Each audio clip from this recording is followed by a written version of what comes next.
Welcome back, ladies and gentlemen, to the second day of CCT Series 7. My name is DK Truman, and I am absolutely excited to bring you the opening two matches of the second day. Hopefully, we'll have some absolute doozies here, because we need to see what's going to happen at this scene in Dota 2 right now, with these recent patch notes coming in.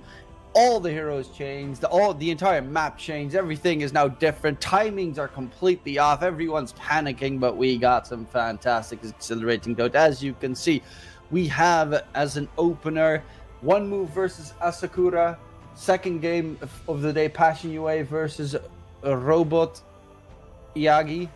I don't really know how to pronounce that. Then four Pirates versus Quantum, and to finish up the day, it's Apple City Gang versus Level Up. Right now, One Move haven't played yet. Asakura did take a 2-0 victory over Level Up yesterday, and that's the match that we are going to be focusing on. In Group A, it's a really tough group. You've got Asakura, Scary Team, Night Pulse, who actually lost their first series yesterday up against Apple City Gang. Which is surprising, because Night Pulse is considered, well, probably would be considered the best team in this the tournament.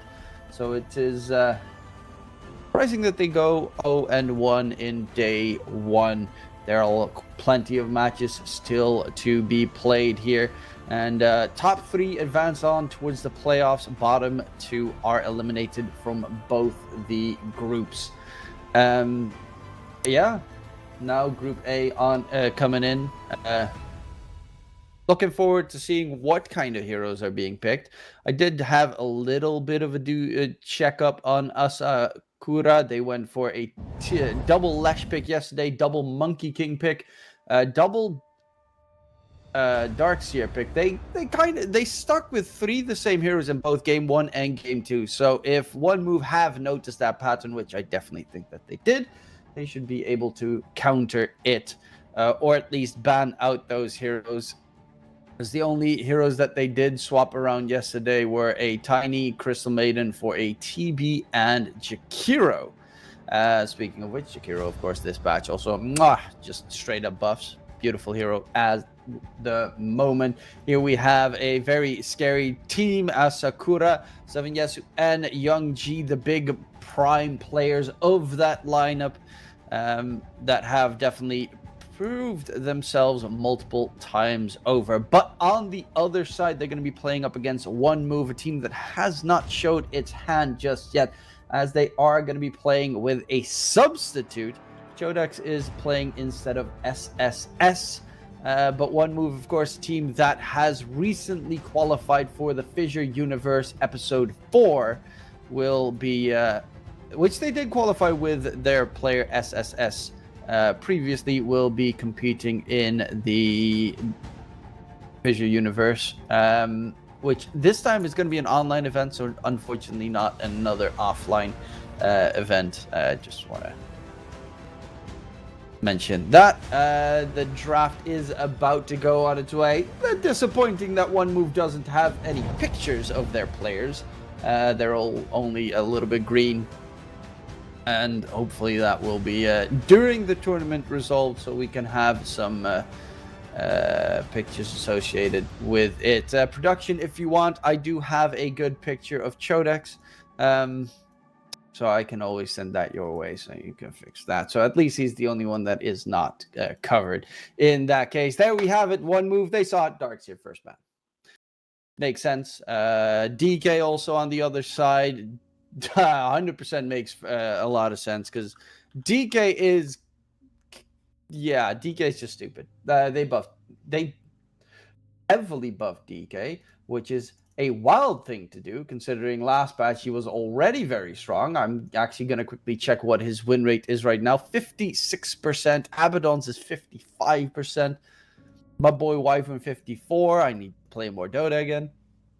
Been a while. But here we have the Warlock. Who would have thought a Warlock Ben would come up if you were watching last patch?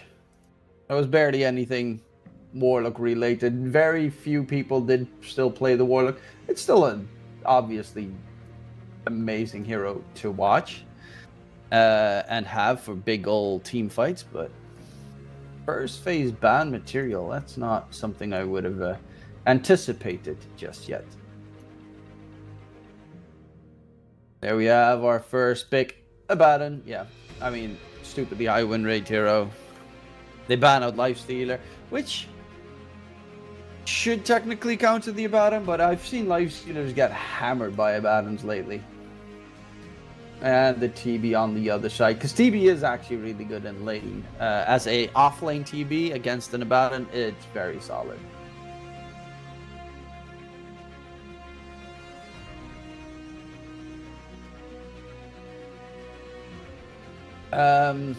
It's also the potential of flexing it to make it a +1 or +3. Abaddon, I guess you have some flex potential. I don't really think a lot of people flex it, as most of the time it's just off lane, as I've seen it lately. You could technically make it a support, but it's just got too much value being an off lane hero. At its current point, quickly checking, yeah, it's heavily off lane favored. Actually, mid has 63% win rate in 27 matches. Just quickly checked out the stats on Dota 2 Pro Tracker. Muerta. So Muerta, most likely your +4. Has a new Aghanim Scepter, which is kind of nice. The old one was just garbage, so at least it changed from garbage to pretty decent. I wouldn't necessarily say like first pick material for the Ags, but still solid. And there we have Jakiro, very good against TB, obviously, because of magic damage. You've got the AoE, everything AoE. Especially the AoE stun, which is really good against TB and all his illusions. Laning wise, you kind of burn down the TB quite heavily if this is a TB versus Jakiro matchup, because if Terrorblade uses reflection on Jakiro, he gets hit by the dual heads, which does almost no damage in spell reflect, because they do 50% of your attack damage. And there, another hero that has significantly gained buffs is the Ember Spirit, because of the Ember Spirit cast point reduction on his ulti to be 0 seconds instead of 0.2, which a lot of people consider a massive buff. I think it's okay. The biggest buff about Ember, the thing about Ember Spirit that still makes him insane, is how good Slayer still is. And there are just very little heroes that build Mage Slayer. Yeah, almost none.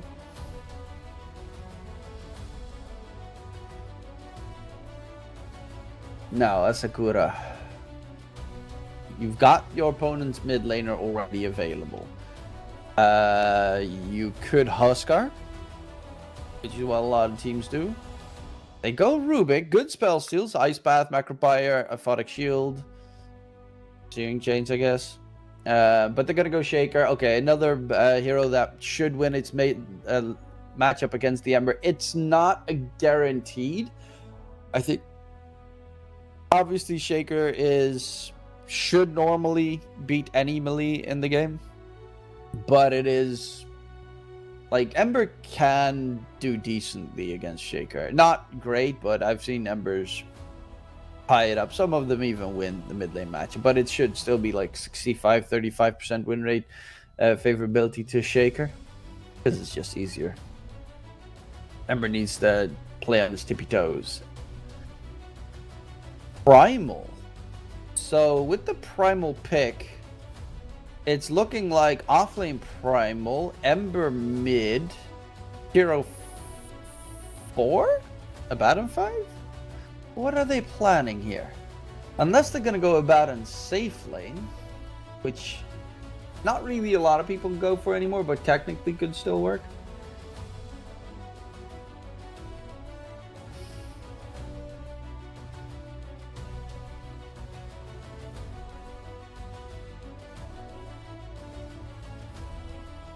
Primal's also an interesting one, because you pretty much always guaranteed give away Pulverize to Rubik. It's a very easy spell to steal for a Rubik, and it is a BKB piercing stun. One move with that primal have decent control available to them now with the Jakiro primal. But the problem is Abaddon and Ember don't really do any control. I mean, Ember has root, but that I don't really consider a root control. So, yeah, one move might want to need a bit more. If they want 100 to 0 Terrorblade, unless you're going to go for like Lodestar builders or something along those lines to make sure Terrorblade can't really sunder anyone, or you build BKBs very quickly, which in this game, very likely that's going to be the case for Primal and Ember. You're playing against Shaker, Rubik, Marta. You kind of need a BKB, otherwise you can't really play effectively.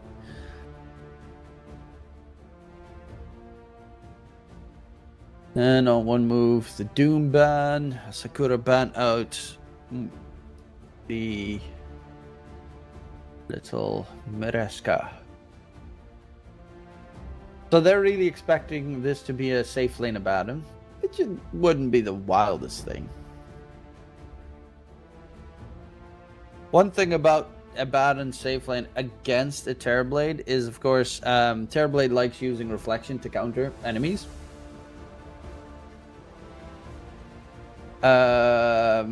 And Abaddon's Aphotic Shield gets rid of the reflection, so it's kind of like it counters each other, sort of. And Abaddon is okay in that case. But let's see, what's it going to be? One move, what is their last pick?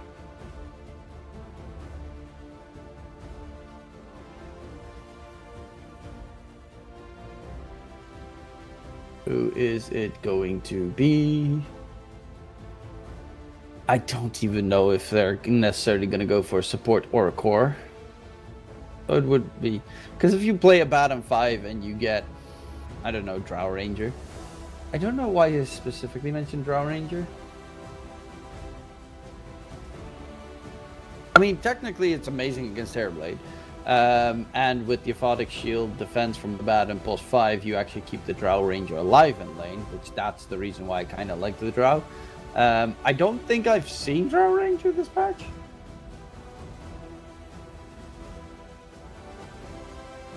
I'm actually curious what Drow's win rate is. Horrid, 47%, so it's not a great choice.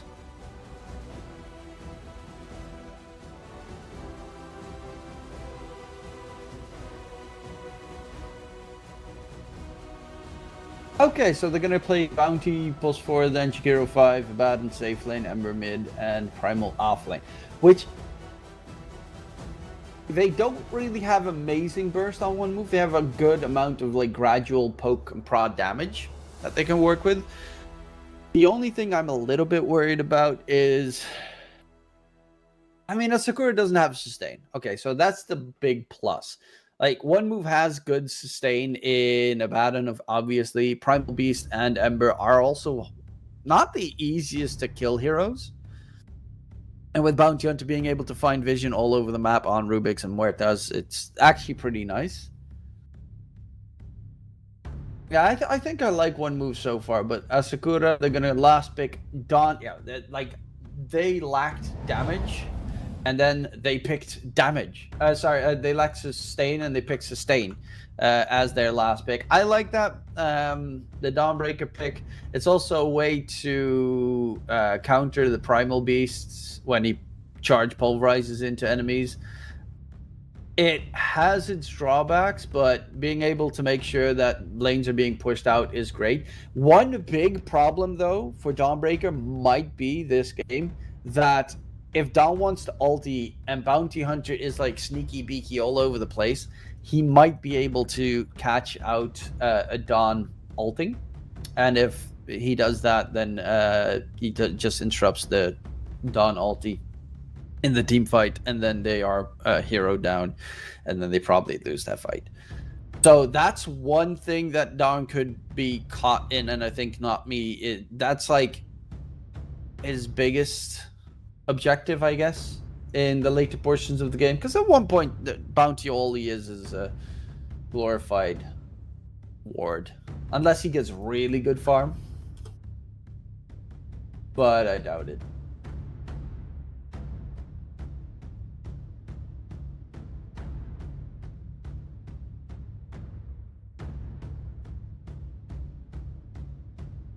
looking at these two drafts, I don't know if Dawn's sustain is enough, especially if he goes for like the Echo Saber Harpoon build on, then I don't think it's enough. But if he goes for Ags, I think they might actually just be able to survive these fights pretty solidly, because there's a decent amount of damage coming out from their opposing side, but it's not heavy burst, and it's a lot of poke and prod. You know, Abaddon has 2 lives essentially. Primal Beast has got insane strength gain and is just very, very big. And Ember Spirit would most likely go for a Mage Slayer this game to reduce the outgoing magic damage, which is really big on 4 enemy heroes. And then you have the magic resistance added in. You also have the Flame Guard shield. So you tend to be a lot more tanky in specifically this game against everyone but the Terrorblade. Like, Terrorblade's the only one. That's a little bit sketch.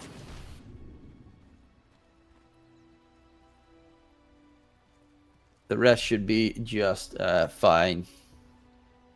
But Young G in the mid matchup against Difference is going to be an important one. You also have a Bounty plus Primal lane against a TB and Muerta 5. Not me trying to steal it. Doesn't get the yoink. There's Don Innate getting all the vision in the world. And one also crucial thing that a lot of teams need in this patch, I think probably the most important thing in this patch, is have a hero that can try and take Tormentor at 15 minutes. They don't really have it on either side as dominantly. I mean, Abaddon okay-ish, but it's not like heavy burst damage to take it down. So you're gonna have to have 15 minutes in the game around a decent fight at the Tormentor. And then Dawn's ulti can be really handy, because he really wants to have that big Dawn ulti available for Tormentor engagements.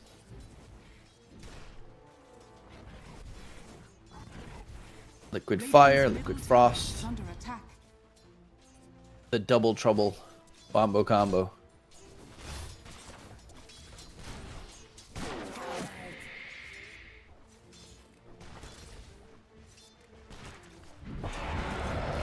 Interestingly, went for it level 1. I don't know if that's the current Jakiro build.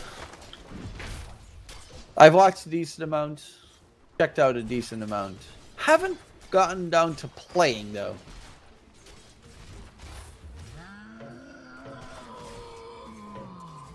So far, Young G in mid, yeah. I mean, he is looking good, but of course is pushing the lane out against Difference, who is not doing terribly, but normally Shaker should just win the lane if nothing funky happens.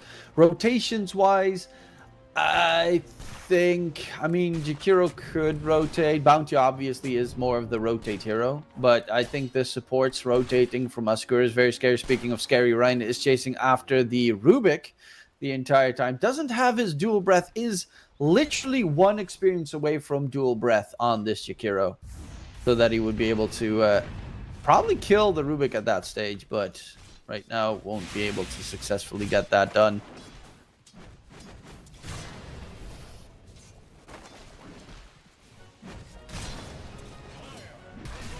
And Jodex versus 7 Yesu, just even Stevens duel coming in. No heavy aggressions in any of the lanes. It's not really the... Oh. Whoa, has a pointing Curse of Avernus.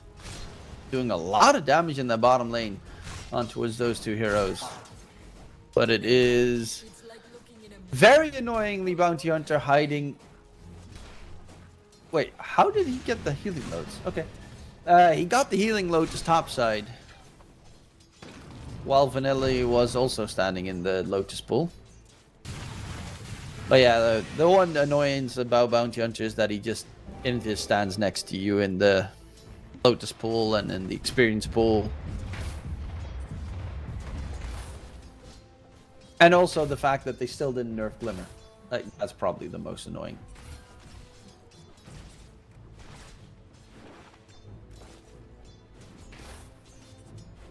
Though it is not too easy to play a Glimmer defense lineup on Asakura because they have Bounty on the other side.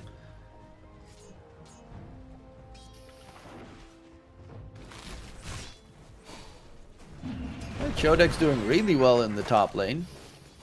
Primal Beast, of course, because of high strength gain, he also has really high auto attack damage. Not the nicest attack animation, but it's like comparably, TB has a way better attack animation, but you do like 20 more damage per auto attack, so you can hit sooner.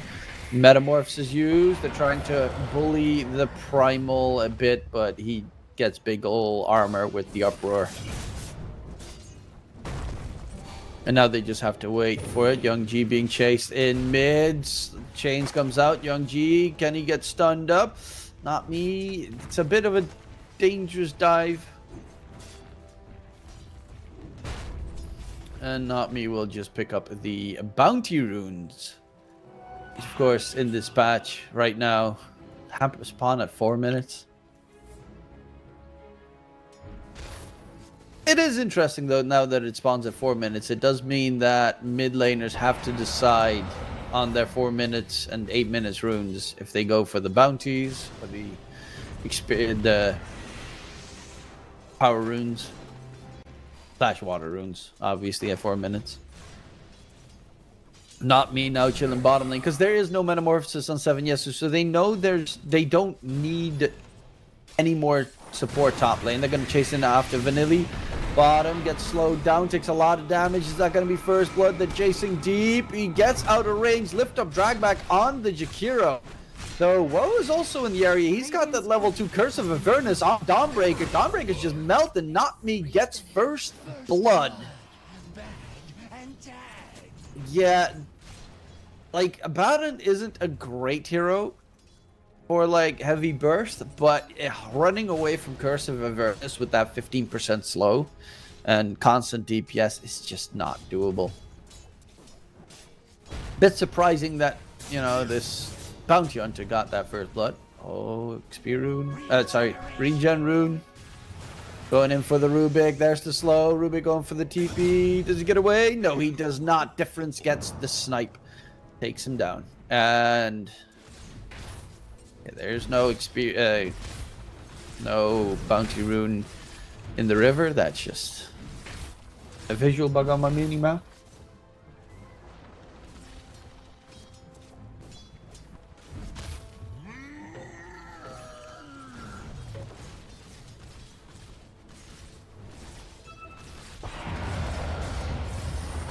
Primal top lane going for 7 Yesu. A lot of damage on the Terrorblades. Not level 6 yet. Charge comes in. Can they kill him off? Oh, so close. But yet so far away. Young G with the Echo Slam drop on the Primal. In response, Primal trying to run away. 7 Yesu popped his Metamorphosis as well. Chodex is going to get out. They drop Echo.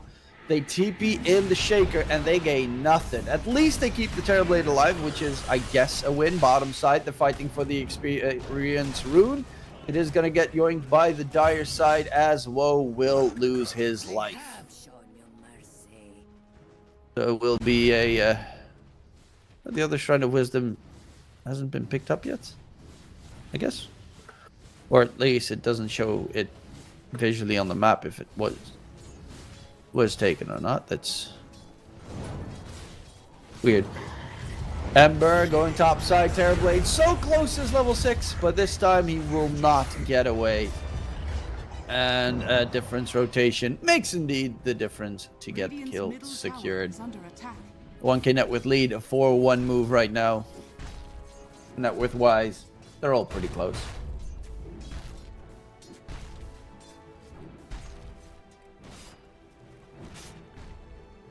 Up in mid. It is an Invis rune for the Shaker, which Rhina tried to deny, but it gets bottled nonetheless. Takiro in a lot of trouble, is going to get smacked, pushed back, and should be a fallen little dragon. Curious, Woe is building a Maelstrom. I think. Yeah. I mean, now you don't have Gleipnir. Not that Abaddon is a Gleipnir builder, so probably will be Mjolnir eventually. No, I love this because now I'm like figuring out what everyone builds on these heroes. I thought it was just Echo Saber, aka Harpoon, but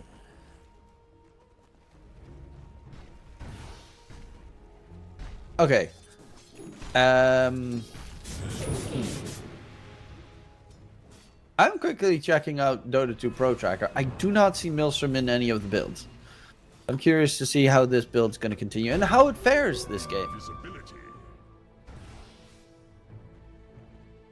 Because you're not really dependent on attack speed on Abaddon these days. I guess it's still always nice for, like, farm.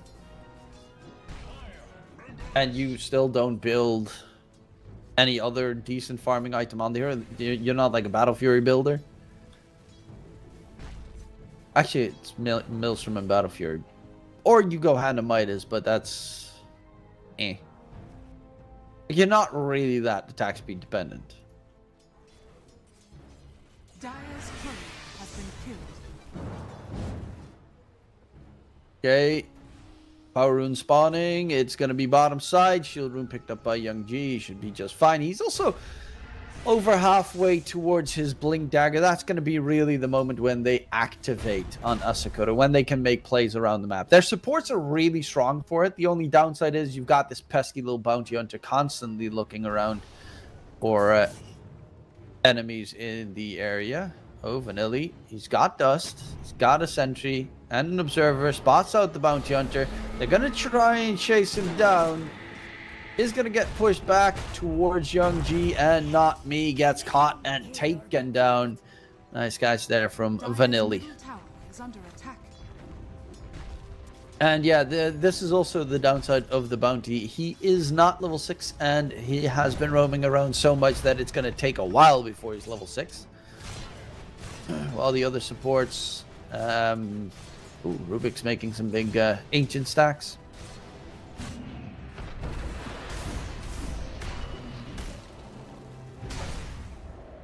But it's primarily a big farm fest all over the place about, and he's top net worth actually. Whoa.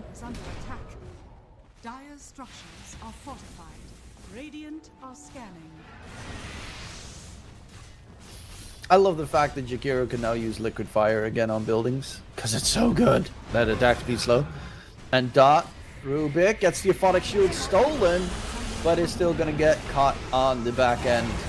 Kill goes to difference. Macropire might have been a little bit overzealous there, but the kill nonetheless does get secured. But they need bounty level 6. They need track gold kills. That's where the big money lies. And also all the vision gain. Shaker's got his blink. He did use Echo to kill off the ancient stack. So that's still going to be on cooldown for another 80 seconds.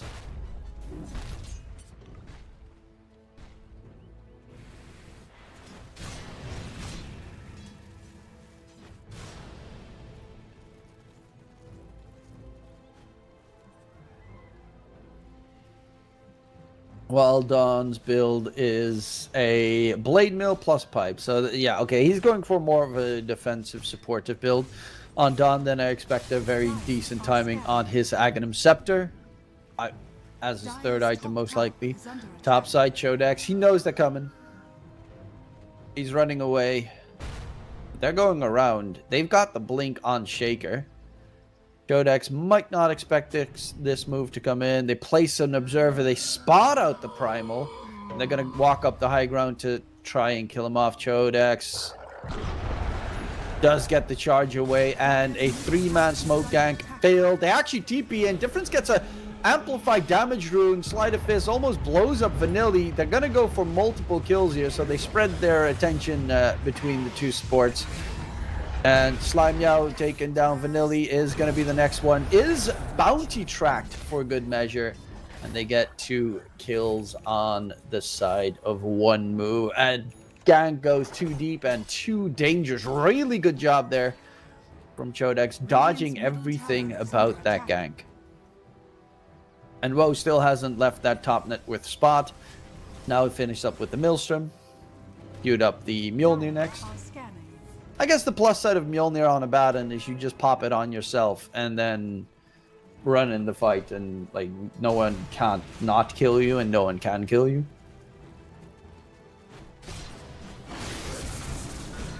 Echo dropped in mid, Dawn ulti as well. Difference on the Ember is going to get blown up, but the Macro Fire plus Ice Path holds them in place. Dawn gets onto the low side just in time. Chodex charges further forward. The stomps are heavy and damaging. Kills off Rubik. Needs to be careful because 7 Yesu TP'd in as well. Primal is running back to safety and should be able to get out with the Shaker not chasing any further. 1-for-1 trade, but of course track gold kill for the Radiant side, and Woe has still not left that bottom area.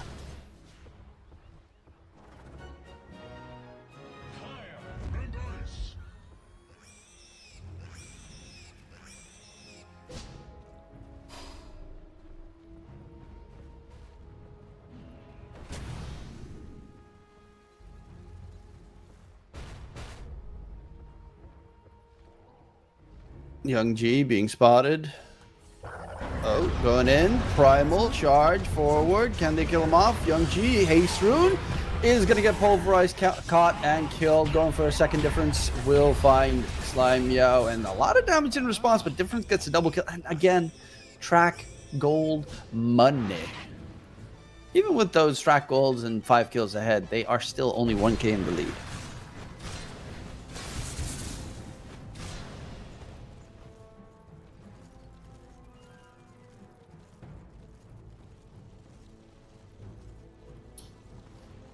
Chodex is done with the Blade Mills, going in for the BKB next.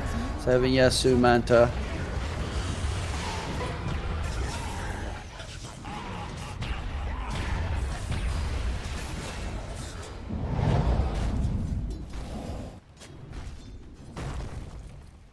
And what's difference actually going for?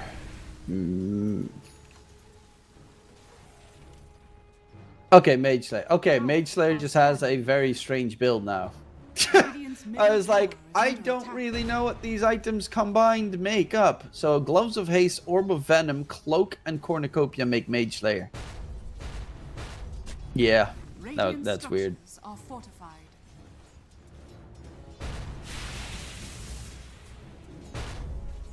But the effect is still the same. Just a couple of the stats changed.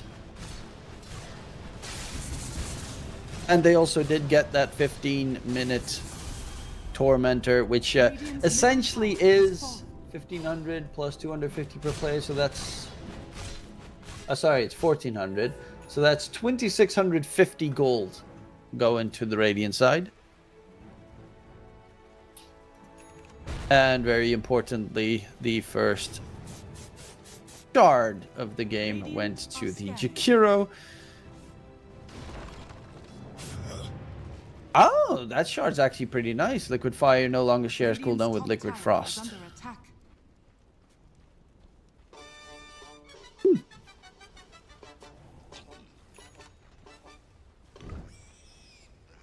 I was wondering essentially what it was, because the old one was meh.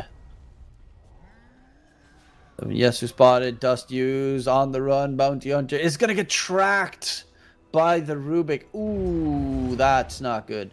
That's track gold right there on the bounty. There's no way he can escape them, because they also get that movement speed from the track.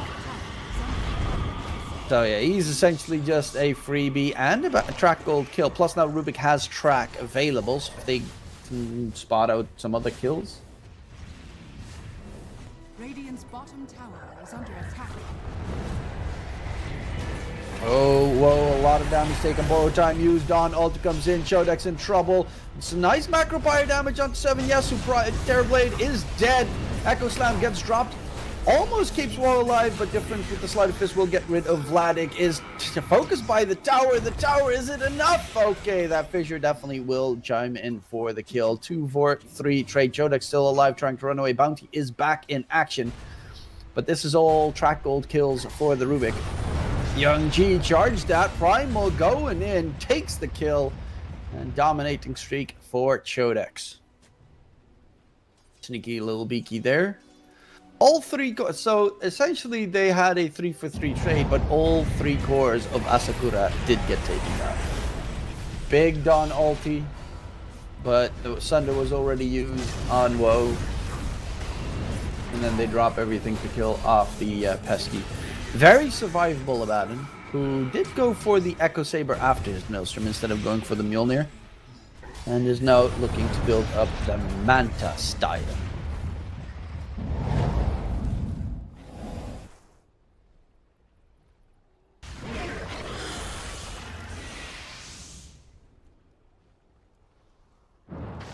Indifference, he's got the Mage Slayer, which is still a stupid item. 40% less spell damage dealt by the enemies. Plus, it also gives you a nice 20% magic resistance. Look at the Dire team. Like, 4 out of their 5 heroes are just primarily magic damage. Especially because Dawn is going for, like, the supportive defensive build. It's primarily spell damage that they deal. 40% of that, Dawn. But still, the big one, the scary one, is going to be TB this game. And it's really going to be a war of attrition between Abaddon and TB on who's going to survive the longest. Dawn ulti gets all that good vision. Or Dawn innate. Jakiro, nice move there from Huerta. Jakiro stuck with the perfect fissure. Drops Macropyre, is going to get taken down.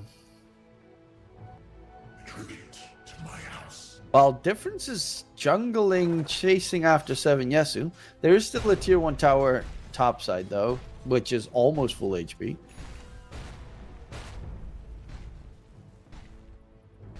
Chodex going in to harass the Terrorblade. Dawn ulti gets used. Terrorblade has Thunder, uses it in response. Chodex, this might be his first death, and indeed is taken down. Plus, Pulverize did get stolen by Slime Yao. And that's a pretty painful one, because the Experience Rune is about to spawn, and they're going to try and contest it, which they should certainly be able to do. Double Shrine for Asakura. Big couple of moves coming in a row. A 4-kill streak picked up from the Primal. They get Pulverize on the Rubik, and they get the double Experience. Oh, and they might even get another one with the Jakiro drag back. Rubik, Pulverize comes out. Another one. Net worth is even Steven. Dire's middle tower is under attack.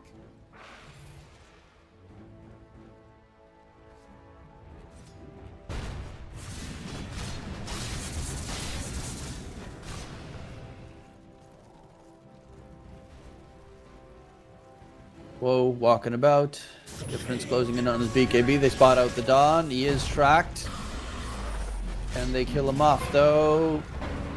Rubik steals us the Aphotic Shield. Slimeo is getting some really nice steals this game. It does help, of course, that, oh, well, the Baron did get 1 point in Miscoil.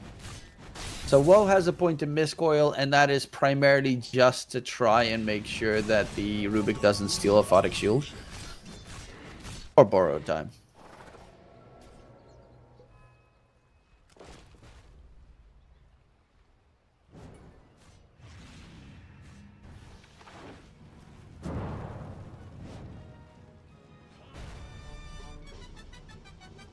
DB's got Shard, Manta, Falcon Blade, Dragon Lance, top net worth, about 2k ahead of anyone else. And it's a TB. Like, it farms faster than pretty much anyone else in this game, at least.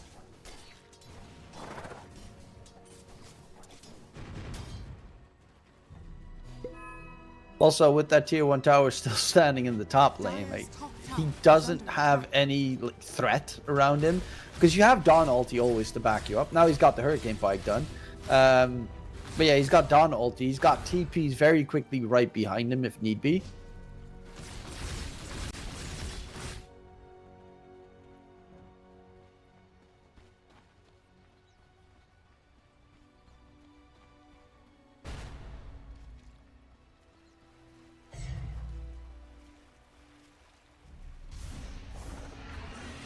They're smoked up, looking for a fight. This could be nice. Ryan, yeah, he kind of got like stuck on his pathing there. Taken down. And a quick Jakiro kill. Tormentor is going to spawn in about 2 minutes towards the bottom side of the map. So right now, Asakura are trying to blow up the tier 1 tower so that they have that area open to go for Tormentor. And then get that free shard available for, I guess, hopefully for them, the Rubik. Mortez is nice to have, but Rubik's is just really class. Radiant's bottom tower is falling.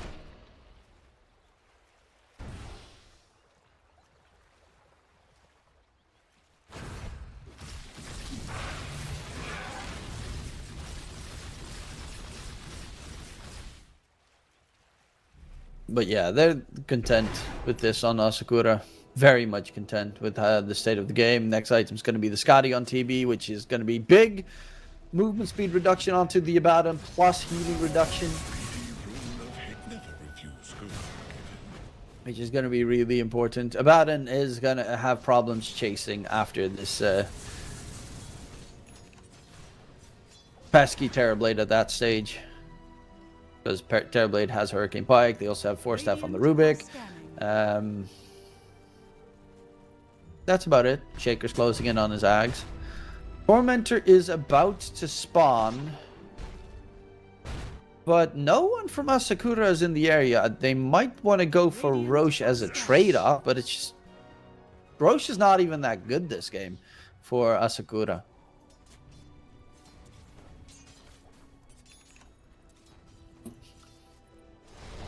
But they killed it at 26 minutes, I think, so they have to wait a little bit longer. They're actually TPing in.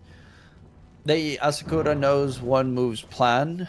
Yeah, they're 5-man TPing in, and they are looking to contest this Roche, which is scary, contesting Roche when your team has Dawn. Sorry, not Roche, Tormentor. Plus, they're going to be really wounded from contesting, trying to take the Tormentor. Oh, they're coming in from behind. Young G, this is a big timing shot. Can he blow him up? Difference gets a nice like onto 2. Chasing on the back line. They want to go for the Rubik catch here. Rhina forced after the high ground. Young G's BKB about to end completely. Pulverize comes in. Dawn ulti as well, but it's interrupted. They continue on. The Shaker, who has Echo at the ready, but is going to drop and see if he can get something done on the other side. Woe's going to get slowed now, taken out by the Terrorblade. They're looking to continue the fight because it's a 4 versus 2. Terrorblade still has Sunder at the ready. Actually, 4 versus... Never mind. Chodex charges right on top of him. Looking for the last one left, which is the Dawn.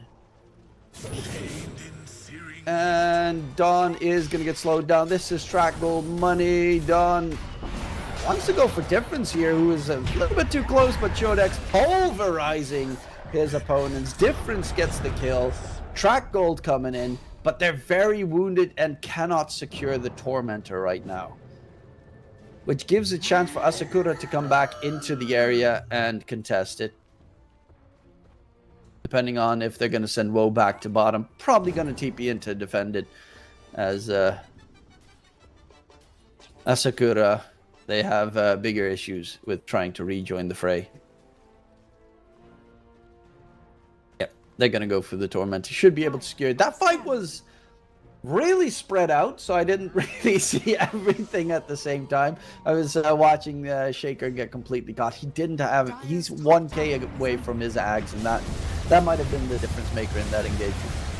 But also really quick moves from Difference with that slide of Fist Searing Chains at the start of the fight. To make sure it forces the Shaker to go for the BKB usage.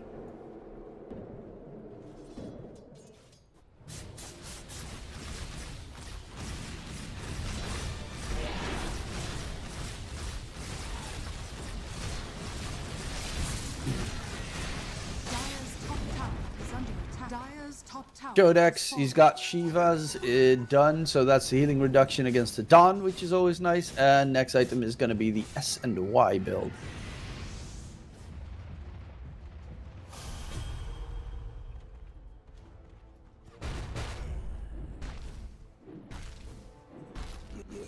Hero, he's got Force Staff. Next item that he's building up is yeah, he's got Force Staff, Shard, Ags. That's a Jakiro right there. That's Jakiro for you, baby. You're like, I got one support item. Now it's time for the Aghanim Scepter. As it should be. Bounty's got Force, Yules, Drums. It's going Lotus next. Against Sunder, very good item to have. Against Rubik, pretty decent as well. Gets rid of the Rod of Atos from Huerta. They're going in the pit with Woe ahead of himself. They have vision. They know they're in the Roche pit. And now they just get checked as well. Shaker's got the Ags done. They're looking for a fight here. Don has his ulti at the ready. Has BKB available as well. So this time... I mean, he had it last fight, but in case things go awry, he could just pop his BKB and ulti.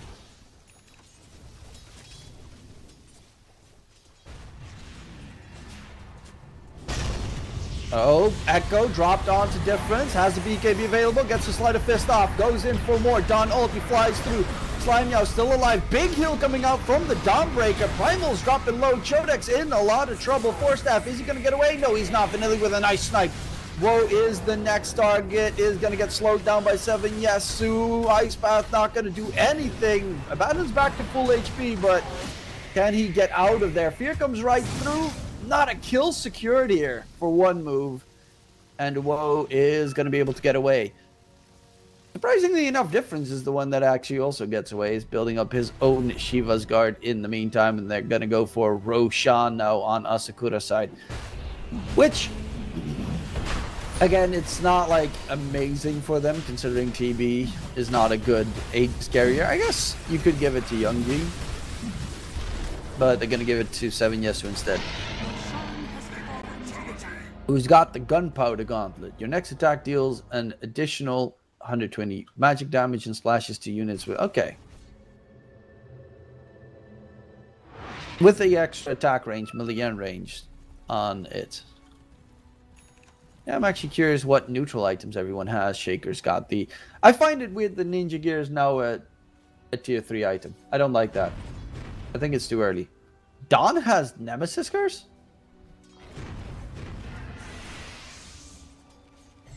Okay. Rubik Summer Cape. Muerta's got Gale Guard. That one's actually pretty nutty.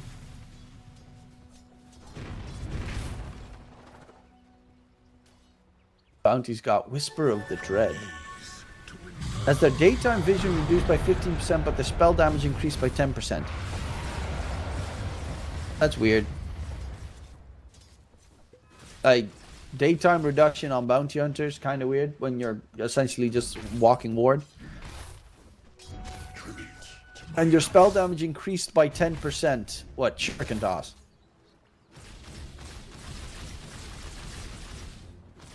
I don't know.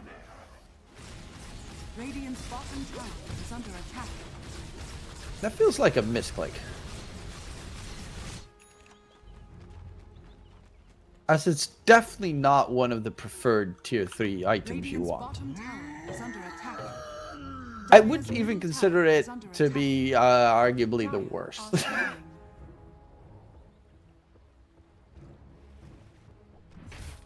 Radiant's bottom tower is under attack. Radiant structures are fortified. 7 Yasu. Yeah, he's got Scotty done. He's going for the Satanic next. He's already a very annoying hero to try and kill, but he's going to become even worse. The only plus side that they have on one move right now is the fact that Youngji is really not that farmed. And Vladik is also not that farmed. Echo Slam dropped to kill off the bounty, but he's now chilling in Invis.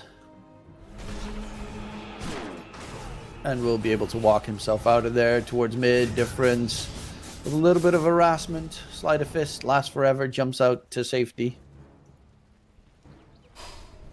Dire's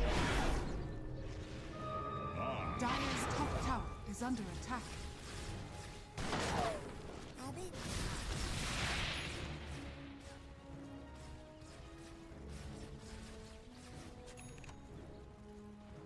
we're 17-17. Net worth is even. They're looking to take a fight here against the TB. And Asakura. Fly the Fist jump in onto Vanilli on the side. Macropire. Slime Yao taking a lot of damage. Dawn ulti comes in. Slime Yao is still alive. The healing is just enough. Chodex trying to run out of there, but he is being held in place. Needs to pulverize because he's got nothing else he can throw at them. Well, now Woe needs to, same story, disengage from the area. Metamorphosis was used, but they lose a support for a core with Chodex for Slime Yao trade-off. I'm baffled at how little damage this Rubik takes because of that stupid Glimmer Cape. Like, he's in the middle of a Macropire, Primal, Trample, and he just survives forever. Dawn ulti comes in. Oh, no, never going to take any damage. Dawn doesn't even have his ult, Aghanim Scepter yet. Radiant's bottom tower is under attack. And Sabineus is just walking high ground. He still has the Aegis for another minute. Pops Satanic back to full HP. Woe is actually going in onto the Terrorblade. But there's just so little damage comparatively. A lot of damage coming out from the bounty, though. With all those bounces from the track. Woe. Borrow time almost got popped. He actually has Basher now on Woe. Vanilli. Oh, gets the TP away. Vladik, can they catch up to him? Nope. It seems he's just going to be chased by the bounty in the meantime. For nuisance sake. And they get out scot-free on Asakura. With about 20% damage dealt to the tier 3 tower bottom.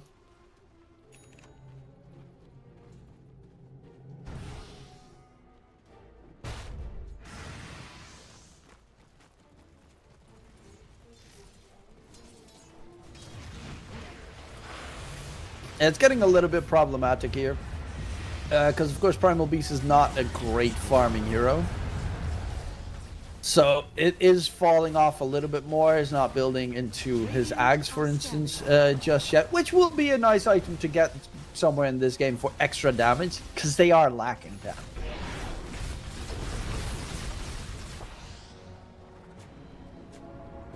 The Aghanim Scepter on Jakiro is damage that might be game, like, team fight winning. Without a doubt. He's going for Aether Lens next, but this is the lack of damage probably fixed. Because now his Macropie is pure damage, and then you don't really care about that pesky little... I mean, Slime Yao has a Photic Shield, but not care about that pesky little Glimmer Cape, for instance. Hello, Muerta. Closing in on his own Ags. The dead shot. Radiant's top tower is under attack. Terrorblade about to hit level 25. Woe comes in from behind, spots out Vanilli, gets feared back. Also, the nuisance of a Photic Shield on Slime Yao that you can't track everyone and get vision the entire time anymore. Jump in. Whoa, Borrow Time gets popped. There's the Macropie usage as well on the side. Echo Slam is available for Young G, looking for a target. Chodex pulverizing Vladik, but they still have Dawn ulti. Difference is going for the backline on Slime Yao, but Slime Yao is not dying. He actually gets out of there. And now Difference needs to make sure he gets away, or actually goes in onto Vladik. One more slide of fist, and Vladik could die. No, he just heals up enough. And they very little HP managed to walk away on Asakura. It's wild how close they keep getting from before they die. This Photic Shield steal from Slime Yao is nasty. And Yasu going for Reina. But 4-staff v 4-staff. Metamorphosis ended. I mean... Oh, they're going to go for Torment to pick up bottom side. Or at least attempt it. I don't know if they can. I don't think they can with the two of them. Or Borrow Time usage, a lot of damage. At least they get the Tormentor, which is a rock throw. But they need to quickly TP out before they get caught, and that's exactly what they'll do. Dire are scanning.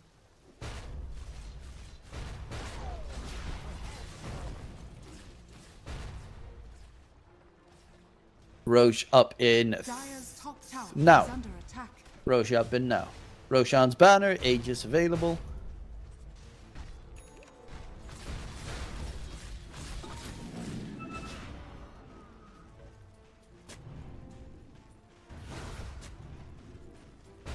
Dire's top tower is under attack. Terrorblade now has Daedalus as well, so even more damage. Sunder cooldown reduction, so it's now down to 10 seconds. Acropia usage, going in, lift up on the Primal. Gotta be careful not to give away Pulverize.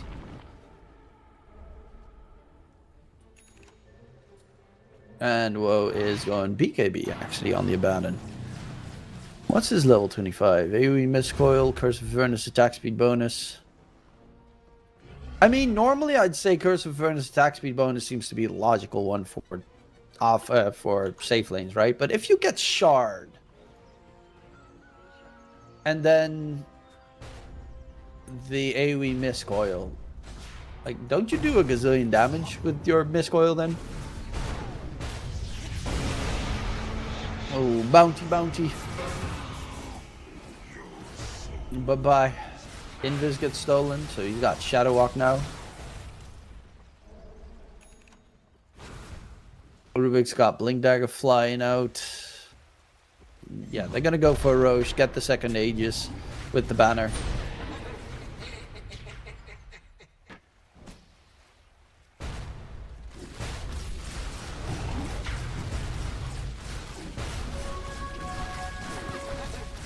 I do like the fact that Woe is going for Abyssal, because of course now Abyssal uses a Sange, and with that you also get the 25% slow resistance, which is very important to have this game against the Skadi.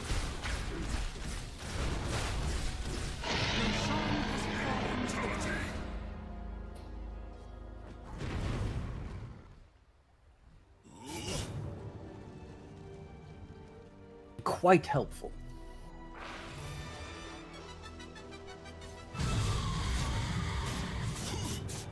And Difference just cutting waves. Oh my god, he almost just dies. Terrorblade, baby. Daedalus Terrorblade. Who also has Ogre Seal Totem, so now he flops around. Ember does have Ags. He's got Mindbreaker with the status resistance enchantment on his neutral item.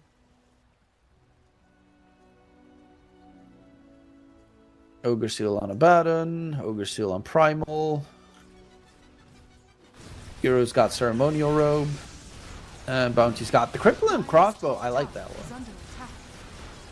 It's one of those ones that I feel might be a little bit too strong.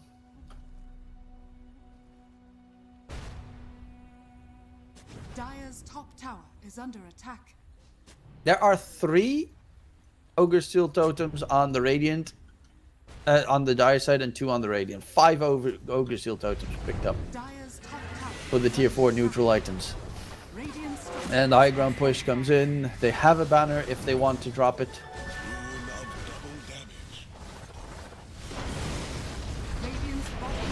And going in on 7 Yasuo, jump from the Ember. A lot of damage on Rubik though.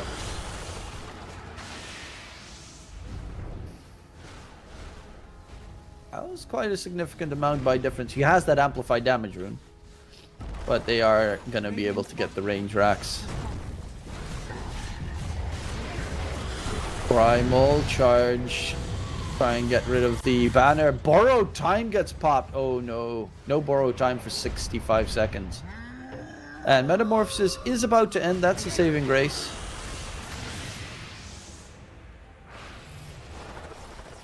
But he still does have the Aegis and the rest of his team right behind him.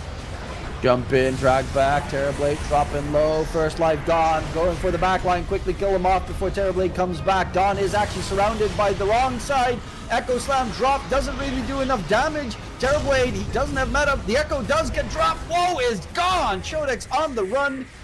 Difference is making so many plays to try and get rid of the supports, but it is such a uphill battle. Needs to regen up and rejoin the fray. Now they have to get her away because Asakura's got nothing left in the tank as well.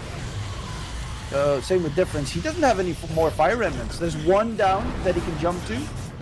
Sleight of Fist jumps towards it, but they will still lose the bottom melee racks.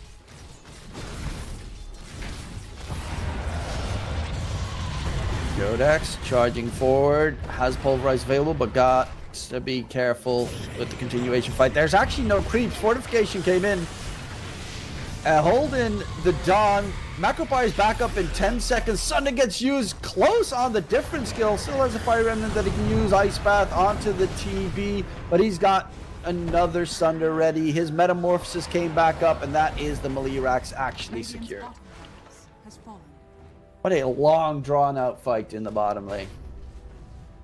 Radiant's middle tower is under attack.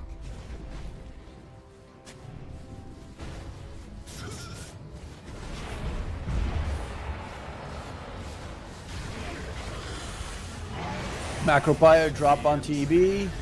Gets rooted. Force Staff, Glimmer.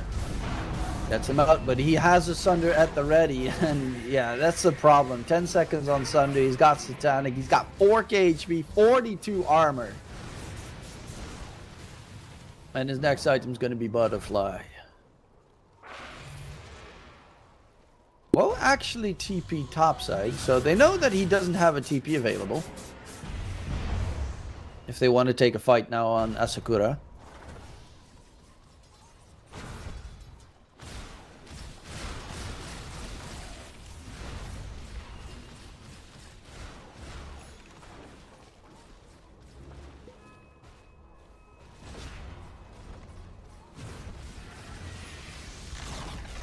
Radiant's middle tower has fallen. And they're just pushing. These illusions are doing so much damage to the buildings. Jumping on the back line for Difference, trying to go for the catch. But he's the only one in the area. The rest of his team is still chilling in base. But has his level 25, so he has 2 Sleight of Fist charges. Has a refresher as well, so he can go for a second round with the BKB. He has to be very careful, though, that he doesn't get caught beforehand. Radiant structures are fortified. Jump in, Sleight of Fist, double Sleight of Fist, charges forward, Shiva's used. And there's the Dawn ulti, the kill off 7 Yesu on the side. Macropire Dawn is inside it. Vanilli is taken down by Difference, looking for more. Slime now gets himself out of there with that Ogre Seal Totem. But they chase onto Young G in the trees, gets rooted, forced to pop the BKB, gets the TP away. But a big fight there. This time they finally take down the TB. They're down 2 sets of racks though. And can they get anything done in response? Great job from, again, Difference. Like, he jumps right in the team fight. Keeps everyone pretty much distracted and away from helping out the TB.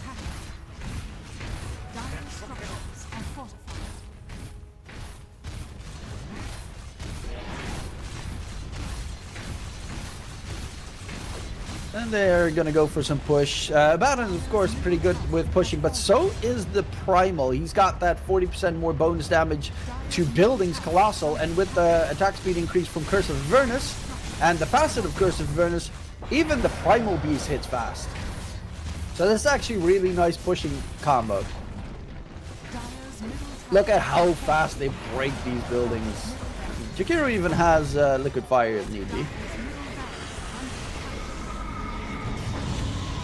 Dawn back up in 15. They're not clearing up the melee racks. They're going to bail out before it gets too dodgy with the TB spawning in 10. Speaking of TB, he's got Butterfly finished up. No boots currently anymore. And is going to go for a BKB next. Tormentor is up in a couple of seconds. Should be up in a couple of seconds because it got taken down Dire side, I think.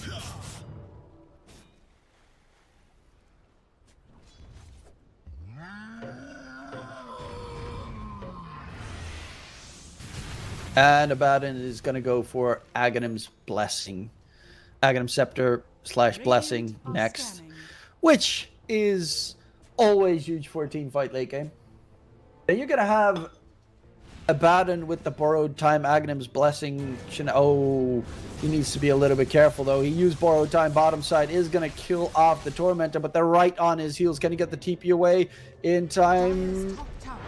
He does. He steals the Tormentor, gets a free shard for himself, so now his curse, his Miscoil also does attack damage and applies effects from items and abilities.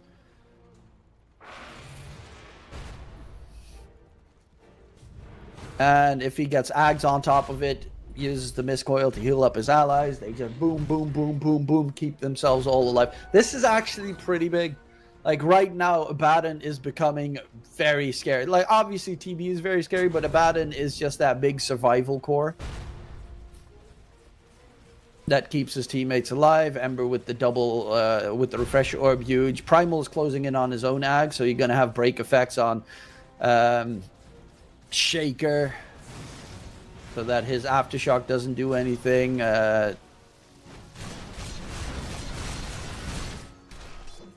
What's TB's one do? Oh, okay, it's just more illusion for more illusion for penalties. More damage for illusions when they're close by. Difference. Trying to be a nuisance on the side. Ryan, can he get a catch? Backline is going to get jumped though. Echo Slam gets dropped. Whoa, pops his borrowed time, going in for the right clicks. They're dropping like flies. They get 2 cores for the price of 1. Looking for more. Seven Yesu on the run. He is fast with the Ogre Seal Totem, but instead they're going to focus their attention towards the Rubik and the Muerta. This is huge. Slime Yao Rubik is going to get caught, and they find 4 kills. Roche has respawned. That is a Refresher plus Cheese Roche, and there are 3 dead without buyback for 70 seconds.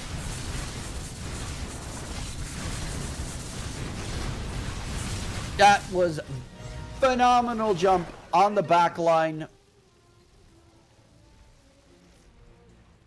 They need to get something out of it though, which is saying something considering their positions. Okay, they are going to go for Roche. Gonna get spotted out. Not the fastest Roche, and TB is annoying them, knowing that his teammates aren't nearby. So Yasu is just being a too little pickle, but he knows if he stays there too long, he is gonna get jumped and he is going to die. So they trade it off. They get that Refresher. Now with that Refresher, you have Abaddon with Aegis Refresher. So essentially he has, let's see, 1, 2, 3, 4 lives. Right? Yeah, 4 lives on Abaddon. That's pretty good. Dire's top tower is under attack. Dire's top tower has fallen. Also, Primal level 25, Pulverized Duration, Facet, Talent.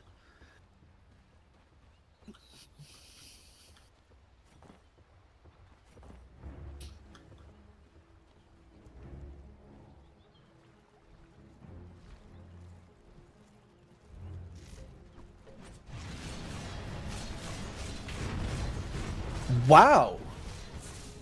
The 0.4 second Ice Path stun duration talent on Jakiro works for both the stun and path. Oh, both. I thought maybe the secondary stun. Never mind. I'm a potato. Both stun and path duration. Okay, no. So it just lasts longer, and also the stun lasts longer. Okay, got it.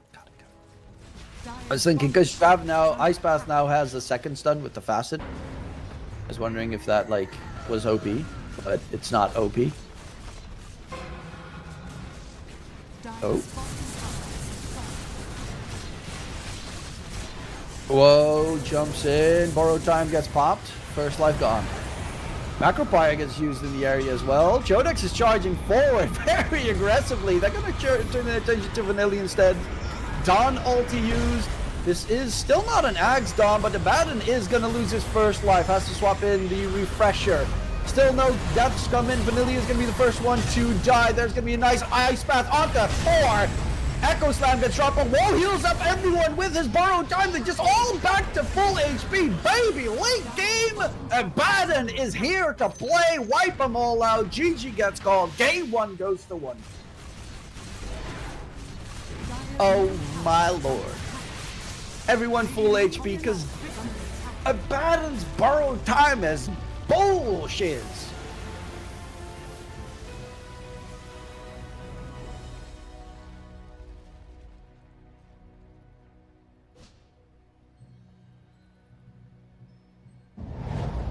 Let's see. How much did he actually... So... says Abaddon only healed 475 this game. That seems very wrong. How? One borrowed time should already be like 5k healing. Okay. That seems kind of off. Nonetheless, big game coming out from One Move, taking game 1 against Asakura. Of course, there is still one or possibly two more games to watch in this series. Both the players and I am going to be taking a short little break before we get everything ready for game number 2. We'll be right back.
Welcome back, ladies and gentlemen. After a short little break, we are getting ourselves back ready for round number 2 here between Asakura and One Move, and I expect Abaddon being banned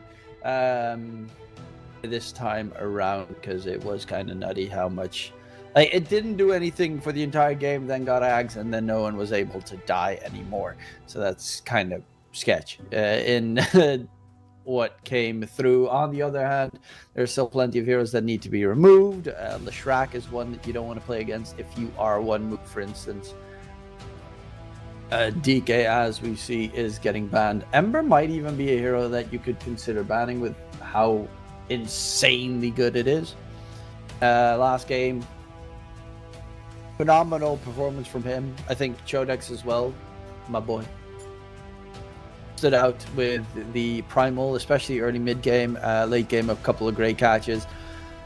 But on the other side, Asakura, their supports did ridiculous amounts of work. I do think that there was more out of Young G's Shaker that we could have gotten in that game, but Slime Yao and Vanilli played really well on Asakura. Kind of kept the game going and kept them winning for the longest time, but eventually the Rubik Plus Muerta combo was not strong enough to turn the tide, as Terrorblade kind of got ran over with the late game shows coming in. It was sparkly, it was beautiful, but it was the end. The Lifestealer does get removed by One Move. Flash is still in the pool. Seeing how long that's gonna last. As first pick is gonna be for Asakura. Darkseid gets banned, which is something, of course, Asakura have picked in the previous series 2 games in a row. They also picked Lesh 2 games in a row, and they picked Monkey King 2 games in a row. But they're going to remove the Abaddon, knowing that, of course, Abaddon was redonkulous. It means Lesh is available for Asakura if they want to go that route. I think Jakiro is also another scary hero that you need to be careful of in this batch. Warlock was banned last game. Wondering if we're gonna get to see a Warlock pick this series. Oh, they're actually gonna ban out Primal. That is mad respect, because that's not normally a hero that you really fear the most. Yeah, they're gonna go for that Warlock pickup with Abaddon banned. The offlane Abaddon against Warlock not gonna be the biggest problem. I know One Move likes Chodex likes playing Legion Commander, but I still don't think it's a strong hero, even though it does have that dispel against the Warlock, which is nice.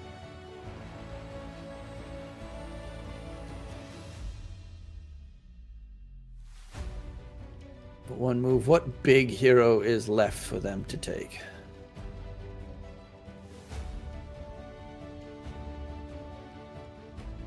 One big plus of Warlock is just the fact that he constantly can keep healing you in the lane.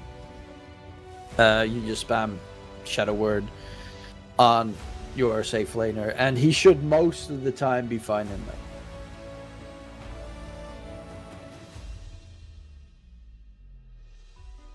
And One Move's choice is the Muerta.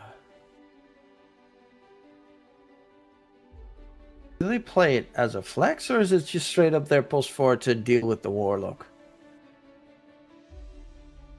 Last game, Asakura did play a really good Muerta, though. Bristleban. Yep.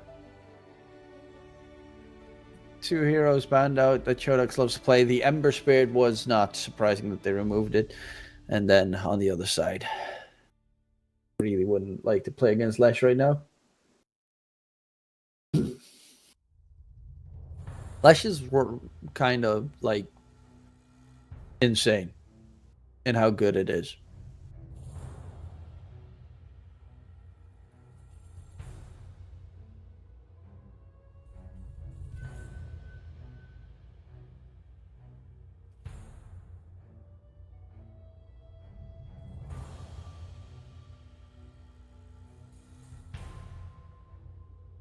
PA. I mean, PA. Yeah, I mean, PA is annoying. Primarily, it did get. I don't know. I think it got slight nerfs, but it's still really strong. Especially the break. You know, fan of knives, you get a break, 14% pure damage burst, and obviously the insanely heavy crits. Pangolier still flexible, could go offlane, could go mid. Can build into a BKB stun with the Basher. Big team fight hero. Does mean Shaker might be another option for. Oh, Night Stalker. We've seen a lot of Night Stalker in this batch coming up. So Night Stalker off lane, good against Muerta, good against Pango for that matter. And you can just fly away in those team fights to try and dodge the Rolling Thunder. Has weaknesses in heroes like Phoenix, for instance, where Phoenix drops the egg, goes to daytime, you're half the hero. And there's the Lesh. Yeah, there with Phoenix. Like, that's kind of the ultimate counter, because Phoenix literally, his ulti turns him into a sun. Lesh as the mid lane of Arasuka. I'm a little bit worried here for one move. Obviously, they have some good tools. And right-click attack speed from Asakura isn't great. They might even go for like a Snapfire to kill off the Phoenix Egg quickly.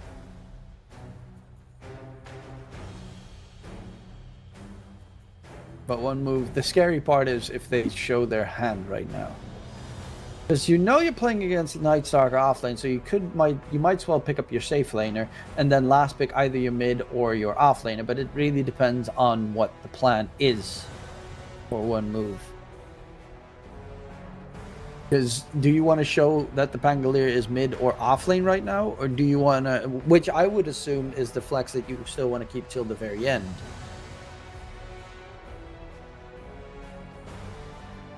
Unless the mid and off laner feel confident enough. Okay, Sven is very likely going to be the safe lane hero. And then you have your Pango, still flexible.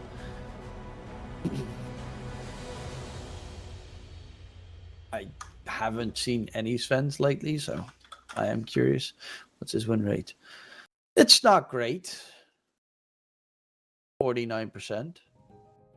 I don't even know what changed on the hero.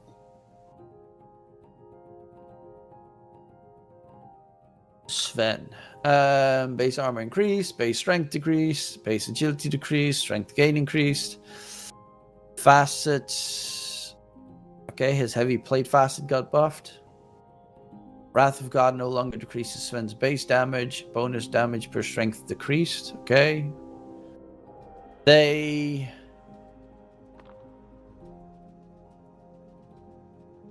buffed and nerfed him at the same time.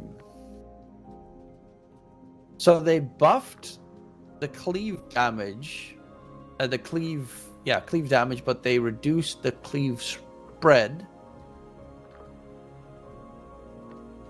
And there were like a couple of tweaks on some of his ability. Slight buff, I would say, in general. They did go for the Troll Warlord as a safe lane pick for Asakura. Troll versus Sven. Yeah, that's not too wild. You pretty much just go ham and hold Sven in place, and he can't really do much against you. It's also a good way to deal with the Phoenix Egg, because you, as a troll, have a lot of attack speed. And one very important factor is you're very survivable. You are playing with a Night Stalker in your team, so you don't have like that big frontliner. He's normally the support hunter. He wants to catch the Phoenix and the Muerta on the sides, and maybe even the Pangolier. So he's not going to be like Centaur, jump in, stand in front, tank all the damage, or like Tide, but he's going to like scurry on about, which makes it a little bit harder to play Warlock, for instance, because you're going to have to stand behind someone. But if your other cores are Lesh plus Troll, Lesh with Bloodstone, and Troll with just his ulti, it's very nutty. Yeah, I think the Doom ban is a really heads-up choice, because it just would destroy the Asakura lineup completely. If you Doom Lesh, he can't heal, game over.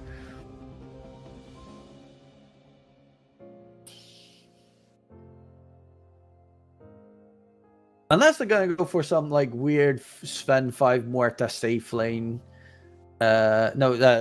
Sven 5 Yeah, no, Muerta safe lane Phoenix 4.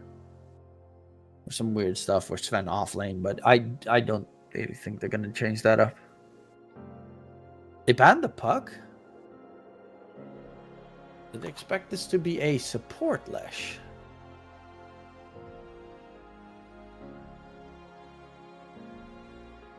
I mean, Pulse 4 Lesh does get played. I'm actually curious, the match yesterday, did they play it as a support or did they play it as a core?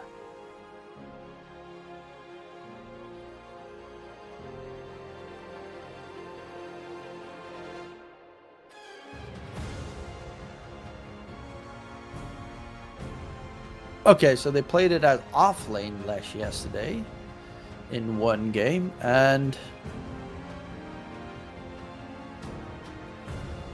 yeah, so they played it as Pulse 4 yesterday in both games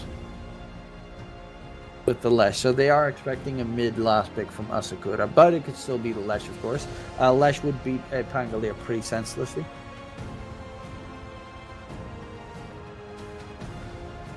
Though very likely that, depending on, of course, the last pick of Asakura.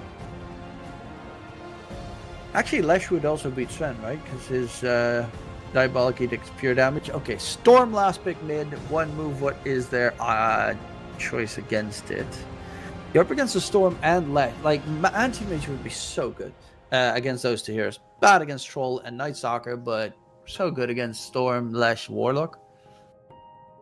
But Anti-Mage is also terrible of hero. Hyde last pick, Pango mid.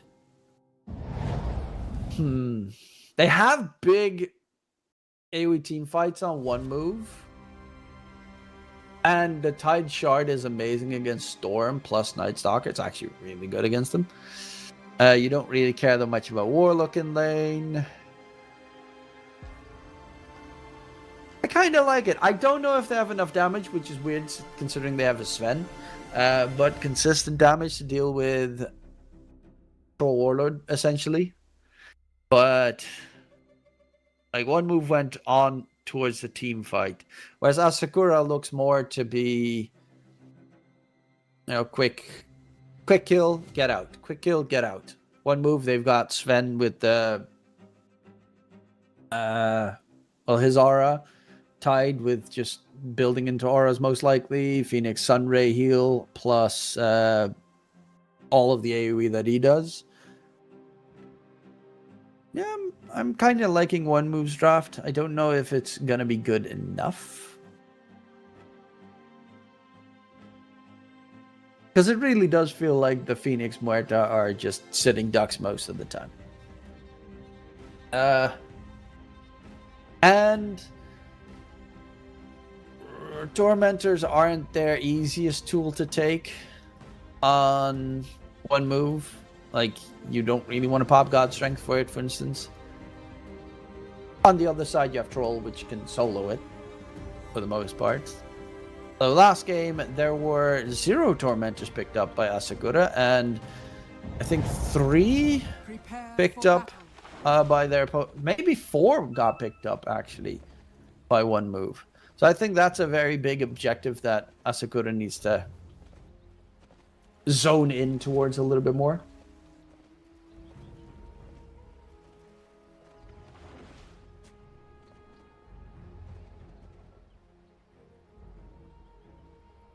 But in this game as well, like, it's not an easy game to kill off the Phoenix Egg.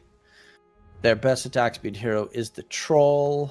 They have ways of interrupting you from taking the Phoenix Egg with the Rolling Thunder, Ravage, Sven Stun, even the Muerta, Deadshot, Calling. Like, there's so much AoE control slash nuisance in the fights here.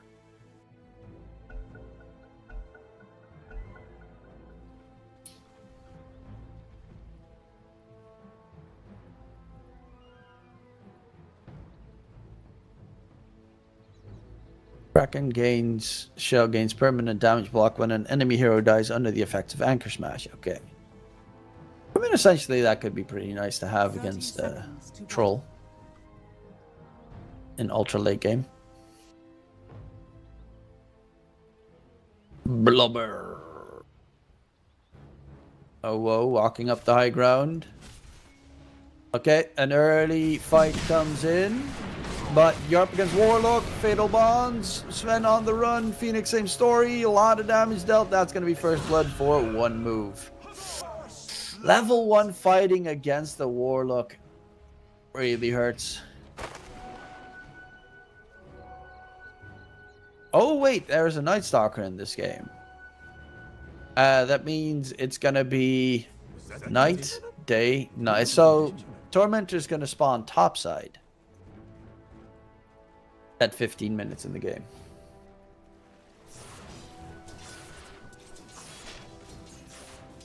Still 2 for 2 bounty rune trade, but Lesh starting off with first blood.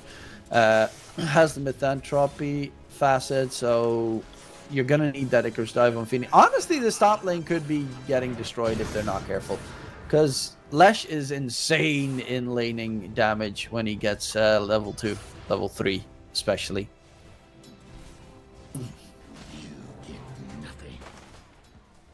And mid Young G versus difference should be quite even.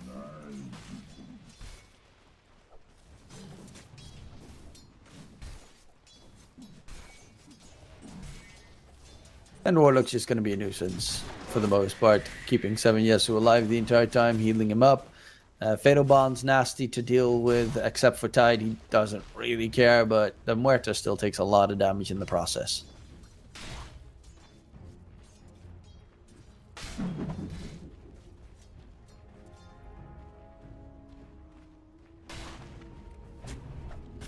Whoa, gets stunned up top.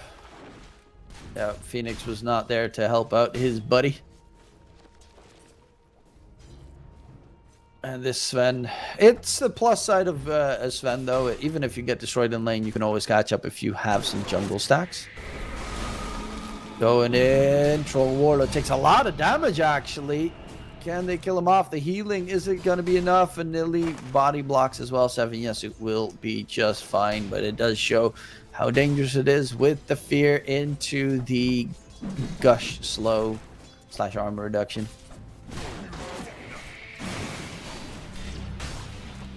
Ooh, close, but no cigar for the 7 Yesu kill.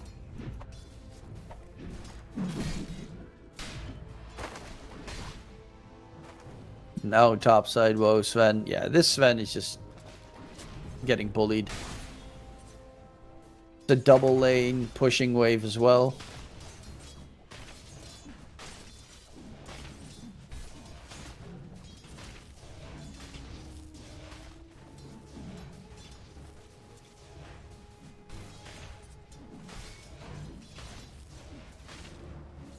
But the Lotus pools are going to be active in about 5 seconds. It's a man fight on both sides, maybe. And no, it should be just a free pickup on both the offlane teams.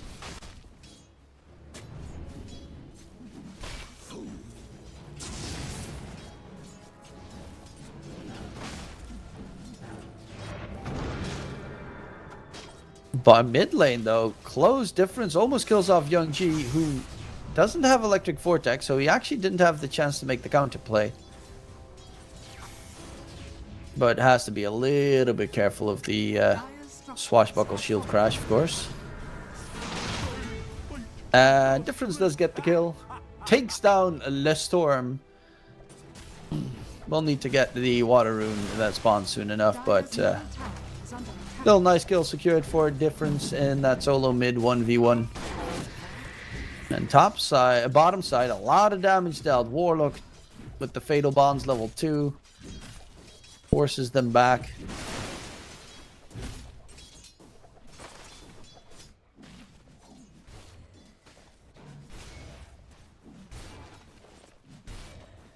And Difference needs to get the bottle refill, but Young G is being a nuisance topside. Icarus dive onto Slime Meow, takes a lot of magic damage. Can they kill him off is the question. Rhino with the last tick will get the kill right before he falls. Woe is going to be chased down by Vladik. And there are no rotations to help out. Even Vanilla is in the area. Woe, Fatal Bonds. This Sven is a goner. Shadow Word plus Fatal Bonds equates to death. Nice rotation. 2k net worth lead now for Asakura, as they are winning all 3 lanes as we speak. Even though Young G did get taken down in mid, is still ahead. A little bit of difference, only slightly behind in experience, but is trying to get his level 6 as soon as possible right now. I'm sure some counter warding happens so WoW can lane, but considering they're tri-laning in this area, it doesn't make it easy. 7 Yesu though, they know that there's no one to back up the troll, so they're trying to catch him out. Slowed down, is being body blocked, but they don't have anywhere close to enough damage. Warlock even takes the gateway right back. Phoenix actually takes the gateway as well. Try spots out Vanilli. There's 7 Yesu. Ryan needs to be careful. Top side. Woe is going to be hunted because the Phoenix did leave the area. And Troll is losing a lot of HP here to the Phoenix. Ooh, missed that dead shot. Would still not have been enough for the kill, but endless harass. Warlock, a little bit of mana away from healing up 7 Yesu once again. And Vladik, yeah. Top net worth Night Stalker has got the Orb of Corrosion already completed.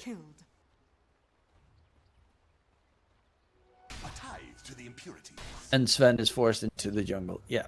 6 minutes into the game, Sven level 4 jungling because he can't lane. Slimeyao on the Lesh Pulse 4, about the same net worth as that Sven. Really painful laning stage coming out from one move.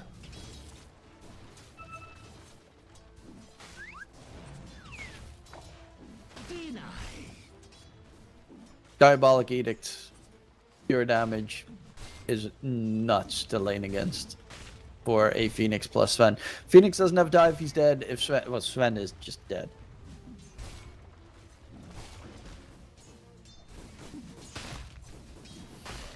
Jodex, bottom lane. He'll be just fine. And a wisdom swap between the two sides. They need that level 6 on Phoenix to realistically make some plays, or at least take some engagements. While Youngji is straight up mainly jungling, he is doing a really good job at tippy-topping that net worth chart with Vladik. To a future of grief. And some lag issues, hopefully not anything will harm our wonderful game.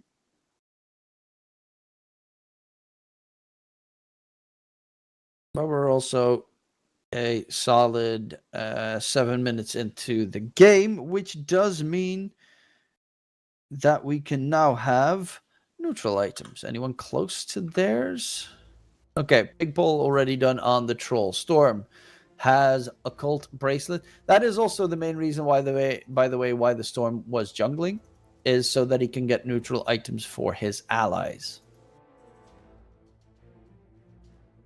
Sven's got the occult bracelet as well, and that's the only one on the dire side. 3 neutral items picked up so far. But on the Sakura side, Night Stalker only needs 1 more creep to get his, and so does Slimeyao.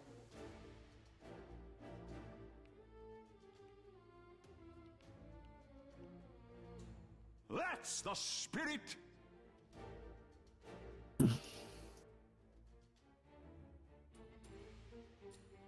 Lengthy break. Do they actually have any stacks for the Sven? I don't see any stacks for the Sven to abuse. On the other side, none for the troll either. I think Slimeyao might go for a triangle stack. Yeah, same with the Muerta now. They're gonna start stacking for their safe laners.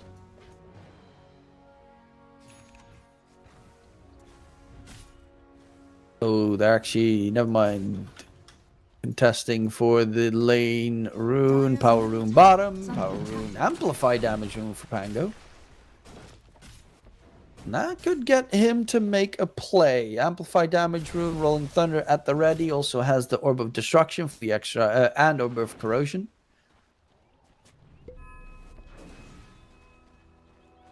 A lot of armor reduction. Has 5 armor reduction with just his right clicks. If he has lucky shot as well, he has ridiculous armor reduction.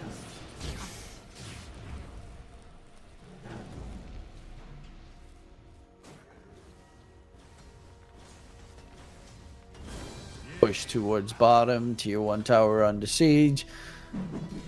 But yeah, fatal bonds. Fatal bonds is all you need to push someone away. He's going flats next. Topside. Woe is in trouble. TP in from Pango. Everyone actually TPing in. But Night Stalker just flies out and gets out. Slime Yao, can they even catch up to him? No. He's too far away. Night Stalker pops his ulti, gets all the vision needed, and knows everyone is TPing except for Tide. Just get away. Just kite them. Now Chodex, they know there's no TP to help him out. Drop the golem bottom. Another fatal bonds. Is that going to be enough to kill him? Nope. The Kraken Shell gets rid of it immediately, and he walks out of there. But with that golem, a lot, and the creeps, a lot of damage coming in towards the tier 1 tower bottom. Should be getting secured here for Asakura. They know there's no backup coming in. Only Sven has a TP at the ready, and he's definitely not going to help out. Dive in mid. No way, Jose. They're getting outplayed on one move in the early game. Whoa, top side now needs to be very careful. They're going to go deeper. There is no Night Stalker ulti, but he still can't contest them.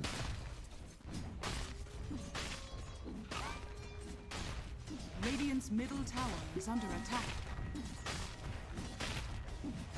Tier 1 tower bottom lane got secured. Tier 1 tower top lane is about to go down as well. Dire's top tower has fallen. So they're 5k ahead, 2 towers ahead, and the bottom of all the cores in terms of net worth is Woe on that Sven. They have such a good team fight lineup, but because of Night Stalker, team fight and Storm, even Storm is hard to catch. You're gonna need to get probably a very decent timing on that Tide shard to be able to control the enemies a bit better. This 15-minute Tormentor is going to be a lot more important than you'd normally expect. Dire's middle tower is under attack.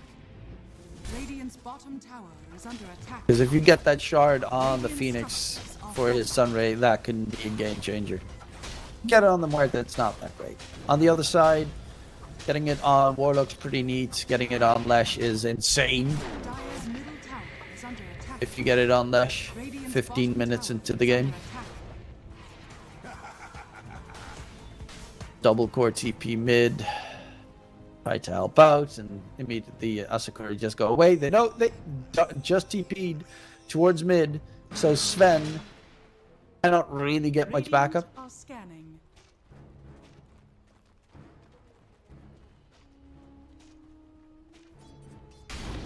In case they spot him out, and they will likely spot him out, they walk in ward vision, and Woe cleans it up. There is going to be a TP from Rain.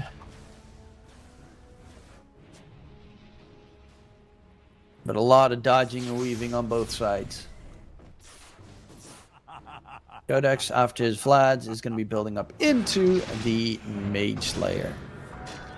Which could be a pickup for the Pango, but wondering what he's going to go for. He does look to be going for the Diffusal.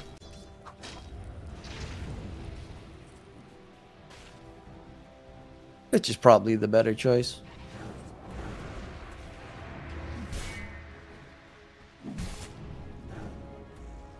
Dire's middle tower is under attack. Dire's middle tower. A difference is actually taking the ancient stack. Radiant's bottom tower. But Woe is catching up to 7 Yesu. He's jumping up in terms of net worth. Of course, 7 Yesu doesn't have the Battle Fury yet, and he is closing in towards it. Sven has a built-in one, but they're not catching the Sven. Dire's courier has been killed. Also, the main like obviously between the cores there's a decent difference, but also the supports have quite a significant difference in terms of net worth.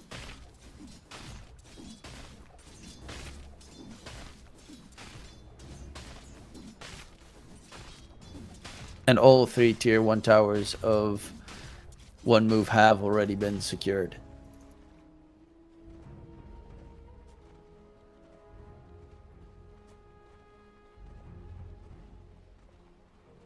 Radiant's top tower is Woe is going Echo Saber next after his Mask of Madness into Shadow Blade. Sneaky beaky pop onto his enemies. Which is, you know, against the Warlock, for instance, who has that Fatal Bonds, having Shadow Blade's always nice, because it's hard to blink. And invisibility is invincibility most of the time. Vladik almost done with the BKB. Troll's got the Battle Fury delivered. Storm's closing is building up BKB as well. So they're starting to look ready to fight here on Asakura. Except for Troll, really.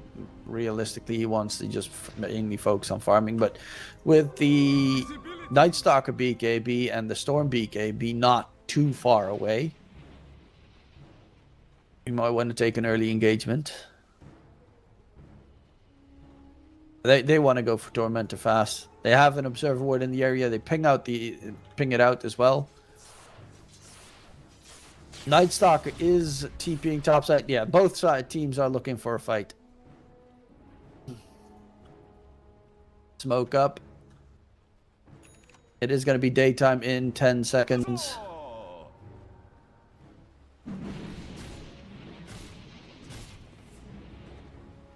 And smoke breaks. There's the Tormentor swapping sides. 5v5. They're smoked up on 1 move's end. But this is such a dangerous fight. God's Strength. They're actually going to quickly blow it up while Muerta blocks the entry.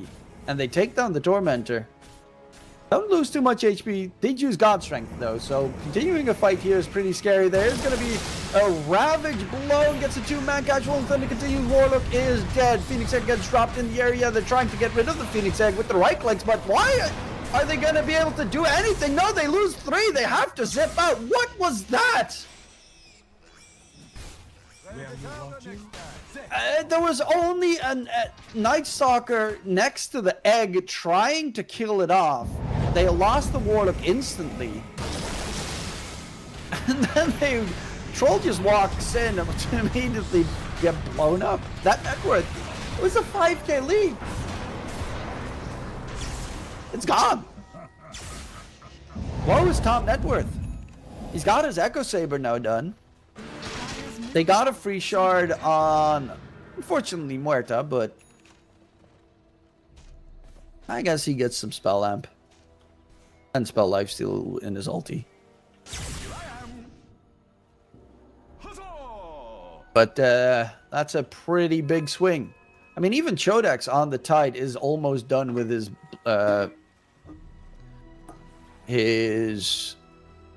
pesky little Mage Slayer. Difference got that diffuses going to Blink Dagger next. They are going to zip in onto the Phoenix. He will lose his life. Slime Yao now has the Blink Dagger, so he can Diabolic Edict jump. Anyone or get the quick Split Earth. Ooh, that Observer Ward might just get them a freebie kill. And indeed it does.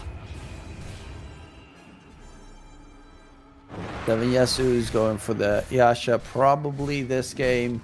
Would assume that it's going to be an S and Y instead of the Manta.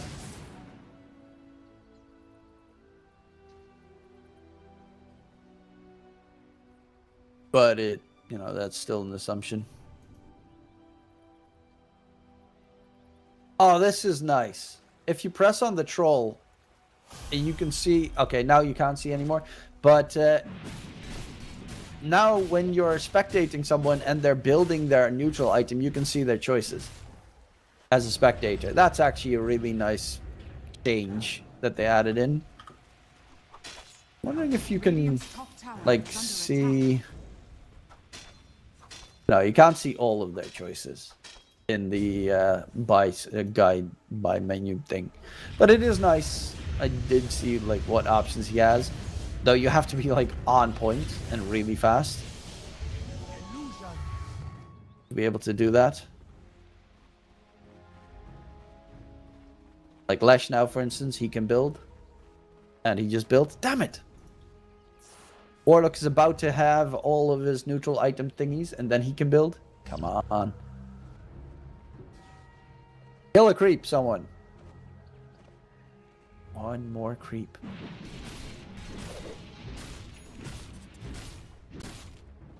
One more creep. Okay, there. That should get him. Yes, okay, Warlock. Now, press it. Not the troll. The Warlock. Okay, well, you have to take my word for it. That's the way it works. Ooh, Night Stalker can do it now as well. And he just built it. Ha! But you need to be really fast to check out what items they can build, because normally pro players, they just instantly pick the ones that they know are the best for their situation. But I was just curious how that visually worked. They have 3 essence rings on the Radiant side. Radiant are scanning.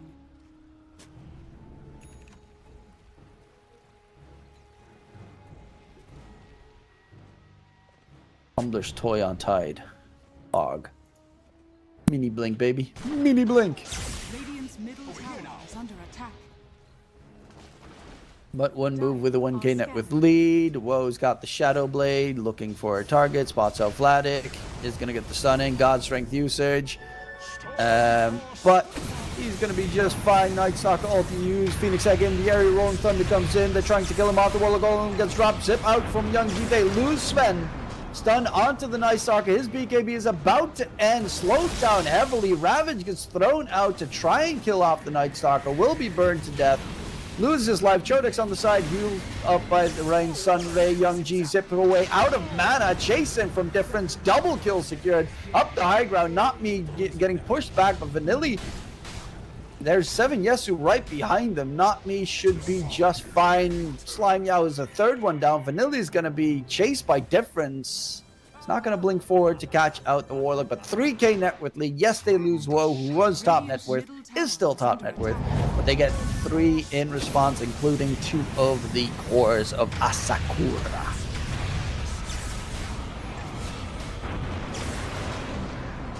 And Chodex is done with that. Mage Slayer is going to go for a Aghanim Shard. Has a Blink Dagger. Next item's Aghanim Shard. And then once BKB is over on Storm, on Night Stalker, hell, even on Troll Warlord, it's going to be really hard for them to disengage. Because you're just going to have that big old dead in the water anchor on your leg, and you won't be able to disengage freely.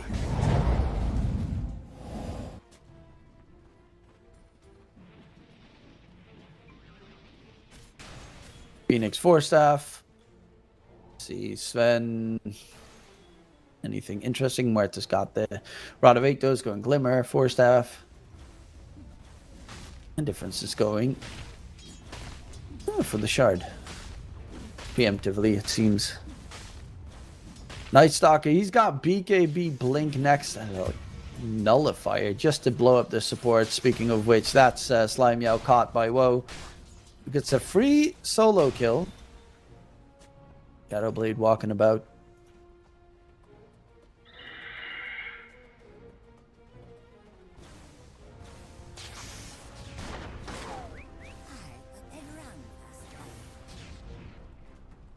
Next Tormentor is about 3 minutes away. With God's Strength, they can definitely kill it pretty quickly. Pangli is actually going for the Ags as his 3rd item rush. What's some Yesu? He's going for the BKB. Then they'll have 3 BKBs on the Radiant cores, which is nice. Slime is going Radavitos. Structures are fortified. Whoa, God Strength used on Sven to get rid of the tier 2 tower. Radiant's bottom tower is under attack. And they'll blow it up. Not me.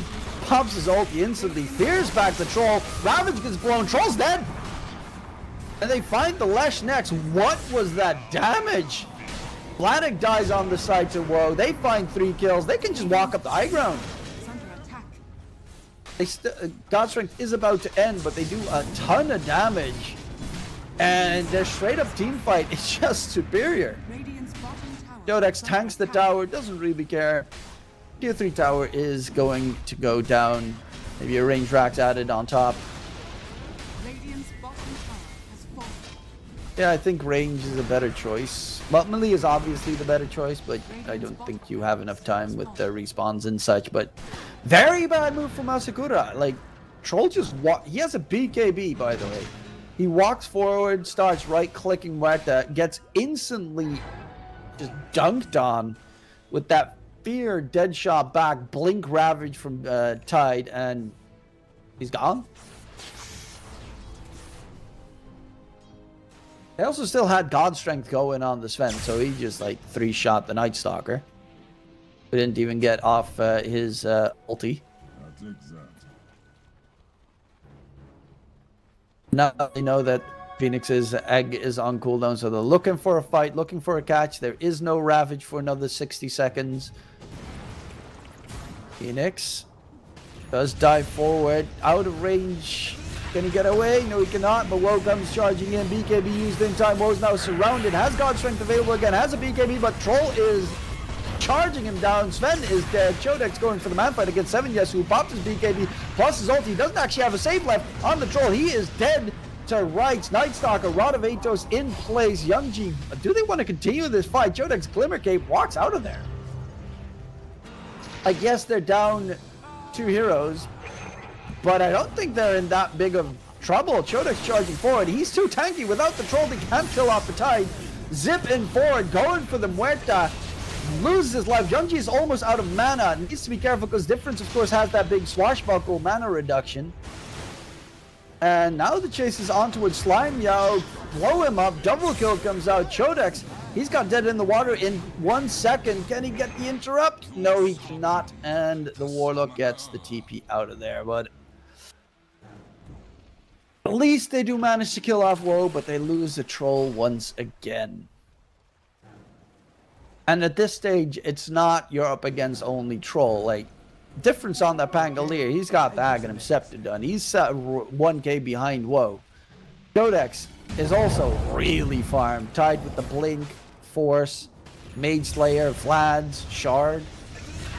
Speaking of Shard, Tormentor's up, and they're going to secure it again on 1 move. That's going to be, in this series, their 6th Tormentor that they take, and Asakura so far has taken 0.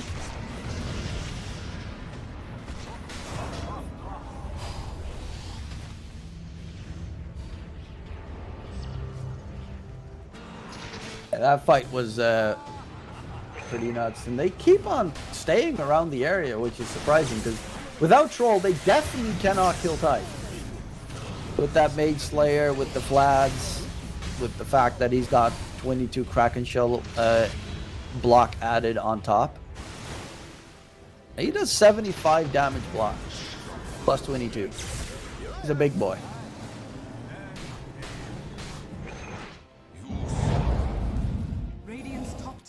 Under attack. Are scanning.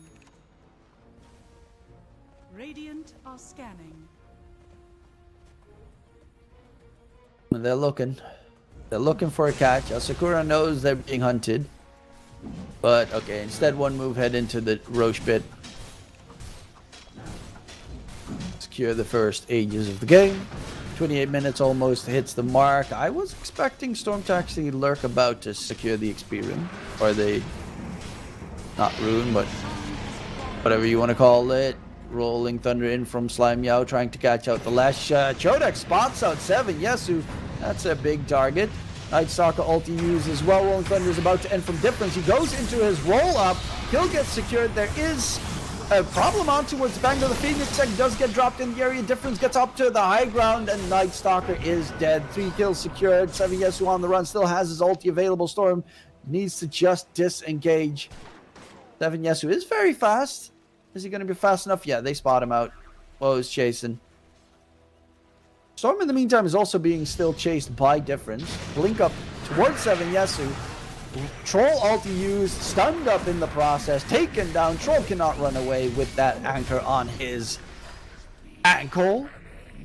And the only one that survives the fight is the Storm Young G. Big, fat, juicy engagement there. Once again, huge plays coming out this series for Difference. Game 1 on that Ember, just always a nuisance, catching everyone out. Game 2, kind of the same story on the Pango. He's the first. He plays very ballsy, I have to say, because he jumps in first almost every single time. This time as well, the Rolling Thunder was pretty much ending, but he rolls into the middle of that team fight right at the end of Rolling Thunder, goes into roll up. They can't really kill him, especially with the big shield crash shield that he gets from the double jump. And he was surrounded by like 4 enemies, so he gets a huge shield barrier. And then pretty much just fine. Like, this troll needs to get his Ags to be able to remove the shield barrier and get that quick burst. Zip in onto Woe. Big kill if they can get rid of that Aegis. It's a decent amount of damage. He has the BKB. He doesn't want to use it. Will rather sacrifice the Aegis, which is not that important for him anyway. Because you don't want to respawn without God Strength, and then you're like, eh. But a 16k lead. Phoenix has a 4-staff, and he's marked up a Hurricane Pike. Oh, that's why. So the reason why he wants Hurricane Pike is possibly, I'm not saying that's the only reason. I guess, you know, it's cool you can right-click people from long range. But it's, if the Night Stalker builds a Nullifier, and you're nullified, 4-staffing yourself doesn't help, but you can still Hurricane Pike the enemy, and then that 4-staff still helps. The way it works is because then it's not a buff on you, but a debuff on the enemy. Kind of a situation. So Hurricane Piking the enemy still works when you're nullified. It's one of the weird things that you can do to try and get out of harm's way. Same story with the fact last fight he got hit by the Crippling Fear, tried to force himself away from his enemy, and he just was off the mark to get out of range to pop the Phoenix Egg. So it's a double whammy. It's just kind of guarantees that you get out of range of the Night Stalker, but also in case he builds a Nullifier, which he is, it would immediately counteract that item.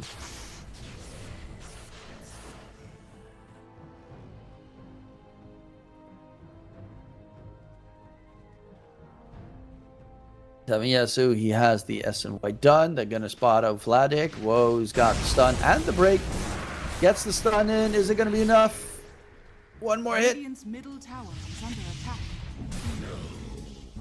Woe does get the killing spree.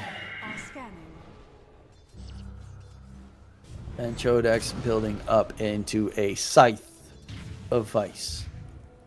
I'm actually curious. In the last game, so far in this series, Chodex has died 3 times, 0 times this game, and the Difference has died 2 times in this series, 0 in this game. Also, Woe is just like cleaning them up.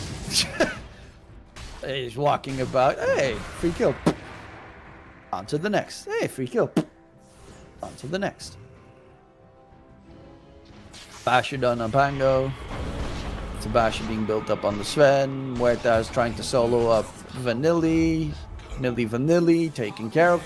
He built a Ghost Scepter on the Warlock, which of course doesn't do anything against Muerta, because Muerta hits anyone through Ethereal. So it's a nice item, but I think Glimmer might have been a bit more useful this game. considering like it does literally nothing to Muerta. And Muerta is at a stage in the game. Blink, Rod of Atos, Glimmer, 14 spell amp. Does quite a decent amount of damage. It's not like big damaging build, but still. They're just pushing. Not even caring about the fact that Split Earth is being spammed.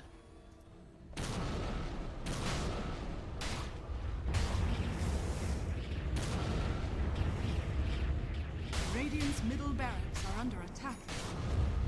Oh, Chodex has he's just ramming away at the front. He also has Anchor Smash affects buildings, which is a cool choice, considering he can just get pushed in. They're jumping on the back line onto the Phoenix, but the Rolling Thunder, they're dead! They don't even pop the BKB! The Rolling Thunder from Difference right on top 7. Yes, who pops his ulti, but they don't really care. Look at that big healing. Fun. Goodbye, Troll Warlord. GG gets hauled, and one move take the series 2-0. With a stellar performance coming out on the side of one move. Asakura, game 1, very close to taking it in their favor. Game 2, they were at quite a big lead, and then at the Tormentor, 15 minutes in the game, Tormentor gets taken. They want to continue the fight. They get blown up immediately afterwards. Then the fight bottom lane, God Strength was used by Sven. They actually fight into the God Strength instead of just like wait until it ends. Couple of very big mistakes on the side of Asakura, but nonetheless, one move take the dub home and are 2-0 in Group A. It's going to be pretty important because that group is filled with heavy hitters. Night Pulse is in that group. Asakura, of course, another team, and Apple City Gang, maybe, which I think is primarily the old Navi Junior. Like Yoai and Dual Rizzi, I think were from Navi Junior. But nonetheless, big jump up from one move. There are still, of course, matches to be witnessed today. Passion versus Rabot Yagi is going to be the next match that we have on the menu. That's going to start in about 50 minutes. So I'm going to go towards a short little break. We're all going to go towards a short little break. Decently lengthy break, and get ourselves ready for the next series. My name is DK Truman. Hopefully you enjoy the show. Hopefully you enjoy the matches. Don't forget to watch it on the CCT channel. And in case we don't see you, good afternoon, good evening, and good night.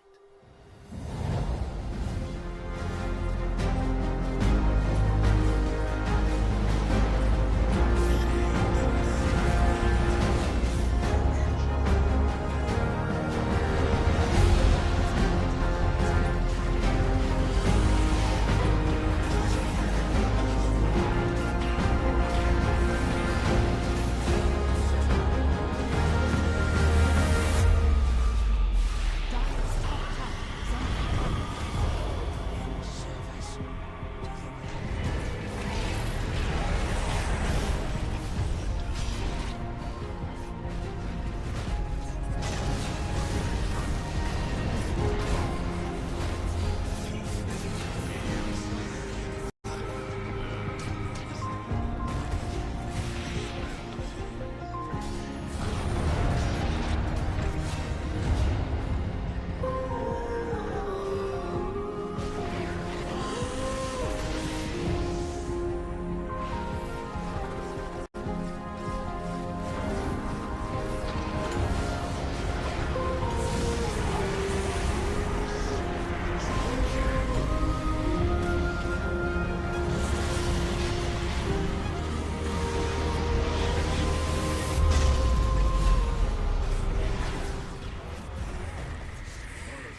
Welcome back, ladies and gentlemen. We're getting ourselves ready for the second series of the day. My name is DK Truman on the Champions of Champions Tour, Season 7 already, or Series 7, as we are getting ready for a Group B matchup. It will be a top contender in the group that is going to be playing up against a team that hasn't played in the tournament just yet. We have Passion UA versus Rabot Yagi. No idea what that means. Probably going to have to just quickly Google Translate it in a sec. But yeah, we have here, of course, the standings. Passion UA did play a match yesterday. Won at 2-0 up against 4 Pirates. Very good result considering 4 Pirates' roster. And will be taking on a team that hasn't been tested just yet. Rabotyagi, a team with a couple of players I know, Somnia and Astakor, 2 players that I am familiar with. On Passion UA side, of course, a lot more well known. Yeah, the rest of the lineup, Snov, Mirel, and Spirit. Well, Spirit is not that hard of a name to remember. To pronounce, but Somnia and Astakor to finish up the lineup. But they'll be taking on one of the contenders for the top spot here in the group stages of Group B. Crystallize, Niche, B-Body, Fernandes, and Mazzarello is the lineup that they're going to be facing up against, and that is definitely not going to be an easy team to beat. As I did previously mention, one of the top contenders. They have the massive amount of experience behind them with Crystallize, who started his career in Cascade in 2016. That's 9 years ago.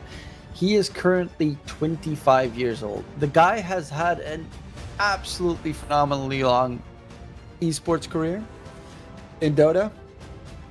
Many years in Navi back in the past, but he's still only 25 years old.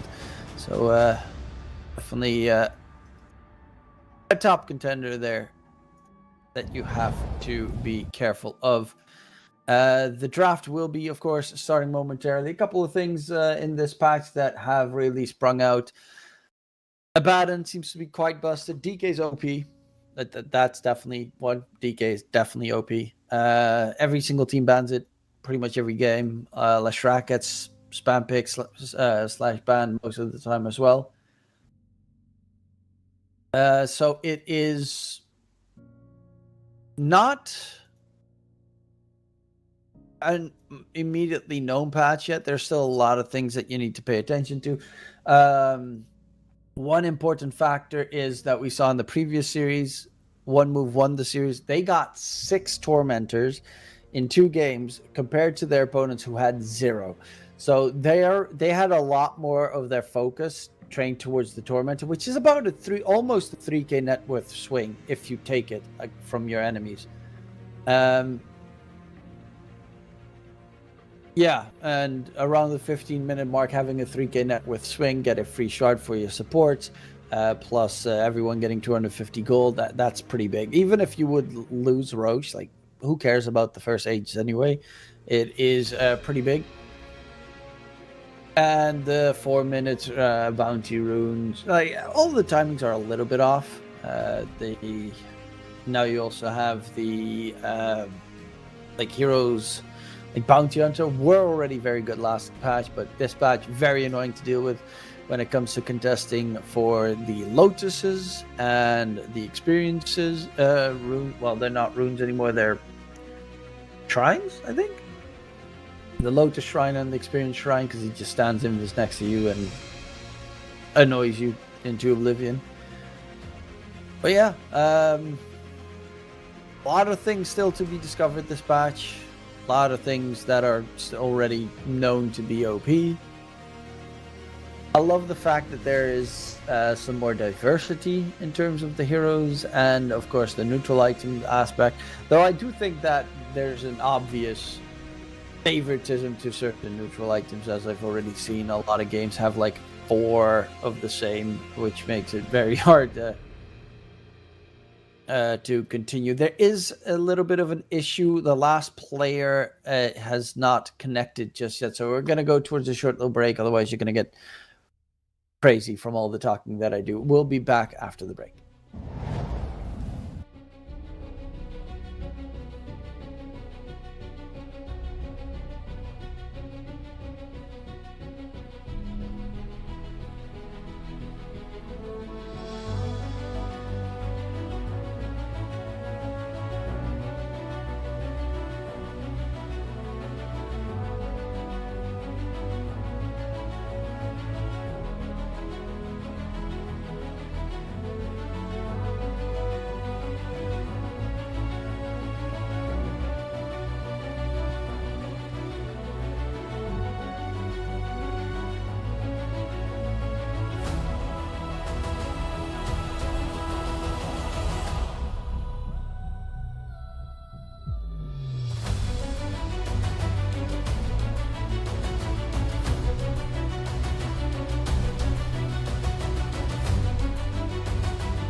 Welcome back, ladies and gentlemen.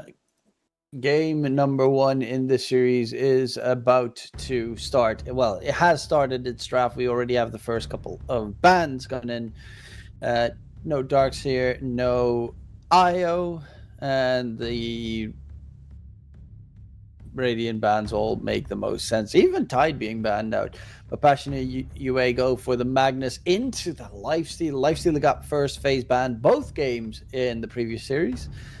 For good reason, because it is very nasty to deal with right now. But it's kind of good and bad against Magnus. Obviously, the good is the fact that most of the time you can ignore him, and you can infest him. You know, Magnus doesn't have like a silence or anything, and laning wise, you do quite a decent amount of damage to him.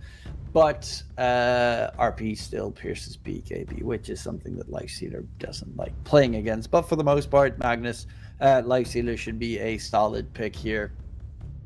Slardar actually being banned out, interestingly enough, by Passion UA, which would be a decent hero against Lifesteal. That means likely that the Magnus is going to be off lane instead of mid because of that ban. And Jakiro as their 5. They've got a very solid support lane with the Lifestealer already. That also adds in a lot of team fight. A little bit of tower push. Always nice. Passion UA, what's it gonna be? Like Rubik would be nice against Jakiro, but doesn't really do much against Lifestealer. Honestly, Slaughter would have been pretty good against Lifestealer. Other heroes, Razor's another Lifestealer counter.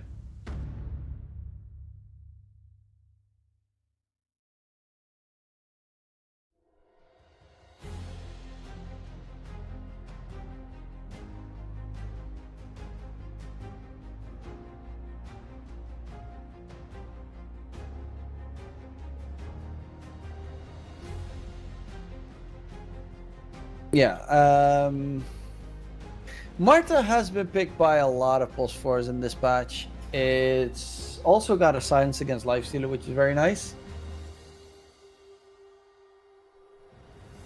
Laning wise, it's also fine. You get his ulti, make sure that Lifestealer can't hurt him. It's a really disgusting lane setup as well if you have Magnus plus Marta, because you can fear them back into a skewer in towards the tower. It's always nasty.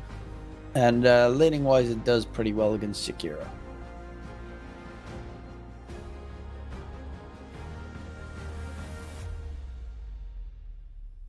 Plus his call of his AoE silence spell in combination with RP, already tons of team fight on Passion UA side.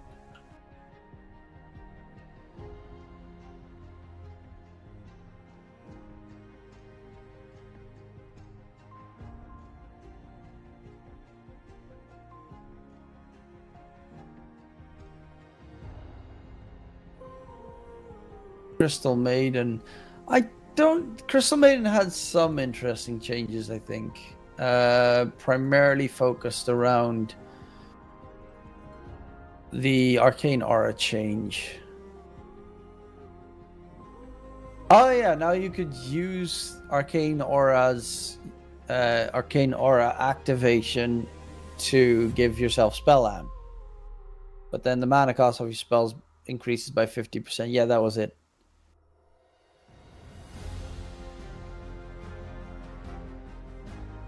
And then all the spells that you use give mana to your ally. It's pretty cool. It doesn't work with Freezing Field.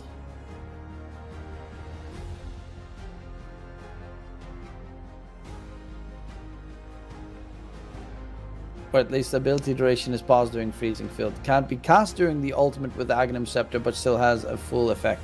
So that's kind of nice that it has the full effect if you have Aghanim Scepter. Like it's just really cool new aura. But the other picks that came through, Ember Spirit, one of the strongest mid lane heroes in the patch. It's also good this game because you get the Mage Slayer. Mage Slayer is amazing against Muerta Crystal Maiden, and also a decent amount of against Magnus. Searing Chain is going to be pretty huge against him. Rubik pickup for the Radiant side. Freezing Field, like all the spells Rubik can steal are amazing, except for Huskar's, because normally when you steal his ulti, you charge in and die. And if you steal his Inner Fire, it doesn't really do as much as it used to. Not for Rubik, at least, because it used to be like 4-second disarm or something. Now it's a silence. The disarm was really nice to use against Huskar, but if you silence him, that does nothing. Immediately Doom gets banned out. Huskar is really good in lane against Ember. It can be problematic to play against Lifestealer, because Lifestealer is kind of a... I mean, he just chunks away at you. Pops his rage is fine unless you get your 25 talent, I think it is, on Huskar. The spears deal pure damage. But that should mean that this is going to be the mid matchup, Huskar versus Ember, which you should normally win again as Huskar until Ember gets his Mage Slayer. Then all of a sudden Huskar's outgoing damage is very weak, because you do get a 40% spell damage debuff from Ember, and then your Fire Spear, your Burning Spears don't really do that much. It is, however, a good Tormentor and Roche Taker.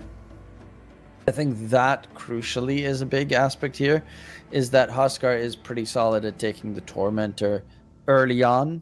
On the other side, they don't have a good Tormentor lineup on the Radiant end.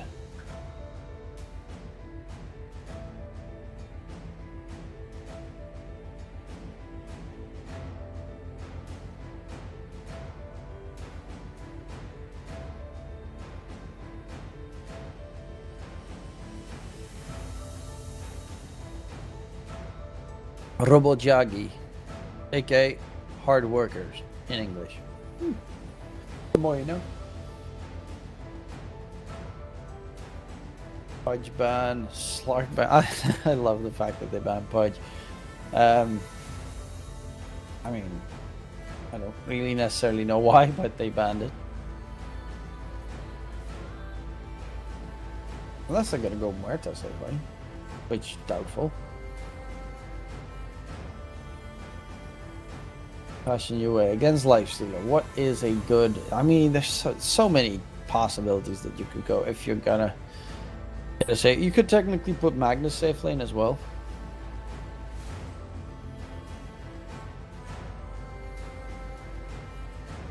Ricky Maru. Okay.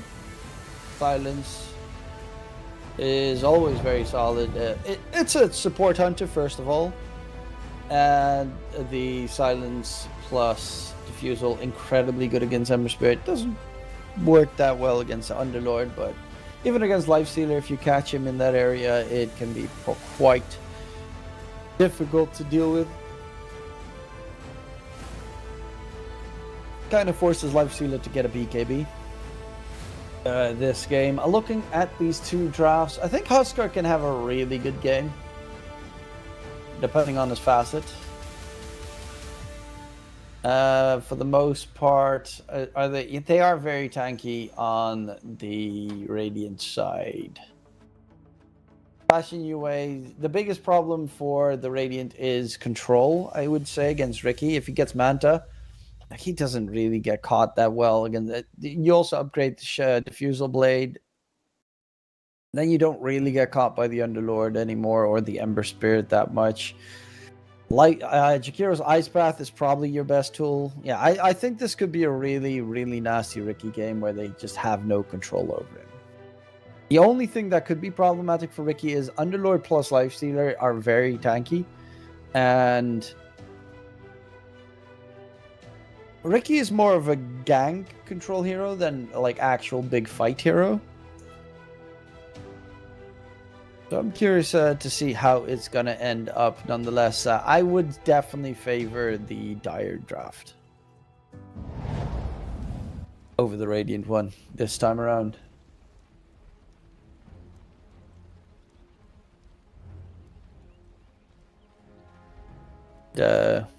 I mean, it's always nice to see Ricky, right? Let's see, which facet does Huskar have? Burning Spears also burn enemies for a percentage of their max health. Yeah, that's a really good one against both Lifestealer and Underlord. It's terrible against Roche and Tormentor, though, because it does a lot. It costs you max health instead of current health on Huskar, which is horrible for taking Roche. Early days, but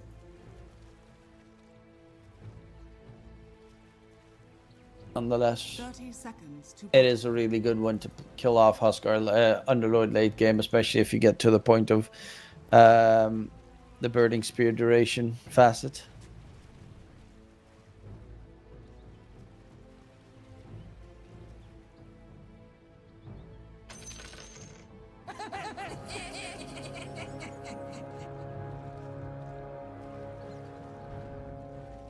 Also, the silence is good against Lifestealer. They have a lot of nastiness against. They have 3 silences, AoE silences against Lifestealer this game.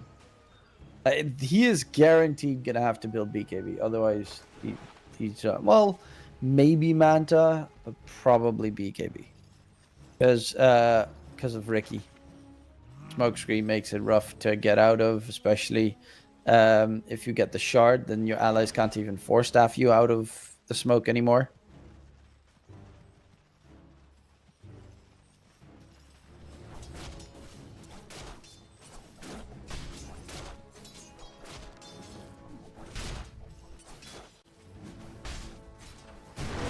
And the mid matchup should be favorable for Huskar.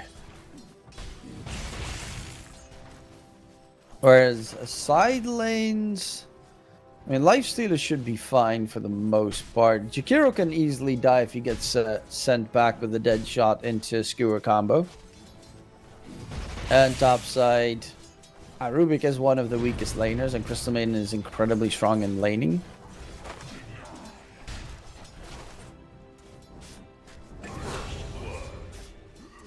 Oh, first blood in mid, though. It is going to be Ember getting first blood. So, doesn't die afterwards, which is the only big downside. But very early on, Huskar is very weak. And then he does get a little bit stronger at about level 4, level 5. But both sides now have to be very careful. Ember does have the plus of having a bottle and the Orb of Frost, which Orb of Frost reduces, of course, healing onto a hero like Huskar. And that's the first blood advantage. But yeah, now, he did get first blood, which is really good for Ember. But on the downside, he's only got 4 last hits.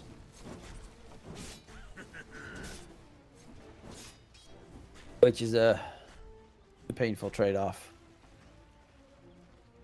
And 13-4 niche mid, Huskar. Oh, Crystallize, trying to get some harass in. Dragged back by Somnia. A lot of damage onto Ricky. Let's get out of range. Crystal Maiden did go for the Crystal Guard facet. Crystal Nova has increased radius and grants allied heroes a physical damage barrier.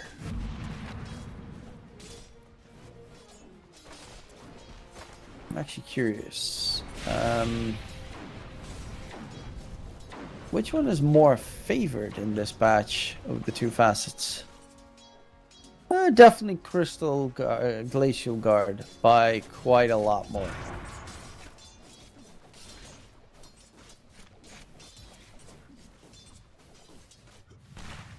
Bottom lane, Aztekor being chased down. No Skewer, but the right click should be enough to kill off Jakiro and kill Ghost of Fernans. On the meantime, Lifestealer is just chilling farming. He has 2 points in Ghoul Frenzy and nothing yet left because Rage and Open Wounds are both really good spells for different situations.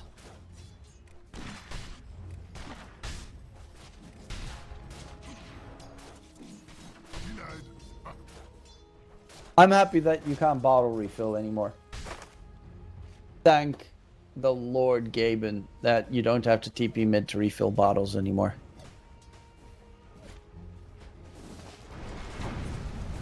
freeze. Underlord drags the creeps underneath the camp. Wants to clear them both out. Gets quite a decent amount of farm in the process. They're gonna go for Spirit here. Crystallize quite a lot of damage onto the Underlord. Is still a very tanky hero and has a healing Lotus. Has infused raindrops at the ready. Bracer, infused raindrops, healing Lotus. This Underlord's just not. You shouldn't even attempt to kill him anymore.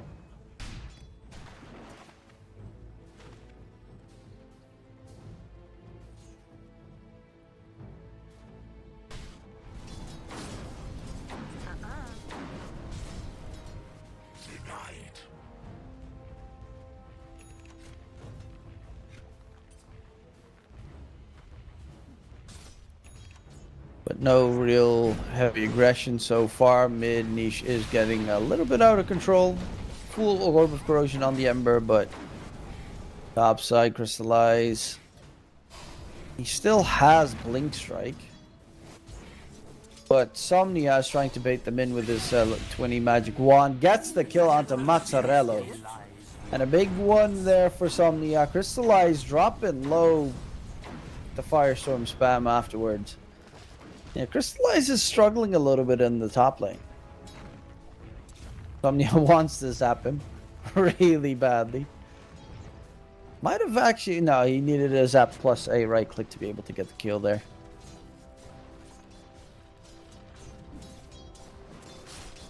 But still a pretty even game. Top net worth is going to be that Huskar. Ray on the Ember is not too shabby behind it, but that is the first blood gold. That helps him out significantly. The only one that's really struggling this game is the Ricky top.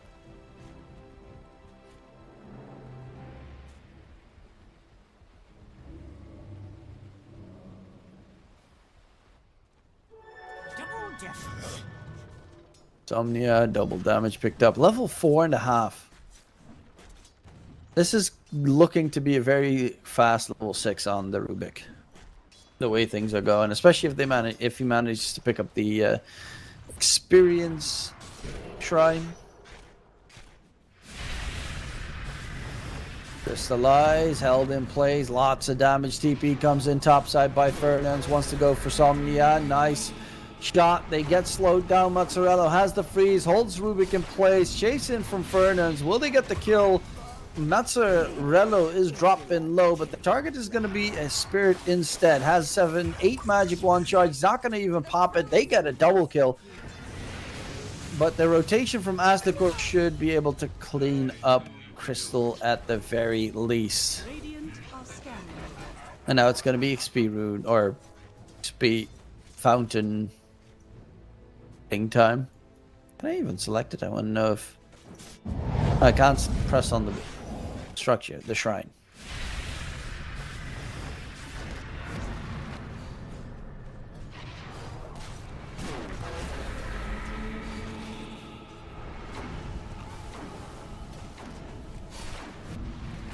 Bachuk in the bottom lane is doing a good job farming. He went for the Empower level, so this is not going to be your big blink RP play Magnus. He's going Harpoon. He's being right-click Magnus. I like this a lot because you're playing against Rubik, and otherwise Rubik always has a free shot at stealing your RP if you go for the primarily focused around RP build. Now RP is just an added bonus if you become a right-click hero on Magnus, who is still universal. So Harpoon damage, a lot of damage.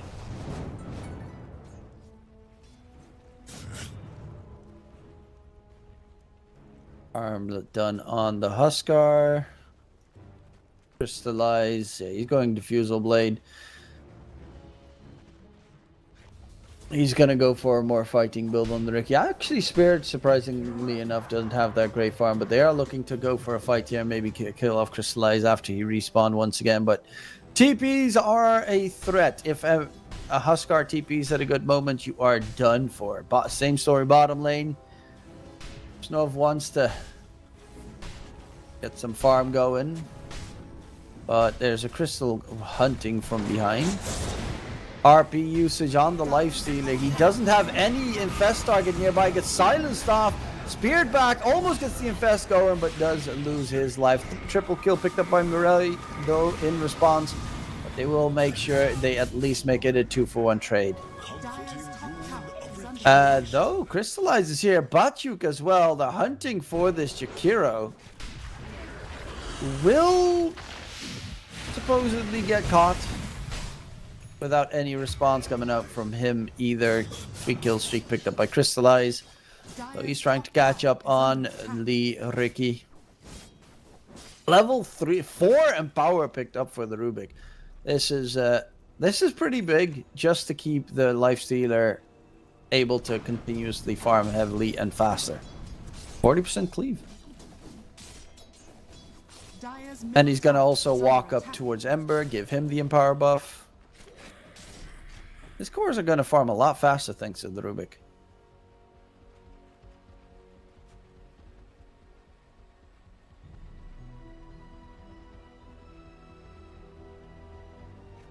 And potentially do a lot more damage.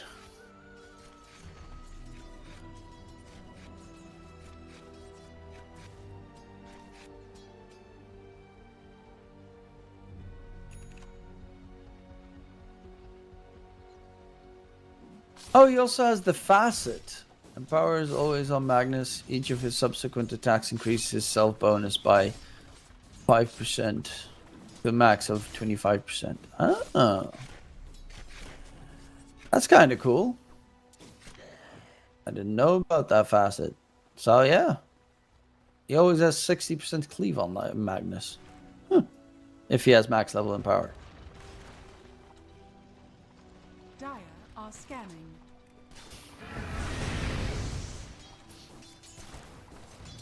Dire's Which would top be, tower I guess, is under really nice attack. if you're Morphling and turn into him. Never refuse good. So you never have to cast it on yourself. I don't know how that works. Dire's Probably top doesn't tower work that is way under because attack. of if you turn back into Morph, you will lose the buff because you're not Magnus anymore. Dire's It's yeah. bottom tower is under attack. Trickster's rune of I do illusion. kind of like it though. Spirit, he's already got the Vanguard. So he's very tanky. Vanguard, of course. Could even be used for Heaven's Halberd to deal with the Huskar, essentially, this game. But most likely he's just going to be the Crimson Guard builder. Radiant structures are fortified. 1k net with lead for Radiant's bottom tower is Robojagi. under attack. Dire's middle tower is under attack.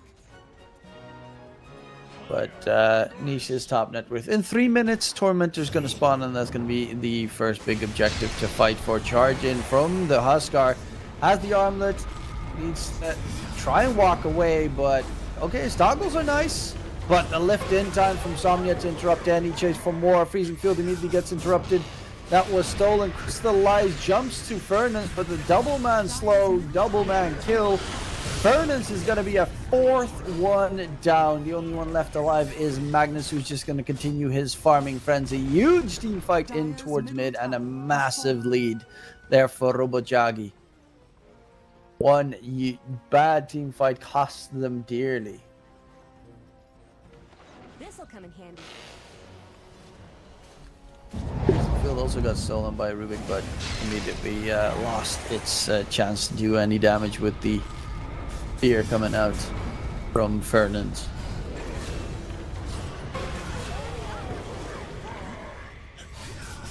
Somnia, caught by the Ricky, and a freebie there for Crystallize. Still doesn't have his Diffusal Blade. Is actually 1,000 or 900 gold away from it, which is not great.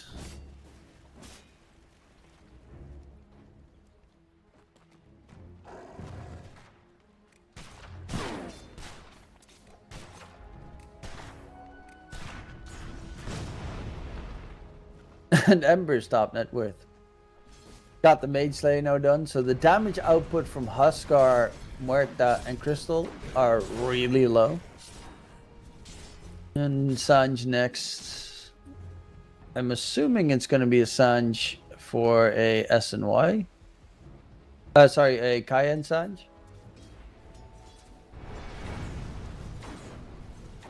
Because I doubt he's going to go Abyssal. And SNY, even though it's good against like RP and such, you really want that Kaya. Where Embers has damage output once you get... You're going to build Shivas this game. Hands down, you're going to build it. Because you're playing against Huskar, you need it. You need all the healing reduction and touch to get rid of this Huskar's pesky Berserker's blood. Neutral, passive.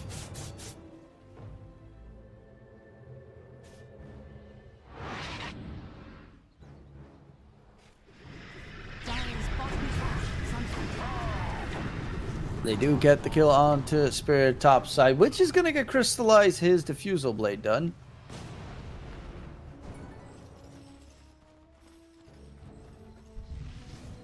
The ruin of haste.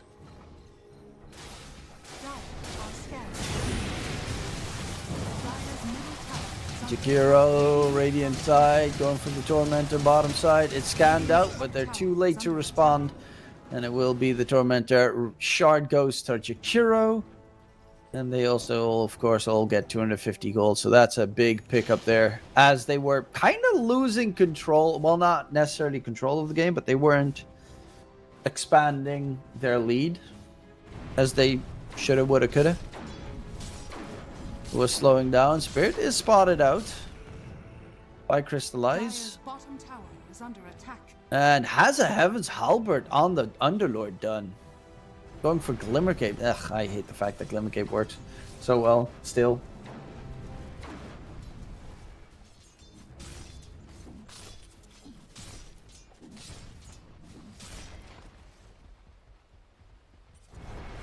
Behold, a subtle bird. And Crystallize not doing any farm. He's just constantly looking for kills. They're not really giving him a chance to get the catch. Astakor is going 4 staff.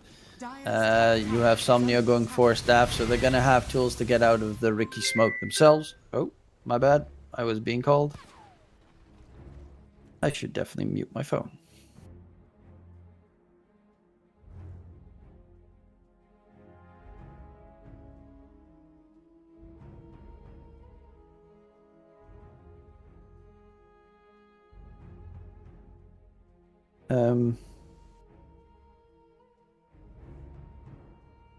I am wondering who just called me though. Oh well, that's beside the point. So far the game is going very close to even Stevens.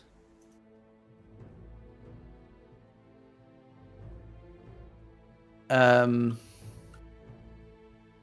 with that 4K net with lead, it ain't too shabby.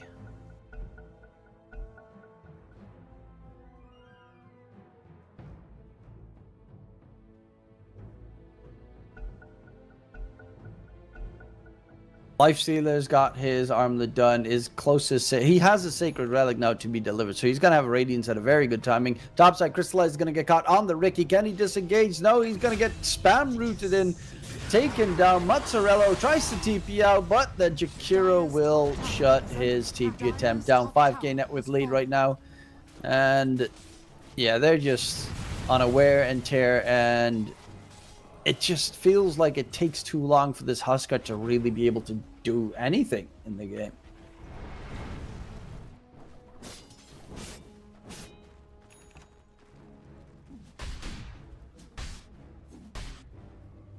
I also like the fact that Underlord has that Demon Reach facet with the big fat cleave. Looks so majestically beautiful.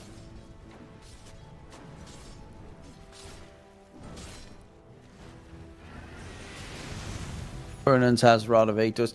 So they have, like, their supports are pretty good for ganking with the Crystal Maiden and the Muerta, Rod of Atos and Frostbite. The problem is, because of Magnus going for... Does he have Blink? Okay, now he has Blink. Now they can maybe make a play, but this Magnus off lane is 4 levels ahead of his safe lane. He's level 14 against Crystallize is level 10.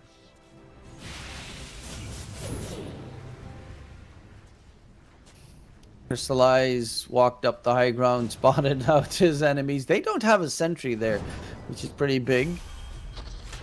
And they're going to get the drag back on the Ember, quickly blow him up.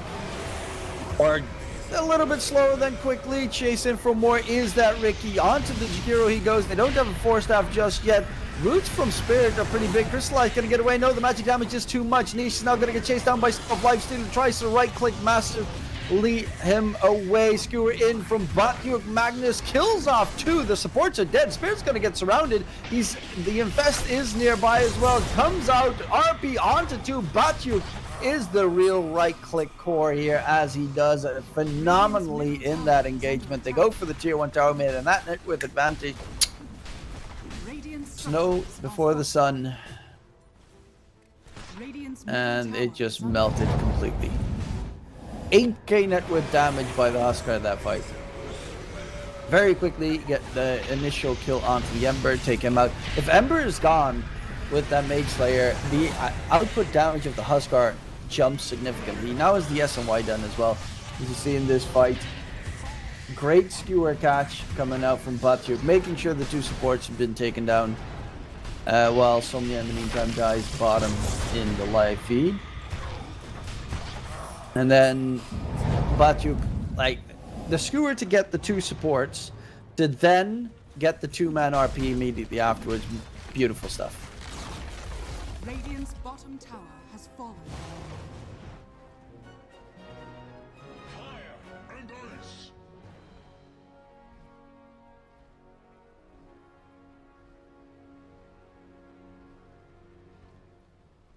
And Batyuk going for the BKB, Crystallize Aghanim Scepter. Is going to take quite some time though. And Mazzarello has the Solar Crest to be delivered on Crystal, which is a really good item, obviously, for Crystal Maiden. First of all, it's always a good item to have in your team, but Crystal Maiden has god-awful mana, and it does give you the energy booster that you build up, 300 extra mana from the Solar Crest. Always nice to have mana items on a Crystal.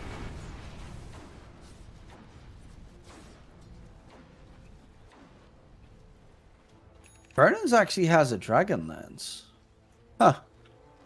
So he went Radavatos, Dragonlance. Feels like he is going for that semi-core +4, jump in onto Underlord, dragged and smoked up. Kill goes to Crystallize on 5 kills so far. 1 more piece for his Ags. He's not like having any amazing farm, but he is still being very annoying and effective with his smokescreen spam.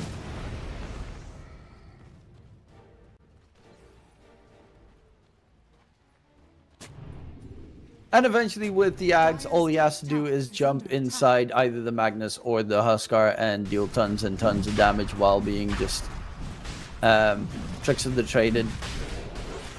Ooh, Roshi boy dropping low. Huskar to get that first ages of the game. Now you have to kill him twice. Lifestealer has the Radiance done. Is done with the Sanj as well. Gonna go for the S and Y build. Whereas Ember, he also went S and Y. Okay, so he didn't go for the Kaya Sanj, but an S and Y instead. Interesting.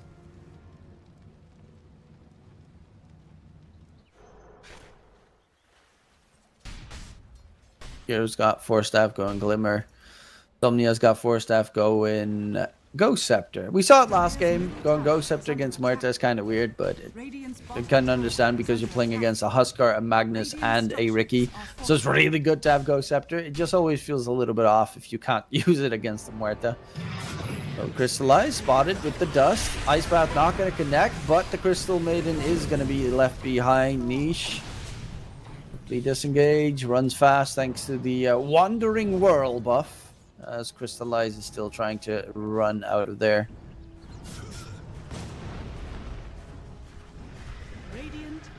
They don't catch him. A 5-man rotation to try and scoop him up, but Crystallize just chilling. Oh, those couriers did look very juicy. If he was a bounty hunter +4, he'd clean them all up.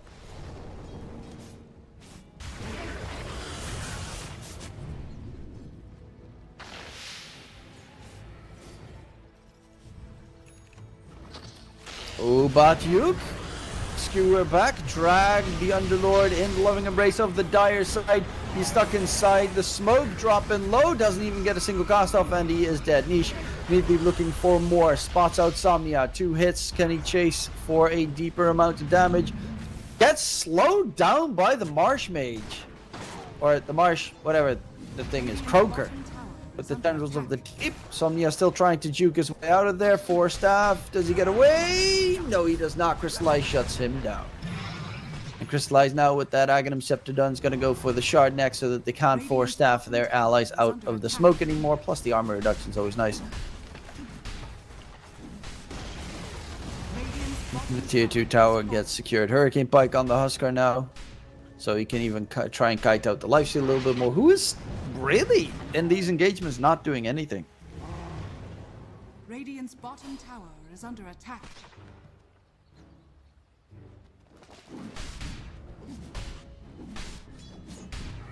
And Batyuk top net worth, BKB Dunn's going. Oh, he's building up the Revenant's Brooch. Which, I mean, the magic damage is nice to have against Underlord, and I mean, it's kind of weird against Lifestealer, right? Because of his rage, and also kind of weird against the Ember because of the Mage Slayer plus Flame Guard. I'm wondering if Daedalus would just straight up would just be better. I guess it's, I don't know, the supports died the same amount from Magic and Physical until Glimmer's built. Is under attack.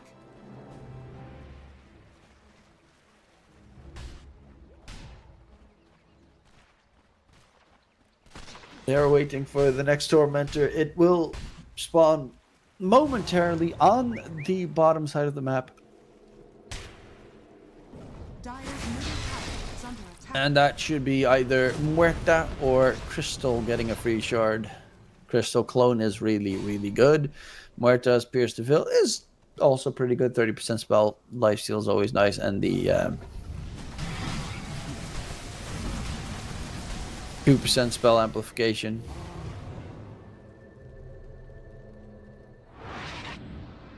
Per kill when ulti is popped in the vicinity. Always neat. Oh, Murray on the Ember, trying to get out of there. Jumped, goes back to his Fire Remnant right behind the man, forced immediately TP. Otherwise, he's going to get caught and killed. Luckily enough, the 2 supports were both not in the vicinity. Otherwise, he will definitely have been frozen in place and killed off, showing exactly that he needs to get a very quick PKB this game. Underlord, in the meantime, Rod of Atos, Heaven's Halberd, Glimmer Cape. Full support build, going Gleipnir. Feels so weird, but it is such a good item on Underlord now that it also gives the AoE bonus on his spells. And you don't have to build Maelstrom anymore, which was kind of strange. If an Underlord wants to jump in mid, and he still has the Aegis for 5 more seconds. Can they kill him off in time? He's being chased. On the side, though, they spot out Crystallize instead. He gets the smoke gas, but is done. And they will get themselves that singular kill. Looking for more in the meantime. Magnus is running away from his team, so Magnus is not going to be able to help out. Crystal Maiden is going to be the secondary.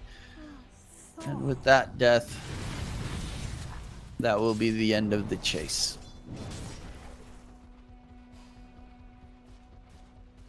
Dire's middle tower is under attack.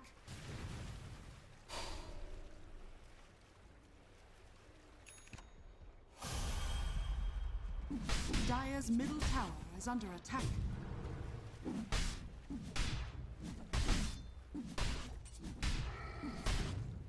Insomnia's, yeah, he's just going for that Blink Dagger Aether Lens. Next, just classic support build. Didn't even go for the Rushed Ags this time around, unfortunately. Fernand's has Hurricane Pike plus Rod of It. This is a big Muerta, especially for support. As the spell Lifesteal facet with the Pierce to Veil combination, he has insane amounts of Lifesteal once he passes. Sorry, the shard.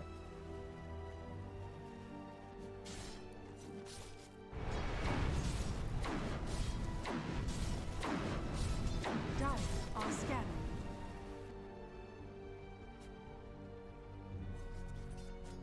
Astacor. On the other side, places the observer ward, does get spotted out. Double damage. But at least it keeps him alive with that ward placement. And knows why the enemy has a ward. Crystallized, chasing after Spirit. He's got the serrated Shiv. The true strike and target's current health as bonus physical damage chance. That should help. Fire and ice.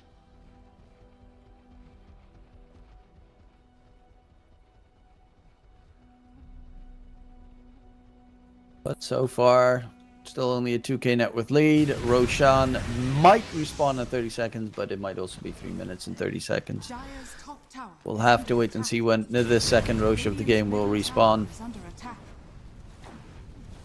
Batyuk has a full Revenant's Brooch ready. Oh, they gotta be careful. Batyuk drags back the hero. Wow. Okay, that Revenant's Brooch damage is nutty.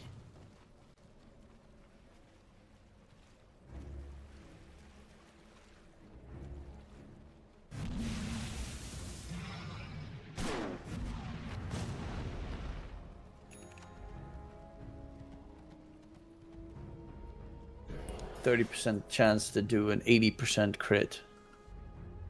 With that as magic damage, it's just kind of wild. Wild item now, Revenant's Brooch.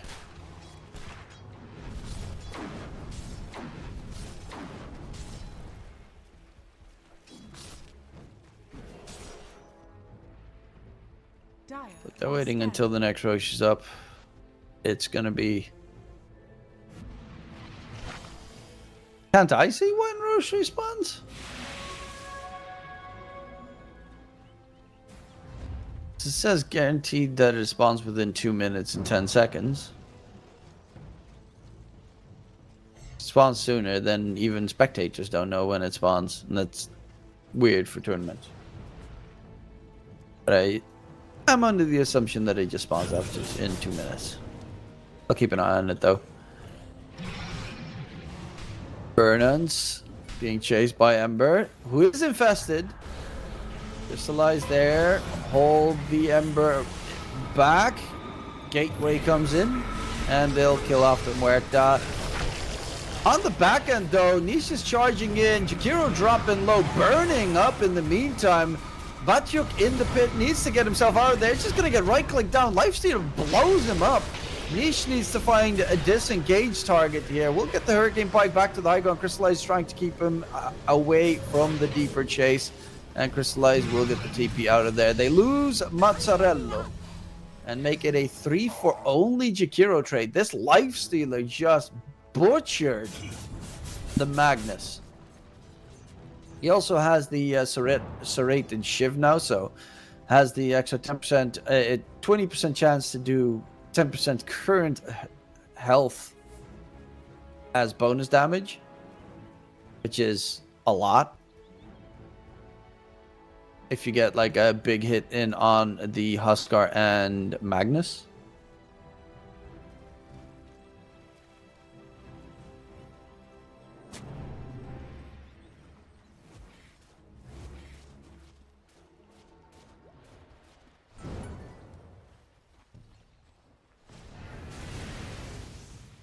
And Roche is up in 20. Oh no, Roche actually... So I do not see when Roche respawns, because it said it could be up in 20, but it spawned then. So that's weird that spectators can't see when Roche respawns anymore. Go for my master.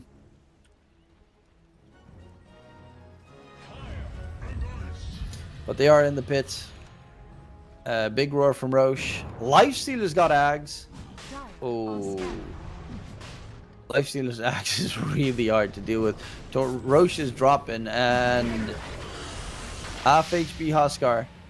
Needs to be careful. Crystallize. Wants to go for Jakiro.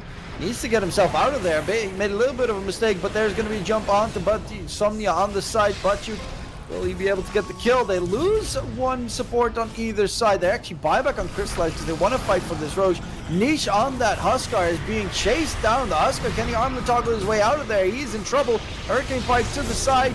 Has that big RP play from Batyuk. Gets a two-man catch, skewing them into the pit. Big smackdown from Batyuk.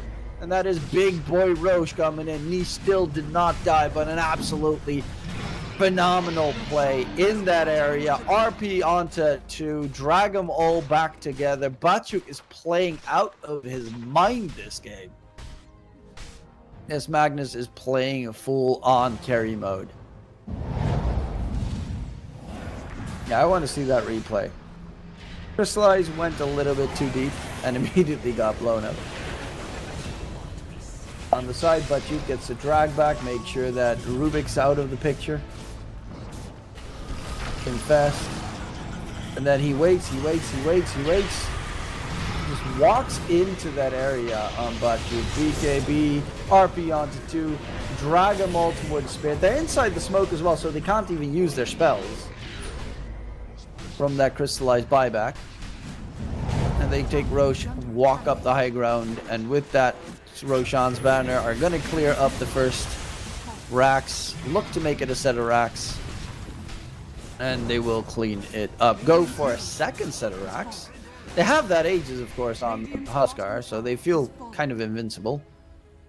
But Crystallize still no buyback available for a solid 6 more minutes. Has his BKB being delivered? That should keep him alive at least this time around, because if the moment he gets caught, he doesn't have Manta, he doesn't have Disperser.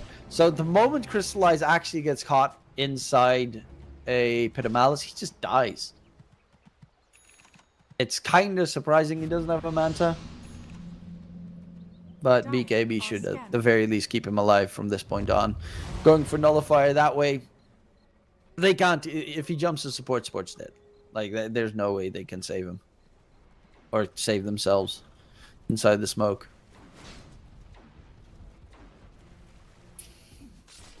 Niche closing in on his Ags for the life break taunt.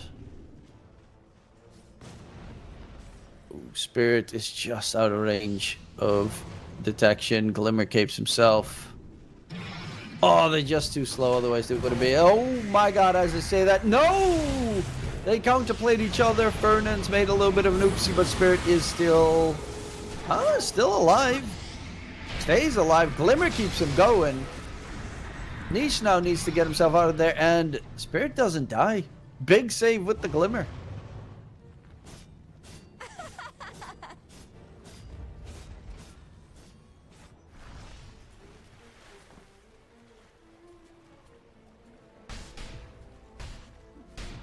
Lifestealer going for next. MKB has the Basher done. Tormentor's up. They're going to go for their second Tormentor of the game. It's... Crystallize already has it, so it's either Huskar or Crystal Maiden.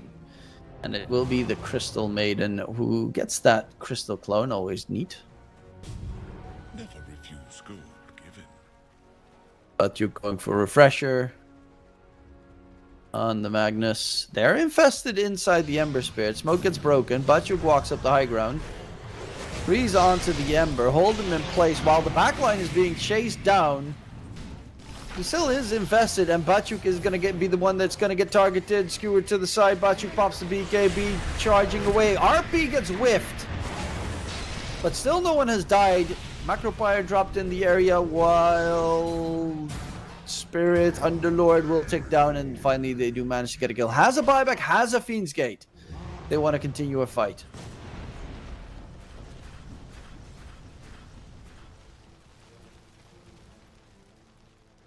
I mean, they're walking up the high ground. They still have the Aegis for a minute. There are no creeps just yet, but the fortification still... Actually, there was one creep in the area that breaks the fortification. Keeping forward, Niche gets ballsy. He knows he has that Aegis, so he's still feeling very confident in the fight. They buy back on Underlord. He takes the gateway. He's actually completely alone in that area. Very tanky, but not looking to be tanky enough to survive that onslaught of 4 heroes badgering away at you. While Niche still got the Aegis for 30 seconds. Infest inside the Muerta. Lifestealer is now surrounded by 5 enemies. He's caught inside the smoke. They're gonna nuke him down. Huskar's Age is still alive for 20 more seconds. He's fighting a 1 versus 3, and they do not kill him. They don't want to kill him, but they do lose 2 cores. One of them a dieback at that, because they are just blocked by Niche, just standing tall in the front. Huskar's unkillable. And they're just looking to finish. I mean, they both don't have a buyback on their cores. No reason to hang back. Has a duel, misses the duel, the taunt onto Ember thanks to the sleight of fist. But Yukto will drag back the Rubik. Who almost instantly gets blown up by a Batyuk right click. And the GG gets called. Passion UA take game number 1. Radiant's middle tower. After being down a little bit, they do manage to come back swinging and demolish their opponents. Niche on that. Huskar looked superb, just frontlining the entire time, was pretty much unkillable at that stage, but also I think Batyuk without a doubt MVP of game 1 on that Magnus, top net worth of the game, top net worth pretty much the entire game, but 1 RP whiff, but for the rest phenomenal RPs coming out from that Magnus. His damage dealt was okay, 2nd place. Top damage dealt was the Huskar by a lot. He had 35k damage dealt in that game, but it was all being able to get set up by the Magnus. Crystallize had a tough game, but he did do pretty much what was needed. He played like a support life sealer, Ricky, in the trend that he was distracting them, forcing all the spells on him, and then they didn't have enough to kill off this Huskar. Nonetheless, that was only the first in this series. We'll be going towards a break, and we'll be right back after the break.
Welcome back, ladies and gentlemen, ready for game number 2 in this series between Passion UA and the team that is trying to stand in their way of this 2-0 victory.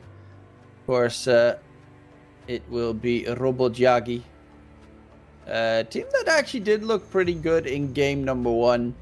Lifesteal did get active and start roaming around, get kills, but unfortunately for them, they had to deal with a Huskar who was ridiculously farmed and a phenomenal offlane performance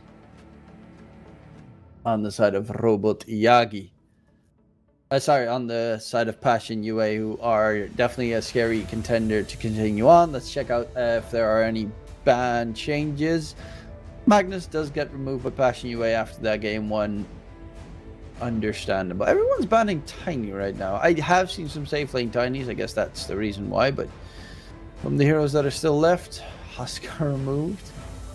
Damn, they pick up the Ember Spirit once again. It did look good in game 1. Didn't even get first blood again in a matchup that he should normally lose, but there are other options that can get rid of the Ember in the mid lane matchup. You get, for instance, the Lash mid tends to be very good against Ember. Currently, Monkey mid is always good against Ember. Darkseer has been banned every series so far. That every match that I have watched was first phase banned every single time. Now it gets picked up. Why is everyone picking the hero? I want to figure out. Darkseer, what does he have changed? Is now intelligence? Yes. Base damage increased by 26. Damage at level 1 increased by 5. Okay. Damage gain. Okay. Some changes in that regard. Remove mental fortitude innate ability. Now has a new innate ability. Passive improves with Darkseer's level. When Darkseer levels up, he restores a percentage of his max health and mana. Restore percentage is equal to 10% plus 2% per hero level disabled by break.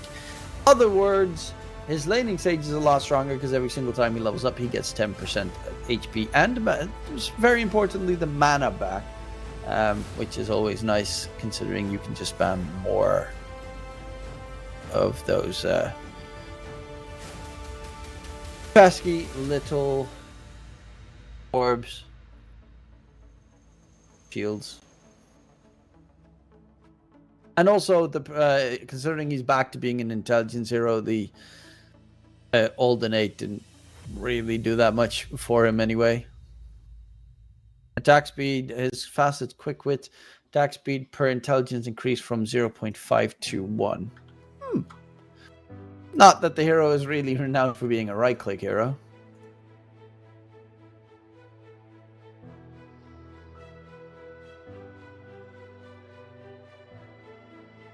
But it is definitely by far the higher pick rates facet to choose. Ricky Maru again for Passion UA. Didn't really do that great last game, but this time around you do have a Darkseer, which with the Surge buff, with the Ion Shell buff, and Vacuum Wall into Smoke. It's still really nasty, and Ricky, of course, does a tremendous amounts of work against Ember Spirit. Crystallize had a tough game last time around. I don't think in terms of damage department he gets helped that like build out this game as much as last game by the Darkseer compared to the Magnus, but it is still, if he gets a decent lane, a good shot. Nonetheless, with Darkseer and Ricky already picked, Underlord again seems like a very solid choice to go for. He played really well, laned incredibly well against the Ricky. And Rod of Atos plus AoE roots and such are amazingly strong against both Darkseer and Ricky. I would honestly still like to see the Underlord here.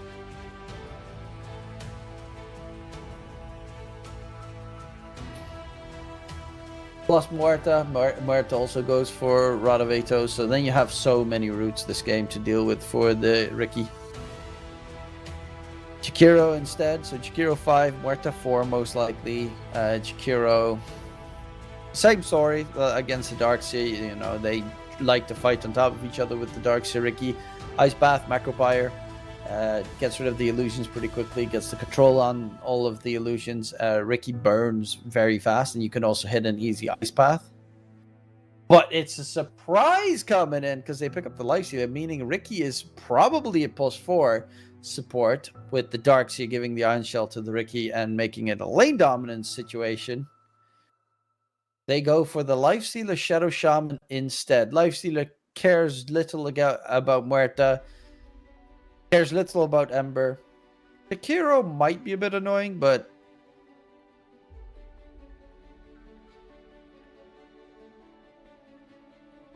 most of the time, Lifestealer should have a pretty good time. Shadow Shaman, also a hero that gets rid of roots and silences, thanks to the clock. I think it's a shard now. Can't remember because they changed it that he now has.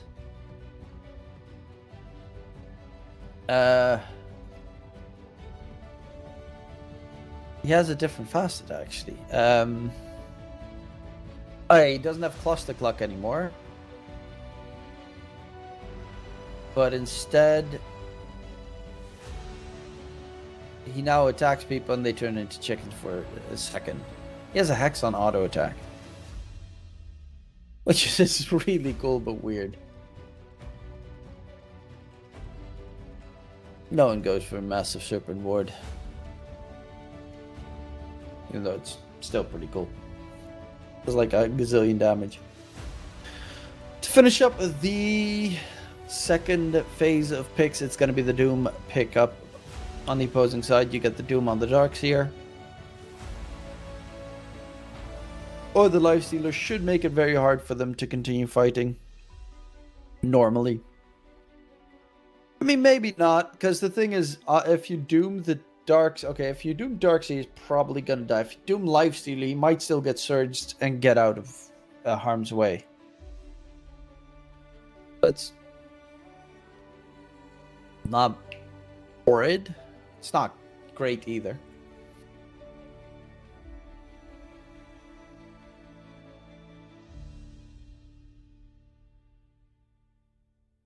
Let's see. Troll ban would have been really good against Lifestealer and Darkseer. Pango ban. Yeah, Passion UA still needs a mid laner to lane against Ember. There's so many options you can go for. You can also go for Storm necessarily if you want. So you have the Infest Bomb. You can also just infest into Riki, obviously. Or Void Spirit. The only problem is Doom in most situations. But you just get Lincolns and Doom shouldn't be able to do much to you because Muerta with Rod of Atos and Deadshot's the only one that can really break Lincolns. So Lincolns would almost be a guaranteed Doom stopper. And unless they of course get like Yule's Rod of Atos, Force Staff, X, those kind of items.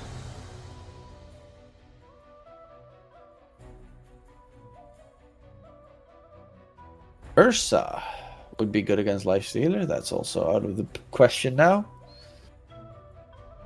I mean, against Lifestealer, there's still plenty of heroes that you can go for. Not like Lifestealer is the most amazing, unbeatable hero. Most of the time, you actually choose a hero that can kite the Lifestealer and you kill everyone else and then leave Lifestealer last.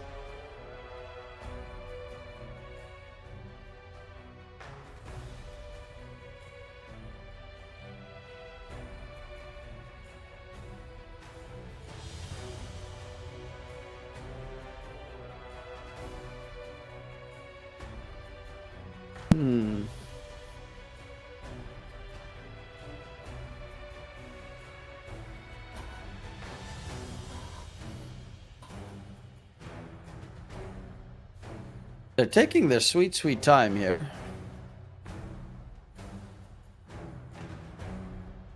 Storm does get removed. Like it? Nah. What do you pick in the safe lane? TB? Nah, against Darkseid it's kind of whack. Medusa, same story.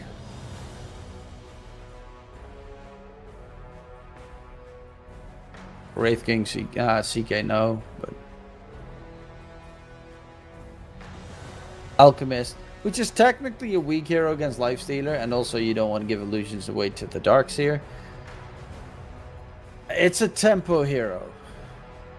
And it also depends on really what Lifestealer's build is going to be. If Lifestealer goes for like a Deso build, he clears up the enemies very quickly. Sniper last pick. I don't know. It feels like a very weird draft from Passion UA, because the only one that can frontline realistically is Lifestealer. Because Lifestealer is going to have to like tank the gank, and Ricky to be a nuisance, I guess.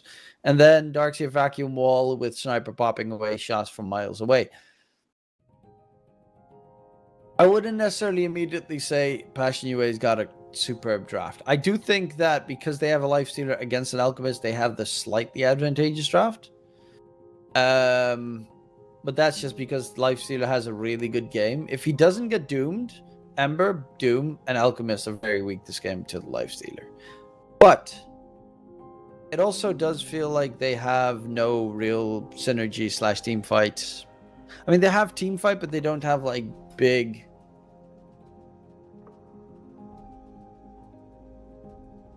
team. It all doesn't synergize that well with each other.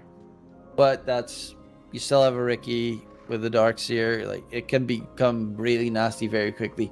I'm a little bit worried for Passion UA that the snowball on the opposing side is going to hit a bit too hard if they're not careful.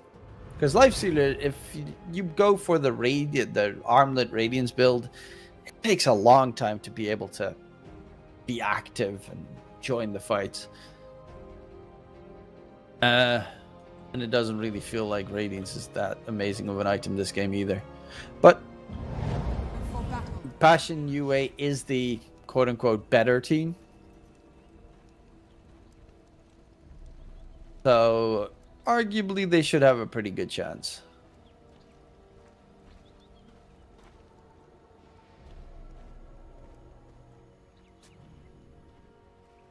I'm quickly gonna check.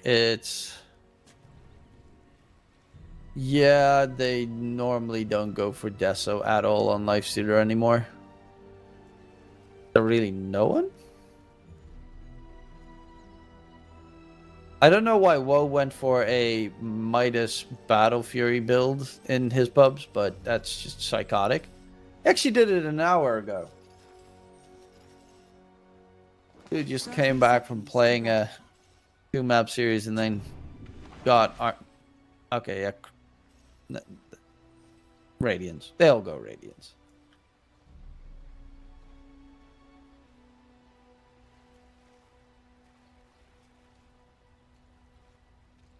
I miss the old Lifestealer where you just get Anamitis or Armlet Deso and then you just like 4-shot a lot Alchemist at that stage in the game.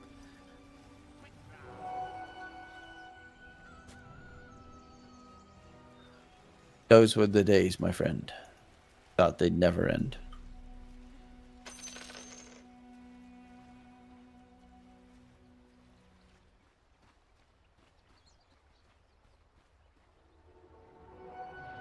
Okay, 4 bounties picked up. And it's a 2 for 2 sorry, 3 bounties for the Radiant side, 1 for the Dire. That's good gold for Alky Boy.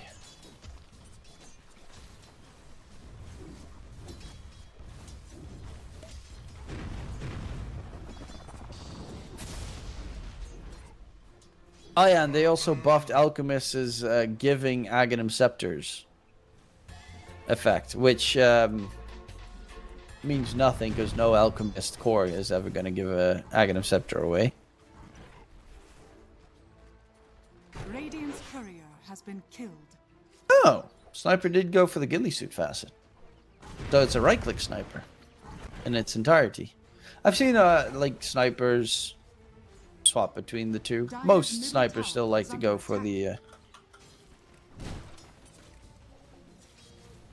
scatter shot facet, depending on the role. Safe lane tends to be more ghillie suit, mid lane tends to be a bit more scatter shot, but Scout, yeah, interchangeable depending on what you need in the game. In this case, I guess the second right clicker, long range, just popping away at the Doom should be suffice to win them the game.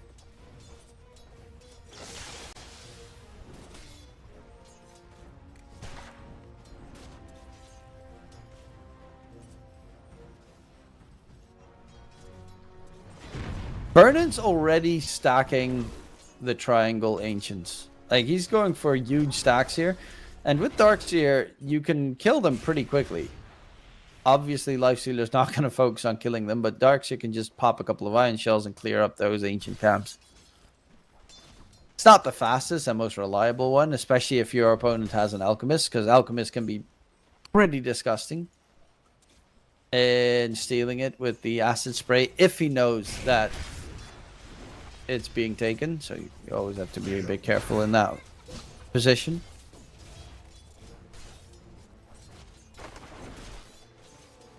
You also have a sniper who could join in, pop a shrapnel.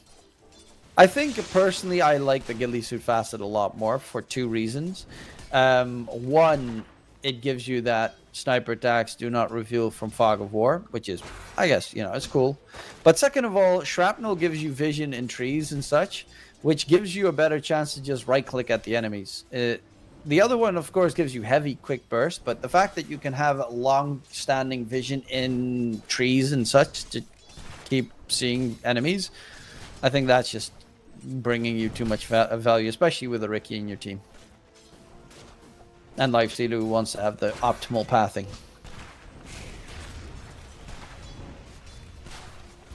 In the meantime, Niche in mid doing a terrific job against Mireille. Being sniper does that. Right, there's just, oh, they can't really do much to me. Kind of mentality behind it.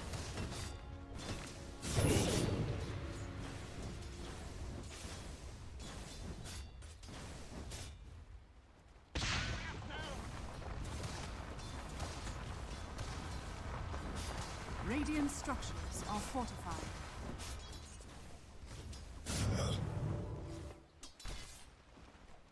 Pop shots, baby, pop shots. Water runes get secured and denied for the Ember. So no bottle refill either. He's already through his entire bottle. And considering supports cannot TP to refill the bottle, that forces you most of the time to go back to base and refill it yourself. However, in this case, he's not taking that much damage and might even get level 6 beforehand, so he could just TP back to base himself.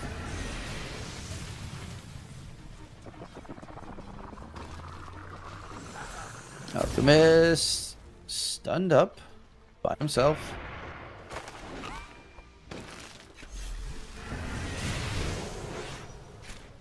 Astakor taking a lot of damage here from Fernan's. And Fernan's made a little bit of an oopsie daisy to give away first blood to Astakor, who, as a Jakiro, is a very tanky support. You should never underestimate how much HP this hero gets. Starts off with a lot of strength. But the Uke, second kill coming in. This one goes to the Alchemist, and a double kill in the bottom lane. Puts them in a very good spot already. Towards mid, chase deep for Mireille. Won't be able to get the catch. Vernon's just too far away. Doesn't get the vision to get the jump. And Niche now walking all the way back to the lane. We'll be able to continue the push on towards the tier 1 tower. Is a K net worth ahead of the Ember Spirit. Well, top side, Spirit's being slowed, shackled up, crystallized, right clicking away, but doesn't have any slows, doesn't have any boots, and this Doom has phase boots done, so he is really hard to control.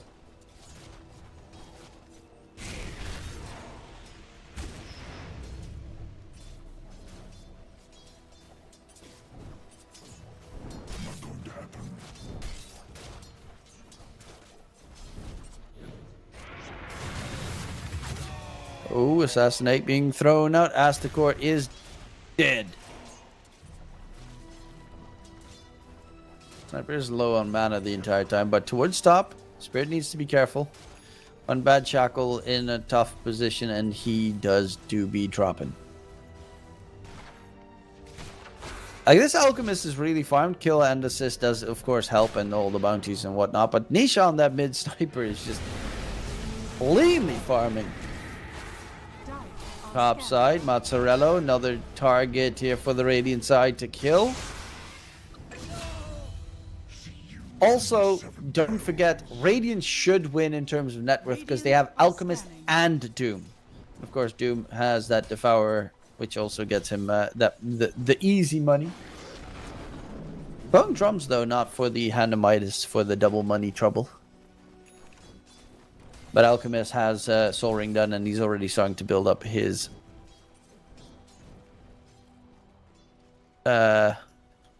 Radiance. 1300 gold into his Sacred Relic.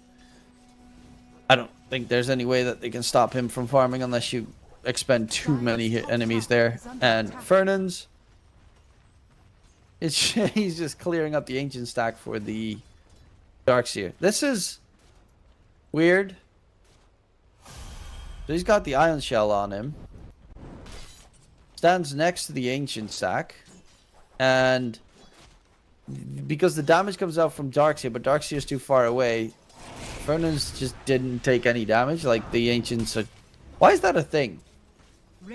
Like, right now, if you look at Fernan's on the Ricky, he's clearing up the Ancient stack. Oh, there's a big fight in mid. Terra Shaman is gonna die, but I'm just watching this Ricky stand next to the Ancients. He's level 6 now on Ricky. And level 6 on Darkseer. He just got 2 full levels on the Ricky. What is the strat?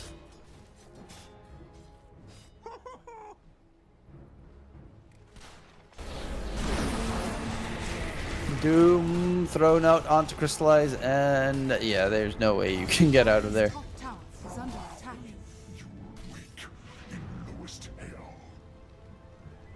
Furnace TP's in top. Lots of Somnia. And body blocks him. Somnia will get taken down with a slow death. Radiant's middle tower is under attack. Dire's bottom tower is under attack.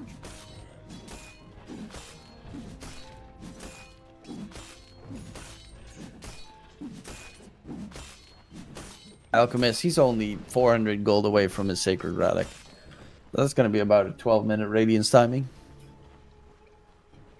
Crystallize, quite a long way to go for his first item. And Saber Concoction, repped up, Batyuk harassed. Batyuk is going Vanguard. Wondering if he's going to go Crimson Guard or Heaven's Halberd.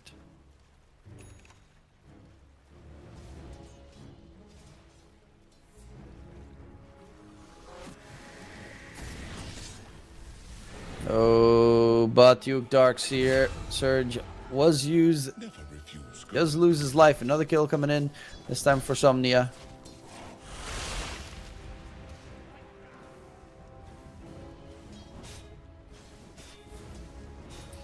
And in 40 seconds, Doom has his Doom available again. So then Crystallize needs to be careful for another gank. Towards mid. That Ember is just not getting anything gained. Mozzarella shackles onto Jakiro, who's dropping low Ice Path. Mozzarella being forced back. Assassinate, takes down Somnia, has the Assassinate available again, so you gotta be careful if you want to continue the fight here. Towards mid against this Dragonlance sniper. Dire's structures are fortified.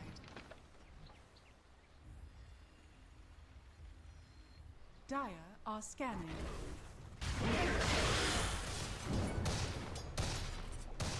Radiant structures are fortified. Radiant are scanning. Okay, Aztekor spotted through, places the sentry. Aztekor, assassinate, another kill for Sniper. Shackles, holds Ember in place inside the smoke. Niche walking through is going to get doomed immediately. This was a very deep move coming out. And this is going to cost them the Sniper who went too far. And Mozzarella is going to be a second one down. A lot of lives lost here. Double kill for Spirit on that Doom in mid. Yeah, they got that kill, and then for some reason, they just all full-bodied into that area, especially the sniper going inside the trees. Dire's middle tower is under Very attack. risky move.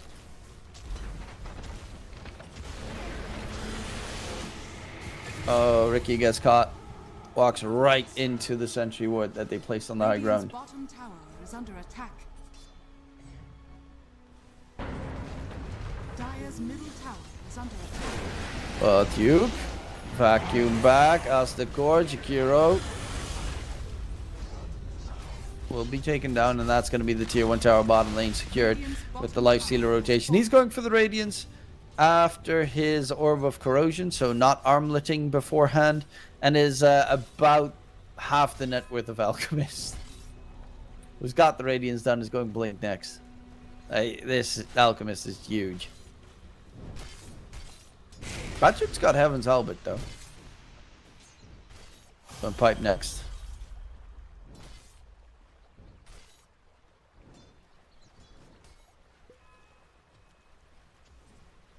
I love the fact that Fernance is just playing ultra support. He has Iron Shell on him and he's farming camps, so Bachuk gets the gold.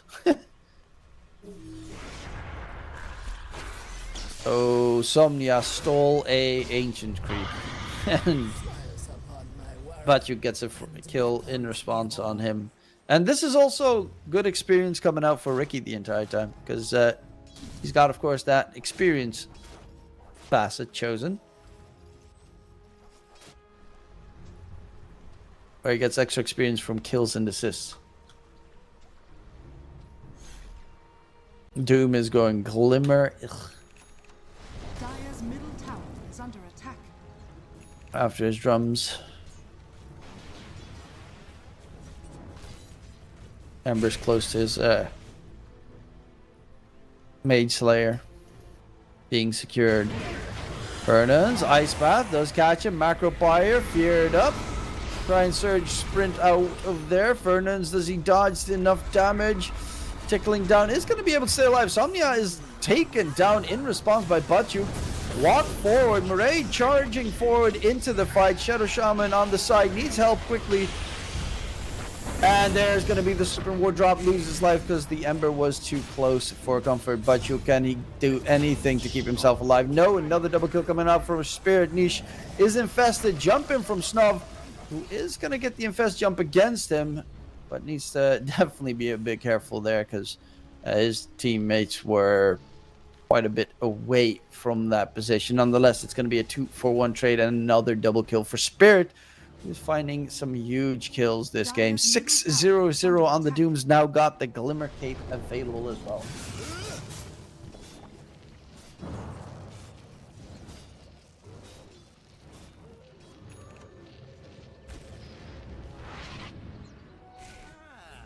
This will come in handy. And that was with Doom available the entire time as well, so they still have Doom to use in case it's needed. Dire's top tower is under attack. Sniper has Hurricane Pike. Second item, Revenant's Brooch. That's kind of nutty. Past the core. Caught on the side. They actually find the Doom, who's going to get fully locked in position, and that's going to get them the Tormentor. So they just got a double kill and very likely Tormentor to boot. Which is another 2k net worth string, and that should put them in the net worth lead. Yes, indeed. Tormentor, free shard for the Shadow Shaman, so he gets now foul play. To increase the amount of time incoming damage is reduced to 1.5 seconds. When foul play is triggered, Shadow Shaman becomes invulnerable for 0.1 second, and 3 additional uncontrollable chickens are created that last for 3 seconds. While Shadow Shaman is transformed, he can now use items. Oh! That's kind of cool.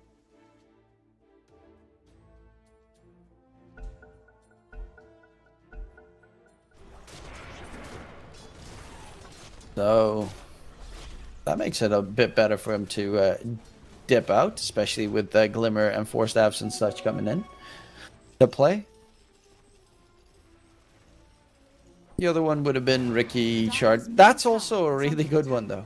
Not at this stage because they don't have like Force Staffs yet, but it will become a very good one. Now they have a Glimmer on Doom. At least that one wouldn't be usable to help allies anymore. Dire's middle tower has fallen.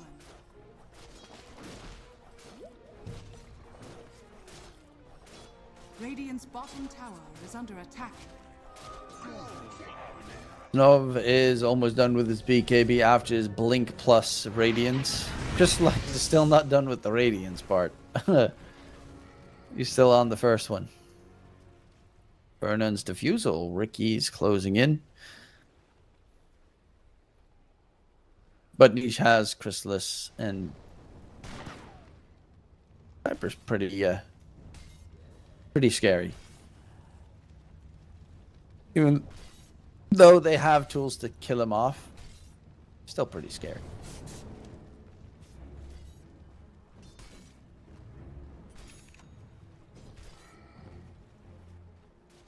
Alchemist, next item, Bloodthorn. I don't know. Bloodthorn always feels weird to me now. The fact that you can't give your allies True Strike anymore. I don't know. Really put me off on that item. I always like that aspect of it. Mozzarella, run! Radiant's courier has been killed. And Radiant's Sacred Relic is done for the Lifestealer to be delivered.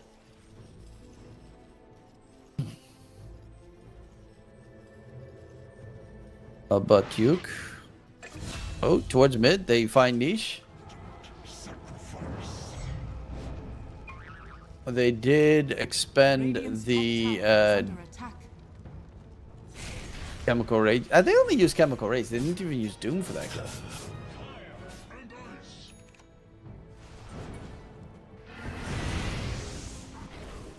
And Fernance is, I think, courier sniping. He gets extra experience for sniping couriers. Yeah, he's looking for couriers. There's one that's going to be flying right back towards the Radiant base. He's going to spot it out. Damage empowers me. Yoink. Radiant's courier has been killed. And they immediately know, oh, there's a wood there. With the quick ping. Spirit, bottom side. Do they have a dust? They don't have dust available on Ricky. Lifestealer is closing in. Spirit is, he's gonna run away. He's got drums, he's got Glimmer, he's got phase boots. They have no dust. Oh, they do have a sentry. Vacuum back, Spirit's going for the TP out. Vernon, yeah, okay, they do have eventually enough damage to kill him off. Actually expected him to be a little bit more survivable there.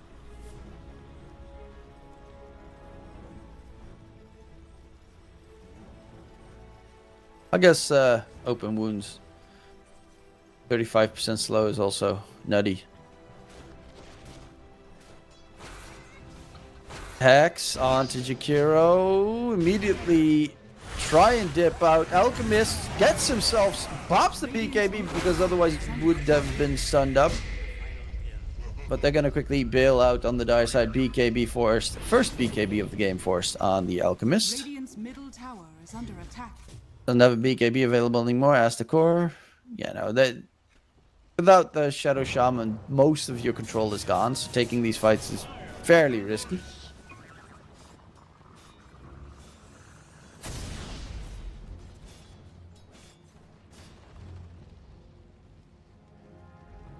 And Fernand's Diffusal Blade is going to be flying in, which is actually a really good way to deal with the supports. Right now, they don't have Force Staffs yet. So if you get one of these supports solo on a position, you can possibly solo kill them. Radiant's middle tower has fallen.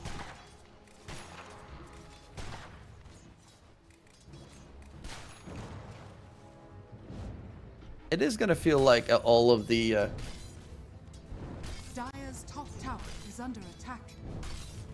Supporting is going to come down pretty much all down to the Shadow Shaman. Buying all the support items, considering Ricky has, well, the Fusel Blade, so he's sort of a core-ish. Smoke up. Radiant side. Alchemist. Orchid is done. Really good item against Crystallized Lifestealer, who is building the SNY to at least have some status resistance. Mazzarello in a lot of trouble.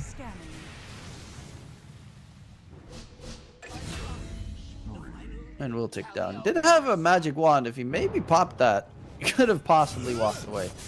Or at least kept them occupied a little bit longer.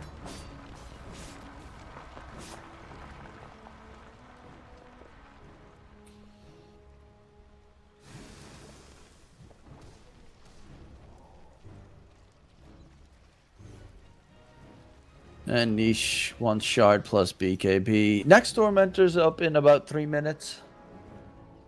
At this time should be a Radiant Tormentor, all things considered. Crystallize takes the gateway. Dire's courier has been killed.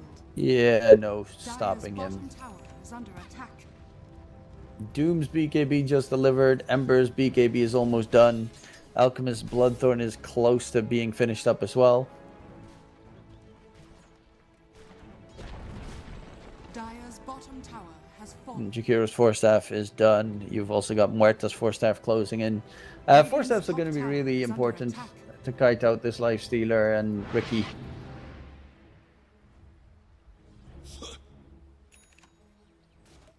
Dire are scanning. Behold, a sudden burn. Jump in. Silence onto Crystallize in the trees. Vacuum wall onto 2. Doom thrown out onto the Lifestealer, but he is just running out of that engagement right now. And Alchemist is being slowed heavily. They did lose the Ricky, who buys back. Lifestealer is ready for round 2. He has the Infest in towards an ally. And Doom's on cooldown. But that Ricky buyback immediately tells them exactly what's going to happen. And the Radiant side makes sure they take that dub out of the fight. So to get some compensation for that engagement, Bastion UA heading in towards the pit.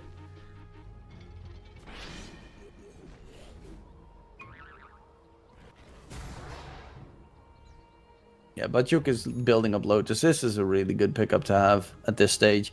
Against the Bloodthorn, against the Unstable Concoction, hell, even Doom, Spell Reflect is going to be impactful and important.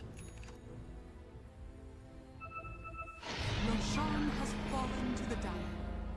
They'll never see this coming. Fire and ice.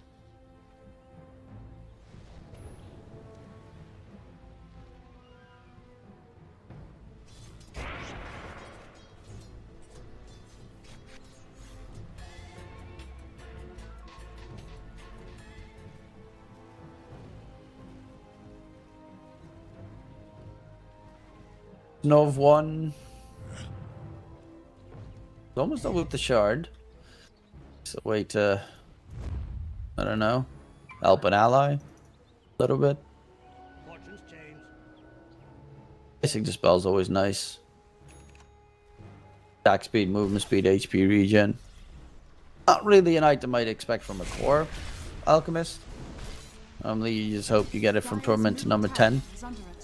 Speaking of Torment number 10, is an area that the Dire are looking to take control. Batyuk, though, is going to get caught. And there are no TPs to help him out. They know he's a goner. The 5-man rotation topside. But if they can kill off the Tormentor before any response, that would be pretty big. That's exactly their plan.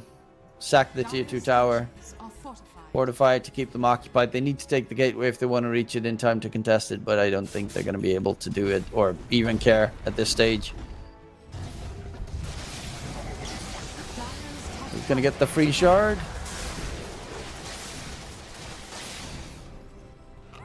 Lifestealer gets it. He's got the Infest shard. What does it do? Infest explosion applies a 50% duration, open wounds to enemies in the damage. Oh, that's kind of cool. Especially for sniper.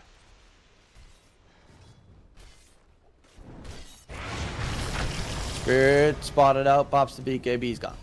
That's the... He just pops the BKB, phase boots, doesn't even use drums. Just, he's gone.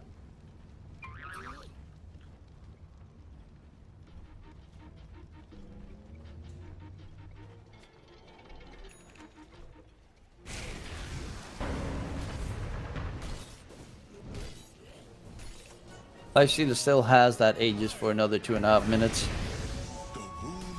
Has the SNY done, is going for the Lincoln Sphere next.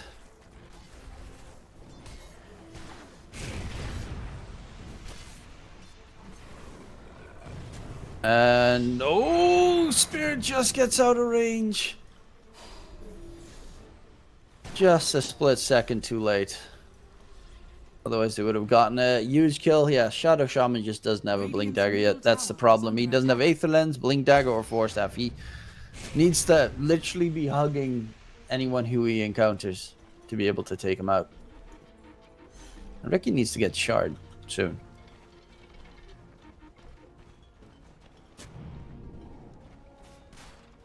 He is so very poor.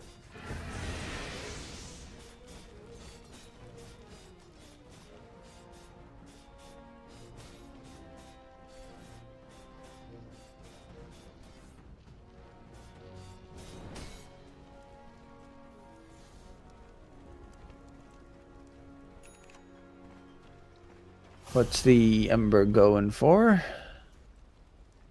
Oh, he's building Rod of Atos, so he wants a Gleipnir. They want more control this game. The AoE is also very nice. Jump in, Haunted Spirit, Crystallize. His rage is about to end. Needs to walk it out. And Serpent Ward drop here. Mazzarello Glimmer gets himself up. Snov does get his BKB pop in time. They will lose the Shadow Shaman. But charging it for more. This Ember does a lot of right-click damage. However, BKBs have ended on the Radiant side. They still have Doom. But Chemical Rage is also almost gone. Even though it gets a little bit scary, it doesn't rate like... The Sniper with the Mjolnir Revenant's Brooch Hurricane Pike doesn't have the damage yet necessary to just burst someone down.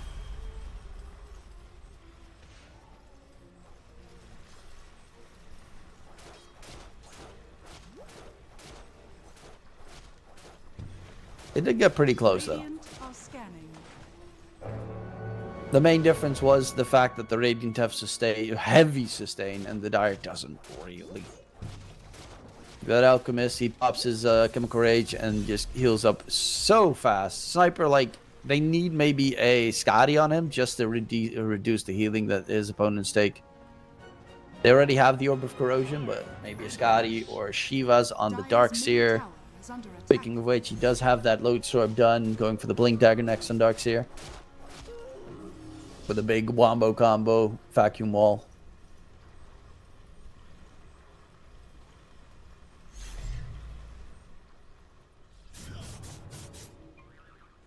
Spotted Ember, he has BKB available again. Radiant's bottom tower is under attack. Oh, but on the back line, Astakor is the one getting targeted. Fernandes, can he get out of there? Murray needs to be a little bit careful. Nice Infest there. Because, of course, he doesn't have a BKB available on the Ember anymore.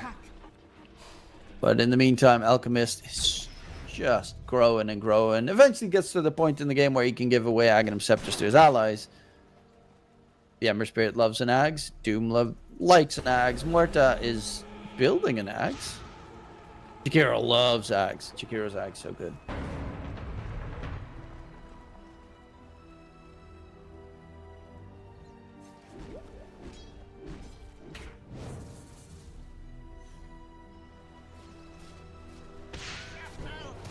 Radiant's middle tower is under attack.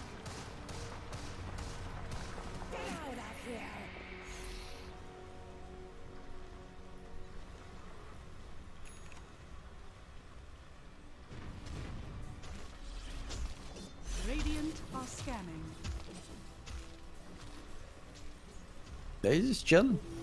Even though net worth wise, Radiant's looking very nice. It's all on Alchemist. If Alchemist dies, most like they lose 27k net worth. Niche was under ward vision. This would be a very big catch if they find the sniper, but he's already regrouping with the rest of his team.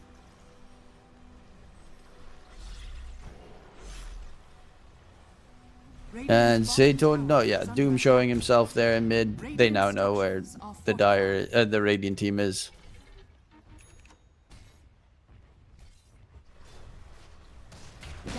As Dire might just force them all the way back to base with a little bit of a high ground tickle fest.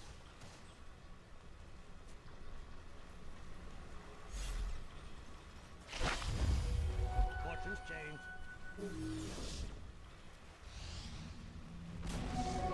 Dire's middle tower has fallen.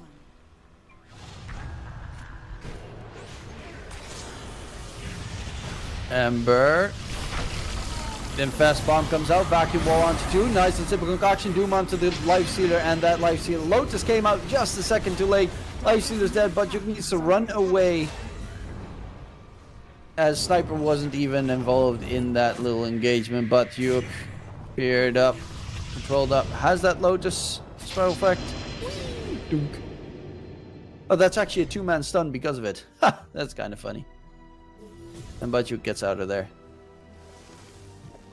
But yeah, Niche wasn't ready for the fight. They need the sniper's damage to kill anyone, essentially. Lifestealer is too prone to being doomed and then become useless.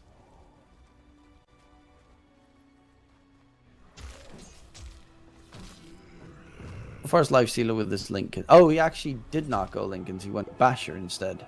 Dire are scanning. Okay.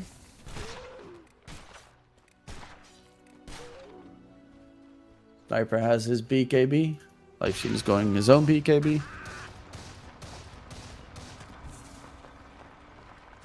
They have an 11k net with lead, but the question is, how do you push high ground? How do you push high ground against Sniper? He's going Ags next, so he's going to have the filthy assassinate. Whoa! Yeah, they spotted out that Jakiro very quickly. Tap, tap, tap away. Oh. Alchemist stuns himself up, and that gives a chance to jump on other targets. Somnia, Anta Muerta wants to at least do as much as he possibly can. But with his Pierce to Fill ending, is going to lose his life. They're still looking for Roche, which hasn't respawned yet. And afterwards, Tormentor's not going to be too far off with about a 2-minute respawn timer until Tormentor's up.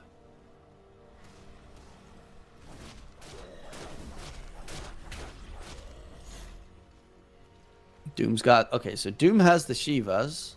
Ember has Gleipnir coming in. Alchemist is being jumped in mid, but Vernon's realistically is just too... Oh. Alchemist is held in place. Crystallize walks through. Alchemist dropping low, pops the BKB plus his Chemical Rage, going for Niche. Force after the high ground.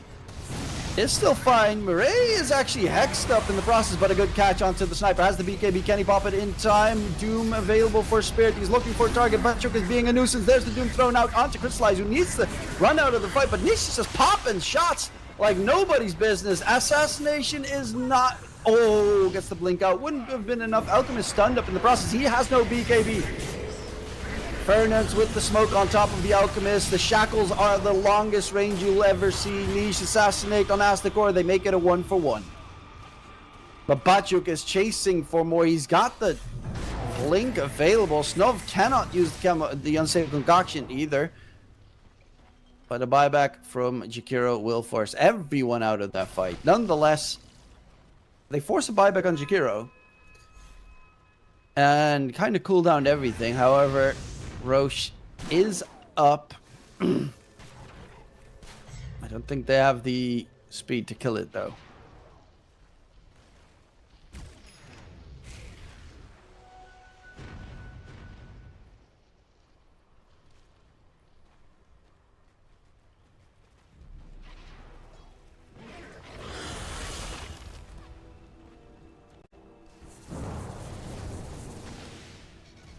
Ember. He doesn't have BKB yet for another 5 seconds. Ember? BKB up in one! Ice Bath just in time and Ember gets out. Whew. I mean, risky business forces them, Somnia in a very tough spot. Assassinate keeps him alive. The Pierce the Veil. Dart in response onto the darts, and that's a big kill. 70 seconds, no Batyuk. And this might just get them Roche. Because there is no vacuum wall into the Roche pit.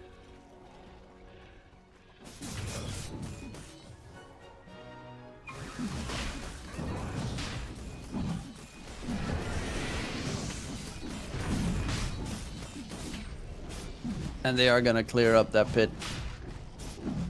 Second age of the game will be going towards Robotjagi. Tormentor is up. That Passion UA could try and go for. Radiant's top tower is under attack. Yeah, Niche is going for Scotty next. They have too much healing coming out from this Alchemist. He's building Aghanim Scepters next. He's going to be giving his entire team Aghanim Scepters this game. Radiant's bottom Oh, tower is under attack. Mozzarella. Glimmer, stunned up. No, Mozzarella. This is also going to cost him the Tormentor.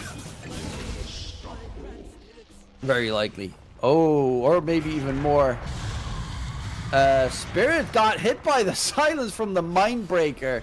And he was a little bit confused at what he was supposed to do there. He wanted to Infernal Blade, but got silent, so he couldn't use it. And he was just standing next to Sniper like, hello? Game?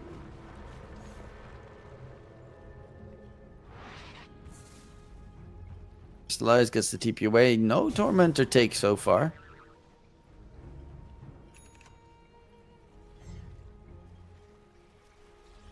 Dire are scanning.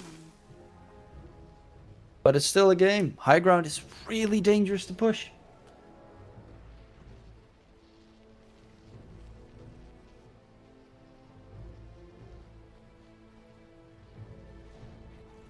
Crystallize has, I think, Nullifier now done.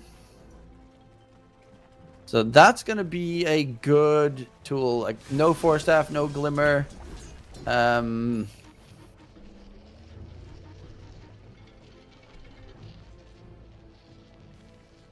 guess it also removes the Flame Guard. But it's a way for him to at least hold on to whoever he's trying to kill. The biggest issue that he's just having this game is Doom. Every single fight, he gets doomed. He doesn't have a Lincoln's. Was essentially initially building a Lincoln's and then decided against it. But it's the only thing that's really stopping him from fighting.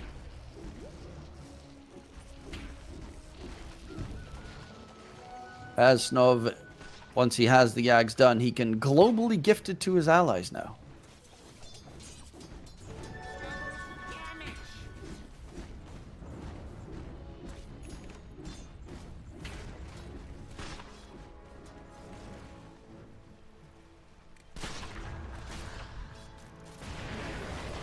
Okay, catch on the Doom. Assassinate, doesn't really do much. Then Crystallize is in trouble. The Doom gets thrown out. Vacuum thrown out, but no wall behind it. Batyuk in trouble. Crystallize is the bigger target here. He's on the run. Glimmer, is it going to keep him alive? No, it's not. The Doom is too much. On the side, we have Niche popping away with the Sniper. Forced to pop the BKB TP, but there's the Basher. And there's the kill. They lose 4 in the process. They will find a kill onto the Ember at the very least. But only Batyuk gets out of there. Still has the wall at his disposal. But a huge team fight victory once again for Robotjagi. Yeah. Batyuk immediately got stunned when he jumped in while trying to place the wall.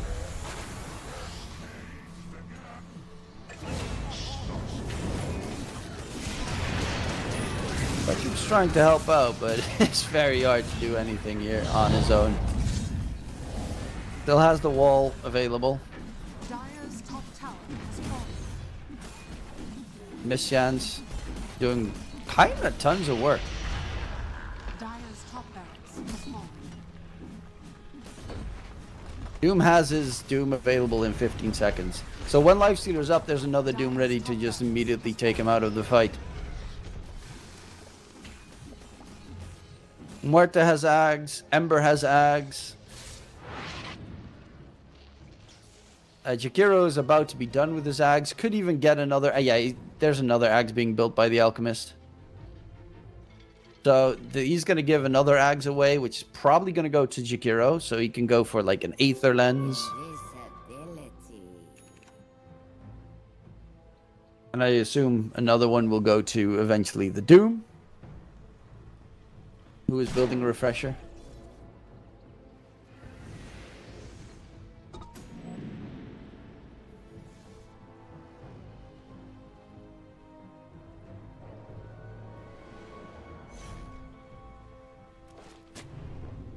Yeah, this Ricky is so poor.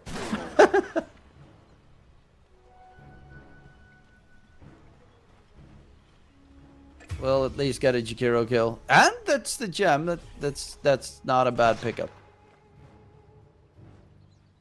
Tormentor is still up. It's on top side of the map.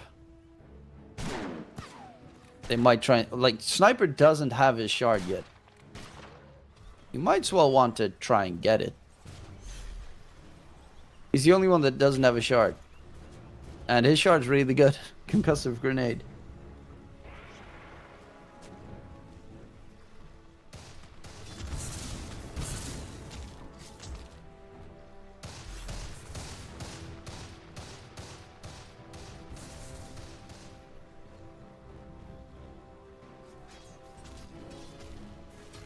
Ember is going Dagon.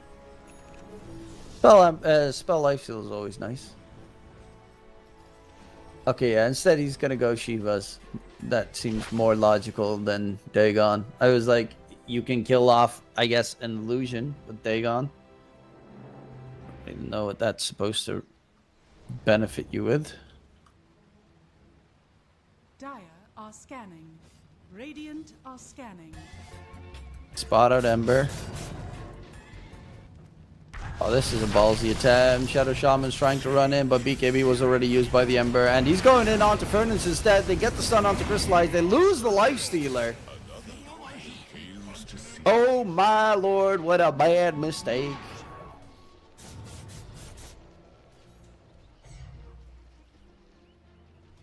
That Lifestealer is nowhere near strong enough. He's bottom of all the cores in terms of farm. Batyuk being chased. Wants to keep them distracted and cut wave, push waves out. As he is doing in the bottom lane right now, but they are going for another high ground push. 50 seconds, no Lifestealer. Hero doesn't have his Ags yet. Defensive Serpent Ward. Dire's middle tower is under You don't see that too often. Dire's structures are falling.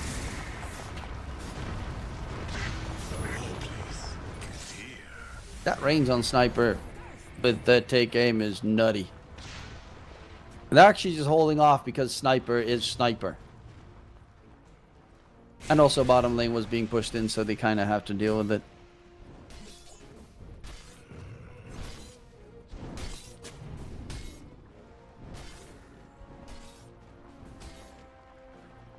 Dire are scanning.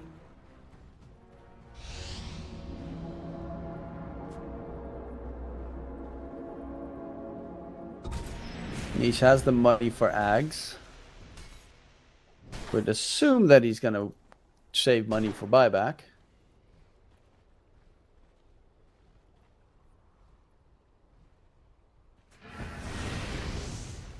Radiant are scanning. Dummia's got Gleipnir. Next item is going to be Hurricane Pike. Like, Muerta's also turning into a dangerous hero. At the moment, Astigor got the free Ags on Jakiro. So he's got big, fat, juicy Macro Pyre. And this Alchemist gave away. Oh, Ember mid is going to get the BKB usage, but the shield is too much and he gets out. My lord, how does he survive?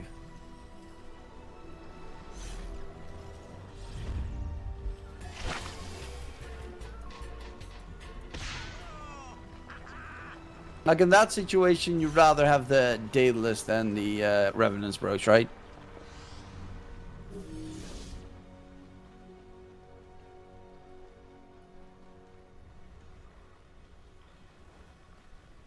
Radiant's Burnance middle tower is under attack. roaming around Dire's bottom tower is with under the Infest attack. Bomb ready. Ember is nowhere nearby to help in case that would be... Well, I mean, he does have the Fire Remnant, so he would be there very quickly with the Aghanim Scepter.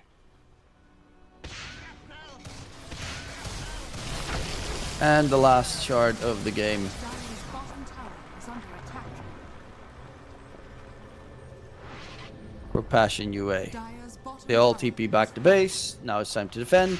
I would assume that the Radiant side are just going to be waiting for the the third Roshan and get a free Aghanim Scepter or Refresher. I mean, in their case, Refresher is probably better, considering almost everyone has Aghanim Scepters.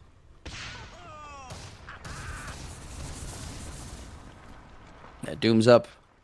Roshan's up. Has a Refresher cheese. Doesn't it give Ags anymore? I don't know.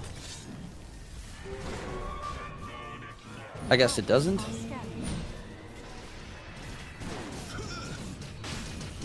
Did I miss that in the patch notes? Roshan has fallen to the Radiant.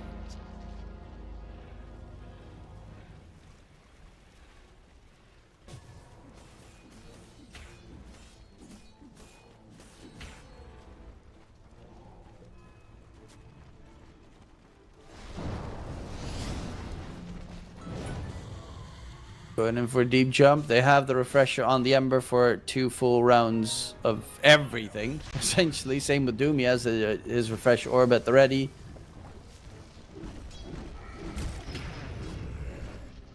Sniper wants Butterfly now. That's crystallized. He's got BKB. But Doom is almost level 25, and then he has Doom applies Mute. And then it... You still die. You can't even get the BKB pop off it. That's sate. Unless he goes Doom applies Break, which... I would assume not.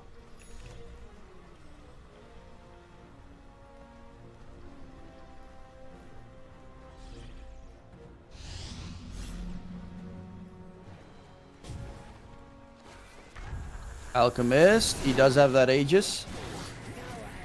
And doesn't lose his first life. Batyuk jumps in to make sure that it gets secured, but now Batyuk, Darkseer, is very likely in a bit of trouble. Does get himself away. Doom gets thrown out onto the Sniper. Is going to go for the Glimmer TPO. Batyuk not going to be so lucky to disengage. And the Ricky is another one down. The second Doom thrown out onto Crystallize. He does have his Rage pop. Can he get out of there in time? Chase in deeper from the little Ember. They will get the kills. Good, necessary, and this should be game. Buyback comes out from the Sniper. Triple buyback on the Dire side, but they lost about everything.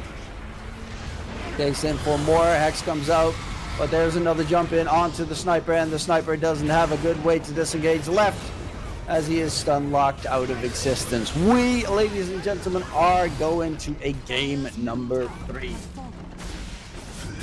Radiant victory. Dire's middle barracks are under attack. As Rabot Yagi managed to take game number 2 in quite a controlled fashion. They just extended their lead to a point where there was just no way to stop them anymore.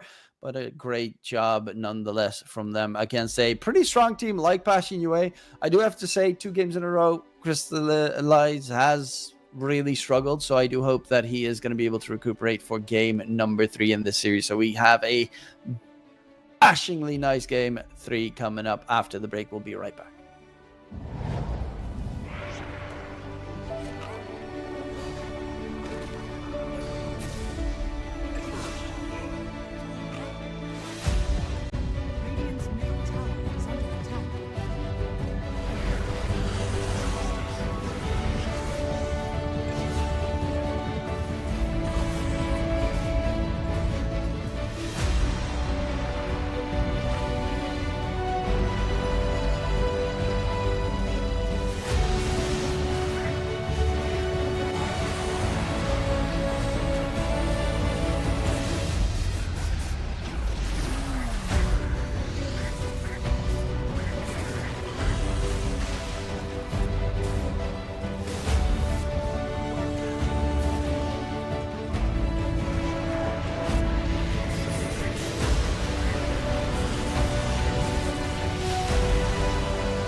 Welcome back, ladies and gentlemen. Game number 3 draft on its way. My name is DK Truman for the CCT Season 7 or Series 7, as I should correct myself. And it is going to be game number 3 between Passion UA versus Rabot Yagi. And so far, it's actually a very good series. Game 1 could have gone either way. Game 2 was primarily in control of Rabot Yagi. And now we are in game number 3. Passion UA with the Monkey and Jakiro as the first 2 picks. And the Rabot Yagi with the Ember Spirit as their first pick. 3 games in a row they picked for Ember first phase. This time, though, it looks like there's going to be a Monkey in that mid lane to contest against the Ember Spirit as a hard counter. Could also still be Crystallized Ember Monkey because he does like playing it in case it's needed. But Hero 5 most likely going to be on Passion UA side here. Any surprising non-bans for that matter? Not really. Marcy getting picked. It is a... I don't actually know if it's now a stronger core or support in its win rate. It has a terrible win rate as a support. It gets played primarily as a support, but its support win rate is horrible. It has a 52% win rate as a safe laner and 51% win rate as an off laner. But as support, it has a 45% as pulse 4 and 43% as pulse 5. So that's actually pretty bad. Which is weird because I thought the new facet would make the hero a lot better. Nonetheless, Tide Hunter coming into the mix. Hard to kill hero, obviously. Normally you need something to break him to kill him quickly in the game. Or you just get like an Ursa safe lane. Or a Monkey safe lane. Because right now, Monkey is playing against 3 melee heroes, which is really good for the Monkey. Even for Jakiro, it's really good to play against so many melee heroes because they just all stand in your Ice Path Macropire. So far, Passion UA liking the team fight setup.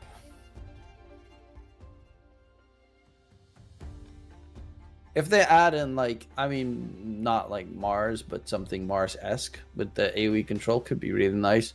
Or Underlord. I don't know why, but I'm feeling Underlord in this patch a lot.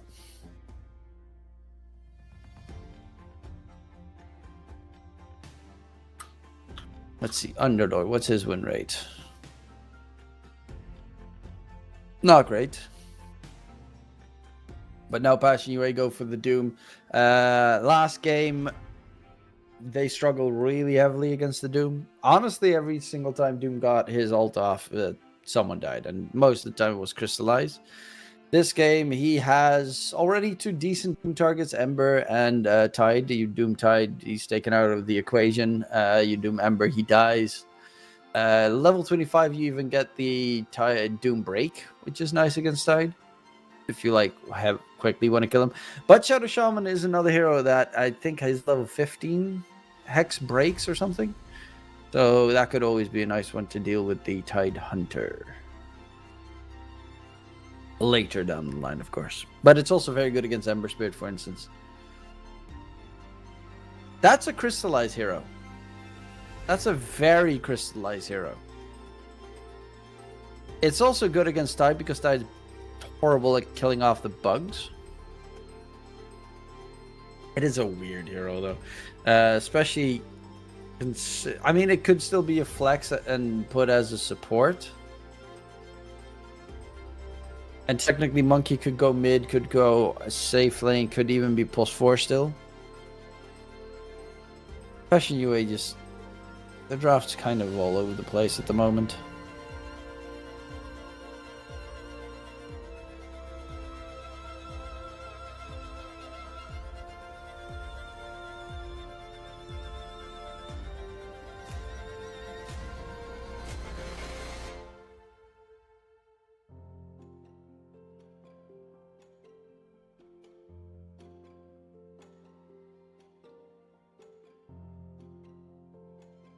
So what's it going to be? They're running out of reserve time. I mean, you could go Bloodseeker. As your safe lane, counts the Weaver hard. Or Nature's Prophet. 5? NP5, Marcy... No, Marcy 5 probably NP4 then. With Tide off lane, Ember mid. Or it's an NP safe lane, which wouldn't be the most surprising.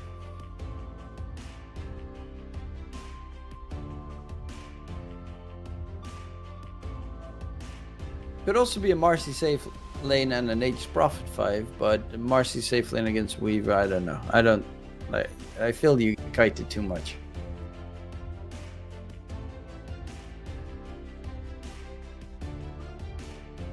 But so far it looks like an NP safe with a Marcy 5. And then they just need a +4.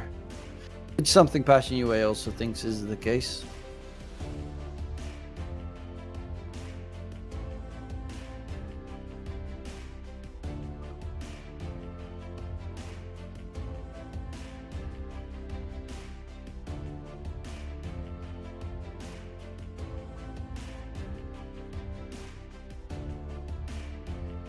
The Shaman ban.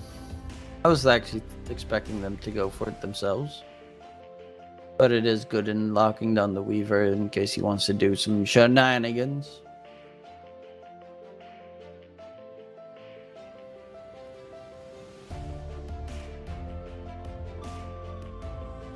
So if they go Weaver here as a safe laner, Weaver should have a pretty free game, right?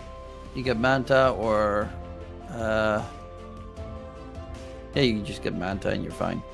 BKB. I would just probably stick with the safe lane Weaver and then pick a +4. Never mind, they're gonna go Ursa to deal with the Tidehunter in lane. And then go for the Weaver +4. Fernand's really plays two aggressive supports. Like, previous game he plays Ricky, now he plays Weaver. He's one of those. I'm a core support player, by the by. So Monkey should win against Ember in lane. Ursa should win against Tide in lane, and Doom should actually not be doing too badly against an NP Crystal Maiden. He can die without a doubt, but Weaver Doom is also pretty strong and can run down like a Crystal Maiden. So they might be able to win 3 lanes here on the side of Passion UA, and if that is the case, they will probably snowball this game in their favor. And even though I like their opponent's draft, I think a little bit more overall, but because of the fact that there's a potential that Passion UA wins all 3 lanes and then just snowballs this game in like 20 minutes, I'm gonna go with Passion UA for game number 3. What's chat thinking? What are your predictions? Don't forget to send them our way in the chat. Show who you're supporting, show who you're rooting for, and show who's gonna take home a bacon.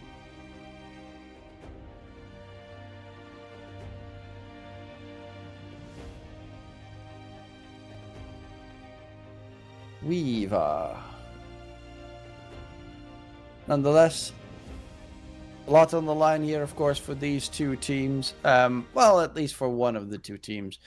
Because this is, if Passion UA wins this, they're going to be topping the board. If Rabot Yagi wins this, they are actually going to be ahead. Well, not ahead of Passion UA, but they are going to be jumping up in that Group B. You only have 4 matches to qualify for the playoffs.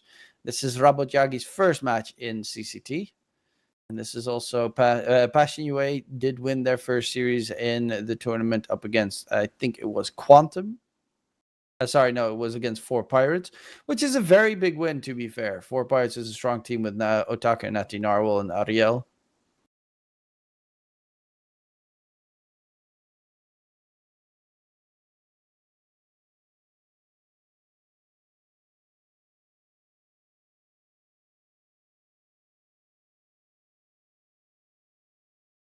Sneaky, sneaky, beaky, smoke, smoke. Okay, they know where the opponents are. Smoke up from the dire side. Level 1 fight. Who does it favor?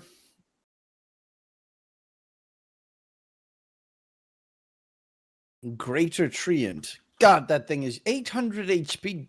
That thing is huge. Well, it was 2 for 2 trade. Monkey mid versus Ember should be a very decent win for Monkey. Actually smoked up, trying to still catch out the Crystal Maiden. Second smoke used at the start of the game. And they will get Astakor. No way he can escape. As I say that, he does escape. Because Doom didn't level anything. Oh, Astakor. Blood grenade. No, he's still alive. Tango saved his life from the blood grenade.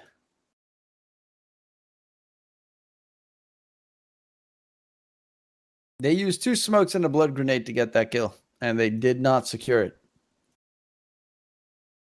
And Batyuk, like, that's the thing. If he leveled Scorched Earth, they would have gotten a kill. If he leveled Infernal Blade, that would have been a kill. But he chose to not level anything on the Doom, which I assume he wants to level Doom, Devour, I guess, to eat up the Great Treant. Or something.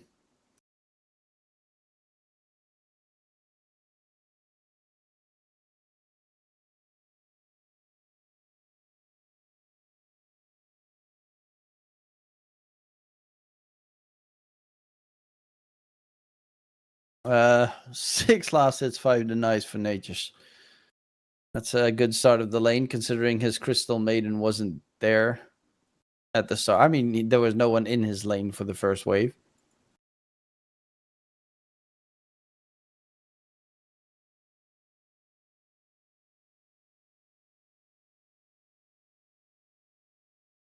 Very deep lane topside with Somnia trying to soak up some experience that Crystallize is clearing up.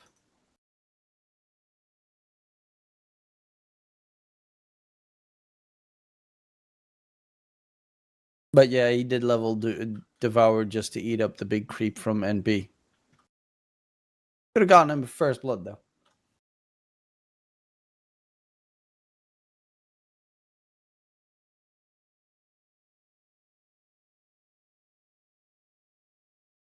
Courier Snipe from Somnia. Nuisance Gaming. He actually also hasn't leveled a single spell yet.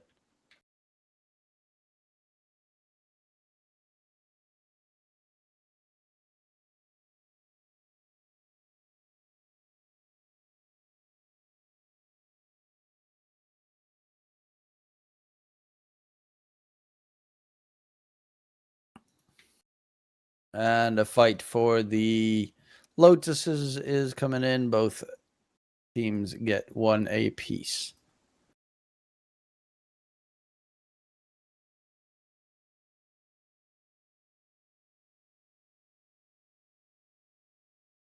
The only one that is struggling in the lane so far is the Tide, but double range creep should help him get back on top. Yeah, and he does manage to secure both of them. Well, mid. Monkey needs the Boundless Strike. He needs to be able to sustain, but Ember Spirit has no bottle charges. And this is big. If they cannot give him a bottle charge, which Fernance is trying to do, yeah, it's going to be very rough for the Ember to stay in that lane. Oh, Boundless Strike. Jingle Mastery for Niche.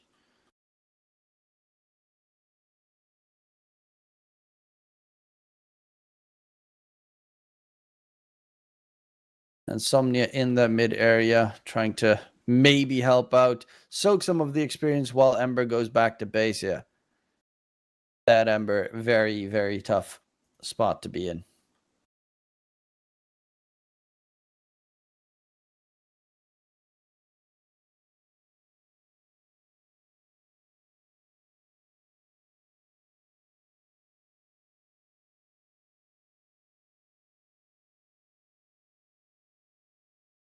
There we have it. This is the reason you pick Ursa up against Tide, because Tide can do nothing. Actually, he does have phase boots already done on Tide, so he's pretty fast. He's going Yules, one of the hardest counters to Ursa. Even in his enrage, you just Yules him and ignore him for that duration.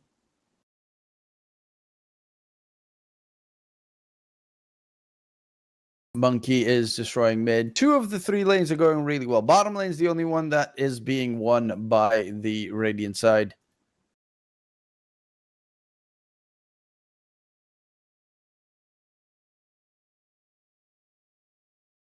Ooh, Fernand's almost getting caught out. And Somnia's still lurking towards mid. Has the rebound plus dispose combo. But there is a Boundless Strike available for Niche. Misses the Boundless Strike thanks to the Somnia drag. But the blocks from Fernandes, are they going to be enough to get the kill onto the Marcy? He's too far away. Fernandes is going to be chasing for a little bit longer. But a nice dodge. Initially, Mirel, though. Yeah, he has a Searing Chains, Sleight of Fist, Wombo combo. Mazzarello dropping low. First blood secured for Somnia. Wow. They actually do manage to get first blood, but now the Ember Spirit's going to be hunted. Fernandes doesn't have Shikuchi available. Ember is forced away back again. But Marcy gets first blood. So, all things considered, not that bad.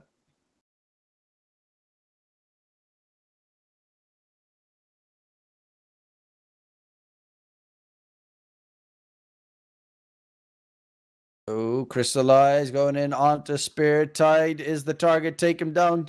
30 seconds until experience. It's not rune. I keep wanting to say rune, but it's the shrine spawn. Bottom lane. Snov in trouble. Actually turns it around onto the Doom, who is taking a heap of damage. Has Vanguard, though. Is it enough? It is not enough. And NP does get the kill. Astakor is going to be the second target. The supports are trying to man fight it up. Crystal Maiden is dead. Nate's Prophet gets back. But it is a fight for the experience right now. Somnia saves Spirit. And Niche is actually accidentally cutting himself off, but it will be a double XP rune for the Radiant, for the Dire side, and that is pretty problematic. Yes, you save your Tide, but you'd honestly rather get the Shrine of Wisdom. The Shrine of Wisdom. Not Wisdom rune, but Shrine of Wisdom. Monkey still has a Boundless Strike to use. Gets a connection onto only Somnia. TP in from Snov. They lose Niche. Crystallizes on the run. He doesn't have Enrage available. And there's a Gush. Can they catch up to him? No, they cannot. But they do manage to get a quick kill onto the Monkey King, who was being a nuisance.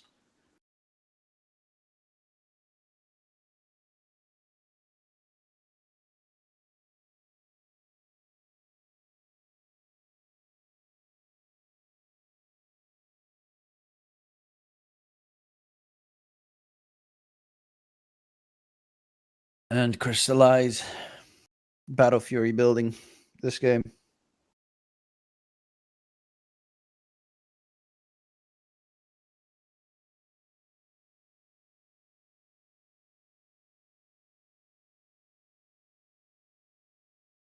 Mid Jakiro.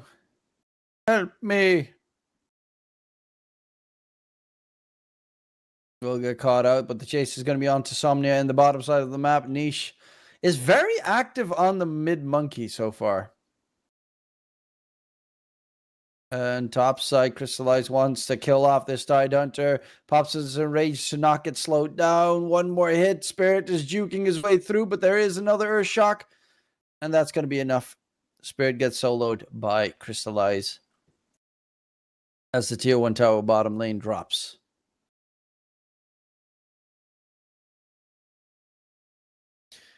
Give some time for Mazzarello to catch up and get his level 6.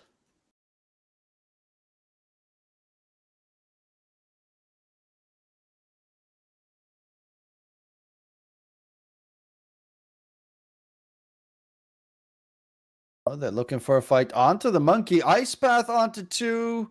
Breathe Fire as well. Niche. Can he heal himself up? has enough damage, has enough healing, gets himself a kill, but does immediately drop afterwards. Big rotation towards mid. Batyuk has a Doom available. Is he looking for a target to drop it on? He wants to get the kill without using Doom, which does happen in the end, but does immediately afterwards fall, and they make it a 4-for-2 trade. So all that advantage that they were building up has just been annihilated. That's the power of NP safe lane. He's always going to be able to join his teammates with that TP. Same with Ember Spirit at one point. You're going to have man advantages favoring the side of Robojagi most of the time.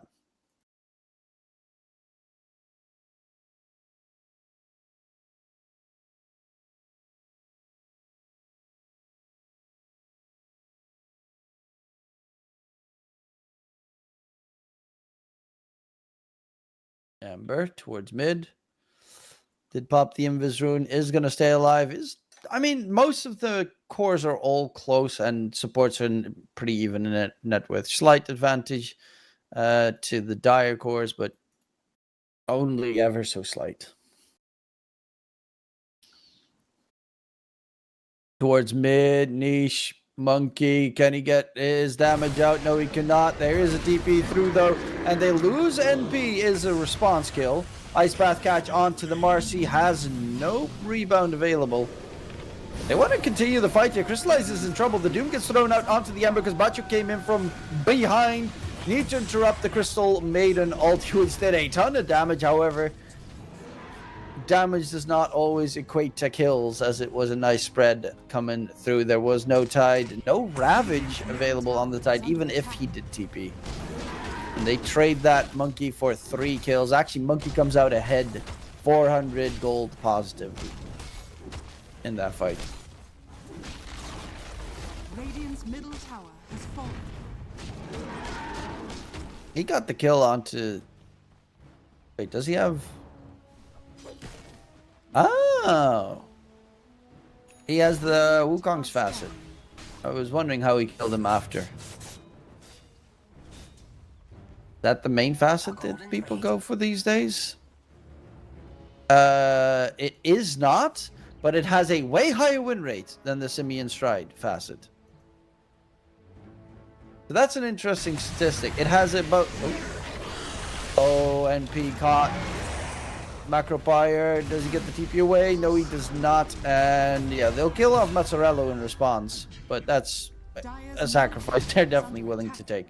But yeah, I was checking out the stats, and Wukong's Faithful has about a 6 to 10% higher win rate than Simian Stride, even though Simian Stride is being picked up a lot more. Charge in, Ravage onto the Monkey, drops the Wukong's command. And now Somnia can't walk into that area because of it, is almost dead. Gets the pig out.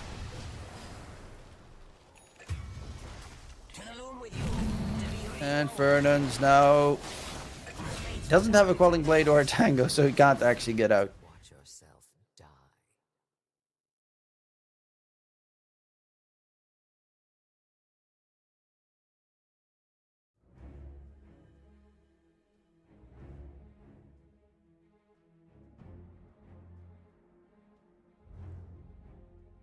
Currently there seems to be some technical issues, so we're gonna go towards a short little break. We'll be right back.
Welcome back, ladies and gentlemen. Getting ourselves ready for the continuation of the game. We had some quite decent fights. 24 kills in 13 minutes time.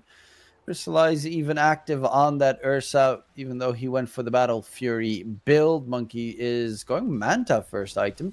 They do have there's some nasty things that you want to get rid of course, this game. So first item is a strange one, something new for Monkey. But initially wanted to go for the Diffusal Blade, for instance.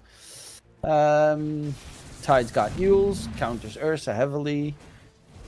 And of course, Ember Spirit is closing in on his Maid Slayer.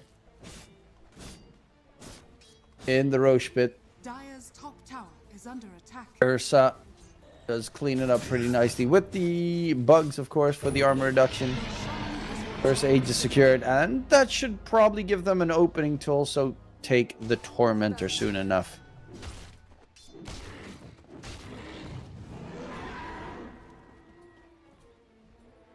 "30 seconds until it spawns on the bottom side of the map."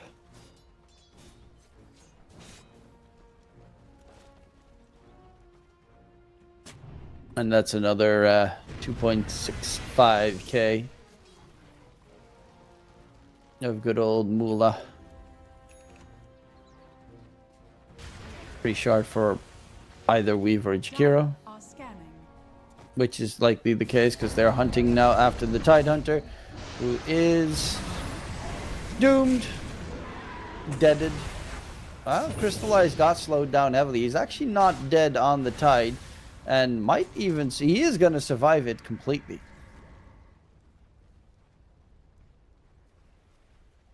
But Crystallize is rushing towards the Tormentor, and that will be the first Tormentor of the game.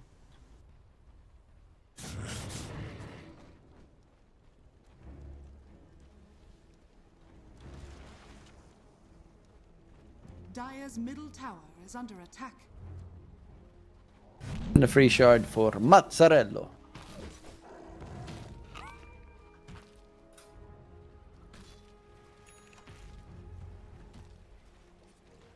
And 250 gold for everyone else on the Dire team. Blink Dagger almost done on Ursa. Doom's got the Heaven's Halberd, because the main focus this game is make sure Snov does not right click you. Are scanning.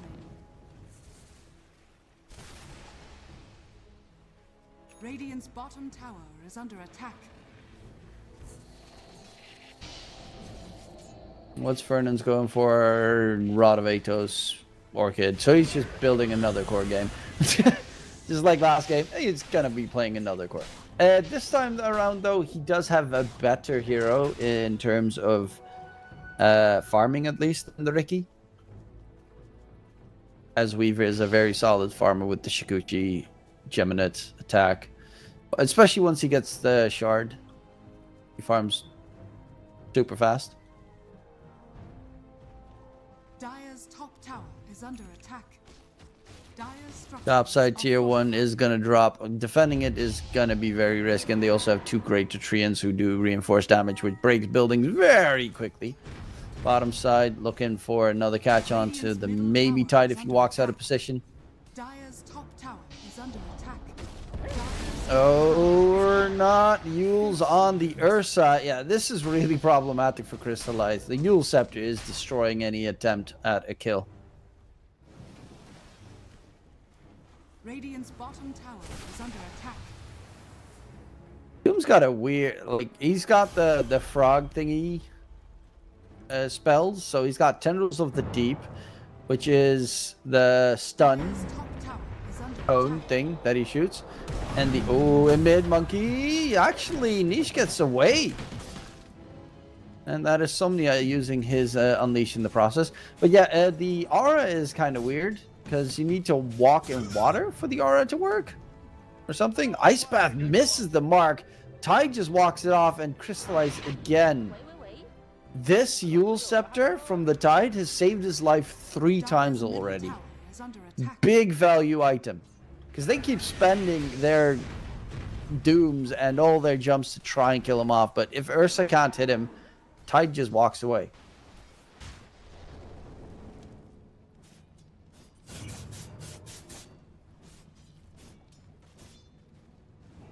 Radiant's bottom tower is under attack.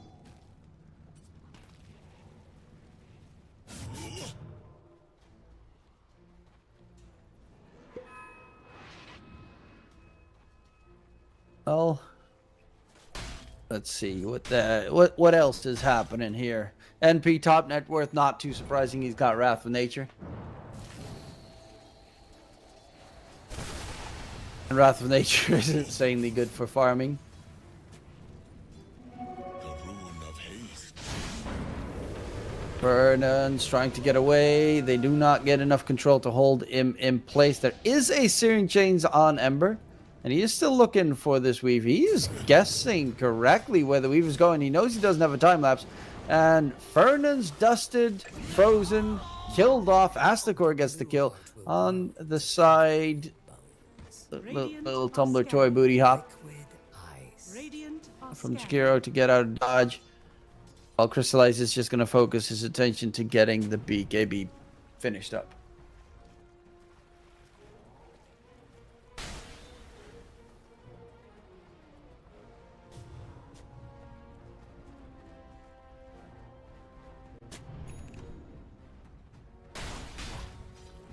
Hurricane Pike on NP done. Now he has a kiting tool against Ursa. And Monkey, for that matter.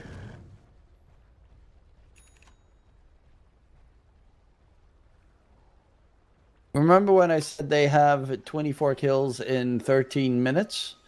We're 7 minutes later and there's only been one added kill come through. So all that big aggressive advantage from the early game, or aggressive showdown from the early game, has all been demolished.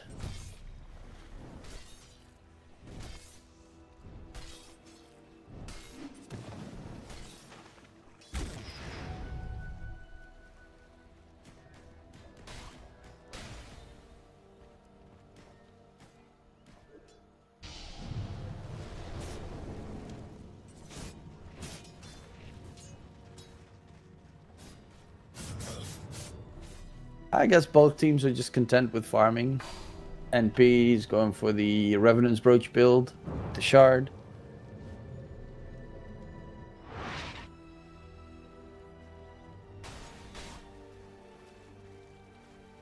And on the opposing side, Ursa BKB close. Monkey King's got Mantis going Gleipnir.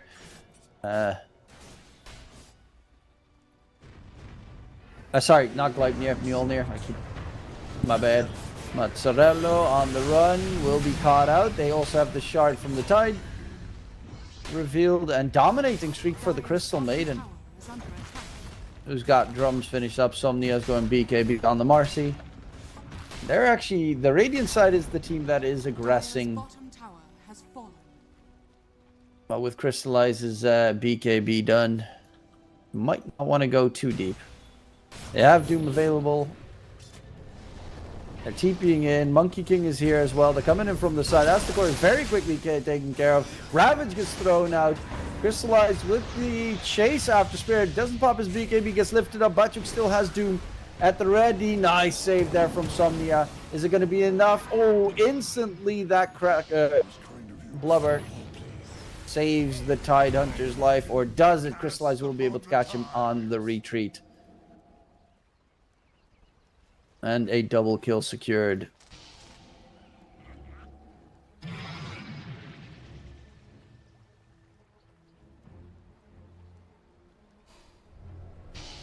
That Crystal dies very fast once Ursa gets a couple of hits in. Radiant's middle tower is under attack.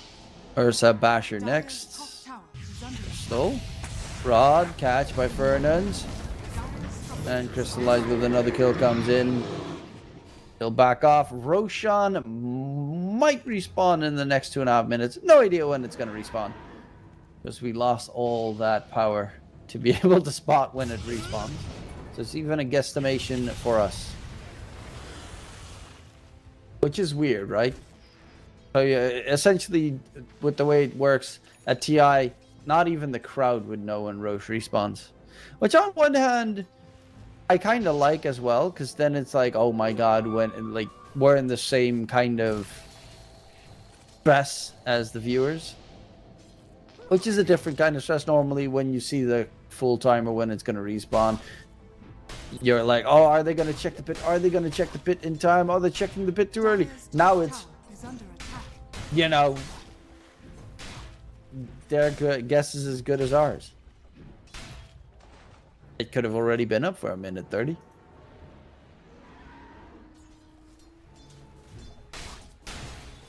Spirit on the tide, dancing with the devil. Dire's That's for an top STP tower is stop under side attack. to push out the creep wave.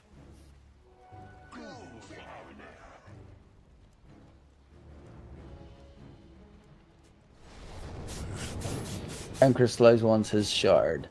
Next Tormentor is going to be up in about a minute as well, so that's another objective that you could possibly go for.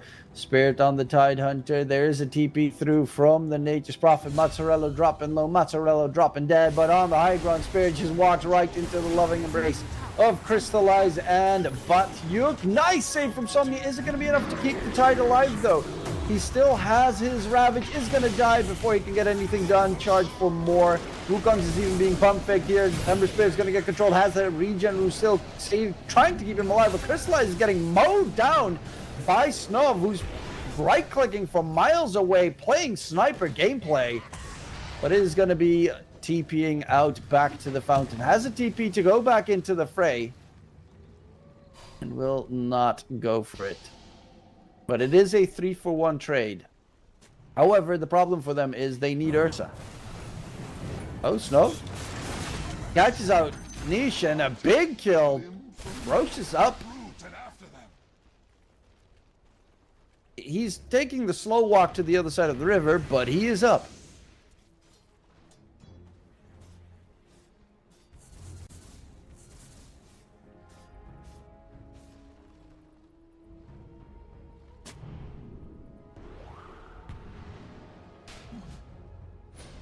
And in the pit they go. It looks like it's going to be the second Aegis that they tried to secure. Mozzarella, Ice Path, Macropire, a lot of damage. They can't contest this anymore. Oh, that Macropire did so much damage there.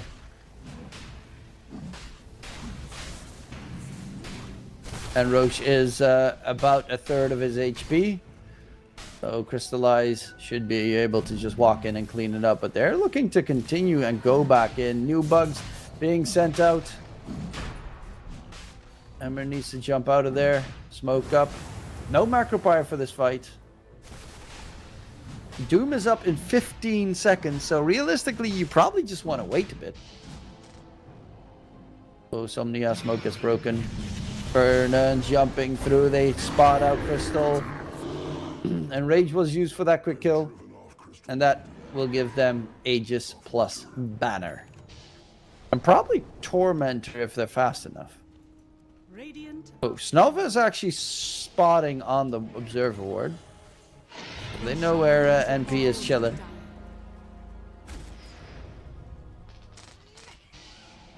Yeah, they're Fernands and Batyuk are trying to get that catch, but the creeps are coming in. Stay hidden. However, MP's TP'd very safely.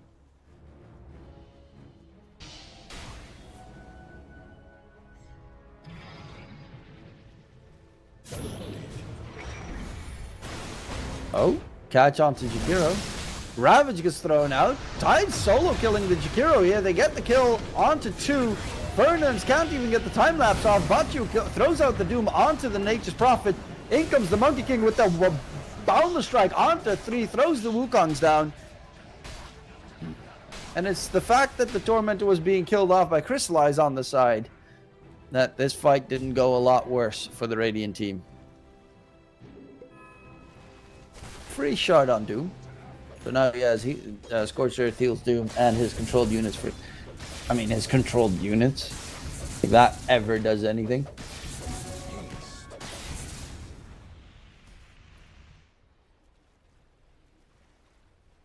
NP's got BKB at the ready.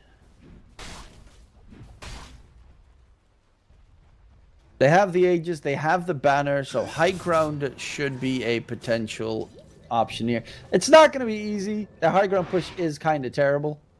The best thing they have for high ground push is liquid fire from Jakiro. Kind of the only thing they have for high ground. Unless, of course, Doom gets the skeleton army thing. Facet. Creep. Not facet.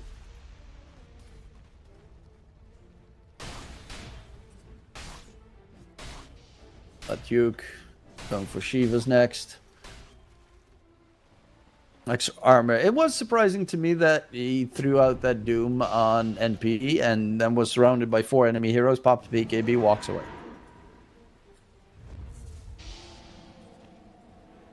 Ninja Gear Tidehunter.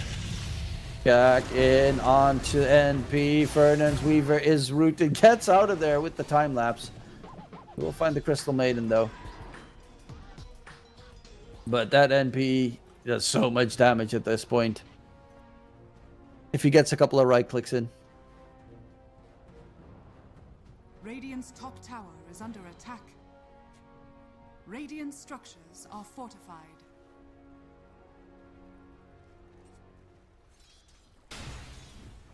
Radiant's top tower is under attack.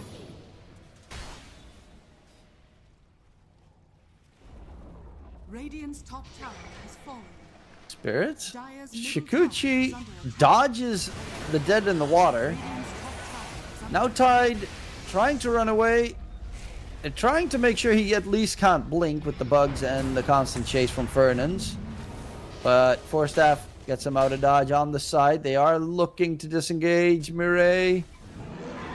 Morel doesn't get doomed in time. Fire Remnant jump to safety. Somnia's right on top of the Observer Ward, so they do spot exactly where he is chilling at, and Somnia is Radiant's middle tower looking is to under die. Dire's bottom tower is under attack. Very slowly, but eventually they take him down. Did take them for a sprint. A long run. Crystallized nearby in mid. Looking for maybe a good jump if he can find a target, but the Ember's got a Fire Remnant down, so he should not be an easy pick. There's a Rod of Atos, which gets neatly dodged. Weaver's closing in on his Ags for a saving tool. I do think most of the time his time lapse is going to be used for himself, otherwise he instantly dies.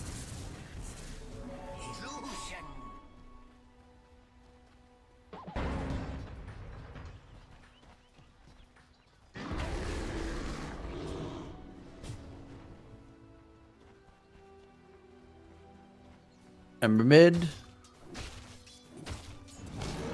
Nuisance Gaming. What's the Ursa going for? Nullifier next. Gets rid of Flame Guard. The Four Staffs. Actually, Four Staff drums. Bound the strike in onto the Ember. Find the double stun. Get the double, well, the single kill. Ember taken down 60 seconds. No buyback available. I really want to see what this NP can do in a fight, because his other cores are dropping so far in terms of farm.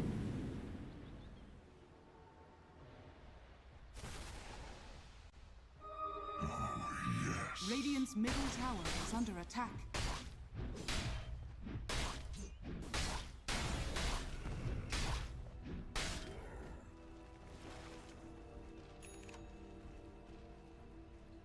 I love how good Jakiro is for just casual pushing with liquid fire. Radiant's middle tower is under attack. Dire's bottom tower is under attack. There's so much damage and the attack speed slow on buildings as well. Radiant's middle tower has fallen. Jump in onto the Crystal. And Crystal Maiden doesn't stay alive with the Gale Guard usage. They're going to go up the high ground. They still have a banner that they could use. Radiant structures are fortified. Radiant's middle tower is under attack.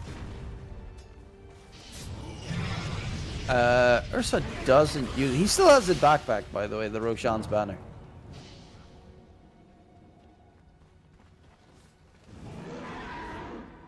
Oh, they want to fight. They want to get the catch. Yule's immediately on the Ursa. There's going to be the Doom thrown out onto Ember. But the Ursa still is just fine. Has a BKB at the ready. Ravage just gets thrown out. Crystallized does pop the BKB. Now he's going to be forced to run away. Snova Stomp pumping out so much damage, but he's inside the Wukong's command with Niche, who has a basher. The control onto the NP is too much. 2-man stun by Niche, and it's a 3-man kill. They lose Ursa in the process. They're going to chase him for Spirit. Batyuk is dropping very low, but not low enough. And Astakor on that Crystal Maiden even bought back. So in the end, it's a full 5-man wipe. 2 kills for 5. That was the trade-off in this engagement. Astakor died previously and bought back later. So I'll count that as buyback as a extra death.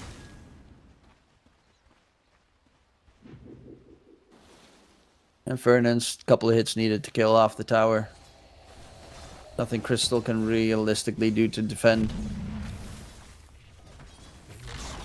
Does get the tower denied, so Hog. But yeah, this Monkey King, Wukong's command with that facet as well, you can't really run away and get out scot-free.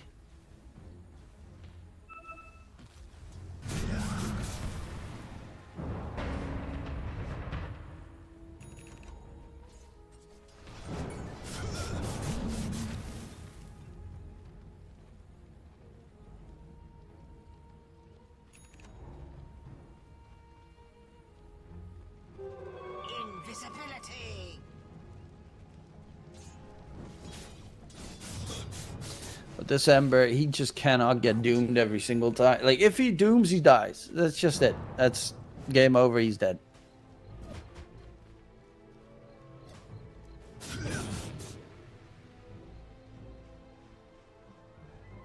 Crystallized level 22.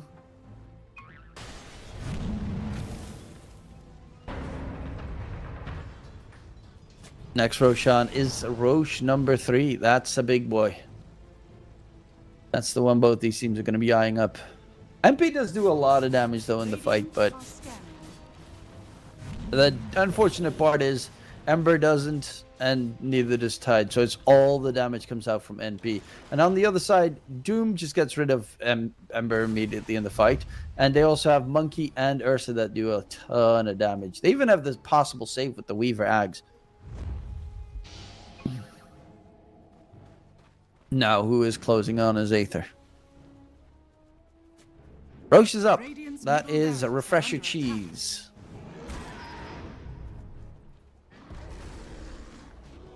Almighty One. Nothing will stand in my way.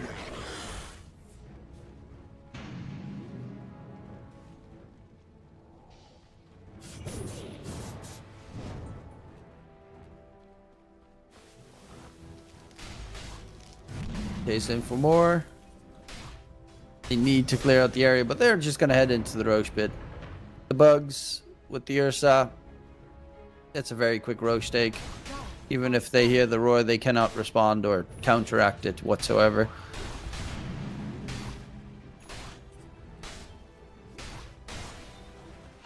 Roshan has fallen to the dire. She's on Weaver. There's 2 banners in the pit. And she drops a sentry ward in the pit.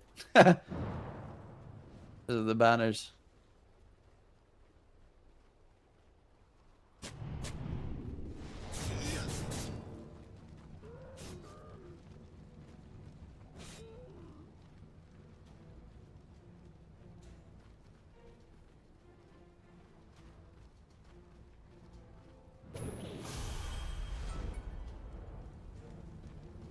Gold for me.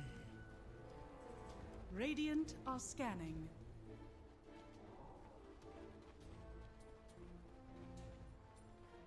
Next Tormentor has just respawned Dire Side. Who needs a shard left? Only the Weaver needs shard.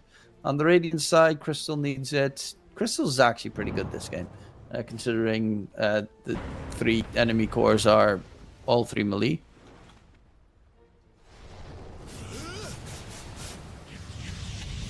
Rod catch on Ember. But with the Fire Remnant, he is going to be just fine. Snov Silver Edge being built up on the NP next. Ursa is almost done with the full Abyssal.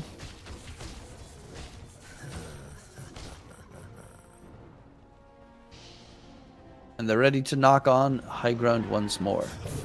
With the banner, it should be a lot easier if they want to use one of their two. But yeah, this is Snov is just constantly going to be cutting, splitting the map, pushing bottom. I think someone TP'd and cancelled it, which was Fernand's.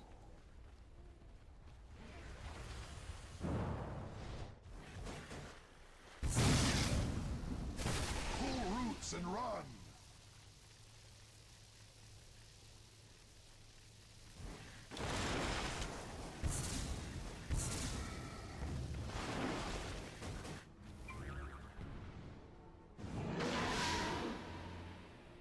Lots on the line for both these teams. Very defensive gameplay.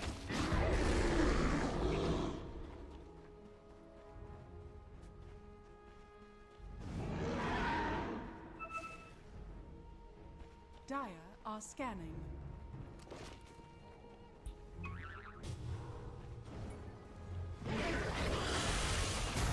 And now top side, Snov is going to try and cut the creep wave. While Crystallize gets lifted up on the side, Somnia is trying to run away. But is going to die to Batyuk. Yeah, this NP is just peskily cutting creep waves as much as possible. And that's the gameplay. They can't push high ground if there are no creeps. They have the banner. It does need to get taken down if they want to get rid of the creeps. And that's banner number 1, because they still have a second one.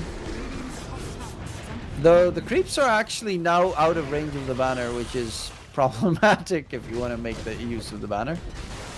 But mid lane creeps are coming in as well, so fortification is going to get removed momentarily.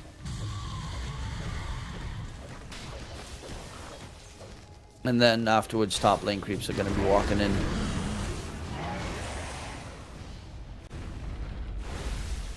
And the tier 3 tower is tickle top, ticky top. Is down. Crystallize still has the Aegis for another 50 seconds. Jump in onto the Jakiro, who does get immediately taken down afterwards. Crystallize will lose his first life in a second. He still hasn't lost it. There is no Crystal Maiden coming back into the fray. Charge forward, buyback by the Jakiro. TP's right through. Crystallize still not done yet and will finally lose his first life. Triple buyback coming out from the Radiant side, and immediately they're going to try and disengage. Nice ice bath to interrupt the Tide Hunter. Astakor gets out just yet. Furnace, can he disengage? Is rooted up by Snov. Will be taken down. Has a buyback available. Needs to wait for his time lapse if he wants to get back into the fight immediately, while Niche is hunted deeper. There's going to be the Weaver. Time lapses himself. Goes back into the fray. They lose Somnia. Spirit is just going to get surrounded, and Spirit is dead. 2 dead. No buyback available. Snov is going to be the third target. He is just chilling at the moment as they lose their lives, and with that, their chances going forward. A buyback available for the Nature's Prophet. TP's in. Doesn't know exactly where he needs to TP. Is instead going to Shadow Blade forward, maybe kill off Crystallize from a surprise hit. Crystallize is dead, has the buyback at the ready, and now Niche no bound the strike to get himself out of dodge. Chasing from Murray. Ember Spirit gives Jingu Master, but that's the monkey dead. And they survive with a 5-man buyback on the Radiant side. And almost a set of racks in response. They actually took down exactly the same amount of buildings here as their opponents. The tier 3 tower top for the tier 3 tower. No, they actually got more out of this trade in terms of buildings on the side of the Radiant team of Robot Iyagi. They got the range racks and a tier 3 for a tier 3.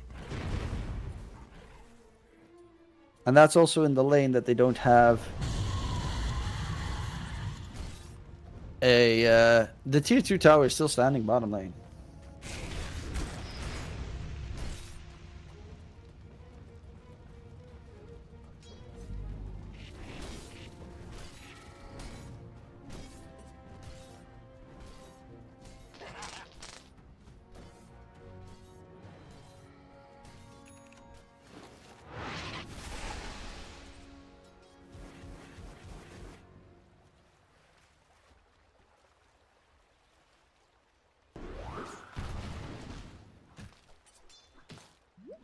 Dire's top tower is under attack. The game is still commencing. Roche might be up in a minute.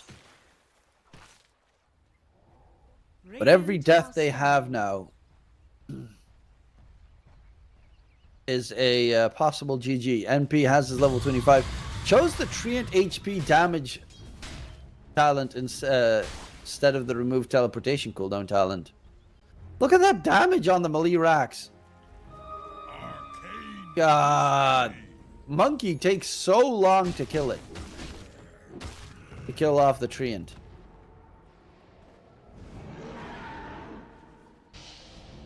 It's got 4.6k HP, 230 damage on the Greater Treant.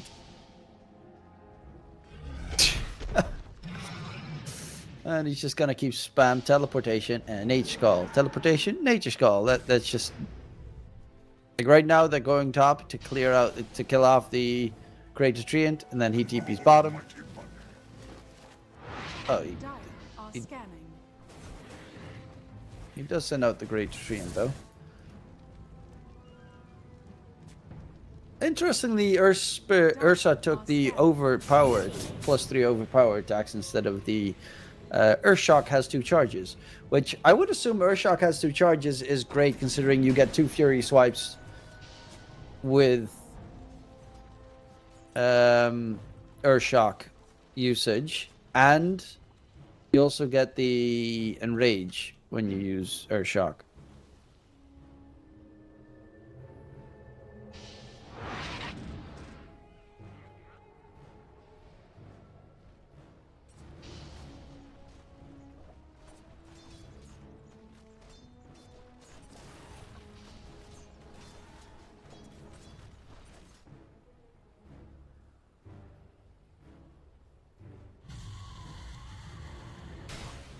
Roche is up. That's going to be Roche number 4. Another banner. They actually have another banner. Oh yeah, they still have the previous banner. Roshan has fallen to the Dire. Immortality. God, this NP. He's going Rapier. He has the money for Rapier now. And he doesn't need to save for buyback because they don't have buyback. Yeah. 3 minutes for his buyback.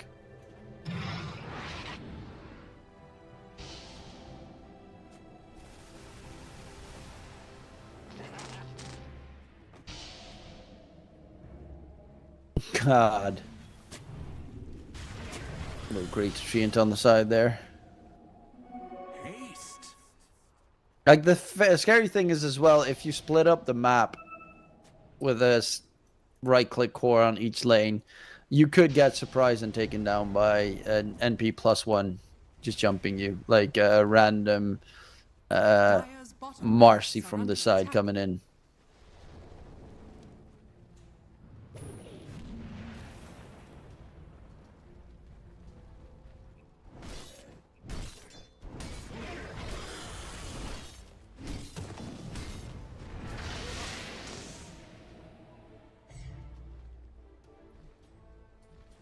Radiant's bottom tower is under attack.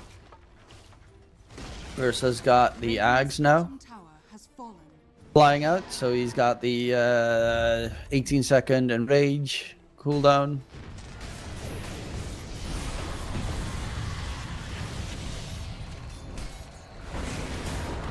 The Doom got thrown out onto the Tide, but another save from Somnia keeps the Doom alive. In the meantime, NP is TPing top. Has double Greater Treants in the top lane. And this might be a base race situation. Tier 2 tower in mid does mean that NP can't get megas at least. But the buildings do break down pretty quickly when the NP Treants start hitting. Wukong's command ring comes into play. They do have a refresher on someone, I think. Doom used it for the second possible Doom. And only one set of racks left standing.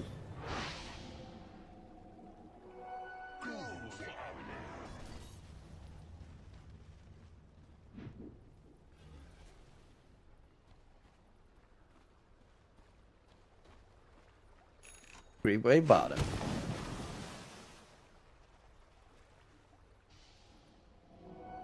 This gameplay is disgusting. Dire's bottom barracks are under attack.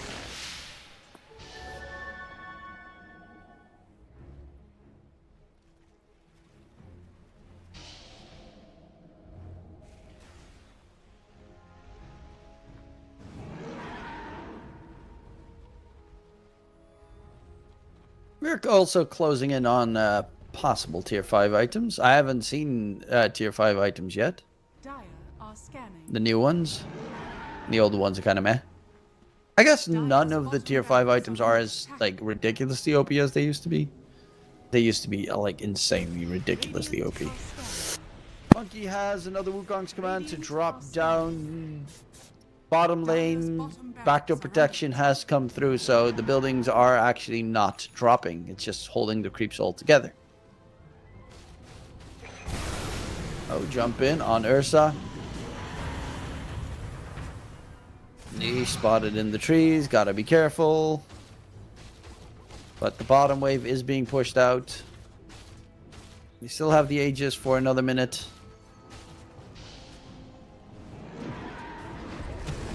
Found the strike and misses onto Astakor. Wukong's does get thrown down by Niche. And that's going to be the focus to get Megas at least. And that should be close to it. And PTPing in. Fortification actually keeps it going. They're going to go into the Wukongs. They lose that Aegis on Ursa, who has his Enrage available once again. Cuts his way through, jump in. Doom onto the Nature's Prophet. Goes for the man fight against Batyuk. Batyuk is in a lot of trouble. And they do get out. Range Rax got secured. Abyssal hit immediately onto Beryl. And the Ember Spirit save is not going to be in time from Somnia.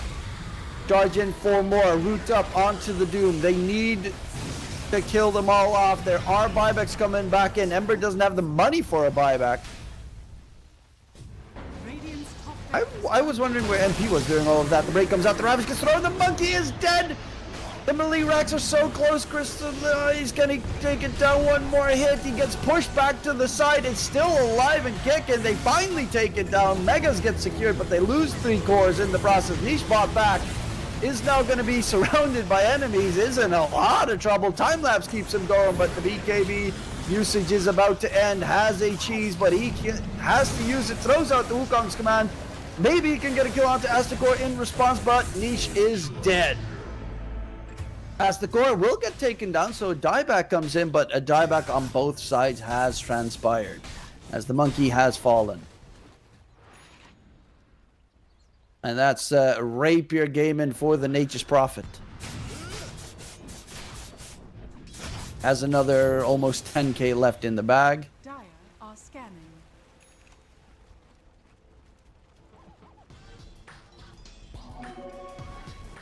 Dire's middle tower is under attack. Dire's middle But someone's going to have to defend top lane soon because Megas are walking into the Radiant base. God, Tide's so big. He's got the Tide Hunter, grows larger and gains extra bonuses per level facet. He is so huge. Dire's middle tower has fallen. Buyback by Doom. They're trying to finish off the game here. Doom gets thrown out onto the Nature's Prophet. He is very quickly dead. That's going to be the Rapier on deck. Buys back. They're focused towards the Tide Hunter, who's almost got the Ancient done. Fortification comes out. Can they kill him off? On the back end, the Nature's Prophet, he needs a couple of right clicks in to clear down the Dire base. And the backdoor is looking to be successful. GG. Well played.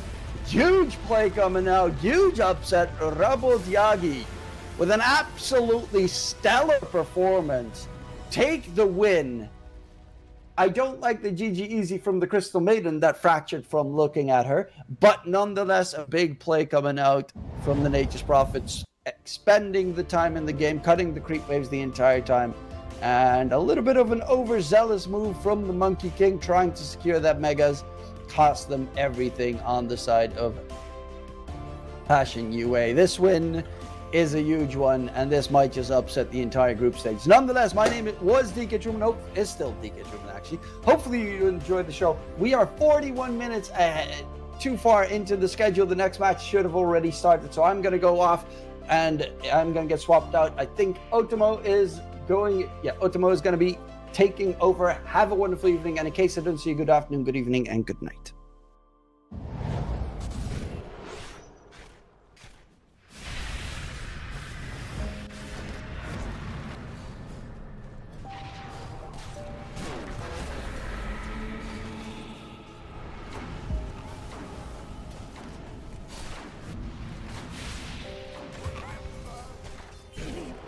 If you want to kill not right. How could this be? To the front.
Hello and welcome to CCT number 7.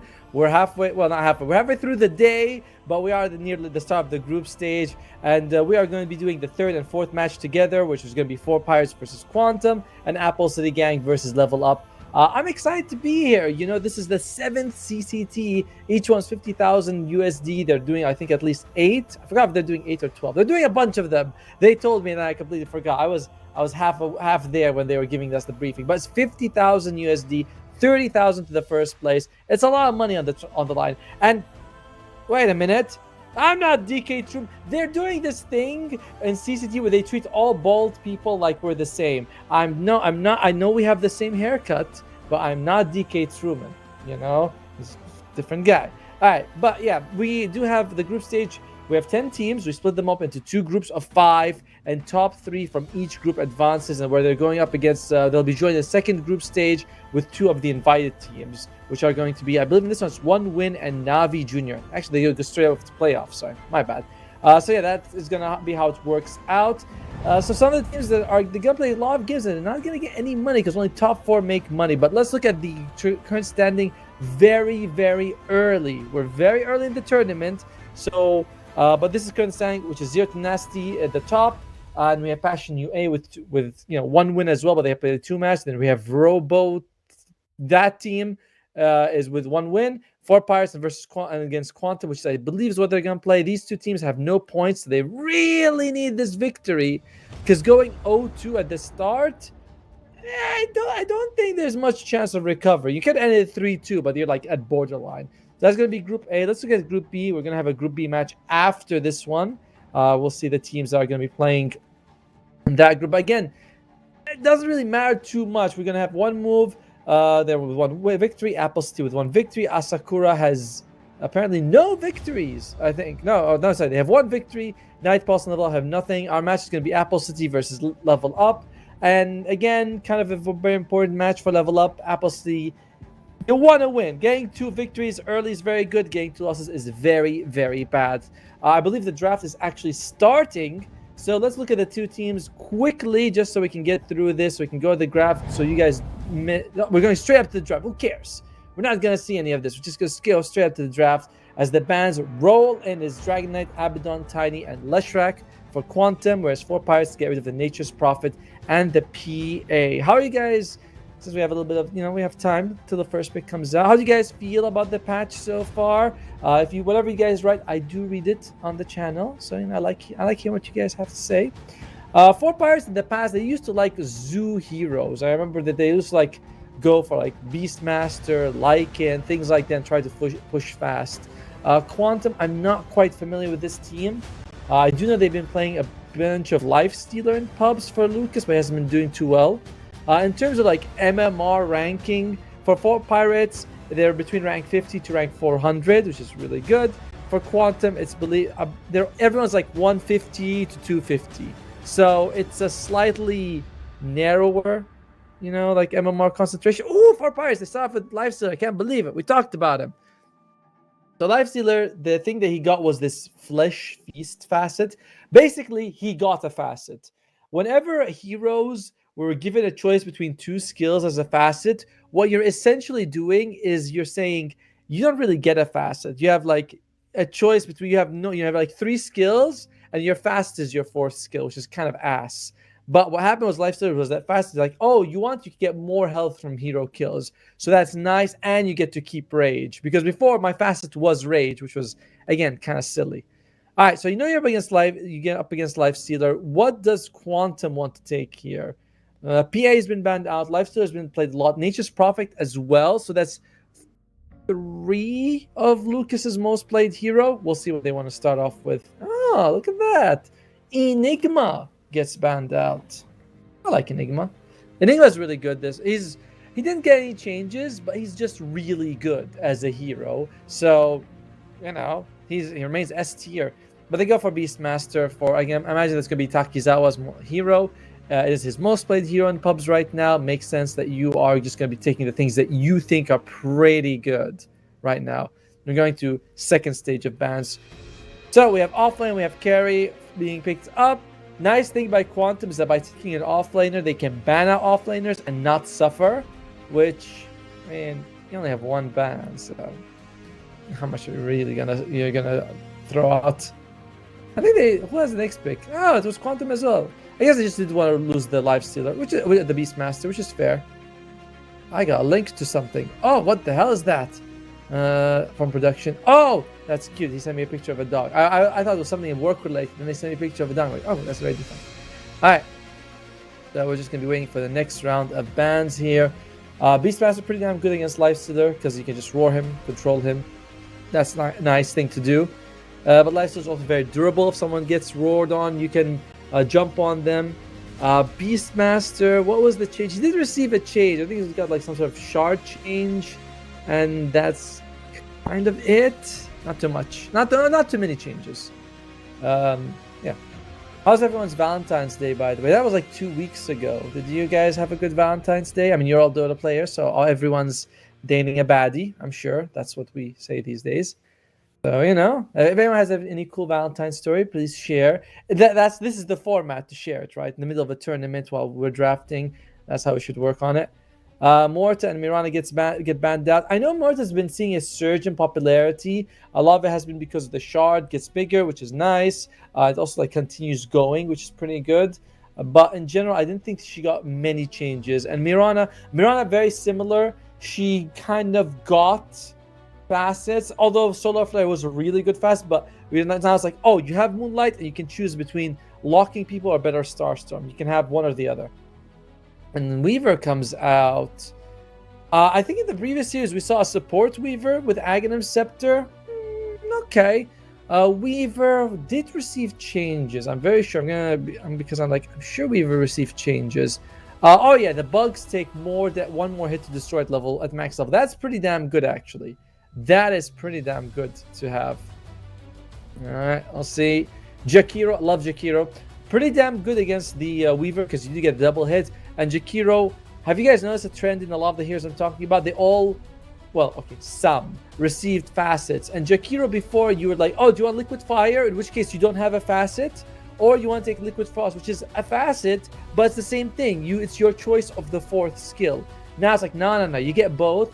And you can choose between this amazing Ice Path thing or a little bit less damage reduction on your thing. It's like, it's fine. Shadow Shaman comes out. Huh. That one's a little unusual. I didn't expect Shadow Shaman to come out as the fourth pick. It's it's good lockdown. I believe the hero and the new Ags is iffy to me. I haven't really seen it as a big thing so far. I kind of like these snakes that shoot on everyone. That was kind of cool. But the new one is, if you guys don't know, when you shackle someone, you shoot either shocks every about like seconds, like 0.9. God knows why it's 0.9. You can also shackle your allies. They can run forward and you shoot lightning on them, which is again okay, but I don't know. It doesn't feel like it's very effective most of the time. He did receive also a new facet. When you hit someone, you hex them for a second every 15 seconds. That's kind of cool. But you did lose the ability to use your hex on allies. I actually like this because, all right, here I'm going to share something embarrassing.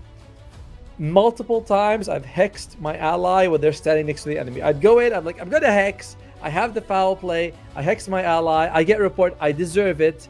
And then I think to myself, I did, you're not used to it. Oh. All right, Quantum, you've seen the supports. You've seen the carry. They go for their at least one support, which is the Warlock. It looks like it's probably going to be the Warlock and Weaver as the 5-4. And then we have Slark and Beastmaster. On Far Pirates side, they do take the Primal Beast. Huh. All right, Primal Beast. Who plays this more for Pirates? It seems like both Natty Narwhal and I don't know the name of the offlaner for Pirates. If someone writes in chat, tell me. Write at me and tell me because it's in Russian and I don't read the Cyrillic, so I'm sorry. But they both played, both as a 2 and a 3. So they're flexing it a little bit. Now Quantum has to decide, well, we could ban offlaners and waste bans, or we could ban mids and hurt ourselves because we don't have a mid. So it's going to be a little awkward there. Well, Let's see how it's gonna go out. Huskar gets banned out. That does signal something melee is coming out mid. Huskar has also received a lot of, seems like a lot of popularity recently, and even in the pubs I play and in the competitive scene, a lot of people do like the new dispel, where it's like you dispel yourself, you get healed, you sort of like take a penalty, then you get a nice bit of healing at the end. It's kind of cool. What else did he receive anyway? Did he receive anything else? Scar. Cast point of inner fire is reduced. Talents are slightly like modified. One at 15. Oh, Ember comes out. Ooh. Okay, so this is gonna probably be offline. Well, to be fair, Huskar and Earthshaker absolutely destroy Ember Spirit, and they banned out mids on Quantum, which is annoying because now you don't have Puck and Storm Spirit. So Quantum, you're gonna need a mid. Pango. Oh, I was gonna say Pango, but Meepo. Oh, it's Meepo. Oh, I love this. Yeah, it's going to be Meepo mid. It's going to be Takizawa on the Beastmaster. Fizzor, so it's going to be the 4. Katmop, I think his name is KTMOP Weaver. I'm going to call him Weaver for Quantum. On the other side is Natty Narwhal. Natty Narwhal on the Ember Spirit. The Primal Beast player is the highest MMR on 4 Pirates. He's ranked 52, which is incredible. We do have is going to be the 4 Shadow Shaman as we expected it to be. Let's see any interesting facets being picked up. I imagine it is Flesh Feast, Black Grimoire. Oh, ironically, RVZE, or that's again on Nebo. No, we're fine. We don't need to see rosters. We're gonna go into the game in a second. But the Meepo, he's going for the more Meepo facet. Now, from what I know, the other Meepo facet is actually doing much better in pubs. The more Meepo is that you get a Meepo earlier, like 1 level earlier. Instead of 4, you get a 3. Every level subsequent, and you get an extra Meepo level up. I think something at max level. The other one is that you get the Meepos at the same time, but each Meepo has a 2 armor, 7% attack speed aura that benefits other Meepos. And so far, that seems to be very, very popular for at least pub-wise. So we'll see. No one seems to be changing their facets last second. Hive Mind! Oh! Weaver might be going Hive Mind. Now, I've been really excited to see this for a while because I feel like Hive Mind could be good. The fact that bugs do take an extra attack to destroy means that bugs will last longer. And guess what? You get a little bit more EXP. So I would be very excited to see if he sticks to the Hive Mind. Man, it takes a while to go from the pick phase into the actual game, doesn't it? That's a little surprising. But yeah, overall, I've enjoyed the patch a lot. I play 4. I've been playing 2 heroes a lot, which have been the Silencer, just Shard, Ag Scepter, press R, win game, best thing ever. I'm something like 12 or like 13 and 4 with the hero. I get this like 8k more, so it's not like if I can do it 8k, you can do it at your MMR, which is of course 12 or 1. I don't know. Looks like we might be going to draft soon. Woohoo! And the other hero that I think has been really like buffed this patch has been the Dawnbreaker. I know some people were talking about like the change to Aghanim Scepter. I think the change is fantastic because when I'm a support, I buy it. I want to be both in the air and on the ground. I want to be in the air for the benefits of the aura, but I want to be on the ground so I can use my actual greaves and pipes and throw out my stuns and get the BKB piercing ultimate off. So the fact that now you get both, you land faster, and then your aura follows you, is so good. You lose evasion, but let's be honest, that wasn't such a big factor. All right, it's fine. Lucas, he's trying to check where his Barracuda goes inactive, and when he goes into it, he's like, "Oh, guys, there's vision here, therefore there's a ward here. Someone can deward." So I'm seeing a lot more of the Black Grimoire on Warlock. Now, if you're thinking, hey, Otoma, why are people taking Black Grimoire? Firstly, well, actually, it's because you can eat it like level 4.5 or 5 and get to level 6 in a crucial team fight and control the pace of the game. I've seen some of the best Warlock players I know go for it, like Kidaro. The truth of the matter, though, is I personally think the other one's still better, mainly because it's like once you used it, if you don't get a big benefit off of from using it, you get no, you're out of facets. You have no more facets for the rest of the game. Whereas the other one gets better the longer the game goes on. So, I know. We'll see how it works out. Alright, so bottom lane is going to be Warlock and Slark versus Primal Beast and Shadow Shaman. Heavily favoring the Primal Beast and Shadow Shaman lane in this one. Oh wow,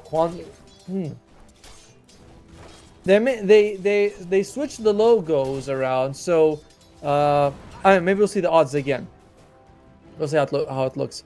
But yeah, I do favor the Shadow Shaman as well as the Primal Beast, just a little bit more. We'll see how it's going to work out. Both teams trying to make sure they get the, I plan a sentry, you don't do it. Hey, there. Wait, that's still the same. Quantum's on the left and 4 Pirates is on the right. All right, we'll get this time. No problem, guys. All right, so top lane, Jakiro Lifestealer versus Weaver and Beastmaster. I think I favor Jakiro and Lifestealer there. Not quite sure. But Weaver, while very elusive and good damage, tends to be like, if you're out of position, you're instantly dead. So I'm not sure how I feel about it, whereas Jakiro and Lifestealer are quite tanky. Jakiro especially for support. Oh, we got pause coming out here. It looks like there we go.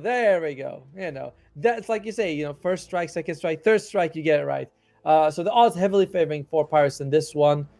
I'm interested to see what the Meepo is gonna do. The Meepo is gonna be the big like question mark here. He did go for the more Meepos one, so we did stick to that. Meanwhile, yep, the pauses come out. The DCs are there. Meepo's back. Hopefully the Beastmaster's back, no problem. Yeah, Takizawa should have a decent time as a Beastmaster, but I'm just not sure how much value you're gonna get out of the Weaver. It's like Weaver is super good damage, and that's it. And sometimes you want a bit more, especially when the enemy team has a lot of everything, right? I don't know. I'm feeling like the 4 Pirates has 2 very good lanes, both top and bottom. Mid lane so far seems to be quite well. It's favoring Ember Spirit right now for Nazi Narwhal, but to be fair, Meepo is level 2, and he does get much stronger when he hits certain power points. Alright, so chat is delayed by like 6 minutes, so only now I can see that you guys are very happy that the Meepo was picked. I'm happy too, by the way. I'm glad I can see something kind of new. Oh man, new patches are so fresh. Like, I wake up and I'm like, I want to play Dota all day. And then my son's like, Dad, spend time with me. I'm like, no, son, I don't want to, because I want to stay loyal to my true love, Dota. That's not exactly how it works out. I don't say those exact words, but the meaning is there. Yeah, Jakiro can just... It's weird to say, right, that Jakiro does so well against the Weaver, but he does. Oh, he took the passive level 1. No points in the dual breath. I think that's okay. Like, I am used to seeing dual breath, but to be fair, it doesn't do that much damage level 1. Whereas the you can throw out the harass every time. 8 and 5 for the Ember Spirit. And obviously at E, again, he is just taking it. I've been seeing the new Ember build where you go Mage Slayer and Sanjin Yasha, and it's just like a lot of extra magic resistance and stats resistance, and people are like, yep, we're struggling dealing with this one. And well, yeah, there's a tiny bit of harass coming out here from the Weaver, but he doesn't care. And Weaver, I feel like he knows. He's like, I'm not doing much top, guys. I gotta rotate here. I think he was able to get the Water Ruin, which is nice, but it's like, we'll see how much of a factor that is going to be.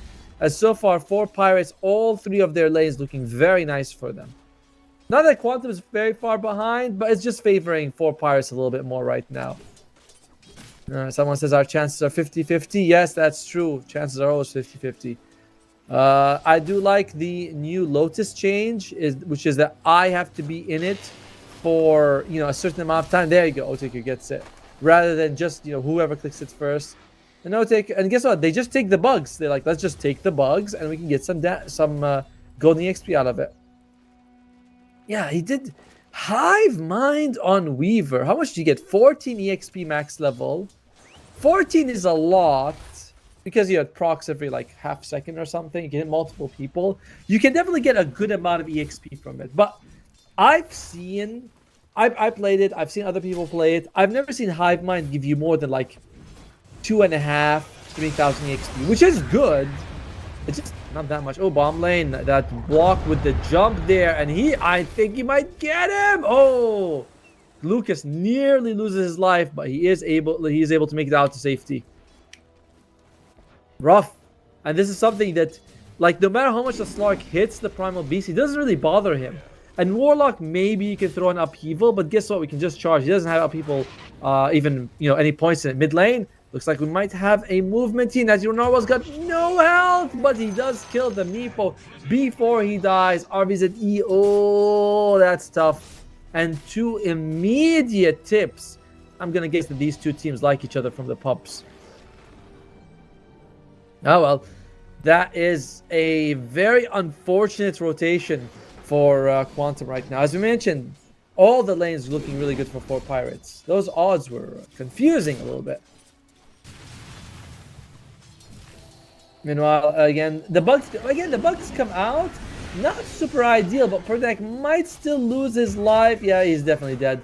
The slow from the boar, as well as, of course, just, the Weaver on top of him. A nice kill for sure for Quantum, but they still... Oh! It wasn't even a kill! The neutral got it! Oh, the shame! Oh, no! Oh, well. Moving on. Yeah, but they're having a really good time so far in the top lane. What are we looking at for the Beastmaster? So the Beastmaster, he's going for power threads first. After that, we'll find out what he wants to build. It's a big thing for your team when you decide if I'm going for the Helm of the Overlord build, which is tempo, quick. I want to make space, push towers, make space for my team. Or Acceptor. I'm going to AFK farm. I need like 4 or 5 minutes with just the Ancients. I come out. It's a big power spike, but I'm kind of relying on team fights to sustain myself and be useful. So very different approaches based on what Takizawa goes for. And by the way, Warlock, the Black Grimoire sucks in games like this where there's little kills happening. It's like, yeah, I'm not getting anything from my Black Grimoire. As Fizzor might have to get a page for himself actually. Okay, yeah, it's fine.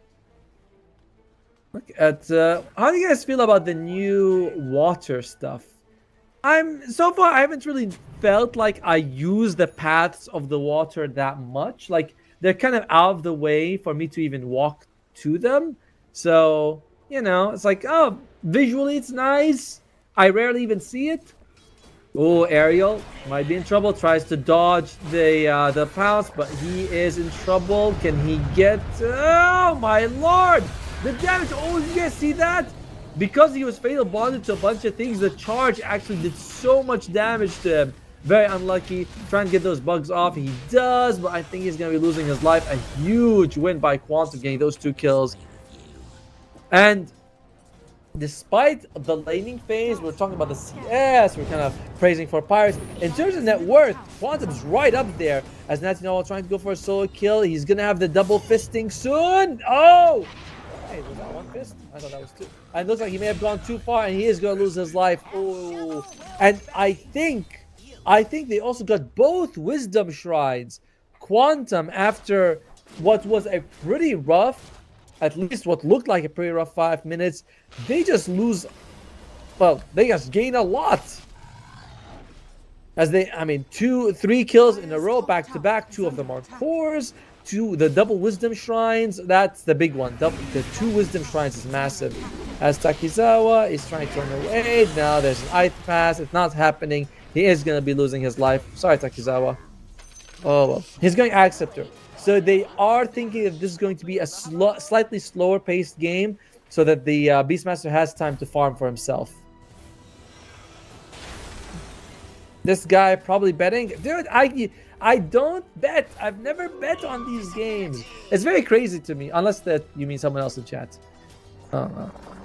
In which case, my bad for reacting. Sorry about that.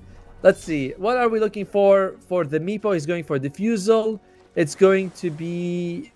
I'm not quite sure what the Slark is building. I think it's going to be a Mage Slayer. What the hell? And Weaver's actually thinking of getting boots. This is very unusual. Most of the time when you pick Weaver, you don't get boots because you prefer like stat items, spirit vessel, things like that. You don't go boots on Weaver because you have Shikuchi, and oftentimes you're only going to be spending 2 seconds in fights without it. So very unusual to see him go for this. He's also got no points in gym mate, and he's maxing out the swarm. This Weaver build is 3-2-0. I've never seen something like this before, ever. Alright, mid lane, though, they're going to jump on the Meepo. Can they get the kill? Alright, backup is coming up. Meepo looks like he's pretty dead. And they're just going to be able to farm up the bugs in the end. A little unfortunate that the Meepo dies, but I feel like Quantum picked tempo heroes, but they're not playing tempo. You know, they're like, we're okay if we wait a bit longer. So yeah, I'm very surprised to see boots on Weaver and the skill build that's coming out. I would imagine even when you max out, when you take, the Swarm, or Hive Mind, you would still max out Shikuchi because it's like your best skill in combat, gives you so much mobility, a little bit of extra damage, keeps you safe. And the cooldown goes down by 3 seconds. Like level 2 is 12 seconds, level 4 is 6. That is a big difference. I don't know, I don't mean to criticize the pros. This guy is possibly double my MMR. I don't know exactly how it works out with the rankings, but he's very good. What is he? He's ranked 200. That is insanely talented. I would, yeah, he would be something like 15,000 MMR. Oh well, but who cares? We're gonna talk about that later. Meanwhile, Perdinak, just look at that. They're just getting the bugs out. Well, no, most of the bugs are just they're just hitting the creeps and they're fine. You know, the level 5 bugs with Fatal Bonds could do some decent work now that I think about it. Huh. Like, I just noticed that they took a while for the bugs to actually get removed. Alright, Golem is available. Looks like the Black Grimoire was eaten, by the way. So, now he's got this Golem. He needs to actually use it soon to get value out of it. Because if he doesn't, it's like, well, why'd you eat it? If it's not gonna, you're not gonna use the Golem right now. Perdinak does get double bounty ruins. I do like the changes. The bounty ruins spawn every 4 minutes instead of every 3. It means I spend a little bit more time in the lane. So I like that. What about the Dire? It is going to be the Radiance build on Lifestealer. He's gone for the first item, Talisman. He will need some time to farm. Beastmaster bottom lane. He sees Lucas, but I don't know if he's going to die for it. He does want a Blade Mail. And Ember Spirit again. Oh, Ember Spirit? Actually, mid lane? Is he in trouble? Oh, he might. Who's in trouble right now? They're trying to jump. The Golem comes out. Actually doesn't hit the Ember he was fisting at the time. And this Golem, it might get you, like, help you push the tower, but it doesn't seem like it's actually going to get you kills. And that's why I don't like Black Grimoire. It's very all in. And sometimes you don't want to be all in. Bottom lane, that Meepo's going in. Who can he find? Ariel, right next to him, should be a nice, easy kill. Meanwhile, it looks like Primal Beast will be making out of life. So it's a rotation. You get a kill on the Shadow Shaman. Yeah, pretty good. Meanwhile, mid lane, the Golem continues to chase Perdinak. Alright. He does do a lot of damage. You know, you can't, like, look at that. The rune of regeneration. There's a lot of flaming fists in this game. 4 pirates, 1,000 gold lead though. One nice thing about this game is that Radiance is super good. Firstly, Weaver does a lot of physical damage. The Golem does physical damage. Slark physical damage. And physical damage, he doesn't want MKB. Meepo doesn't want MKB or BKB because, you know, he only benefits the main one. So it's got a huge amount of value to build Radiance here. I really like, and wasn't it like first pick Lifestealer as well? It's crazy that he gets sort of a perfect matchup. I should have got more water. Apparently I've only had like the 1 cup. I'll show you guys the cup later. Oh, sorry. Yeah, Ember Spirit is definitely going for the Mage Slayer. Firstly, you can apply it to multiple people, which is good. Oh, Weaver just gets blown up. You can apply it to multiple people, which is good. It helps boost up your Flame Guard. We're seeing people max out the Flame Guard now, which is really nice when you have a lot of extra magic resistance and reduced magic damage from enemies. Fizor, he's fine. You know, if you don't roar the Lifestealer, the Ember, you're not really going to kill them. And that's going to be a problem because The lockdown from Quantum is Roar, which is great. But the rest are like, nah. Weaver's not so good. You know, Warlock, Golem is great, but you know, you can dodge it by infesting someone, by, you know, just jumping away. I mean, like, you infest, if you get stunned inside someone, it doesn't really matter. Such a big deal. It's not a very long stun. Oh, nice use of the ice path there. I love that the secondary ice path as well. And it looks like Otaker very close to that Radiance. It's going to be a big problem for them. I think even though the Ember and the Meepo are the same in net worth, that's a bigger problem for the Meepo, who right now should be... Oh, he almost gets a kill on Natty Narwhal. Well done. But Natty Narwhal is able to survive last second. Oh, Lifeguard, so good. Yeah, that's a bigger problem for the Meepo than it is for the Ember. Because Ember, you do damage, you do scale, but you're okay playing if you're slightly behind. Meepo is like, no, I have to be ahead the entire game and making space. It's a very different approach to the mid lane. Some people are really thinking Quantum can't win. I agree with you guys in the chat about that. As Fizzor. Alright, and Weaver does max out the Swarm, by the way. It is 4-2, and the point in his ultimate by level 7. I don't know, guys. I don't feel it. I can't say I love this this pick at all. This sort of maxing out Swarm. I'm okay with Hive Mind as a facet. I don't think you should play around it. But we'll see. Maybe he'll get massive amounts of experience. And we'll all, well, mostly me, look like full. He's maxing Shukuchi next. So by around like level 9, he'll have a decent skill build. Although no points in Geminate is weird. Gotta say. 1 point in it gives you that double hit. You know, with 20 damage extra. It's pretty good. Alright, bottom lane, they are going to go for the Primal Beast. This is a very tanky target, though. And may have been a bit risky. The Golem comes out, took a little while, but they do get in the end. He gets infested, but he does die in the end. However, they do kill the Meepo in return. Meanwhile, whoa, looks like the Ember Spirit gets caught here by the jump. What? Slark Leap catches Ember? Yes, it does, but I'm just surprised that happened. Now we're down to the support on 4 Pirates, and oh, this is looking pretty nasty. They are able to kill the Jakiro as well. Yeah, there's a team wipe. Full on. Okay, fine. There you go. Hit comes out. Neutral creep actually kills him. What neutral creep hit him? There wasn't even neutral in the area. Huh? Oh, the Tormentor. Okay, yeah, the Tormentor. I walked it. Okay, that makes sense. And meanwhile, that's such a perfect thing for Quantum, because guess what? They want to be the Tormentor. Fizzor also dies to the Tormentor, but that's okay. And he does get the shard, which is a massive, nice boost for him. They do lose the Weaver, but I mean, all right. He was barely got any health. He didn't have his ultimate. It's kind of an okay situation for him to die.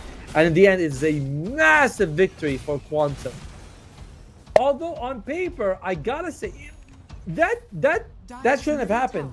You jump on Primal Beast, he gets infested, the Golem is late, and somehow they still win on Quantum as, oh, that's bad. That's very bad. By the way, and remember guys, I'm not DK Trubin, the other bald guy. Some would say the better looking one. To which I say, thanks mom, I agree.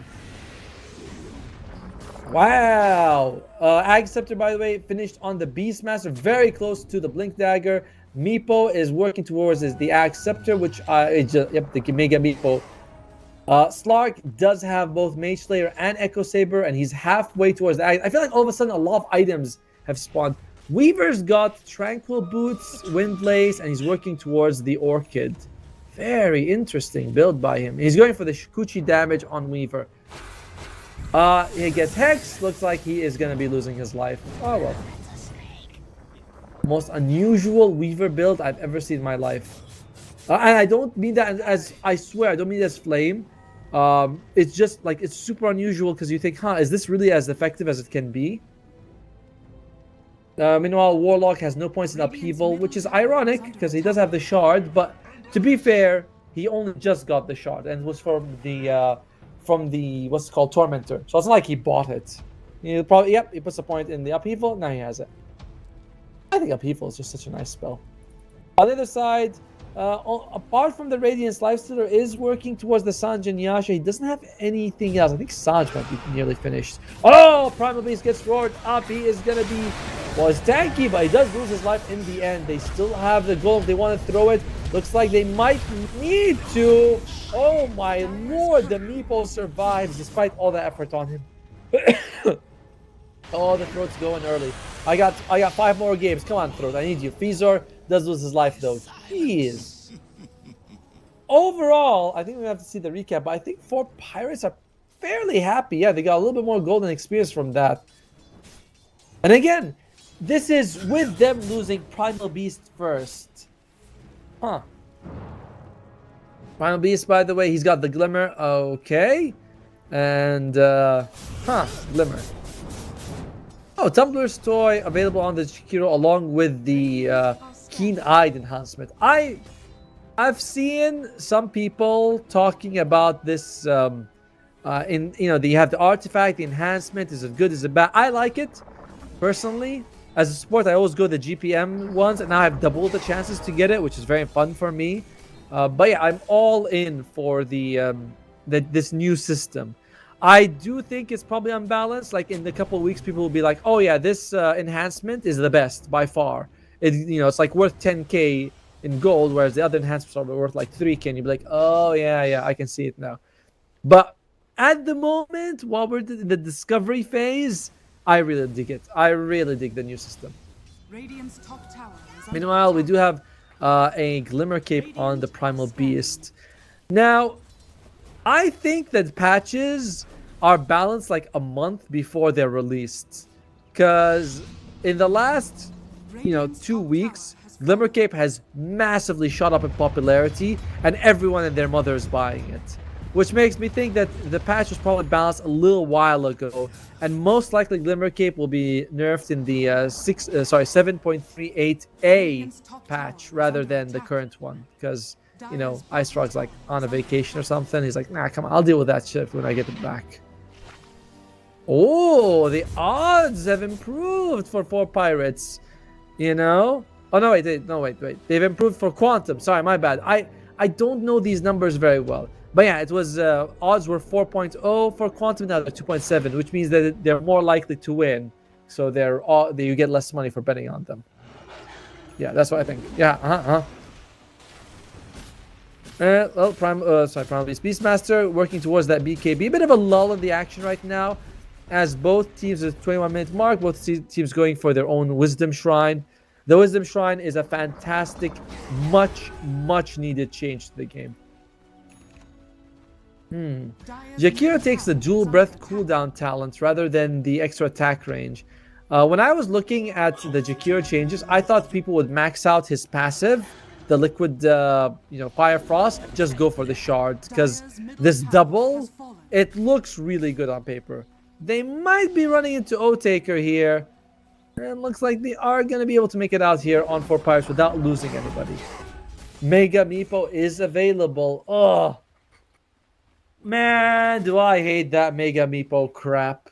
That sucks. Meanwhile, what do we have here? Warlock has got the Searing Signet with Greedy on it. That's gotta be one of the best things for Warlock. Searing Signet, which is when you inflict magic damage on someone, they get an extra 75 damage over 5 seconds. What's cool is that this damage can get refreshed if you have damage over time abilities. Like let's say Jakiro hits you with Dual Breath, you take 100 damage every second, and every second the Searing Signet will refresh itself. It's amazing. Oh, Lucas actually loses his life. That's ultimate available. Looks like it was a jump. Was that a blink revealed by the Shadow Shaman? What is that? Why did that show up? Something showed up on the... well, it doesn't matter. And then are we going to be jumping in on RVZE? He is tanky. Mega Meepo'd up. The Shackle is there. Where is the rest of his team, though? And looks like he's going to die. He is going to die here. Oh, my. Well, they are able to get a kill on the other side of the map, but I think losing what you lost, the Meepo, that was a much bigger deal. There is something. I messed up something with my VA mix, but I'll refresh it in the break. Actually, I'll just refresh it in a second. All right, I'll be back in just a second, guys. There we go, all fixed. All right. Yeah, Weaver is working towards the Orchid. All right. I'm cool with that. So far, apart from the warlock who got the free shard, all the supports are very equal in net worth, but the warlock shard does add a lot for him. As Waver, I'm. Why do you need Tranquil and Windlace if you have Shikuchi? I don't know. Maybe I'm really behind on the patch, which is weird because it just came out. Looks like they are going to go for Roche here. Actually, just the supports by themselves are dealing a lot of damage to him. O-Takers, of course, here. The bugs come out. Quantum knows this is happening, but they got a haul ass if they want to go for it. It seems like they throw the bugs and they're like, no, it just doesn't. We don't need to. But let's see. The Weaver so far is the second highest level support. He's still behind Perdinex. So this Hive Mind so far hasn't really kicked in. And reminder, Quantum took both of the first Wisdom Shrines, which is not a big deal now, but you know, that means he was able to get Hive Mind maxed out fairly early. Now, at this point of the game, I'm having a really hard time figuring out who's gonna win it. I like that 4 Pirates has this very durable double core. Like Ember Spirit's quite durable as well. You have Glimmer Cape. He's got the build I told about, Mage Slayer as well, Sanjin Yash. Like he's quite tanky. Like Ember Spirit is quite tanky with this build, and he did find the Warlock. Is he? Oh, he takes a war. Needs to be careful here. Looks like he's gonna be fine. That grab is good, but can he actually kill anyone? He was able to BKB, he cannot take so much damage. And oh, beautiful ice path. So far, there's a lot of hits being traded, but no one has died so far. As O-Taker's like, hey, there's a Meepo here. Can he get on top of him? Mega Meepo. A lot of health is not a big problem for the Lifestealer. So far, they do get a kill on Lucas. Cameraman, a little bit top. There you go. They might be losing the Primal Beast in the same time, but who cares? Golem comes out, was on cooldown this whole time, but he is able to get on the last second as RV's at E. He does kill the Shadow Shaman, but if he loses his life, it's not going to be worth it. As 4 Pirates clean out. Well, they clean up. Sorry, the Quantum draft. As only Warlock makes it out alive, and he throws the Golem very last second. It doesn't actually accomplish anything. Radiant's bottom tower. Well, and by the way, the ice paths have been immaculate this game. Very, very nice job by Perdinex. And you can see, like, Narwhal, he gets jumped on, but he's just, he's not easy to bring down. And this is going to be sort of the problem that Quantum, like the different draft approaches, right? It's kind of like the Falcons approach. All our cores are very durable, which means all our cores take a lot of resources to bring down. Your cores, not so much. Like Slark is, if you catch him when he's not ready, he's just dead. Beastmaster and Meepo definitely harder to kill, but killable. But even like the Weaver is a very soft target compared to the Jakiro Shadow Shaman. Oh well. Vertigo says Jakiro is OP this patch. You are absolutely right, my friend. Jakiro is just so good. And give it a couple of weeks, you're gonna start seeing some core Jakiros with a fire facet or something like that.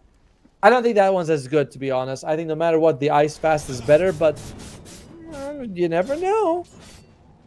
Ariel gets the shard. It is the same one, which is when you shackle. Oh no, it's the facet. Ew. Wait. Okay. You can't use it on allies, can you? Wow. He can now use items when he hexes himself. I mean, not when he but when he's hexed. Yeah, okay. I think I prefer the old one much more, to be honest with you. But it was nerfed a lot. The one where when you shackle, you get those snakes off. But it was nerfed a bunch of times. It just wasn't as worth it at the end. Like before, you could like shackle, instantly disengage, run away, and you have the snakes there for 8 seconds. Then it was 7. Then it was 6. Then it was like, oh, it's 2.5 seconds after shackle ends, which means that you had to shackle for a long time for it to be worth it. And then they're like, yeah, let's just move it. I don't like the new one's pretty good though. It's fine. Double Shrine of Wisdom for 4 Pirates, a big experience boost for them. Oh dear. Oh, Lifestealer's got the Axe Scepter, so he can infest his enemies and deal damage on them while they are also disarmed during the whole time. So very good against probably the Slark. Radiant's top tower has fallen.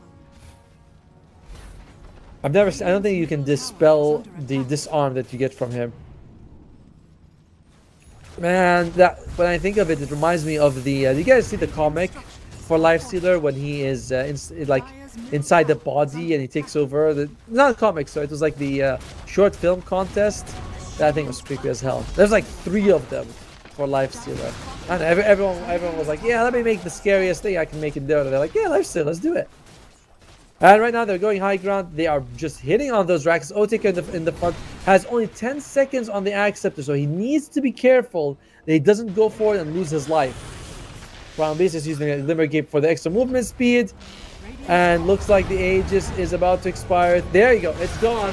They need to be careful. They don't lose him at the bad time. Fazor's got the golem. Throws it down. Otaker gets the infest off just in time. Ember Spirit's also able to throw out that remnant, and he's also able to mix it out just fine. Woo! Dire's bottom tower is under attack. I'm not play-by-play. I'm an analyst, by the way. So my play-by-play is definitely not up to snuff. You know? But they do keep their melee racks alive. So Quantum. Oh, no. Takizawa. Oh. He does have buyback, though. Not the biggest thing, you know, it's not the biggest problem in the world. He has buyback. If they feel like they're pressured, he can use it. Middle tower is under attack. Alright, so here's a question for you guys. What do you feel about Primal Beast's innate ability? Now, I know 3 people are like, wait a minute, I've never thought about it before. And I'll explain. Primal Beast's innate ability is he does 40% more damage to buildings than he rightfully should. It's like, you know, when you hit buildings, you get 40% damage extra. For a long time, I wasn't very impressed by it, but the more I see it, the more I'm like, yeah, it does, you know, it turns him into a bit of a tower hitter. Not great, to be honest with you, not amazing, but solid. So, you know, you are able to get those pushes off. They're just good. Like, look at that, just 2 towers down. And they do infest the Primal Beast. I'm not sure about what that infest was about. And looks like, oh, nice. Bunch of nets coming out, but are they going to actually engage on any of them? Doesn't seem like it. Yeah, look at those extra EXP that Weaver's getting from... Nope, he's not getting it, because his bugs are just melting in 2 seconds. Oh, well. Meanwhile, Lucas, well, he's jumping away. I mean, he's got his ultimate if he absolutely needs to... Yeah, but he just used it in the end. He's also got the shot. Ooh, Gale Guard. Alright, let's do a little bit of item look up here. It looks like Beastmaster wants Refresher Orb, so double roar. You know, he's gonna yell at people twice. Reminds me of my childhood. Meepo, what's he working with? Nothing since the Acceptor, by the way. I think he's gonna be finishing a Manta or Blink, up to him. He almost gets caught. The Primal Beast is in the area. Primal Beast sees Fazor, gets him. Oh, grabbing the Warlock in the last second. He was actually TPing right next to a Sentry Ward. Very unlucky Fazor. Well, he might be able to live. No, Glimmer Cape is used. Oh, and he's a little bit. He does have a Force Staff. Force Staff. There you go. Nice use of the Force Staff. He's still alive, healing himself, wasting a lot of time. But it's not like it matters. They lose Lucas in the meantime. And Fazor, he has led them on a merry goose chase. Alright, he's alright. He's alright. But arguably, you lost a much more important target than him. Oh. He actually had a greater healing lotus on the Slark when he died. That's unusual. And the Gale Guard. Yeah, Gale Guard, if you guys are wondering, is the best tier 3 item you can get. It is massive damage reduction. I say it as a support, of course. As a core, I don't care. Oh, and by the way, Warlock is keeping the Searing Signet. I'm okay with that. I think Searing Signet is well worth keeping if you don't get Gale Guard. And even if Warlock gets it, it's like, not really for him. Well, meanwhile, bomb lane, they just push it. They are just going for it, and looks like they have everything on Quantum. But it doesn't seem like everyone's ready. Slark doesn't come out in 2 seconds. Will they be able to mount a defense in time? The range rack is gone. The melee rack is still there. You have time, but you gotta start right now. All right, big jump in by Lucas. They are able to grab. Oh, but he gets infested. So he's not able to actually hit the Nazi Narwhal. Meanwhile, nice charging on multiple targets, but they might lose Otaker. Beautiful golem timing. But can they get that kill? He's throwing lethal. What a force staff. Was that Jakiro's force staff? I think it was. Yes, it was. It keeps Otaker alive, and Najnar was also able to make it out. Overall, despite losing the Primal Beast, that was not too terrible. They do keep their melee racks alive, and they get a decent kill out of it. My God, though. How close was that? The problem is, Golem was used, and Golem's a very long cooldown. You're not going to have ability to fight for a while. Beastmaster looks like he's very, very close to the refresher orb. They need it. Because they feel it on their side. They're like, yo, guys, our lockdown is not amazing. You know? Like, Roar is a great ability, but if you're not landing Roar, the others have no lockdown. Okay, Net's pretty good, but it's not exactly a stun. You can still get forced, glimmered, BKB'd out of it. Meanwhile, the Fixer is dead. That's not the worst thing in the world. Roshan's not up for 50 seconds, and 4 Pirates are unlikely to go aggressive at that time. Plus, he doesn't have his ultimate. It's not... Some deaths are a lot more excusable than others, and that's one of them. You know? Dying, like, for example, when the enemy is pushing is bad. Dying when the enemy is waiting for Roshan is like, come on, it's not so bad. What's he building on Warlock? It's just Glimmer and Force Staff. Where's the Midas into Ags into Refresher? Come on, bro. Come on. Although, to be fair, with this fast, it's not as worth it. Oh, Takizawa. Actually, if Fizor uses buyback, I think he only had like 10 or 15 seconds left. Cancels the TP, but that might have been enough to just, to make, to scare off 4 Pirates. The questionable buyback. It's okay. All right. It's fine. It's fine. The man's economy is shot, though. He's got literally no gold to his name. 100 gold right now.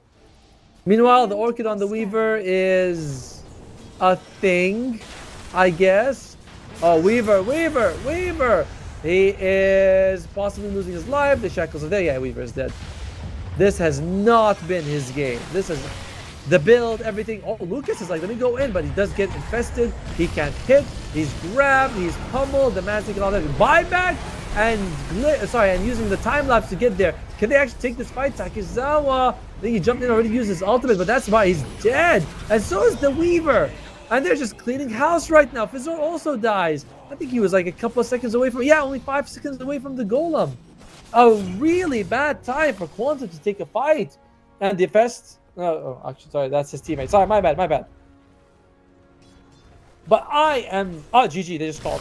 They're like, yo, guys, we don't have buybacks. It's just not worth it. The whole draft from Quantum was weird in the end. Like, the laning phase... I don't want to point fingers at one person because, it's a team effort. The losing is a team effort, I suppose. But I did feel like the Weaver, it was so forced. The skill build, the Tranquil Windlace, like that's a lot of gold for what you don't need. The Hive Mind faster than maxing out the Swarm. It really didn't work out. All right, but we are gonna see how much EXP he got from the Swarm. Where is it? I know I've seen people can measure it. It's like breakdown of EXP. Where we go, that's damage. Oh, why don't we see breakdown of EXP? Ah, there you go. EXP received. He got 4,000 EXP from his abilities. That's actually not bad. That's a pretty good amount, but it still doesn't justify it. When you look at the other side, though, 4 Pirates, very durable draft. I really love the Primal Beast, the Ember, as well as the Lifesteal. It's just like very hard to bring them down. You have dispels on them. You have people saving each other. Shadow Shaman jumped a lot of times. I think he rushed a Blink Dagger. Yeah, he just went Blink Dagger into BKB. Blink first, BKB. Love it. And Persinak as well on the Jakiro. Jakiro, we're saying it. He's OP. He's strong. He shows it in this game. So strong laning phase into a victory. Easy for 4 Pirates. We're gonna take a little bit of a break. I'm gonna get me a glass of water. This cup, I gotta fill it. I'm thirsty. All this talking. But we're going to come back in about 10 minutes with Game 2 of Quantum vs 4 Pirates. Don't go somewhere, but come back in 10 minutes. We'll see you then.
Hi, and welcome back to the game 2 of Quantum versus 4 Pirates. We had a bit of a break, and now we're back, ready to go. Game 1, 4 Pirates definitely felt like they had a better draft, and Quantum, they had like a couple of good comebacks. I think they were able to get like 7 mid. They got both Wisdom Shrines, which is unusual in this patch, and then there was like good moments for them, but overall, they were not able to take the series. Take the game 1, and it just looked like 4 Pirates were in a really good spot. Game 2 starting, and immediately Quantum's like, yo, that Primal Beast that was causing us massive issues in Game 1, we're getting rid of him. And so is the Broodmother. Broodmother tells me that you might be picking Alchemist. It's kind of weird, because for a long time you think, well, Alchemist likes spiders, right? He's like, nom nom nom nom nom nom nom. He eats them for breakfast. But because of her new facet buff, you can reduce regen by 70%. So the Alchemist is like, yeah, I mean, she gives me love, but she also doesn't let me heal. And it's like kind of like in a relationship with a bad person. But overall, it's not something you generally want for a lot of Alchemist players. Give or take. We'll see. I think Alchemist players will give you a bit of a better idea. And the last band for Pirates is going to be Bristleback. Lots of tanky cores that they removed. Bristleback doesn't feel as strong as he did before. I was playing a pub recently. I know people love it when casts talk about pubs, so I will. I had my Bristleback go for Bloodstone, and he bought Bloodstone, and I was so bad, and we lost the game, of course, because it doesn't work anymore with the Quill Spray. Thank you. Oh, scum.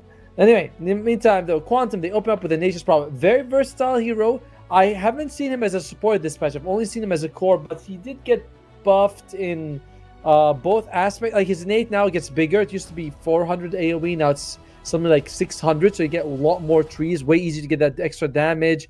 The heal from the Sprout is better, where you can use Tangos on to get double heal. I don't know if that's just for your own team or for either one. But either way, and he becomes universal. And he has the highest stat drain in the game.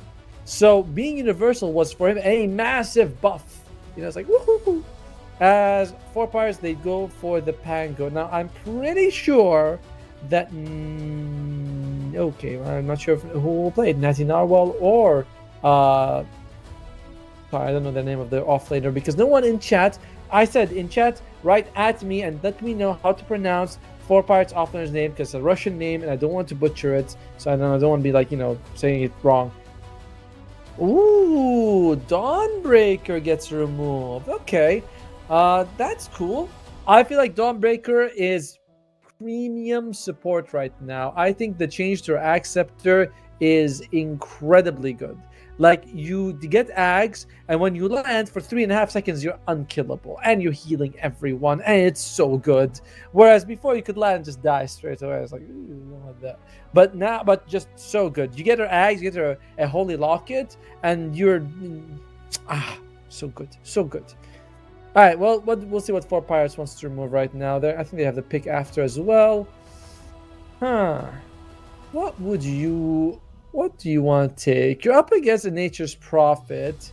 They don't play anything like Spirit Breaker, who would be great against Nature's Prophet. Spectre is in the pool, but Spectre got quite nerfed this patch. I think the dagger, the facet that was the good one, is now like a lot worse than it used to be. So people don't feel like they want to play Spectre as much, even though she's great against Mr. Nature's Prophet. Marcy Io could be a combo, but a lot of time the issue with that is that if you're playing Nature's Prophet and you see Marcy Io, you know where they're teleporting to, because you can see it in the minimap, and you can just go, hey Marcy. You can go in the trees, hide, start TPing out. Okay, cool. 4 Pirates, they've taken the Marcy, and now they're sort of dangling the Io. I know that Perdinak does play a good amount of Io. It's his third most played heroes in pubs in this patch. We're very early. We're only a week into the patch, but you are seeing like some people are gravitating towards certain heroes. So he will probably, if it is in the pool, Io will be picked up. The question is, because I don't think either Perdinak or Ariel have been playing a lot of support Marcy, so it's very likely to be a core Marcy. All right, Quantum. Io is there on the table now. Let's talk about it. Do you guys want it or not? They take the Elder Titan. Okay. Elder Titan, huh? This hero received some changes as well, didn't he? What were the changes? Oh, wait, what? They go for the Mirana. Alright, I'll be honest, still not feeling it. What did Elder Titan go for again? Elder Titan, he gets less attack speed when his spirit goes up, and his cleave talent was changed to level 25. Ooh, that's not good. I remember the cleave talent was one of the reasons why he was considered good against certain heroes like Meepo, right? Because you can go and just like everyone and all of them take damage. Now you don't do that anymore. But the echo damage waking up is good, I suppose. Alright. They don't want Io, so you want Io. Of course you want Io. You guys don't want it, we'll take it. We picked the half the combo. We're gonna take the other half that makes it work. This also indicates it's very, very likely that this Marcy is gonna be core. Now, if you are 4 pirates, you'll take something like an offlaner so you can flex the Marcy a little bit more if you want. You know, or a mid, depending on what the Pango is gonna be, right? So you're not going to take like an obvious carry or an obvious support. Or at least that's how I would handle things. Because if I take something like a CM, I'm saying, hey, you see what I'm doing? I have... Oh, big thing, Shadow Shaman. Okay, that's... I mean, they're obviously not flexing. To be fair to me, when you have Io Marcy in a lineup, how often is it that they're both supports? It's very obvious that one of them is going to be... That Marcy is going to be a core and Io is going to support her. So, you know, this is obvious. It's obvious. They were like, they respected Quantum enough to not flex what was a very obvious choice. All right, Quantum, you have your supports now, and you have Nature's Prophet. You need some core. It's too bad Grimstroke is not a hero, because honestly, Grimstroke would be pretty nice. Although to be fair, in a game like this, you actually have literally 0 abilities that work with it. Wait, no, wait. Wrath of Nature, if you target that one and they're soulbound, you do get the double Wrath of Nature. So that's good. Double Sprout, I think works, but Elder Titan and Miran give you nothing, and one of them will have to be core. Doesn't work. It's all too bright, isn't it? Ooh, go for tiny. Oh, is this color better? No. Whoa. All these colors are way too much. What the hell? All right, that's kind of more human. All right, tiny comes out. Okay. How I feel about this tiny pick, but all right, it's all right. We'll see how it goes. So on Quantum, who has been playing Nature's Prophet? It doesn't. I think they've been playing a lot of Nature's Prophet as a carry. Lucas has been playing it. It's his 3rd most played hero in pubs, and it's a very nice active carry, which makes me think that Tiny might be the mid, and we'll take a Takizawa pick last for Quantum, an offlaner. For 4 pirates, it's the Pango, right? Like, I mean, even Pango and Marcy, because Pango can go off for mid, Marcy can go off for carry, so you are very much flexible in what you're gonna get. And who has the last pick? Is it 4 pirates? Yep, 4 pirates has last pick, so they'll see the entire draft and they'll decide where I want to put my pieces. So that's just a tough one for Quantum. They're feeling though that it's gonna be a Marcy Io in the offlane as a 3-4 combo, so they get rid of the Slark. Okay, now it's a little dark. Okay, there you go. I don't know how I feel about that, to be honest. I'm generally feeling like Io is going to be 5 because I think Fizor has been playing a lot of it. Pertinax has been playing a lot of it, which means that Marcy is going to be 1. I'm not thinking of who's playing the core. I'm thinking of who's playing the sports Io. I think it's going to be a 5 Io, which means that I think it's going to be a 1 Marcy. And therefore, I don't think that banning the Slark was a good one from Quantum. Meanwhile, on the 4 pirates, they kind of read the drafts close to what I read, which is the NP is going to be carry and Tanya is going to be mid, so they ban out some offlaners.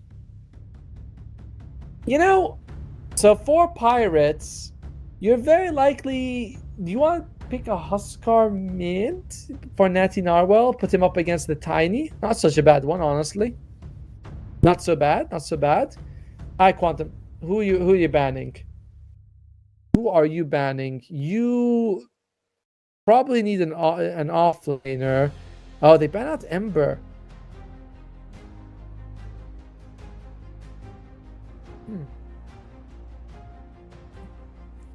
That's better than banning out the Slark.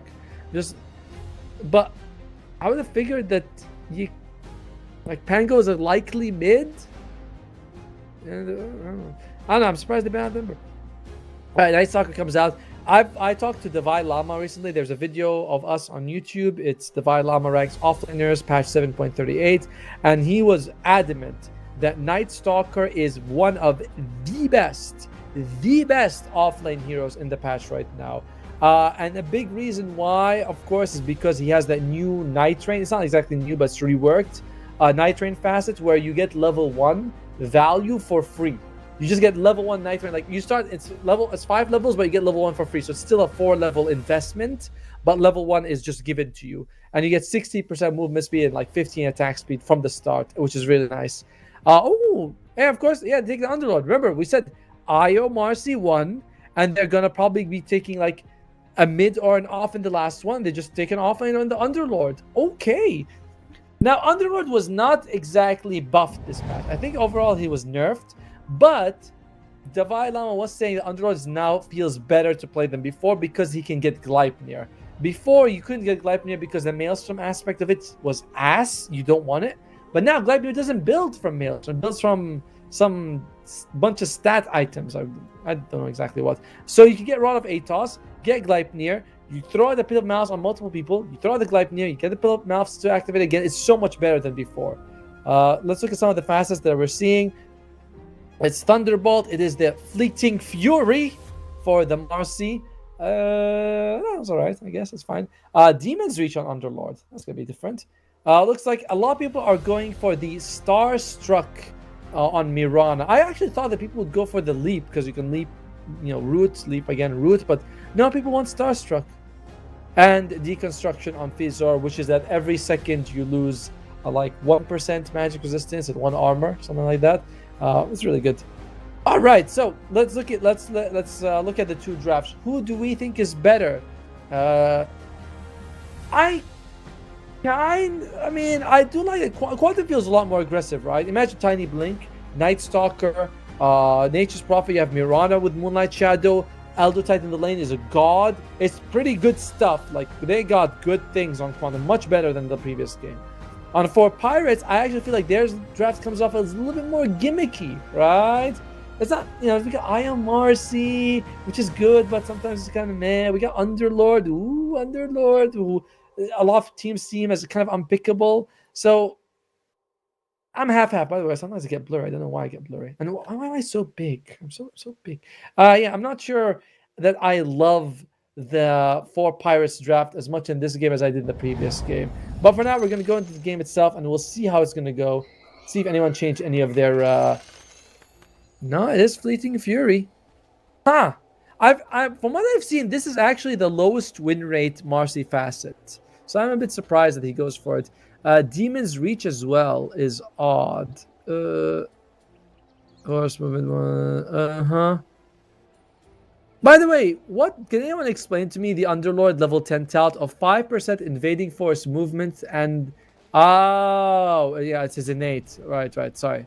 Yeah, when you use something, you get damage reduction, bonus movement speed, and it can be better by 5% with that talent. Actually, that's pretty good. Damage reduction goes from what? 10 to 15. That's solid. All right, smoke up from the rainy side. Who are they going to come across? Looks like Takizawa breaks the smoke on the Marcy, and they kind of know that she's there. Now they will suffer. Now they will Someone's like all in on. According to ChatGPT, the phonetic pronunciation in English would be Mr. Maral. Thank you, Irwino. I do appreciate it. I hope I feel like I'm just gonna Mr. What's it called? Mister. That reminds me of an episode of Blackadder where he goes, "Excuse me, Mister." I don't know if you guys haven't seen Blackadder. It's like from the 70s or something. My God, 70s. That's 50 years ago. Jeez. Or was it 80s? Something like that. It's very old. All right, laning phase. So top lane is going to be the Shadow Shaman and Underlord versus the Nature's Prophet and the Elder Titan. I'm favoring Quantum on this one, which, Elder Titan is just a god in the laning phase, and he'll probably go in with like a Treant which is pretty damn nice. Those Iron Treants, they are very powerful. They actually took Sprout level 1. I'm a little surprised by that.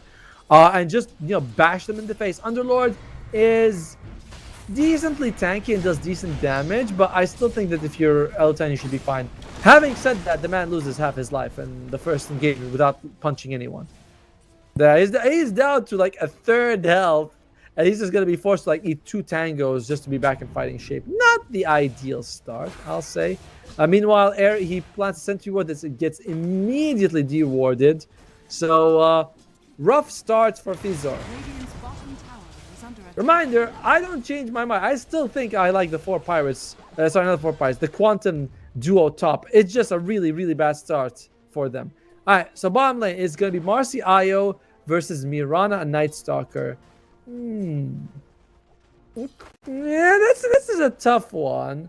Like, Mirana landing blind arrows is nearly impossible. I know sometimes you can just use it to farm up big creeps, and that's fine. But overall, you're generally gonna be like, you want setup for your arrows, and you don't have that very well with Night Stalker. So I'm not sure. Looks like they're just gonna be farming okay in the bottom lane as Kolya gets really harassed here. He's got leap level 1. Not ideal, but he's got leap, no regen, and boots. This does feel like something you see in the pubs, right? Like the boots only Mirada walking around playing map tourist, like, hey, what's going over here? But to be fair, like, what was he gonna take? He might have been in trouble and needed the leap. But nicely done for Takizawa in terms of the CS. Meanwhile, mid lane, that is a huge quantum victory as RVZ, he is nearly doubling the CS, 11-4 to the 7-2 of Natty Narwhal. But there's one nice thing about this matchup. Generally, Tidy's rotations without Blink Dagger are kind of whatever. Like, yes, he does tons of damage, good on him. But he has a lot of downtime. Not a lot of downtime, but he has difficulty getting on top of targets without Blink Dagger. He has actually no downtime. So, whereas Pango, even without Rolling Thunder, just a swashbuckle into a jump is very useful. Although, with the Thunderbolt facet, he does seem a little bit more reliant on his ultimate. Well, let's see how it keeps going. As obviously, he does take a little bit of damage here. What do you guys think of the new, the way they changed the innate for Tiny? I think the change is that you also get attacks like reduction. There's damage reduction and then there's something else. Yeah, they reduce. Oh yeah, they reduce the attack damage. This was buffed, wasn't it? I could swear it was different before. There's something about it that made it better for Craggy Exterior. Huh. Oh. Yeah, overall though, mid lane, it seems like it's a really nice recovery there for Natty Narwhal. How about the side lanes? So far, apart from the Underlord, Mr. Maral, which again, I'm pretty sure I'm butchering the name. I think I should go back to Underlord just to be respectful of the guy. Yeah, apart from him, all the cores are having a fine time. Oh, Mirana goes mid.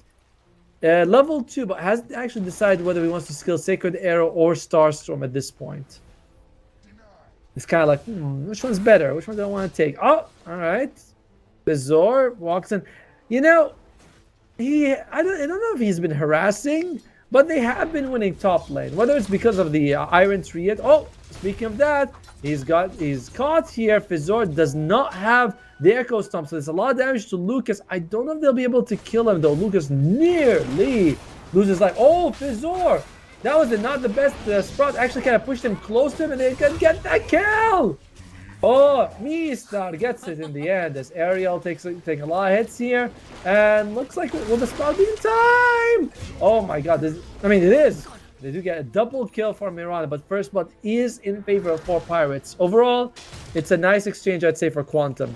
First Blood is it is a big deal, but it's not 2 kills big deal. Especially not 5 minutes. It's 19. Oh, well, one more hit. Oh my lord. That was like ranged attack. Oh well. Yeah. Oh well, very nice start there for Quantum right now. As however, while they are shutting down stuff, they aren't doing a very good job of dealing with O-Taker. When people get annoyed with the way I say Underlord's name, please let me know so that I stop doing it. Until then, I'm kind of having fun with it sometimes. I'm switching. You know, every time I say it, I have different feelings about how I pronounce it. Oh, Underlord is going for a Heaven's Halberd. I kind of like that Heaven's Halberd builds from Vanguard right now. You know, like, I've always been a fan of Vanguard. I never felt I was justified to build it because, what was it called? Crimson Guard is kind of like, eh. Usually, you want to sort of... Oh, I'll talk about it in a second. Ariel? It's fine. Crimson Guard is like good against like maybe Medusa, Luna, and Gyro, but it's kind of shitty against a lot of other people who tend to hit like 300-400. Reducing it by 1 damage doesn't do much. But having Heaven's Halberd build from Vanguard, it's like, hey, I got some durability from all physical hits, and I can disarm the one guy. Oh, nice. Now he's spinning. They see me rolling. They see me rolling. Oh, that was not the best spin, unfortunately. And because he missed a little bit. Can he get the kill, though? Oh, man, that damage reduction is adding up. That's Narwhal! Loses his life. Oh, Bizarre with the punch. And I think they're going to be getting this kill as well. The arrow to the back of the chicken as 4 pirates. Another close, but ultimately very unsuccessful attempt. Now, despite the tragedies that has been wreaked upon them, 4 pirates do have one shining star, and his name is Otaker. He's got this Io on top. He's getting closer and closer to that armlet. Already has those phase boots. You know, it could be something. It could be something. By the way, I appreciate everyone being here in this channel. I know that there's another small tournament that has some teams like Paravision and Spirit. I don't know, some small teams, I'm sure. And you guys are here with us. It matters a lot. Thank you very much. Who the hell is Team Spirit? I mean, that's not a TI winning team, let me tell you. Or double TI winning team.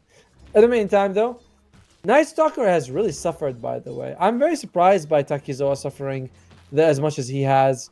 He's actually maxing Hunter at the Night. That's standard. Oh, Abdullah uses his ultimate. They're all in for Takizawa. Can they get him, though? Looks like there's going to be a bit of a dive here. But I don't think... Oh, nice. They do get him with the dispose at the end. And Takizawa is definitely dead. Unfortunate for him, but that's how the cookie crumbles sometimes. This focus on Night Stalker has been brutal. He is barely ahead of the Miran net worth. To be fair, Miran did get a double kill, so that's not unexpected. But it's still like a pretty big penalty as... Oh, they may have seen Mirana, but looks like she was able to make it out just fine. Yeah, well, we're looking at we already talked about Underlord. Pangolier is going for Power Treads. We'll see what he wants to go for. Usually, I'm seeing a lot of like, you know, Orb of Corrosion, Diffusal, maybe Ags and Bash, things like that.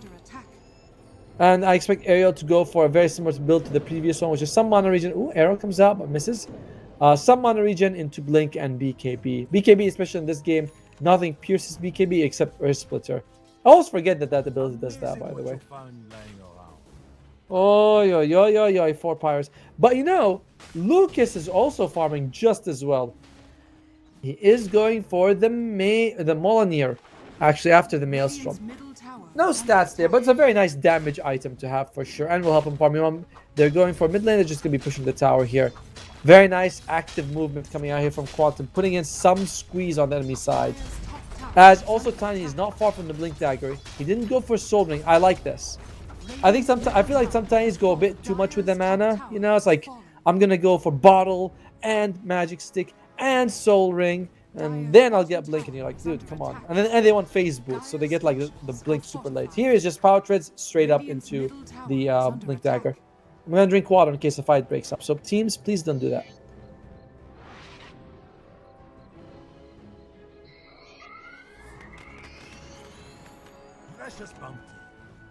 Drink water, everyone. It's very good for you. Yeah. Let's see.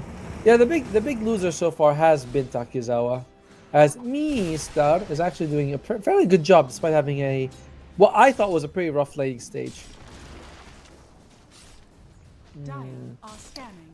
I don't know if Nature's Prophet support is viable. I kind of want to play it, but then I have to control like the treant and the hero, and most of the time I end up getting kind of lazy. I know I'll never body block or stuff like. Oh, mid lane though, we got fight here. Oh, taking a little bit of damage here. Will he be able to survive? No. Loses his life, but they might be able to get something in the back line here. No, as Takizawa jumps in, going for aerial. The Earthsplit, I think, doesn't really hit anyone, but they do get a kill on aerial, and they might go for him, but they lose Mr. And that's not well. He is going to try and use a swashbuckler, but he dies, and it's a team wipe for 4 pirates. What the hell happened there?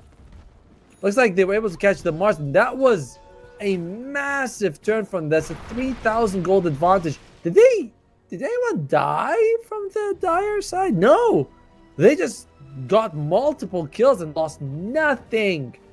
And guess what? That's Blink Dagger on Tiny finished. That is Night Stalker fully recovered, almost with a Blade Mail being bought on him. Mirana has enough money to buy a Vitality booster. And remember, you're up against no Dispels from 4 pirates. So Spirit Vessel is really good. And Otake, oh, this is bad. That's really bad. That is really bad.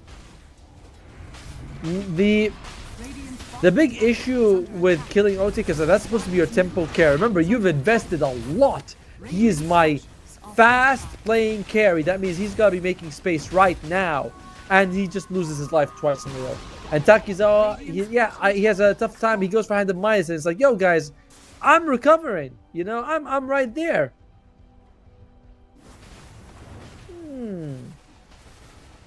Well, let's see what they're gonna do. They do have a Heaven's Halberd on the Underlord. That's nice. I would have preferred if you actually went for something like a pipe. I like the Heaven's Halberd though, if you can get it on the Nature's Prophet, but it feels like early on it's not gonna be that good. Mr. Morale, that makes sense. I was like, yep, and Arrow's just gonna be fine. He is going for Diffusal as we mentioned.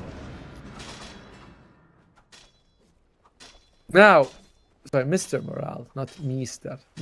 Morale. I knew a girl in university, her name was Morale. I think that's all I'll say about her.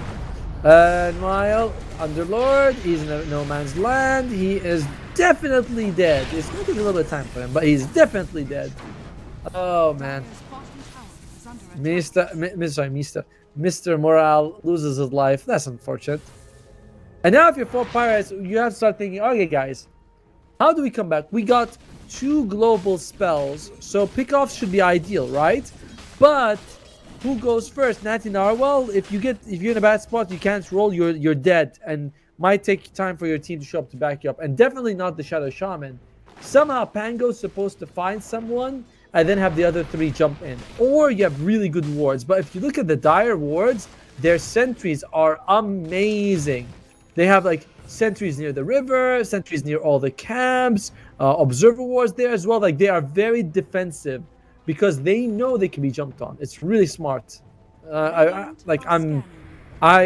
can't help but respect how Quantum's taking game 2. And Spirit Vessel finished on the Mirana. A lot of your sustain between the Io and the Marcy is now gone. And there's gonna be another problem. Io Marcy, if you're not getting kills, tends to fall behind in levels because you have this EXP shared between 2 people and they're only going to be sharing the same source. Like imagine if you have a Jakiro and an Ursa. Jakiro can go farm a camp, then rejoin the Ursa. Io can't do that. Io can never leave Marcy. He's always stuck to him. But they're only farming the same camps. So that's an issue. It's quite problematic. When you get kills, it doesn't matter, you know. You're like, oh, we're feasting on the enemy's soul or lives or whatever. 6 seconds to go for Tormentor. By the way, this has been... Oh, they're going to jump. Oh, Taker. Oh, the arrow. But actually, the Io's alive. He's able to hold. Can he stay alive? Oh, it takes a full Earth Splitter and still living. Meanwhile, Io with the Spirit Vessel does take out in the end. But they used a lot of resources just to go for him. Can they actually catch anyone here on the back line? Looks like the Moonlight Shadow was used. They do bring a kill on the Tinker. On the Tiny. They want to go for more though. Io's a big part of their success. And looks like both teams kind of feel like, all right, we expanded a lot. Night Stalker still trying to find a good angle there. And looks like they do finish the mech on the IO. That he didn't have that in the previous fight. I was looking at it, I was like, he's very low health. He's not popping any regen. So I did not have the mech in that fight, and that's why. I will say something. It's actually not really in my head anymore. Oh, no, Mirage jumps in. They just bring down the Underlord. Dude, where's the damage coming from? I mean, they buff Tiny. What the hell? They do get a kill on Lucas. And it looks like that's going to be a big one. And they're still wanting to go for more. Nice Echo Stomp. And they throw out the Spirit, but it's not enough to get a kill. Fizzor might be in trouble. Can he actually... doesn't have any mana on O-Taker to grab him. Lucky for Fizzor. Otherwise, that would have been his head on a platter. 1-for-1 trade. Core for core, but you trade the most important core on your side for the Underlord, who's like, middle net worth. These kills are coming, and soon O-Taker is gonna have a BKB. Then things get really rough when O-Taker has BKB, because apart from that Earth Splitter, nothing can control him. The Fuse Blade also finished on the Pango. What else are we looking at here? Looks like it's gonna be the pipe next on the Underlord. Love it. I feel like he needs it, quite badly. Meanwhile, Shadow Shaman, long way away from that Blink Dagger. Unfortunate for him. What we're looking at for the Radiance, for the Dire side. Looks like Tiny should have an Echo Saber. He wants a BKB. He'll probably disassemble. I assume you can still disassemble Echo Saber. I don't play cores, but I assume you still can. 40 loss. Oh no, that's not good. Meanwhile, the Mirana 6-0 and 6, by the way, on this Mirana. Really not a good performance. And he's going for Yule Scepter first. Helps set up the arrows. Helps dodge enemies as well. Just, very solid. And Nature's Prophet, he's going for... he has a Blade of Alacrity, but he's queuing up a 4-staff instead. Huh. Oh, no, he finishes the Dragon Lance. Okay, that's what I wanted to go for. Didn't see it. Meanwhile, the Titans got the drums. How do you guys feel about the drums change? Where you don't have charges, it's slightly cheaper, but in return, the boost you get is not as good. And it has a much higher cooldown. Personally, I don't care. I think it's much better now than it was before. But I'd like to know what you guys think. Dire are scanning. Go game 3. I don't know, Carry, I don't know. Something is back, but I can't read the first word. I mean, I guess I get paid by the viewers, not by the games. But some more games would give us more viewers. For the record, that's not true. We don't get paid by the viewer.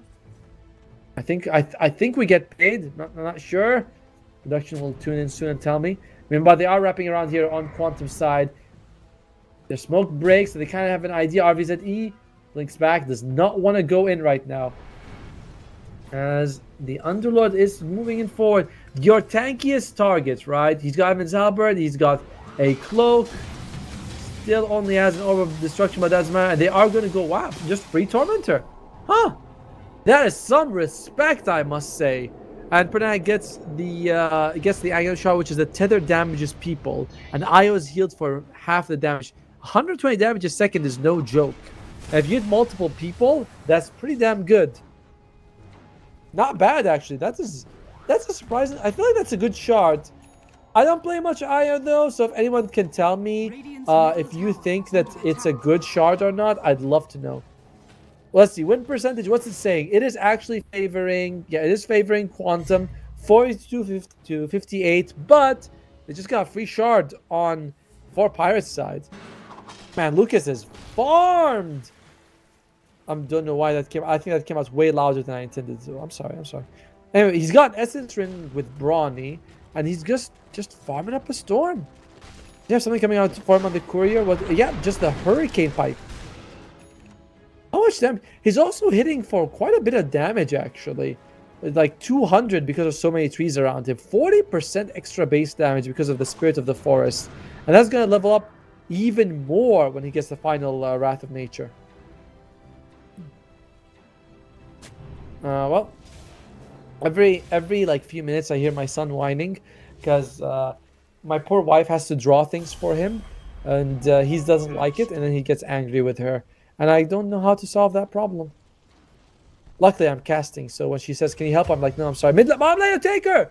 Taker just loses life. Lucas jumps on him. Meanwhile, they might get a kill on Perdinak. Yeah, Perdinak just loses, he dies as well. Underlord throws a portal but does not go through it, and this is gonna. It feels like this has been a big problem where the Night Stalker can find people and his team can just jump in and help him. Meanwhile, okay, this could be pretty good. He's actually right out of range to get a beautiful shackle, but the arrow interrupts, and Ariel is probably going to be in trouble here. TP out by Natty Narwhal, but Ariel loses his life, and they're just going to farm up these snakes.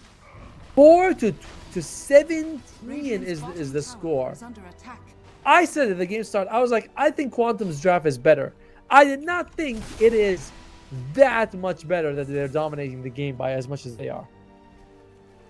Game 3 looking more and more likely, people. Radiant are scanning. Radiant's middle tower is under Now, attack.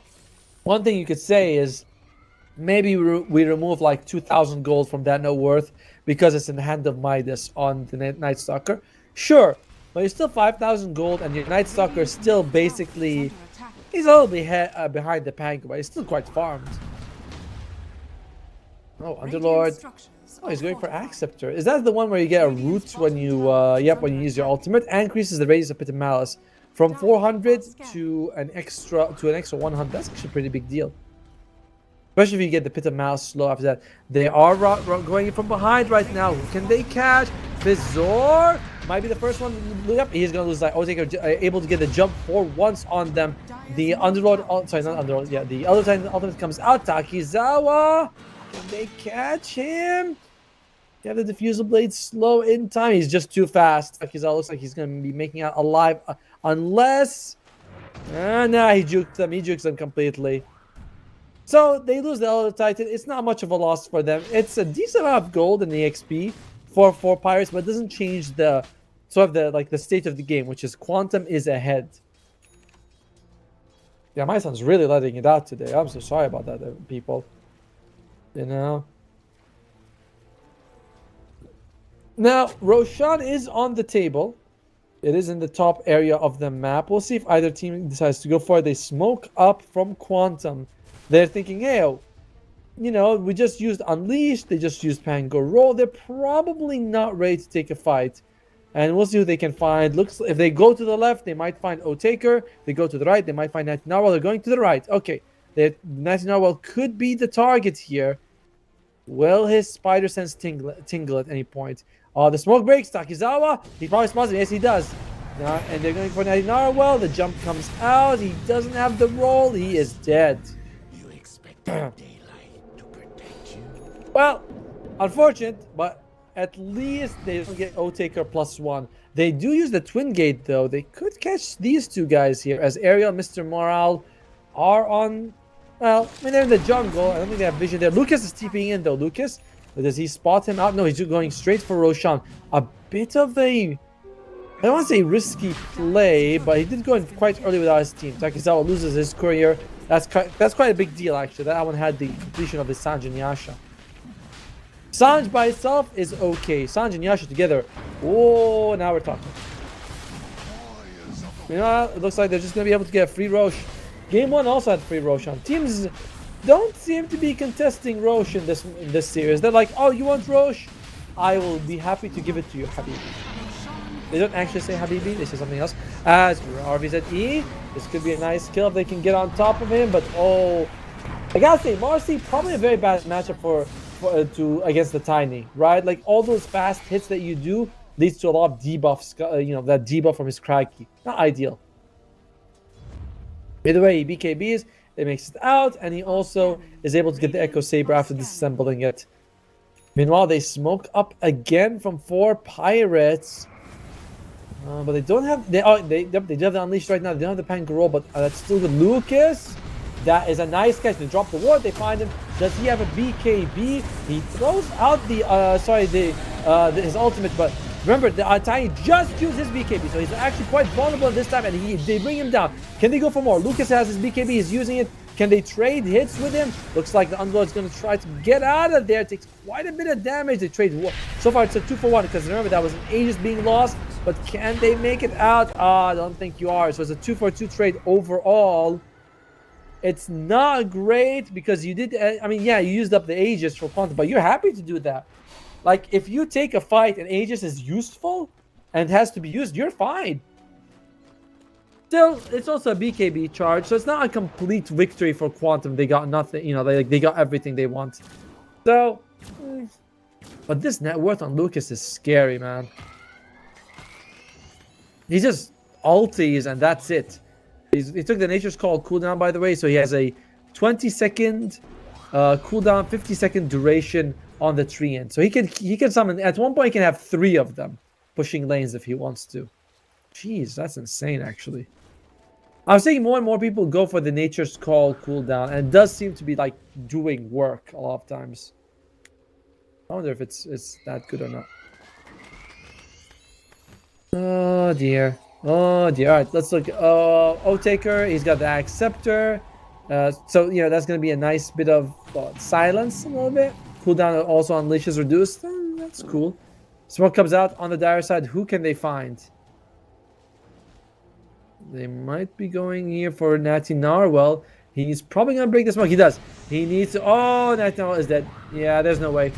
But like, when he breaks the smoke, he has to instantly... Like, he didn't even know he broke the smoke, of course. Like, not his fault, because he didn't have vision of the area. But he's like, yo, guys, I just... You know, the smoke, they just jumped on me. Takizawa's been doing amazing work finding people. This is one of the best things about Night Stalker. In like games like this, for pickoffs, he's so good. As looks like there might... Yeah, Io uses his ulti. Oh, they found... Okay, they found Fizzor. They're all in on trying to get Fizzor. Can they get there in time? I'm pretty sure he's dead. Looks like they probably... Oh! Almost survives due to a Glimmer Cape. Meanwhile, they are going to go back, though Aya goes back by himself, and he is going to be losing his life. So it's a trade of position 5s. You're pretty happy if you're Radiant, though, because Fizzor is worth a little bit more than Perdinak. Basher going to come out on the Marcy. Going to be very nice for her once you have that. Meanwhile, it looks like Gleipnir is the choice for Underworld. So all in on that magic resistance after the pipe. As Pango wants the Agam Scepter, great with the Diffusal Blade. Shadow Shaman does have his Blink Dagger. On the other side, looks like BKB... No, actually, Night Stalker's going for Harpoon.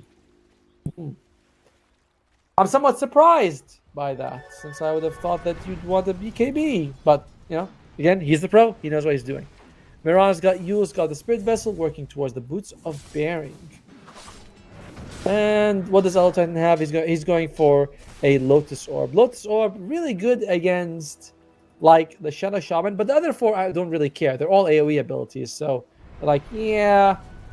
But still, if, you know, if Shadow Shaman jumps, you throw a Lotus Orb on someone, whoever he's on, and that's really helpful. Looks like it's going to be a Butterfly for the Nature's Prophet. Wow. Damn, he's got 400 attack speed, and he is hitting for 400 damage. Like, I know Nature's Prophet hits hard, and he's got amazing stats growth, but when you see it in front of you, it's wild. 2.6 strength, 3.2 agility, 3.5 intelligence, and he's getting all these DPS items on top of it. And meanwhile, can they find him? Oh, they found him. Takizawa. He does have that sounding action, so all this, like, lockdown doesn't last that long, but long enough to kill him. A beautiful kill, probably the best skill you can get to start off these fights. You know, Miran's like, yo, I gotta get out of here. But do they have gyms on anyone? No, they don't.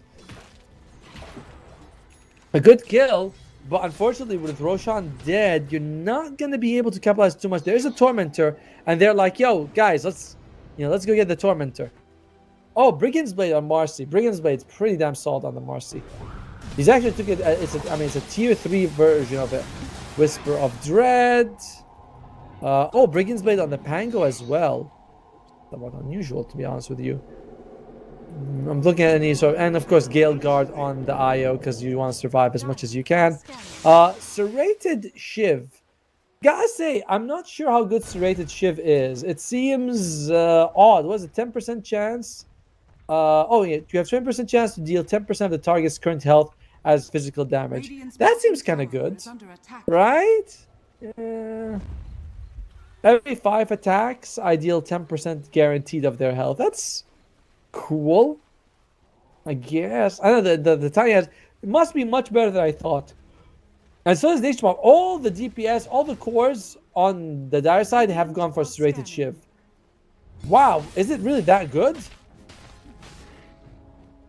Meanwhile, oh no, it looks like Roshan's still not up for about a minute and 40 seconds, as the win percentage 77 in favor of Quantum for Pirates.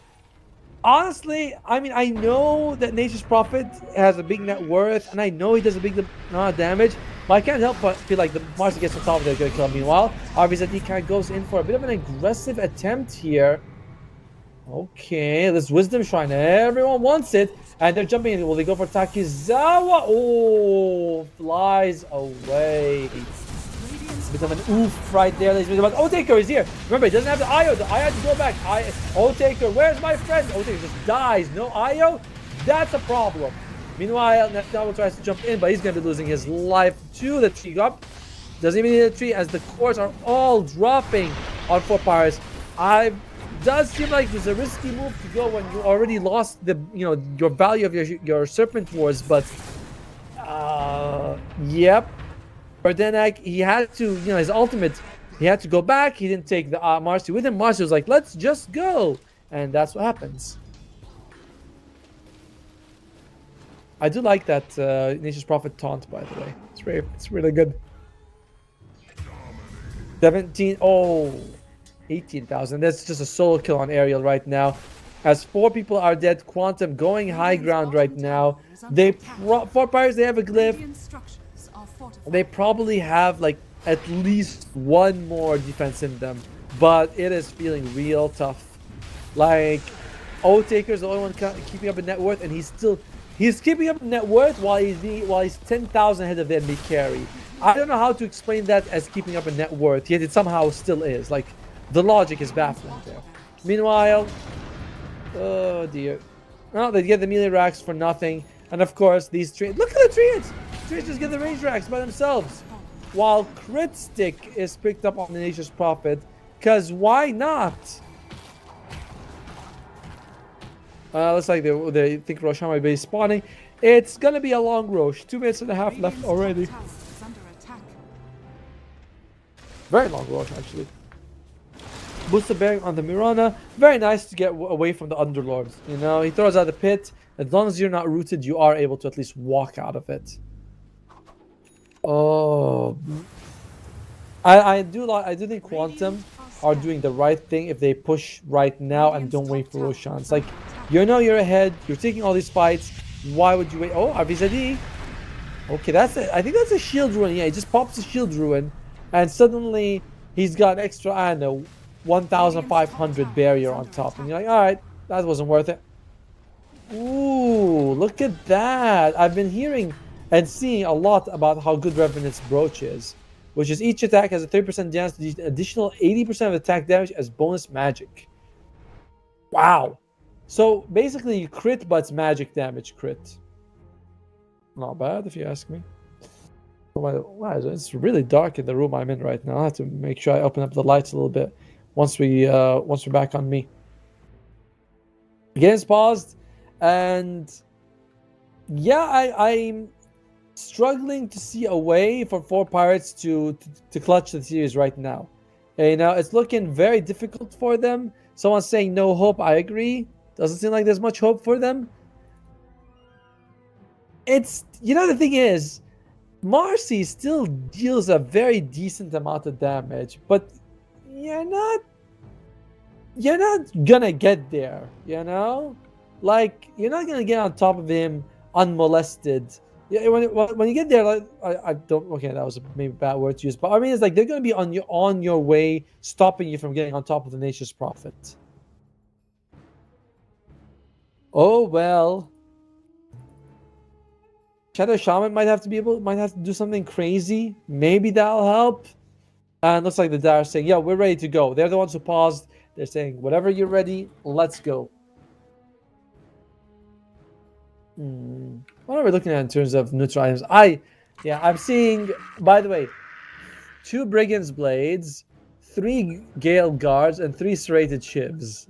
It's like, okay, I think we're seeing what teams are prioritizing here. It doesn't show you their enhancements though in the. You have to click on it, like manually one by one. All right. For Pirates, the Titans are coming. Are you gonna be able to fend them off or not? One of them is a giant rock monster, so that's kind of like a Titan. Oh, they're smoking up. They might catch Bizord. He would be the ideal catch here. Oh, they're wrapping around. They're wrapping around. They're seeing, like, you can look at the. If they can catch Takizawa, that would be great. He doesn't have BKB. He's a very valid target. There's no. Oh, they also are able to pick up the haste rune, but they can't seem to find anyone with this gank squad of 4. A reminder, of course, that Underlord can just TP on top of anyone. Looks like they're also. Do you guys see the Dire actually draw in the area that they were? I don't know if that shows up in the. I'm watching on VMix. I didn't see that, but yeah, the Dire's like, let us smoke. But they might walk into a ward from the Radiant side right now. If the Rangers are able to. Oh, needs to be careful here. Takizawa moving forward. Moonlight Shadow. And he is looking very dead. He's dead. He's very dead. Meanwhile, they are able to drag back Pertinac. And that's now what's going to be spinning. Oh, Takers. Yeah! Oh, can't even get the kill. Meanwhile, somehow Underlord did not join the team. What the hell is that about? Underlord did not give them a portal. Very unusual move. And I think now is going to be losing his life. They have buybacks on 3 of their heroes for Pirates. But what the hell was that? Mr. Morale not showing up kind of when they need him the most. Yeah, I don't know if I'd call it sub-diff, but diff for sure. There is some diff going on here. Meanwhile, the sports are going to be up for Pirates. Do we have a tier 2 top? No, the tier 2 top was gone, and that means that they can mega here for Quantum if they're fast enough. It looks like OTK, he's not going to use his buyback. He's like, yo guys, with 10 seconds left, it's not worth it. Alright, the last defense could, no, they're backing up. Okay, they're backing up. Quantum was like, yeah, let's not throw this, boys, come on. I just realized that, the cleave average was 35% for Underlord? That's pretty good. I've seen some of the cleaves can get pretty big. Well, looks like right now for Pirates, they're saying, hey, they're gonna have to make a move. They're kind of moving, they're kind of getting together. They have to make sure that the Underlord joins them, though. It's like you have 2 tier 4s. They can take hits for you. You gotta join your team. Oh, Gleipnir! Okay, baby. We're on. As Ariel, he blinks forward, but isn't able to find anyone. Meanwhile, they are going to go for Roshan. Will the Dire let this one go? Unfortunately, in top lane, Lucas is there, just ensuring he's getting as much pressure as possible. Arrow comes out. Quantum, they know. And Fire Python, the snakes out. They want to get this as fast as possible. This is a big move for them. Takizawa with the invis. Alright, Underlord, I need you to show up, buddy. Now Narwhal dies. No, Underlord. Alright, he is here in time. I don't think it does get the H, but instantly used. I might need to buy back to ulti and help his friend out, but doesn't seem like it's gonna happen. I feel like they're gonna call it at this point. Yeah, they seem pretty out of it. Are they gonna? No, okay, didn't call it yet. Yep, there you go. Okay, yeah, I felt like they were gonna call it when I didn't see the IO buy back to help. He's like, yeah, that gives it. These are just destroying his items last second, ending the games with no items. But a clear outdraft between the 2 teams right now. Quantum, I mentioned, right? I was like, for Pirates draft, it's a bit gimmicky. It feels like it's whatever. I don't like my God, I'm so big. I don't like what I was seeing with it. IMRC is fine, but a lot of times it just feels like, like we said, if you're not getting kills, you're gonna lose the game. They weren't getting kills. On the other side, sure, Takizawa suffered, but he gets a Hand of Midas, and he's amazing. All of these fights, he's providing this flying vision on the Night Stalker. It's great. Miran is 8-0-22. Lucas is 9-1-20. Like this, these two were MVP performance. It's crazy because 4 Pirates had 3 global heroes, IO plus 1 and Underlord, but they could never find any openings. So we're going to go to game 3. But before that, we're going to take a little bit of a break. I'm going to drink some water, and then we're going to go with Quantum versus 4 Pirates. Game 3. We'll see you in just a bit.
Hello, and we are back to the final game between 4Pirates and Quantum.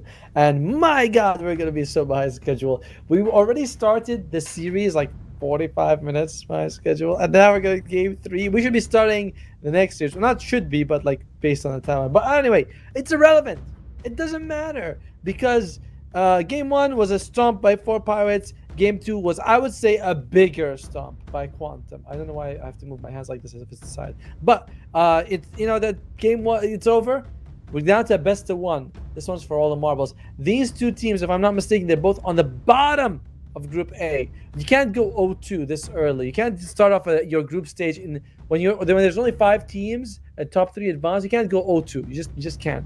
So it's not exactly tournament lives on the line, but it's very close.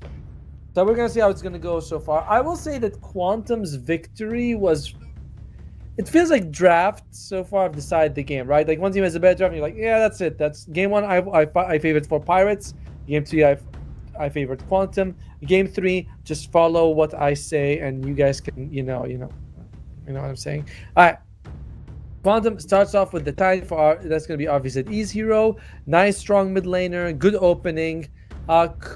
Could it be a carry? Lucas doesn't play a whole lot of Tiny, so I'm not feeling the carry Tiny energy. You know what I'm saying? But also I was going to go. Meanwhile, for 4Pirates, they're taking their time. Their Underlord got banned. I'm surprised because I didn't feel like Underlord was really a factor in the previous game. Yet Quantum bans it out. They get rid of the Primal Beast, that makes sense. But getting rid of the Underlord is a very how unusual. They take the Bristleback for 4Pirates. This is another hero whose stocks have sort of gone, it's like Tesla stocks. So why is that? Simple.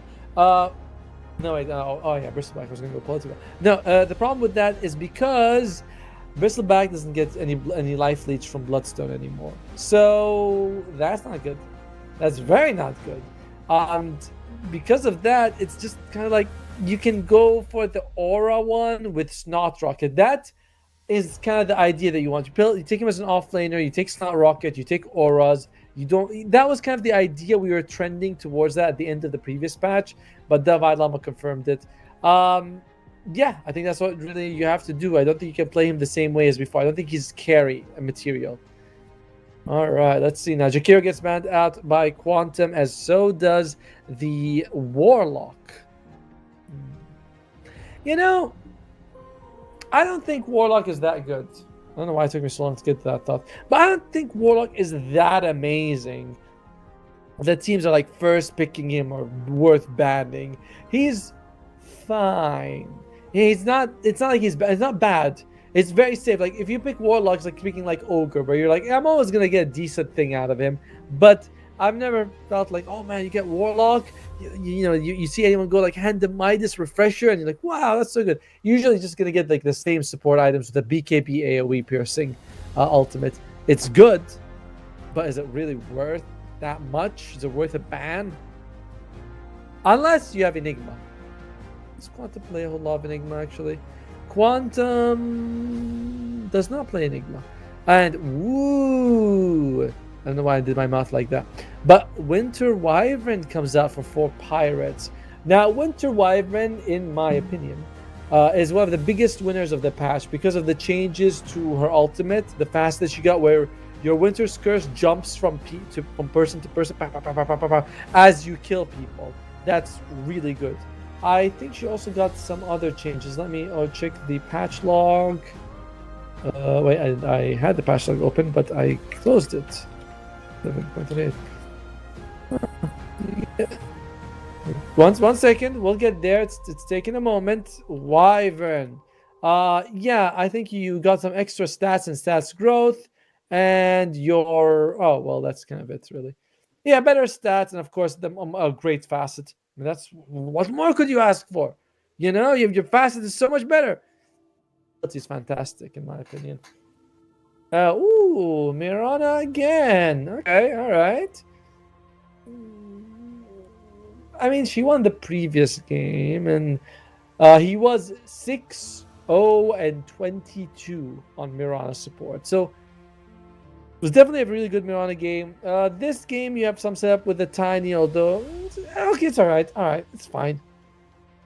Sometimes I look at a hero and I realize that I have personal biases against hero, and Mirana is one of them. They go for a Slarky Malarkey. We knew this was going to come because very likely the Tiny is going to be mid, as was it was in the previous series. Sorry, the previous game. Someone's in chat's like ready go. I wish it was ready go, but sometimes there's delays. So sorry for keeping you waiting. Slark is also a hero that generally is kind of like weird against Winter Wyvern, because when Cold Embrace comes out, you can still like keep stabbing, like yeah, stats. But you can't dispel the Winter's Curse, and you can't really do anything when someone else gets Winter Curse. You're also gonna be stabby. To be fair though, Slark himself is like, if you're gonna Winter Curse someone, if I'm gonna Winter Curse someone, one of the least people I want to go next to them is a Slark. Slark doesn't really do too much when his allies get Winter's Curse. I don't think your passive works against them. I don't know why it looks like this, but I guess it's a dagger stabbing. All right, for pirates. Ooh, Muerta. Not bad. I feel like Mage Slayer Muerta 4 could be pretty good. You're up against like a lot of magic damage. It gives you a good amount, like in the game like this. It makes it a lot more durable. Once you go into Ethereal form, physical damage doesn't affect you no matter what. I don't know, just throwing it out there. Alright, so now if you're 4 pirates, you could take a mid and then keep flexing the Bristleback. But in general, I feel like Bristleback is kind of an off lane here right now, not really a carry. We'll see if 4 pirates agrees what they're gonna do. I don't know why I move so much. I don't know why, I just keep moving. It's like I got ants in my head or something. It's like every second I'm like here and here. Alright, what do you want to go with? I seem to be lagging a little bit. Let me refresh the thing for a second. One second. Hey, we're back. All right, thank you. So stop for a second. Oh, they take the Pango. So they are going to be flexing the Bristleback for a little bit, and then we'll be like, all right, we'll find out how it's going. Yeah, there does seem a bit of a delay between me acting and how I see it on VMix. Hopefully you guys don't get that problem. All right, Quantum, Tidehunter. Tidehunter, another fantastic hero this patch. Basically, you take Kraken Shell, you put 2 levels on it, you press W, I think? You press W. And you press W and you have 70 damage blocked level 3. Oof. Like, I'm seeing more and more people are like, yo, guys, just leave him alone. Just leave Tidehunter. He's unkillable. You can leave him. And what that means is that if you're a position 4 who likes to roam around, you love having Tidehunter on your team. Meanwhile, looks like on Quantum, they're looking at this Bristleback. They're like, we think it's off. Let's just ban a carry. Meanwhile, Quantum probably needs a support. Unless they pick some sort of weird Slark support. I know I've seen it. I feel like it's not viable, to be honest with you. Generally, whenever the Slark support comes out and a team wins, I have a hard time believing it's because of the Slark. It's like, oh, he found 2 wards.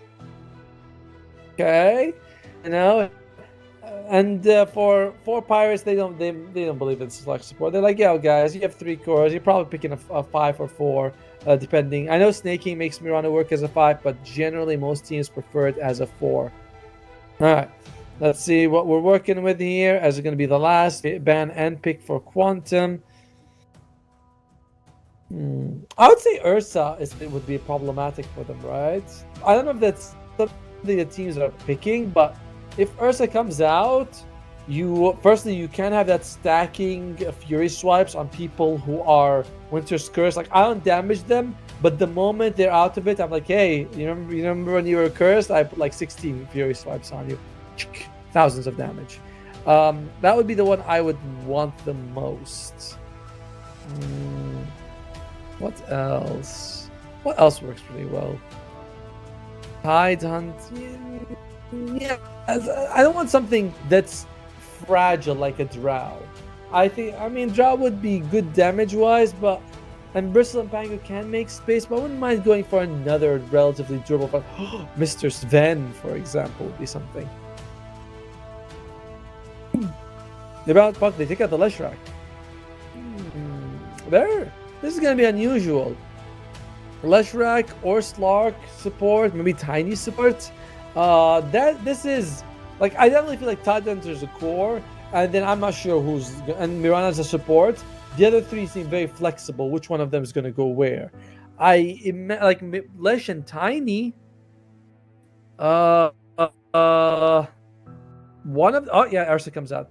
I mean, you feel it in your soul sometimes. And I wanted to see an Ursa come out. I was like, okay, so it's going to be a support Slark and a carry Tiny. Oh. It was going good, it was going good. And it's not like the Quantum Draft is bad, but I gotta say, I'm not feeling the support Slark, ladies and gentlemen. Well, it's gonna be 4, right? I think Vizor is their position 5, yeah, so it's going to be a 4 Slark. Like, remember the 4 Weaver game 1? Remember that? Yeah, this is gonna be something like. So it's gonna be Slark and Tidehunter against Ursa. And Spurtnik, they're 5. Spurtnik is their 5. Oh, I suppose one nice thing is that you have that urge on both, which is pretty good. But yeah, all right. So 4 Pirates wins that lane. Ursa, Wyvern, kick ass against Tidehunter and Slark. Mid lane, Pango versus Leshrac. I've seen some discussion on this. I'll be honest with you. I think Leshrac takes it just like easy. Leshrac is like, yo. I'm ranged, he's melee, I throw some lightning, pop, pop, pop, pop, pop, and I hit him. Now, sometimes we don't see them take lightning. We do see more of the Edict and the other ability, Split Earth. Leshrac, what else was changed about him? His Mana Restore is much more higher, and his AoE was increased by quite a bit. Oh, and we're back to me. Hello. But let's see, what's the last lane? The last lane will be Muerta and Bristleback up against a Mirana and Tiny. I think I favor 4 Pirates. I favor 4 Pirates in the side lanes. I favor Quantum in the mid lane quite a bit, as we are going to be getting ready to go here, ladies and gentlemen. Game 3, 4 Pirates versus Quantum. It's for all the marbles. Winning means I have a decent chance of making it, as long as you keep winning. Losing, you're gonna have to really dig deep in the next 3 series. And starting off your group stage with the 0-2 is really damn rough when you only have 4 matches to play. So I'm not favoring that as all. Game is starting. Let's look at the some of the facets. It is Knocked Rocket, as we mentioned, for the Bristleback. That's the standard one if you're off lane, good slow. The odds favoring 4 Pirates quite a bit. Oh, Takizawa to Krill Eater. I can't say I like that, because the other one, it's kind of like better because you get more when you double it, but it's fine. Misanthropy is there from the Leshrac, is expected. And Insurmountable Starstruck. Okay, so yeah, Snot Rocket as we thought. It's not the best Snot Rocket game, to be fair with you. Mirana can leap, Tide and Slark can remove it. Tiny has resistances, but it's still something. Yeah, what do you? And by the way, guys, what do you think about that? That support Slark. Let me. Am I crazy, or do we feel like it's not great? Support Slark. Also, he took the bear down facet on Ursa. I mean, I know you mentioned it, but it's really good in a game like this, where you can just put it on the Tidehunter and the Slark for a lot longer. 14% level 1 is pretty insane. Oh, look at that. Slark forced to take leap level 1. That is really not ideal. It was that or die. Looks like it's going to be 2 for 2. Now, why is leap level 1 bad? Because it means that trading right clicks is even less valuable. Like, Ursa comes charging at you. You could say, oh, maybe I hit him a couple of times. I steal some stats. Now, you don't even have that. And even the Winter Wyvern, who is a hero that is relatively difficult to trade against, you're also not going to have that. Look at Winter Wyvern's like, yeah, let me just find you, bro. You really want to trade with me? No, you don't. You want to run away. Although, to be fair, it's not exactly a massive amount of damage here. And gonna go there. He does have that Barracuda region, I must say. That's quite nice. Yeah, just taking a lot of hits here from Slark. Just nice. And then this Slark, I mean, we're just gonna watch him. I'll be honest with you. There's no other lane I'd rather watch than the Slark support and see what he can do in this game. He seems to be rather content with what he's doing. He's pulling the creeps right now. Turns around to hit them once. Turns out to hit them twice. He is able to drag them out to safety, and he is going to be fine. I say fine. He has to use a little bit of help with that, but he does have that extra regen. So, you know, that does help out quite a bit. Top lane, how we're looking at, it's even 5-1 for both cores, Lucas as well as Mr. Morale. Again, I do think, though, if you can get a couple of stacks, like, you know, level 3, for example, on the Bristleback, you did shot, bring back the time, you can kill him. It seems much harder for Quantum to get a kill, though. Time will tell, but we'll see how it works out for them. Mid lane, how is the Leshrac doing? He is actually putting points in Lightning Storm. And as we mentioned, this is a very strong adjustment. The more and more I see this matchup, the more and more I think that it favors the Leshrac quite a bit. You know, I know, again, some pros and stuff, they're like, ah, yeah, the Pango do this and that, but my brain is very simple. I see ranged harasser against melee, who has low health. I think ranged harasser is going to win. Yeah, RVZE is going forward. I mean, sorry, he's getting a few hits from 19 Narwhal. It just turns out they're already doubling him in terms of CS. However, as we said, the side lanes are favoring Pirates. So, first handful of minutes going exactly as we thought they would. Is there any better feeling than buying a magic stick or magic wand against a Bristleback as he's spamming all these spells, and you get full magic wand, and you're like, oh yes, this is great. I love when I have like I use the magic wand, fills me right back to full, and he's still throwing out more stacks. It's just the best feeling ever. I was like, look at him. Lucas has got what, 17 charges? He's got 18 charges, and he can just use it and go full up 19 charges. And then that's it. You can just full mana pool. I don't know how long he's going to hold it, but we'll find out. However, bottom lane, Takizawa is really suffering. And why is that? Because, oh, by the way, he takes a second point in Fury Swipe. Those Fury Swipes, it's one of the few things as times where you have no counterplay against. Like, there's nothing for you to do. You know, like, they come out, you're just going to take hits. Slark, he gets a few stacks off against Perdinak, but these are expensive stacks. They are taking quite a bit of his life to get them. Takizawa, 4 stacks of Fury Swipes on him. He's also only got 1 point of Kraken Shell, so that's a little unfortunate. Okay, Perdinak. Someone in chat is telling me they love me. Thank you. I love you too. Now I need to log off my other Twitch account and stop saying that, sending that to myself. Well, oh yeah, oh, meanwhile, yep, that's mid. That's mid. Leshrac is just gonna run down the Pango, and the Pango has no counterplay. I mean, he does have the ability to run away from him, but that's about it. Meanwhile, Ariel getting some decent round. Fizzor doesn't have any more leap charges. Ariel, he does have the ditch. Ooh. Well, that doesn't feel great.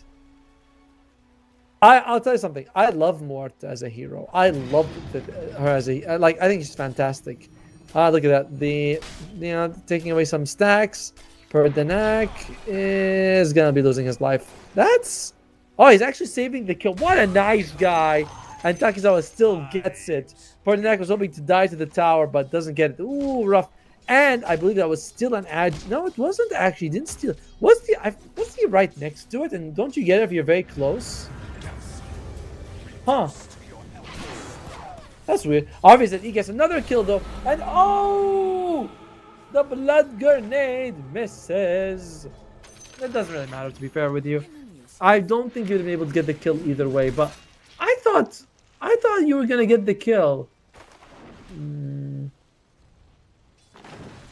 By the way, it it's like the description. Was he really that far that he wasn't in range? I don't know. I really don't see it. Carry Potter, you don't Slark. You don't like the Slark? I don't like the Slark as a support. I just feel like it's bad. Like, flat out bad most of the time. You know, bottom lane, Takizawa, just a few hits and those Fury Swaps. He's actually maxing out Fury Swaps. I don't see that very often. But you know he's in trouble as they jump in on 4 people. Otaker does have a fairy fire. Might be able to get 1 kill. He can get 2 hits on Fizzor. 1, 2 more. There you go. Gets a kill on Fizzor. That's huge. Despite a 3-man rotation to get a kill on him, he still trades 1 for 1. I think he got the ultimate, but he was like, yeah, it's not worth it. Like, didn't skill up just in time. All right. Yeah, Nati Narwhal's net worth is nearly 1,000 behind the Leshrac, as RVZE just has a really good time. He's going for a toss on the Leshrac. Ah, yes, I believe Gleipnir is now the ability that increases your AoE of spells, so you still want that. Does it? Is it not Gleipnir? I thought it was Gleipnir. Doesn't mention it anywhere. Oh well, might be another item and I'm completely mistaken. Sorry about that, guys.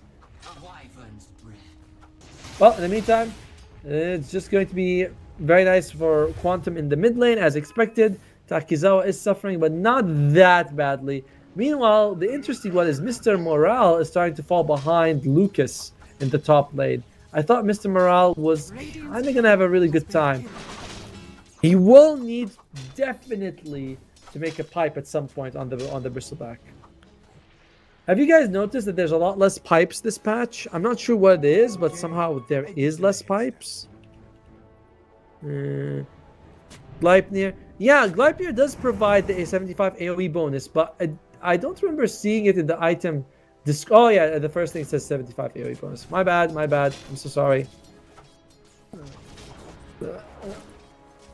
Meanwhile, Ariel taking a few hits here. Does get the Sentry D-ward off, but I don't think it was in range for the Observer.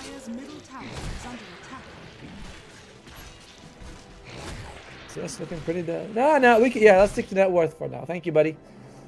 As one nice thing about having an Ursa on your team is that Tormentors and Roshans are much more accessible as options, whereas before it's like, oh, we have like requires kind of a whole team to rotate for it. As Slark jumps away and should be fine. Nati Narwhal committed to this push. There's no second jump on the Slark, but he's just able to walk out to safety. It's working so far. As much as I don't like it, the Slark is working. He's the highest net worth support. He's like 800 gold, 900 gold, sorry, behind Nati Narwhal on the mid lane. At 9 minutes, that's pretty good if you're a support. I mean, as much as I don't, I think it's bad, it's doing good. How is that thing? How's that thing? Huh. Rushback wants to go for a Blade Mail. Well, might as well trade your health for damage if you can. What is Ursa going for? It is going to be the Battle Fury. I don't think a lot of players watching might know this, but my god, do you remember when Ursa was seen as a tempo carry? It was like Vlad's Blink, Basher, maybe with a BKB, and then you have to end the game. And teams were like, man, you can't go late with Ursa. After 30 minutes, Ursa was the worst hero. That's how everyone saw it. Then, I remember it was like ESL Thailand or something like that, which was like 5 years ago. My son wasn't even born then. And people were starting to buy Battlefield and Ursa. And at first it was like, this seems like it works. A bit gimmicky, but it works. And then everyone was like, oh shit, you can farm ultra fast. And it's just fantastic for him. Meanwhile, Nati Narwhal might be in trouble here. Are they able to? Nope, he is able to jump away in time.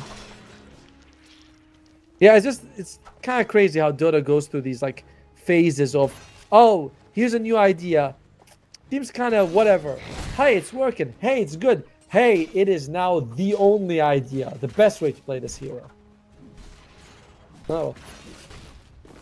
as Mr. Morale taking a bit of damage. Only level 1 with the bristleback. Probably not a whole lot. Looks like the the Deadshot doesn't really get the Leshrac to run away.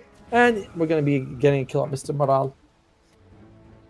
Dire's bottom tower is under attack. How important is it for you guys when you watch a cast that the caster gets the prediction right? Is that a big deal? I mean, Dota's full of so many random elements. I feel like it's kind of hard to be consistently... Like, okay, you should be more right than wrong if you're casting the game. But, like, 100% or even 80% success rate seems unlikely in Dota. Alright, Kolia takes a little bit of damage there. Radiant's top tower is under attack.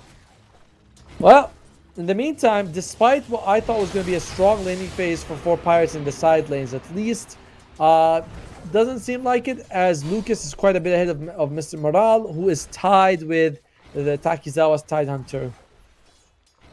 We thought the Tidehunter would suffer a little bit more, but again, it just seems like Quantum went through the laning phase relatively... I mean, they're ahead, but it's relatively, like, unscathed considering what they should have been up against. Leshrac will solo win, Azin. You might be right. Leshrac is currently highest farm duo on his team. Level 10 in 12 minutes. It's pretty insane. He went for 3 points in Lightning Storm. I don't feel like I see that very often, but I like it. You know, you're up against... You had the melee matchup. You can go for 3 points by like level 5 and then start maxing out the other spells. I also like level 20 talent of an extra Edict hit. That seems wild to me.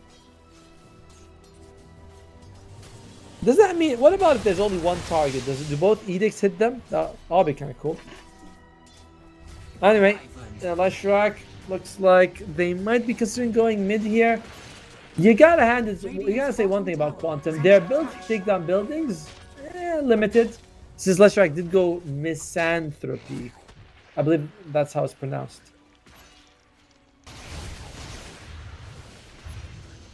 Oh, Slark. Trying to make a little bit of space here, scanning out for the team. Nancy Narwhal. Oh, Nancy Narwhal. That's a bit of damage. Oh, nice jump in the last second, getting out of there. Moonlight Shadow is used, but I think he might be a little too close. Oh, that might not be the best heal, but it's more than enough to keep him alive. Lucky there, as Mr. Miles going for Fizor, probably out jumps and loses his life. Quantum, a very interesting... know the word for it, but dive at the tier 1 with Moonlight Shadow active. Okay. 4 Pirates just had everyone show up and they were able to turn it around very, very well for them. I'm glad Battlefury got buffed this patch. It feels like for too long people were just picking Maelstrom because it was better. But Battlefury, you know, it was the original farming item for melee heroes. I'm glad that it's, you know, it's nerfed in terms of what you get, but what really matters was the price, and it's 350 gold cheaper. So you know you'll farm the exact same speed as before, but the cheaper means that you start accelerating much earlier. So I like that. Meanwhile, looks like well, that ain't happening, buddy. Was quite greedy for that AD ruin. He does get it, but he pays for it with his life. Yeah, the Pango Leshrac matchup is brutal. Oh, Lucas gets a solo kill on Ariel as well. What? Alright, let's look at some of the items here. Perdinak, have you guys noticed that Perdinak has been mid lane for a while? Him and the Slark, who has gone for a urn into a Yule Scepter on the Slark. You know that meme of that girl who has her hand up and she's like very confused? That's how I feel every time I see Kolia play. And he always goes for these very odd heroes in position 4 with odd items. And you're like, huh, I feel like that's bad. But I know you also rank 200, so you're an amazing player. Yeah, and they're just really prioritizing the Blink Dagger on the Winter Wyvern. 400 gold away. Once she has it, that's going to be a big deal. Pango very close to the Diffusal Blade, as Morta is also moving towards the Atos, but it's going to take her some time to get there. Ooh, Mage Slayer Tidehunter. I love the Mage Slayer Vlad's Tidehunter. I think that is just the best way to build this hero. Okay, Moonlight Shadow used. Oh, need to be careful here. As they do see O-Taker. And will they be able to... Oh my god, he's just dead. Yeah, I mean, I used his ultimate, didn't seem to make him... Oh! Koya also loses his life. The silence comes out perfectly on those ghosts. And he's unable to use his ultimate in time. 1-for-1 trade, but much, much better for Quantum so far. Unless they lose RVZE. Whoa! That was a... Looks like the Blade Mail was able to return the last few hits needed. But they still lose 19 hours, so they trade mids. But, again, Quantum, they trade 1 core for a support. So they're happy to do that. Well, or 2 cores for a core and support. Either way, they are very happy on the Quantum side with the way that fight went down. Dire's top tower is under attack. They still haven't even used Ravage. Like, Takiza was just running forward, and all of 4 Pirates like, we can't deal with this. There's nothing we can do about it. Dire's middle tower is under attack. Lashrak working towards the Bloodstone or after the Rod of Atos. And what does Tiny have? Tiny, he wants the Blink Dagger, 600 gold away from it. And alright, we have it, ladies and gentlemen. Winter Wyvern Blink Dagger is ready. Jump in, Big Dire's Winter's top Curse. tower is under attack. Boom. You know, it's gonna be some magic for the team. Might be. Looks like they are Dire taking Tormentor. Takizawa gets it. Did Stark already bought his shot. I was like, yeah, there's no way it's gonna go to, like, there's no way he's less farmed than the other 2 guys. Actually, the most farmed hero thanks to that free shard, and it does give you the Dead in the Water ability, which is really good if you put on the Pangolier.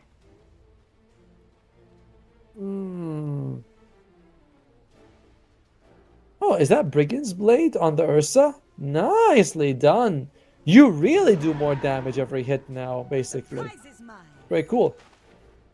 So I guess the Bounty Ruin, as Blink Dagger is the item of choice for the Ursa. He just used Kolia. It's just gonna be like, yeah, I don't know, I'll just ignore him for now. Although Quantum is starting to rotate some people here. The silence is good. That's not good enough. He was able to get that Dark Rat Pact off, right? Sorry, not smoke. That is going to be a Moonlight Shadow being used here by the Dire side. They'd love to find someone. 99 would be a juicy pickoff, but that's the one they get. The arrow lands. Nice ultimate. Good heal. And the beautiful just bounces to someone else. Fantastic work. 99 can get the spin off. He does. An amazing Winter's Curse turns this fight around. And they are able to get RVZE as well. Meanwhile, Mr. Morale is going for it. They remember they still have the Ravage if they want to use for it, and they do. The arrow comes out, but he ulties right on time on O-Taker. And he is going for it. Or is he? Seems to be kind of hesitant about it. Remember, Takizawa, he does have quite a few Fury Swipes on them. Yeah, looks like... Oh, beautiful jumping by Lucas. Damage is there. The O-Taker is down. What a jump. What a jump by the Tiny. But Nike is back. But remember, without a second Winter's Curse, he's not going to be quite as effective. That's a solid heal. You know, oh, good silence. Can they get a kill on Pizor? They do. Now, will they be able to bring down Takizawa? Takizawa turns around. He's like, yo, guys, I'm taking... That Kraken Shell thing is too damn good. All right. Ooh, good Glimmer. Keeping him alive. Mortis there doing some solid damage. We can get a good dead shot. But Lucas jumps in beautiful again with this, you know, this avalanche. Oh, that's risky. Very risky. Glimmer Cape keeps him alive. This is a beautiful game of cat and mouse coming out here as RVZE comes in last second. They do get a kill on the Slark, but they lose Morta in the end. Very, very long fight. The recap says that experience-wise, it favors the Dire, gold-wise, it favors the Radiant, but it's very close margins on both. Radiant's middle tower is under attack. Oh, dude, Takizawa walks in Kraken Shell, and not Kraken Shell, yeah, Kraken Shell. I almost confused Franker Smash, and they can't do anything. They're like, nope, this is it. We're not killing this guy. Dasharak does seem to be the target, though. He's not quite durable yet, even though he does have a lot of net worth. Natty Narwhal. Well, the Axe Scepter will be nice if he can get it. I mean, They find good kill on the Slark, and Roshan's right there. There is no Ravage for 20 seconds. I don't know, for Pirates, they might be like, yo, it's kind of close. Probably has it. Leshrac does hit level 15, takes the damage reduction talent. Very nice one, by the way. Damage reduction in Dota is very powerful. Oh. Alright, Bristleback, they want to go for this kill. Nice use of the ATOS. And can he get him? Doesn't seem like Ariel. He does get healed, but it's a little too close to the tower. Oh, he actually walks out thanks to a good use of his ultimate. Radiant's top tower is under attack. Looks like no one's dead just yet here. Moonlight Shadow was used though. But no, they're like, let's just smoke up. We want to go again. Have to be careful. You're up against Winter's Curse. Perdinak, if he lands a good one, that's all they need. The dire scan, they kind of know. I can't actually see, but I think it's red. Smoke on smoke action. Call, yeah, did they see him? I think they do. It's daytime. Oh, meanwhile, bomb lane, they just jump on Otaker. Sawed Winter's Curse just to keep him alive. Otaker's turning this around, but I don't know if he has enough damage. The ultimate is used. Oh my lord, he does lose his life, but he brings out 2 cores before he does so now. Natinarwell and Lucas, I don't know if the Pango can go up for this. Good heals, dude. Perdinak is doing like God's work right now. With those ultis, with those heals, Perdinak is MVP by miles of this game. And it's a good way, it's a clear victory. The first clear victory for 4 Pirates this entire game. Otaker is also getting close to that BKB. Once he has it, suddenly everything the Dire has doesn't really phase him. I was with the Wyvern going for...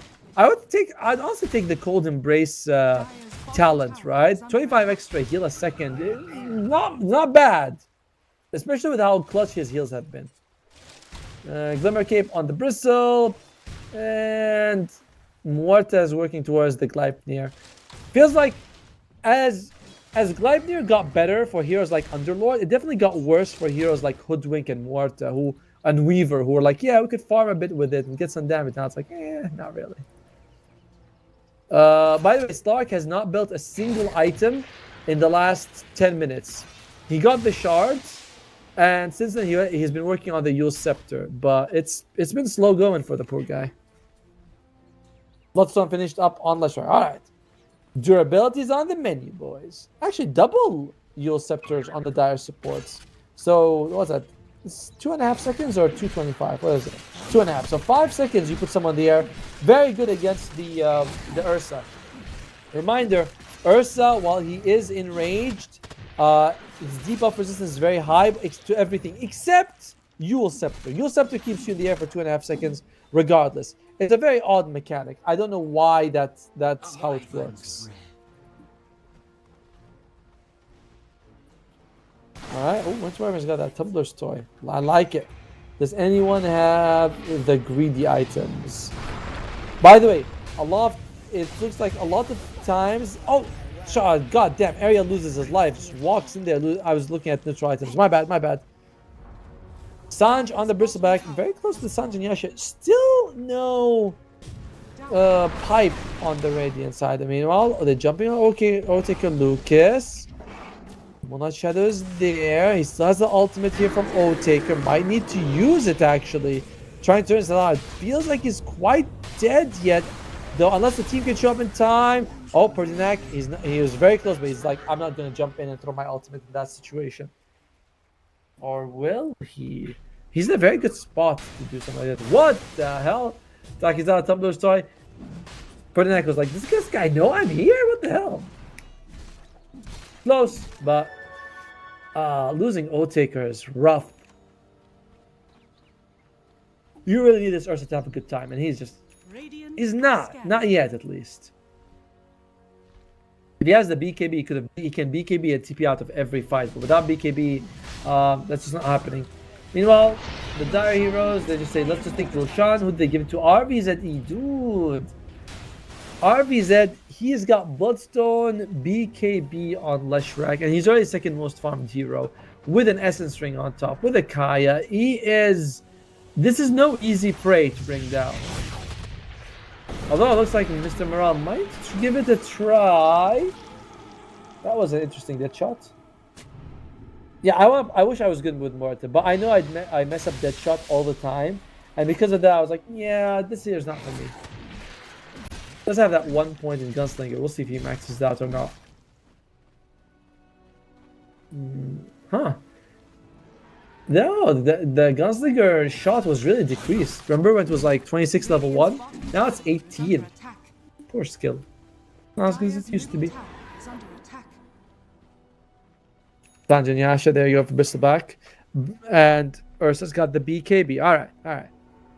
Now if people jump on me, guess what? I can BKB and jump away and I'll be just fine. You know, I was expecting that we'd have some quieter games today so I can talk about like Shogun, which I'm watching right now. But no, it's been non-stop action for most of these games. As O-Taker's going in, RVZ, he wants this kill. Looks like the rolls coming in. Will they have any sort of detection? Nice sentry ward being planted. Beautiful position by Perdinak. Wow, look at the damage coming out. Just the dead shot doesn't seem to land as the Bristleback is trying to rush in here. RVZ good stun. And doesn't seem like O-Taker's fully. I think he used the BKB and is enraged and doesn't really do anything on this Ursa. That was interesting timing there for Perdinak. You remember, if the moment the Winter Wyvern dies, it feels like, oh, nice, solid ultimate. Could be a kill on the Mirai. It is. It bounces to the Tidehunter. Really well done. But I think, oh my god, the heals Perdinak is bugging them so much. And looks like because of that, there's going to be a bit of a disaster. You know, O-Taker actually loses his life. I mentioned he did use the BKB at in range same time, so it feels like a bit of a panic. Meanwhile, Mirage takes the watch in the middle of that fight. Good heal coming out from Perdinak, keeping the team alive. As Neti now, well, can they get here? It's close. It feels like they're close to getting the tiny, but Morale turns around, gives them his ass, and they'll say, we'll take it, ladies and gentlemen. They do get a kill on Lucas. Can they get a kill on Kolya? Oh, unfortunately, the swashbuckler misses. So does the Ice Blast. And in the end, it is a 2-for-3 trade favoring, of course, Quantum. Yeah, O-Taker, I mean, am I crazy? It seems like he jumped in and used both, because I saw him enraged and BKB at the same time, and I thought that was not it, you know? That was not it. Oh well, but Perdinak continues. I can't praise the guy enough with his heals. They have been so on point. I don't know if it's because his position is so good that the Dire can't reach him, or the Dire just ignoring him to their detriment. Whatever it is, he is destroying them. I mean, they're winning on Quantum, but if Perdinak wasn't in this game, they would have thrown by now, 100%. But yeah, nothing is like 100% in this world, but I just, like I've said, Pernak's doing an amazing job. He's got Holy Locked as well, so his heals have gone up. He also took the healing talent at 10, as we mentioned. I wonder what he's gonna go for at level 15. Both fastest seem pretty good. Arctic Burn debuff duration seems really nice. I mean, it lasts 5 seconds. You make it last 8 with movement slow and health burn and all that. Seems pretty damn good. All right. Looks like the two teams are kind of getting going to the bottom side here, as Radiant fully smoked. Dire also have smoke. They have Moonlight Shadow. We do have the double Yule Scepter available now. Ursa, he does need to BKB. Oh, okay, that could be a nice one. They can get the kill. No, just Slark, very mobile. Instantly pops the ultimate. Does not want to be caught. Moonlight Shadow is being used, but they have a nice sentry there if they can play around. I think they have a sentry in the area below as well. There's a lot of sentries here. Dire can't just walk in, but Radiant, you can see Mr. Morale on the Bristleback. He's right next to Observer Wards. He needs to be careful. Oh, they're pinging it out. Okay, they see it. They get a D ward. Dire, they lose that vision advantage that they have. They're going in from the left side though. You know, look to the east, or no, wait, that's the west. Look to the west. On the light of the first day, unfortunately, oh, that looks like O-Taker's going in. That Yule Scepter, that does work. You know, Mr. Morale, he's giving them the back. His Blade Mail, you don't want to hit him too much, but, or do you? He's maybe not that tanky. Good heal coming out, but it's going to be enough as Perdinak may put his life in danger to get that heal off. Preserve loses his life. The Ravage is available. Perdinak still has the Winter's Curse, but doesn't even need to use it. Or will he? Oh my god, Lucas is so tanky. But he does lose his life in the end. Remember, they still have the Winter's Curse. If they can throw it on someone, nice dodge, by the way. Both the Dire Cores are able to walk away from the Winter's Curse. First one, bad Winter's Curse, I'd say. As RVZE probably losing his life. He does. 4 Pirates taking a convincing victory. As Natty Narwhal has got the Blink, he's got the TP, he's got the Gale Guard. He's gonna get out. Oh my god.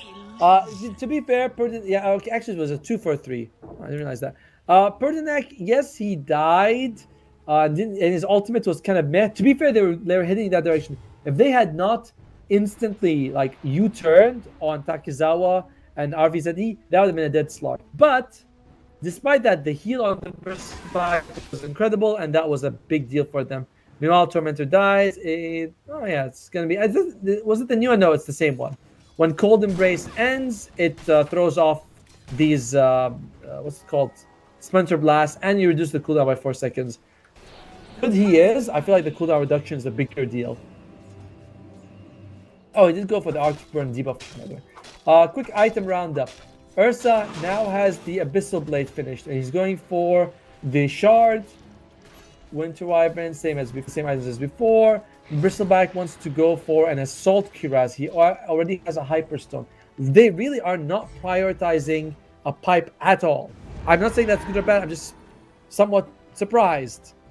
And Gleipnir on the Morta. She wants an Axe Scepter for the improved death shot. I didn't realize that was worth an actor. Damage increase. Pierces through enemy heroes as it fears them. Yeah, what does it mean it pierces through enemy heroes? Does that mean it keeps going? Right? I guess that's what it means. I'm sure it doesn't mean like it's damaging them as it goes through. Dire side, Takizawa is working towards. He also wants an Assault Cuirass. Assault Cuirass and Tidehunter. They really want all that extra armor. Well, why not? Jiva's Guard coming for the Leshrac. Slark is going for a Nullifier, whereas Tiny, he's going for a BKB. Okay. He's got a Shadow Blade, but no Silver Edge. Not sure Silver Edge gives you much this game. I mean, it's good against the Bristle and somewhat to bring him down, but I don't know. I feel like you can break the Bristle and he's still going to get the heal from the Winter Wyvern comes out. Suddenly, you're not going to get any benefit out of it. Oh, Fizzor. Can you jump in? Nice. Use all the. I think that was a courier there. Yes, that was. He got a courier there to give him vision. What a nice move there by the Radiant side. Fizzor might still be able to get the Gale Guard comes out. Can get the jump off. Now Fizzor's dead. Makes them work for it. By God, did they have to work for it. But well worth a Winter's Curse. Roshan's going to take some time to come up. So we'll have to wait a little bit here for the two teams. Oh, Slark in the meantime. Yeah, I'm not. This doesn't convince me, this Slark performance. He's 5, 5, and 6. I'm like, that's fine. I don't think to myself, ooh, Slark. He's really like done so much. Like every time he wants to go and save someone, there's a good chance he'll give a Great Winter's Curse target. You know, because he has the shard, so he can go and use the Dark Depth Shroud, sorry. But not really. Oh, the silence, the fear. Silence again. Can they get him? The silence is coming out. And they're trying to block his jump. He manages to get the jump off still. That's that's his Depth Shrouded used, but he has to stay in there. I don't want to be in there. They get the kill. Elusive, but you can't bring him down. I can't hear you. Well, they're slowly bringing it back. The net worth lead, it was at one point 5,000. Now it's less than, what, 2? And the win percentage, it does still favor Quantum, but not by much. Not by much at all. All right. Dire's middle tower is under attack. 4 Pirates. Tower is under attack. Oh, look at that. Ferdinand gets it, and Takizawa.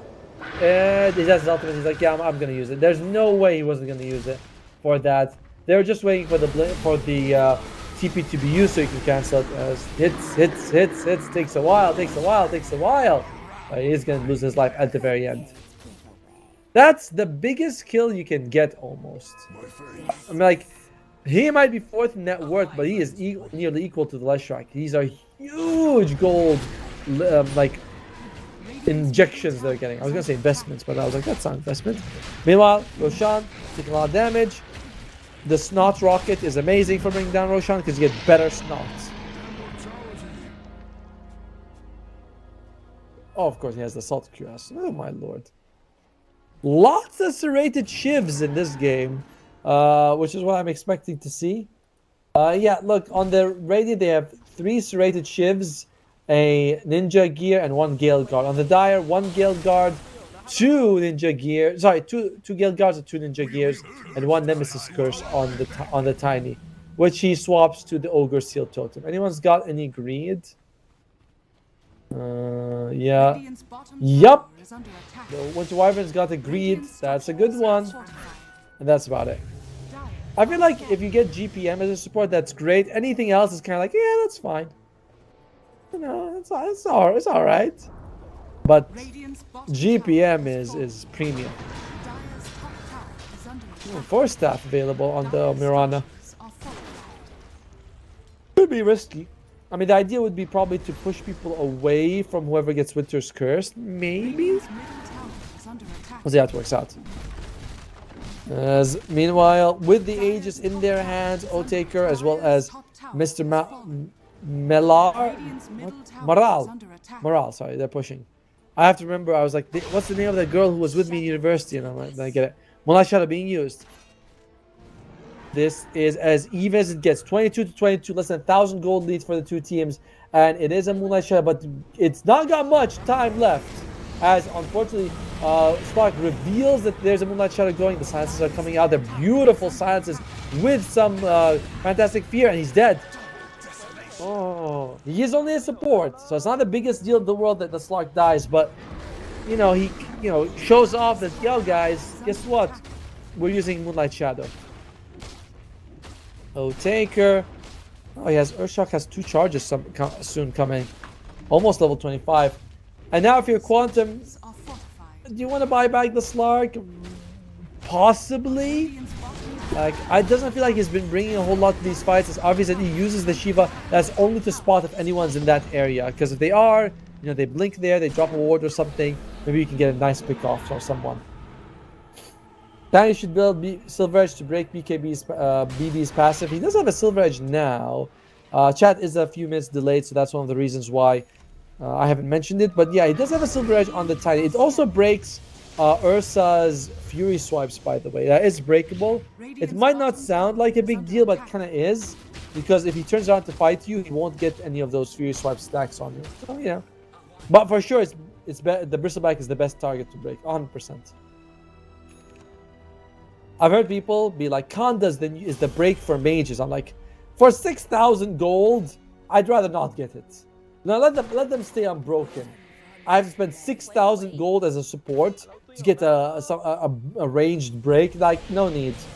I'll buy a Silver Edge. I think Silver Edge is actually cheaper than a Kanda, isn't it?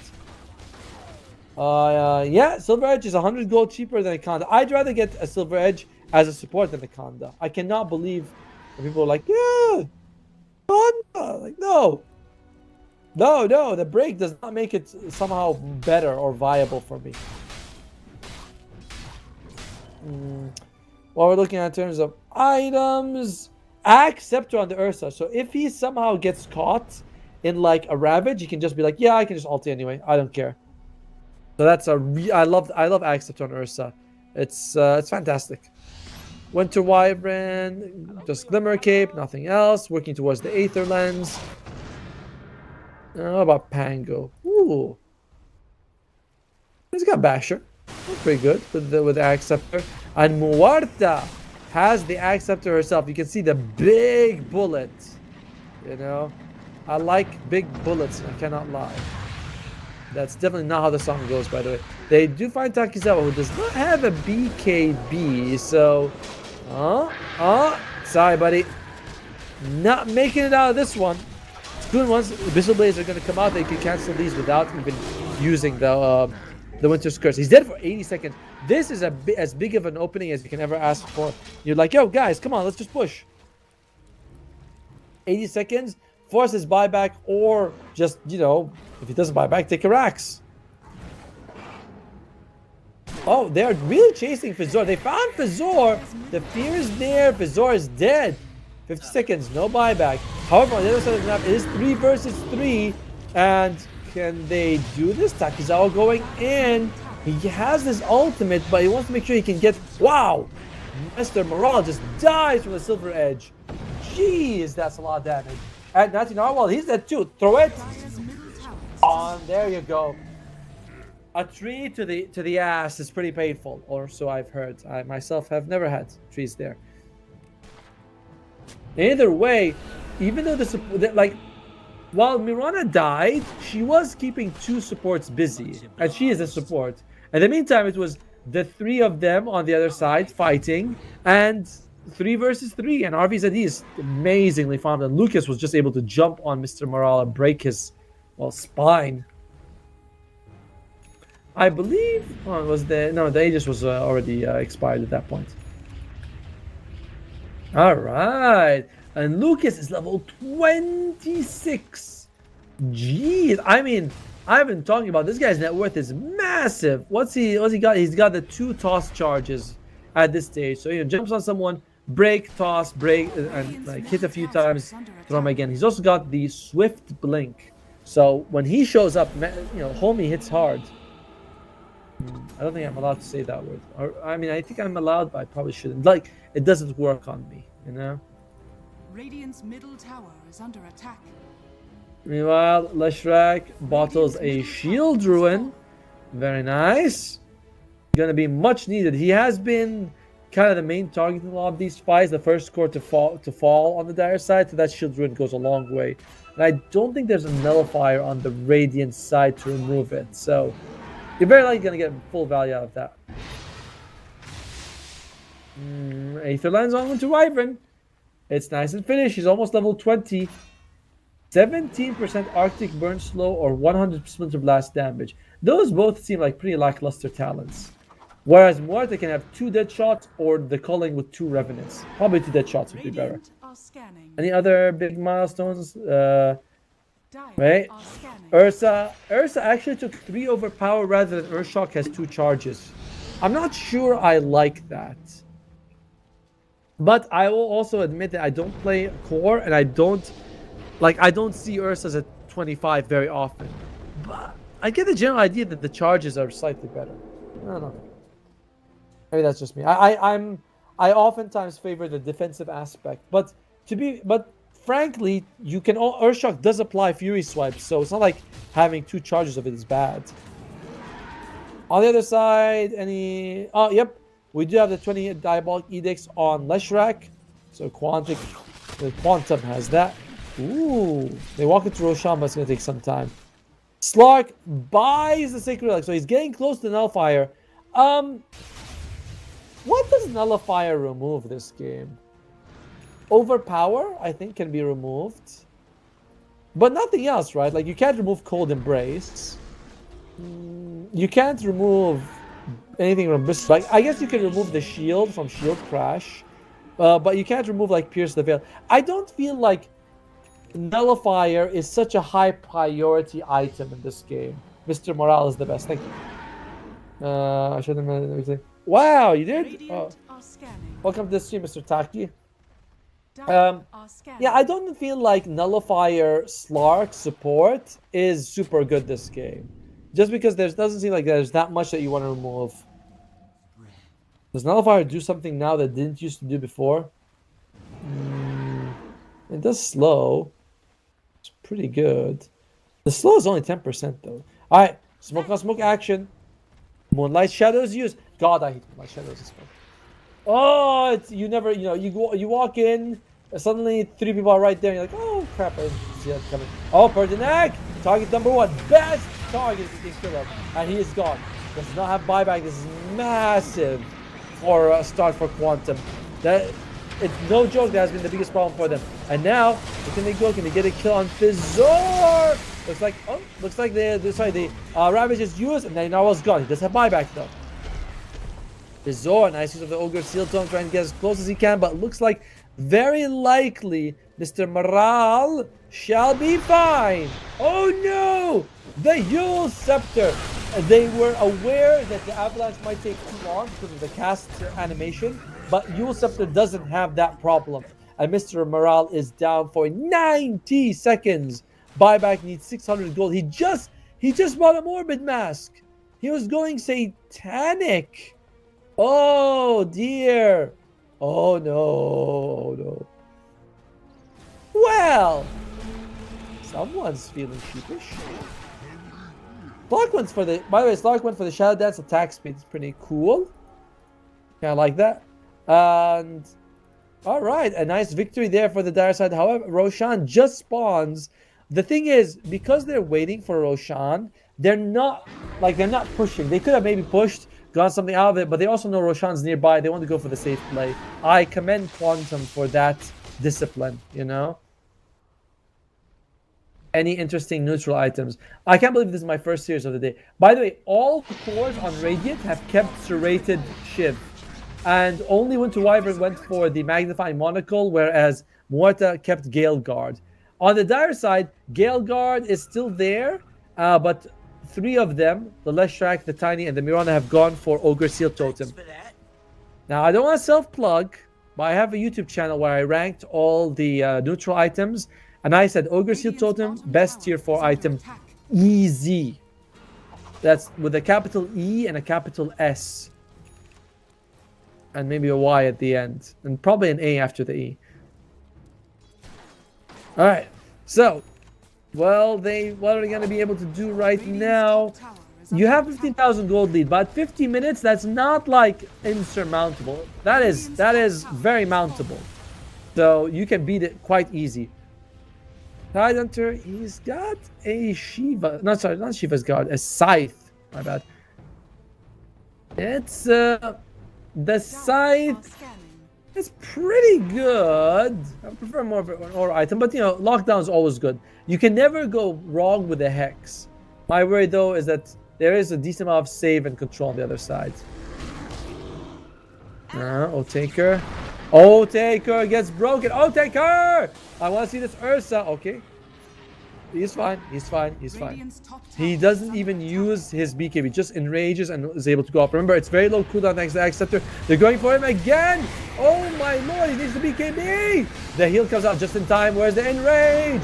Yeah, he gets the enrage off just in time. He has the BKB active as well. Who's he gonna go for? He's not quite sure actually. Ferdinand loses his life. Go jump in by Lucas. Alright, he's got a buy. No, sorry, he does not have buyback on the Winter Wyvern. He's about 300 gold for it. The shot comes out. Who they want to go for? The arrow misses. Lucky. As Lucas is a massive problem for them. Oh my god, look at the drag. The leash. Is this Bristleback going to be okay? Doesn't seem like it. He does lose his life. Lucas is dead. But that's just the ages. We gotta, you know, as DJ Khaled says, run it back again. Or something like that. Oh, the shard from the Leshrac. I love that shard so much. He is just creating a massive problem for them. Look at the size of these splits. They're just so big. It's so big. Well, in the meantime, Pertinac is up in 10 seconds. When he comes back, I believe, yep, he's gonna have the Winter's Curse. But you don't have a Mr. Morale fighting with you. As important as Mr. Morale is, I would say that the Winter Wyvern has the ability to like turn a fight around, whereas not so much with the Bristleback. Oh, the Winter's Curse comes out. Who does it hit? It hits Takizawa. It's a lot. Good damage. But is it? Oh my god! Lucas actually comes in and he ends up killing Takizawa. Oh dear, but may not even matter at the end. There's instant buybacks coming out from the Ursa. The buybacks coming out from the other side as well. RVZD, I think he's going to be losing his life. He's invis, but he is dead. 3 buybacks were used. Takizawa, O-Taker, as well as Kolya. But of the big ones, Takizawa buying back. Same thing with the Ursa. That was a 4 versus 5 fight. Remember, Mr. Morale, he's been chilling this whole time. He doesn't care. Oh, it's getting spicy, boys. And ladies who are watching. Alright. Oh, nice use of the Abyssal, but Kolya immediately uses his ultimate and should be able to make it out just fine. Yeah, I still don't feel I think it's not fire. Any items coming out here? Looks like Ursa. He's just saved. He used buyback. He doesn't have any gold. Winter Wyvern's got the gym, and that's about it. The Berserk does have the Satanic, which we should. We mentioned he's buying. He was trying to buy when he died. Dire's middle And tower Pango, I think he's going for an Octarine core. Okay. has fallen. Meanwhile, Muerta is going for Hex. I feel like if you're Muerta at this stage of the game, you might be like thinking, maybe I should start going for that dips. As oh my lord, Lucas jumps in. The heal is on Otika, though he's healing just nicely. Uses his ultimate. He's gonna be fine. Well, he's gonna live. I don't know if I'll say he's gonna be fine, but he's alive. Meanwhile, Perdinak! If Perdinak loses his life, it's a huge problem for them, and he is down. 8 seconds. He does have buyback if he wants to use it, but he has no way to actually get to the fight. Meanwhile, Lucas is actually taking quite a few hits. He needs to be careful not to send him flying to the high ground. But beautiful save with the death shot. Ultimate comes up for Perdinak, but I don't feel like it was that effective. However, it gives them enough time that there are no tie-down to Ravage coming out. Lucas flies back, thinking this is the fight of the game. Water dies, has buyback chance to use it. She does use it. What is making it back here as RPZ is taking a decent amount of damage. Bloodstone is activated. Is he going to be able to attack? Remember, they still have the Ravage. Ravage on 2 because the BKB comes out on the Ursa. They bring out 2 cores. Nancy Narwhal has his buyback. Oh lord, if you lose the Ursa right now, you're in trouble. But will he be able to make it out? Rage is used, but I don't think it's enough. It's 1 versus 5 as his slicing his Dyson. But in the end, he's the one who dies as 3 people without buyback on the Radiant side. 4 pirates. I don't think they're coming back from this one, boys. I don't think it's happening for them. Pangolier buys back. Maybe they're thinking, yo, if one of us buys back, they're gonna go out, but nope, they won't. Doesn't seem like it. Oh, that's a dieback for Ariel. I mean, I guess you could say he got them to follow him on the other side of the map. That's kind of nice, right? Right? No, it's not nice. It's not enough. Nowhere near enough. Well, in the meantime, you know what? It's just spinning. He's trying to kill the creep so that the backdoor protection kicks in. A smart move. They do have the glyph, but you're not going to be delaying it enough is how I see it. Natty Narwhal, he is hexed up. Looks like Kolya is going to be on top of him. Well, okay. Where is the backdoor protection? Still not kicking in, by the way. And it's taking its time. Alright, there it is. Now the question is, does he have enough damage to go through it? I feel like they do, actually. I mean, they do. They're just like, yo, backdoor ain't nothing for us. And in the end, that's just going to be I was going to say easy game, but it is a victory for Quantum. Amazing comeback after kind of a dumpster in game 1. Beautiful work by them. Oh, yeah, thank you. I was very iffy on the Slark support, but in the end of the day, he did prove that there is value to the pick, and it did work out for him. So cool, kudos to them. Perdinak, despite an amazing performance on the Winter Wyvern, lots of great saves and heals. In the last 3 fights, he kept getting caught. Not his fault, but they were just targeting him, and he dies, and you're like, that's kind of what we needed not to happen. Oh, kudos to Quantum. 1-1 the groups, decent spot to be in. 4 pirates. 0-2, not so great, ladies and gentlemen. That is not a great spot to be in. But yeah, that is our first series. 3 games, 40 minute, 50 minute. Nice job. Good show. But we're going to take a little bit of a break. Then we're going to come back with Apple City Gaming Gang versus Level Up. We'll see you guys in just a bit. Alright, but anytime. Thank you. See you guys.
Hey, welcome back to CCT number 7, where we are doing our last. Oh my god, I took my mic. My last game of the last series of the day, which is gonna be Apple City Gang, interesting name for a team, versus Level Up, which is more of a normal name for a team. So yeah, we are gonna be doing those two teams. We're gonna look at the current standings. I believe Apple City Gang might have like 1 victory, and Level Up has 1 loss. And yeah, Apple City Gang has played 1 game with 1 victory. Level Up 1 game with 1 loss. So again, important match for both. If Apple City wins, they put them at a decent 2-0, which almost guarantees that they make it to top 3 and qualify to the next stage. Level Up going 0-2.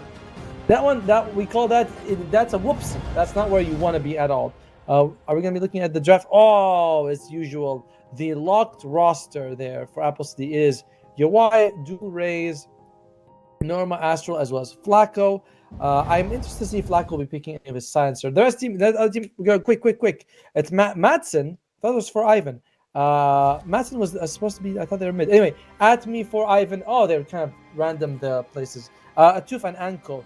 My only problem with Level Up is that Anko used to be playing core till like 2 weeks ago. If I was looking at his pub games, because I like to research the players as much as I can, and I look at Anko, all his pub games are all cores. He's not like grinding supports in pub. He's just playing cores. He's playing Sand King, Ember, Templar Assassin, Earth Spirit, but he's listed as their position 5. We'll see. And I know that for Ivan, Madsen, and Atmi are their 1, 2, 3. So Anko, I feel like I favor Apple City Gang because they don't have a dedicated 5 player. Their 5 is a guy who's like really good, is a fantastic core player. I want to make sure I'm very clear. Rank 500, incredible. But he's definitely not like, I've been playing, support for 3 years. I want to play support. It's more like, I like to play competitive. I was a core in my last 3 teams. Oh, I can't be a core here. I'll just play, CM or something. It's not the same. I don't feel like he knows the nuances at the same level. I could be wrong. I've been wrong many times before. We'll see how it works out. All right, we are nearly done with the first phase of bans. On one side, Apple City Gang, they're like, you're gonna ban out the cores, baby. Dragon Knight, Abaddon, Tiny, as well as Lifesteal. On the other side, they're like, your supports are kind of scary. So we don't want the IO or the Warlock. Oh, nice talk. Okay. Please. Oh, Magnus comes out for Level Up. Who plays Magnus the most? It's most likely either for Ivan or Atmi. Both of them play it, which means it's either a 3 or a 1 Magnus. It's actually for Ivan's 2nd most played hero this patch. They liked it a lot. Now, I want to see Silencer. When patches come out and everyone kind of makes predictions, blah blah blah. Monkey King comes out. That's solid. If you're gonna ask me, and you shouldn't, but if someone was to ask me, he'd be like, who do you think I should be playing as a support to grind them more? Who do you think I should be playing? I'll be like, Silencer. Just pick Silencer. Buy the shard at 15 minutes. Don't wait for Tormentor. Press R anytime someone's about to die. You remember, anytime someone dies while debuffed, you get the steal. And you get assist gold from anyone who you debuff before they die. One thing I've noticed, by the way, has been that if I press R and someone dies even after Global Silence goes, sometimes I still steal intelligence. I'm not sure what that's about. But either way, just do it. Just queue up a game. It works at 8K. It should work at 2K. Not that you guys are 2K, of course. Your little brother will be 2K. But just do it. Like, Silencer's so good.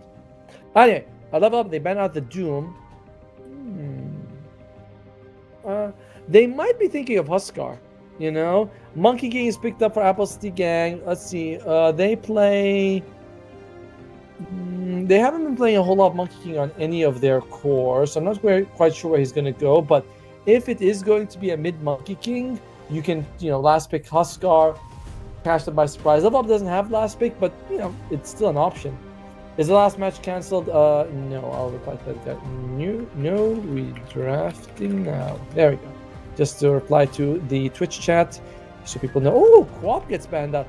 This does make me think that it might be mid MK. We might pick like an off laner and a couple of sports, flexing that MK for a little bit longer. Don't pick a carry or a mid, because then you reveal where the Monkey King is gonna be. All right, Level Up. Up against Magnus. Yeah, Magnus is a massive patch winner, by the way. If you guys are wondering, like, how's because Magnus before, what was your facet? RP. Oh wow, I had RP before, so basically I have no fast options. And you're like, yes, no fast options for you. You just, keep what you had.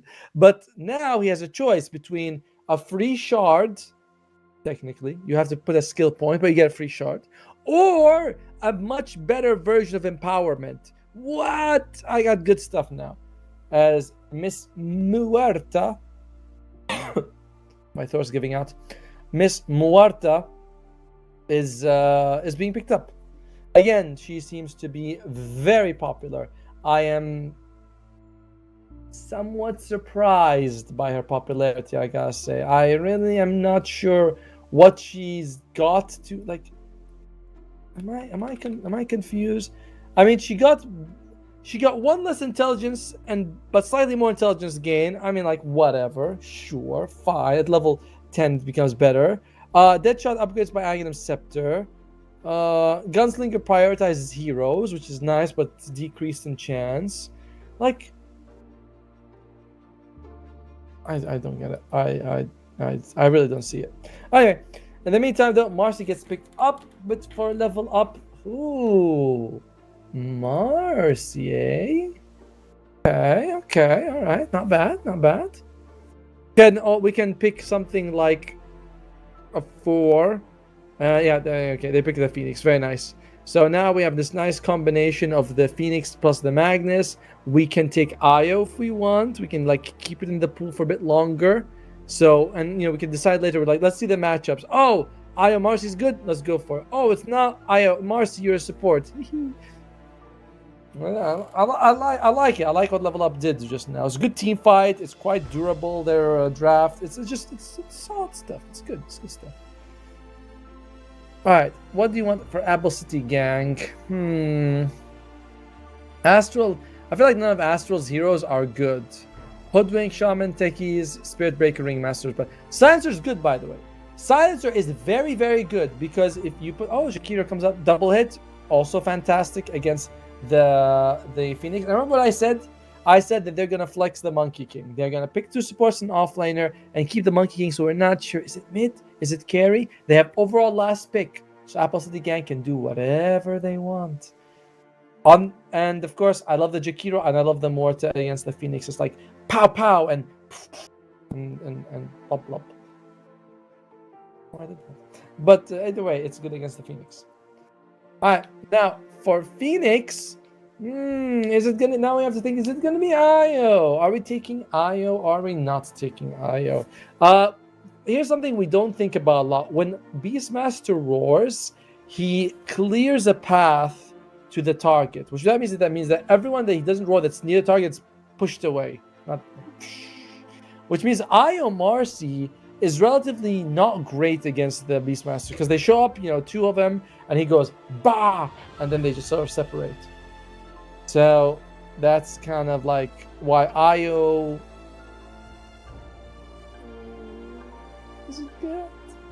Io Marcy in this one, they're thinking about on Level Up. They're thinking about something else entirely. But there's a lot of thought going into this current situation. Honestly, I'd rather they take something like Oracle, and you have some sort of dispels or something. I don't know. They go for Invoker. They're like, all right, we're gonna keep that one on the back burner for now, boys. All right, let's not make any hasty decisions. Let's not go Io Mars. Let's ban out a little bit. Maybe if we get a couple bans and stays in the pool, we can go for Io Marcy. Otherwise, we'll see how it goes. Toof, welcome to the stream, Lukash-san. I don't know who Atuf is, but yeah, I think he's on Apple City Gang, right? Yeah, tell us a bit about him. I would appreciate learning about these players because a lot of them, they come to CCT, we see them for a couple of tours, but then sometimes we see them go. Remember, Yellow Submarine used to play in this, I think. It was definitely in terms I was casting. I'm not sure if it was in this one particularly, but in terms I was casting. And they get rid of the Troll Warlord. That's pretty good because Troll Warlord is good against the egg. And, RPing him is always kind of iffy. If you don't get it right, he can LT. If If you get it right after he ultis, it doesn't feel great. All right, Apple City Gang. Are you guys gonna let the IO go through? Are you guys gonna give them IO Marcy? It does. It's just right now. It's just like everyone's one. It's IO Marcy is like what else, that's all the discussion is because it's such a big deal in the draft. That's why.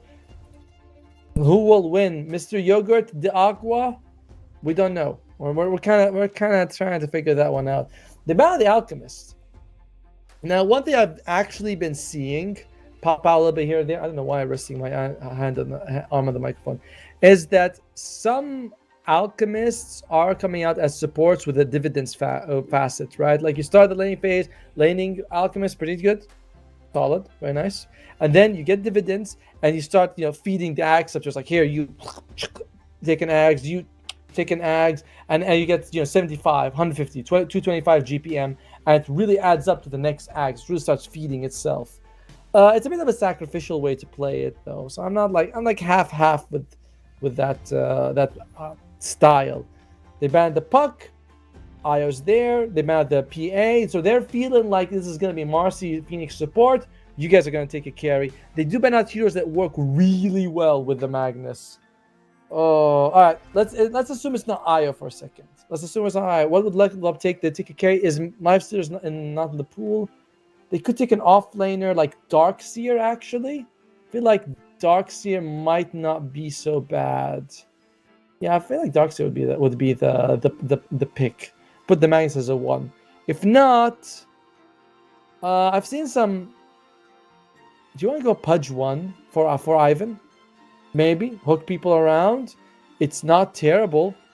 It's quite durable. The damage from Apple City Gang is not great. I feel like either if it's not IO, it's Pudge 1 or Darkseer 3. I put my predictions. I'll stick to them. One of these 3 picks. Darkseer off lane, says Magnus 1. Alright. Other side. You're up against Invoker versus Monkey King. Monkey doesn't like it. He doesn't want to go up against this. I gotta pick something else. I gotta put a mid now.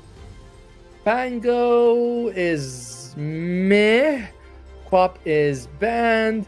Ember Spirit could work. I actually think that Ember Spirit might be the best thing for dual raise right now. Leshrac is... don't they go for Sven? Are they sticking to Monkey King mid? They are sticking to Monkey King mid. I did not expect that one at all. No, why are we back to the draft?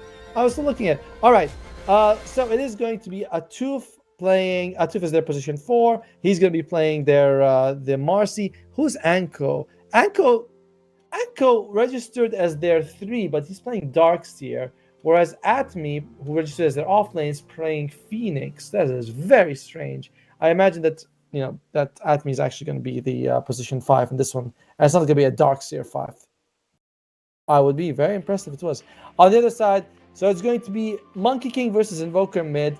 Now, frankly, I did not read the Tolkien level novel that is the changes to Invoker. All right, I saw Invoker. It was this dense. I was like, I'm going to wait for Invoker specialist to tell me.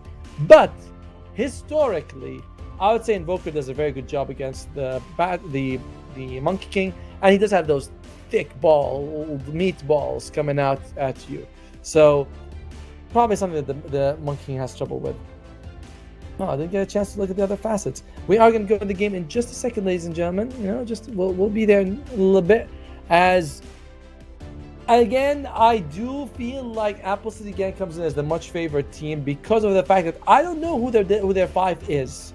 Like their 5 seems to be changing from what they registered with. Anko is saying good luck. We're gonna go into the game in just now. We're in the game. Awesome. Of course, Jakiro is gonna be taking the Frost facet naturally. What else do we have? Anything interesting? Eternal Empowerment. Love that one. And there's gonna be the Pick Me Up ability for Marcy, which, from what I know, has the lowest win rate among all 3 of her new facets. Is it this one or the one where she punches, with 3 hits? Either way, the two teams are. Oh, we could have a rumble here. We could have a rumble. They're walking in. They're going straight up for the Magus for Ivan. He doesn't actually have the skewer. Oh, Ivan just loses his life. Taking Shockwave level 1. A surprising move. And I'll be honest, 30 seconds. I'm surprised they fell for it. Like, you can see them coming. You got the Watcher. Huh? Well, you know. What's the words they say when you have an argument with someone is the least said, the soonest mended. All right, so I'm just loving the durability on Apple City Gang for their cores. By the way, Sven, Beastmaster, and Monkey King. That is a burly group of men right there. Strong, virile, good at killing, I assume. As wow, Morse takes a lot of damage, but is going to be making all. That is a big exhort, huh? Sunstrike, how much damage does that one do? 200? Really? Goes up to 650 for the love of God? 650 pure damage? Oh my, iOS banned. Oh my God, I'm sorry. I didn't see the iOS banned. I'm sorry. You guys are right. It was in the. I was talking about iOS so much. I was like an idiot. Thank you, chat, for calling me out on my blindness. I should have seen it. All right, ready to go. All right, so let's what are the lanes looking at? So top lane, it is Beastmaster, kind of by himself at the moment. He's up against a Phoenix as well as the Magus. All right, I didn't see the iOS band because my face was covering it. All right, that's move my face. Should not have a face. Oh, and Astral's there. So Muerta Beastmaster against Phoenix Mag. A part of me thinks the Phoenix Mag is better, but it's really quite close, isn't it? You know, like you have two relatively durable frontline melee guys. You have decent damaging supports behind them. I think I favor level up slightly, but it's very close in the top lane. Bottom lane, it is going to be Darkseer and Marcy versus Sven Jakiro. In this one, I favor the Sven and Jakiro a little bit more. Like quite a bit more. I think they're better than the Darkseer and the Marcy. But it's also one of those things where it's 80-20, but that doesn't mean that they won't win 20% of the time, you know? So, Apple City Gang, bottom lane looking good for them. Top lane very even. However, the CS is insane. It is 10-3 to the 1-1. I said I don't know mid matchups. I don't know how much they changed Invoker, but holy moly, I did not think that he would be this behind. The man's got 61 damage. It's not that terrible.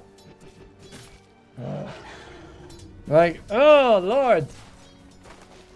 Oh lord. Okay.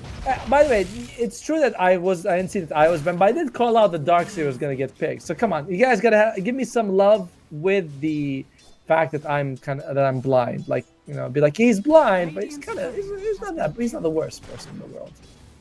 As Dulray just goes in, gets all the stacks. Man, he is, and with those Jingu stacks on, he can get perfect denies if he wants to. And he's just look at that. He is crazy. The mid lane is crazy right now. I don't think Dulray would do this well. Oh well. And you might be thinking, well, Tom, what's the MMR? Madsen is rank 53. Dulray is rank 160. So it must be a matchup thing. It's the mid lane. Did he get first blood? Was it first blood? Who got first blood? I think Dulray may have gotten it. No, it was Astral. Yeah, there's no like. It's just outplaying him straight up outplaying him. Well, and anyway, yeah, there's a delay, by the way, until I read your guys' message. 7 minutes, unfortunately, as Atuf takes a bit of damage. Atuf is dead. Very unfortunate for them, and it looks like Anko isn't going to be able to get something back for himself either. Oh, nice Sunstrike. Wow, that missed. Very close, though. It was very close. You know, Flacco just moved in the last second. I feel like Sunstrikes should be faster, but you can see them. Kind of like how Cataclysm works, but should be faster so you can have a chance to dodge. Otherwise, like very random. It's like, oh, I got hit. Oh, nice move by Atmi. Goes in a bit inside so he can dive away. Top lane is all working in favor of Apple City Gang. In fact, all 3 lanes very good for them. Though mid is the stout, as he is not 4 times his CS, he is nearly 5 times his CS. Oh, the axe is shaving the Phoenix's ass, but not actually getting the kill. Oh well. Close. 2,000 gold leads for Apple City Gang. Boys, this could be a quick one. However, Level Up does have a massive advantage when it comes to team fight. We have Vacuum. We have RP. We have Phoenix Egg. Oh, someone disconnected. And they're unpausing. What? Okay, they're pausing. We have, and we have, of course, the Invoker on top. Like, everyone apart from Marcy brings a lot of team fight. On the other side, like, we have Circles in the Wukongs, as well as the Calling. We got Lines with Jakiro, but we don't really feel like we got the same level of team fight. Like, team fight, even if you're 2,000 gold behind, I feel like Level Up can still win a team fight. I don't think the same thing applies for Apple City Gang. Yeah, my first instinct is that Sven can't win a game. Well, to be fair, I mean, I feel like Level Up is definitely quite a bit below Apple City Gang. Although MMR-wise, it does not say so. This is what sometimes gets me in Dota, that I watch like a pro match, and it's between 2 people, one like, I don't know, Team Secret or OG or whatever, and all of their players are like, ranked top 200, whatever. And then another stack comes out, they're all ranked 220 to 300, and the stack gets massacred in 17 minutes. And if you're watching, you think, what is this, an ancient bracket? It's like, no, they're not ancient. No. These are top 200 players, and somehow they get ran over. Which to me tells me that a pro player and a pub, like, grinding MMR player are 2 very different things. Very, very different things. I would know.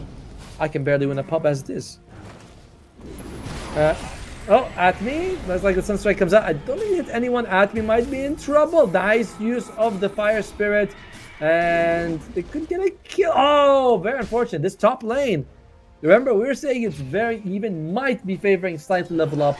And it is the first lane that gets something good for them. The CS here is kind of the closest. Well, actually, the bottom lane is also kind of close. But they do get a kill, so that's more important. Oh, they're going for it. I'm still not sure how I feel about the I pick you up and drag you with me. Oh, the ion shells, they burn. He actually kind of blocked him, but Flacco might still lose his life. And he does. Anchor gets a double kill. One from the grave, in fact. And Atuf gets a lot of EXP out of that. Ooh, look at that. That courier summoning thing is cute. All right. But mid lane, 8 to 40. I'm sorry. Sometimes I yell. I know. It's just I can't. I feel like it helps add emphasis. What Monkey King is 40 and 22, and Invoker is 8 to 2. Remember how people were saying that with his what is it? What does he have? Is it the fastest? No. Oh, he's in trouble. Oh, Madsen's in trouble. Oh, sweet lord, and he is dead. By the way, Madsen has less net worth than the Jakiro right now. Like, Flacco kills him and he shoots over him in net worth. Oh dear. Oh, that's tough. Oh, that's tough to watch. Is it a match? It must be a matchup thing. It must be a matchup thing. There's no way you go 40 to 8 and it's not a matchup favorite thing. It has to be. It has to be that. Well, he is maxing Exhort, and the Sunstrikes are getting a lot more powerful. So if you land like a good stun and he follows up with the Exhort, he can recover by that, I've seen some people even use Sunstrike on like range creeps just to burst them down instantly and kill them. Why not? Oh, mid lane. They're going for it, but it's still a very small boulder, and looks like Dual Race is going to be fine. A nice attempt, but actually doesn't generate anything for the team. Beastmaster, he's thinking, yo guys, we might have some time in this game. It's only be a fast one. I want to go get me an axe scepter and just beat those drums day and night, as my neighbor upstairs always does. How come we all have the same neighbor, where it's like all of us have the same guy on top of our houses who's making music at 3 a.m.? I think only one guy would have that problem. Oh well. Dire's top tower is under attack. Man, Madsen just doubled his CS from 8 to 17, and only 12 CS went to dual race. So that's kind of nice. Like, he's able to get some CS right now. So, I mean, it's a very slow recovery, but it's certainly a recovery. So Sven was changed in the recent patch for the facet. Basically, the facet used to give you extra damage, but reduces your base damage, extra damage per strength. Now you get less damage bonus from strength, but your base damage penalty is not as bad. So what this has led to is that Sven's early CSing is a little bit better, but his scaling is a little worse. I believe if you have 100 strength or more, the new facet is a nerf. If you have less than 100 strength, the new facet is a buff. Radiant's bottom tower Oh, meanwhile, looks like there's going to be some damage coming out here for a dual raise. I don't think you're making out this one. The supports get a beautiful kill on him. Mucho worth it, is what they say. As Anko takes a stun, but he's still quite fast. Throws the wall, brings them back, and looks like Marcy should be able to get his kill. Look at those! The Sunstrike kill! Madsen is coming back. I mean, it's still like 1,000 gold only ahead of the Chikiro, but he is making a comeback, people. Nice bit of movements from level up. They actually have the kill advantage, and Darkseer has more CS than anyone in the game. He's actually the most farmed hero on the map. Observer, can we look at net worth, please? Thank you. Whenever you're ready. No rush. Please don't fire me. Observer, when he's ready. As a drag in here. I'm not sure he wants to be dragged going in there. And looks like the Atuf just loses his life. Considering that he brought the Darkseer with him, that could have been really bad. That's okay what just happened. Looks like Monkey King is going for Mage Slayer after Orb of Corrosion. This is a very feast or famine kind of build. What this means is that if he's able to continue to get kills, that's good. If he does not, these items don't scale amazingly well. Not like getting a Maelstrom and just farming. Where, that's like Maelstrom is always good. Yeah, it does make Gleipnir now, so it's definitely a lot less valuable. But Maelstrom was like a cheap farming item. Balfir is a little bit more expensive version of it.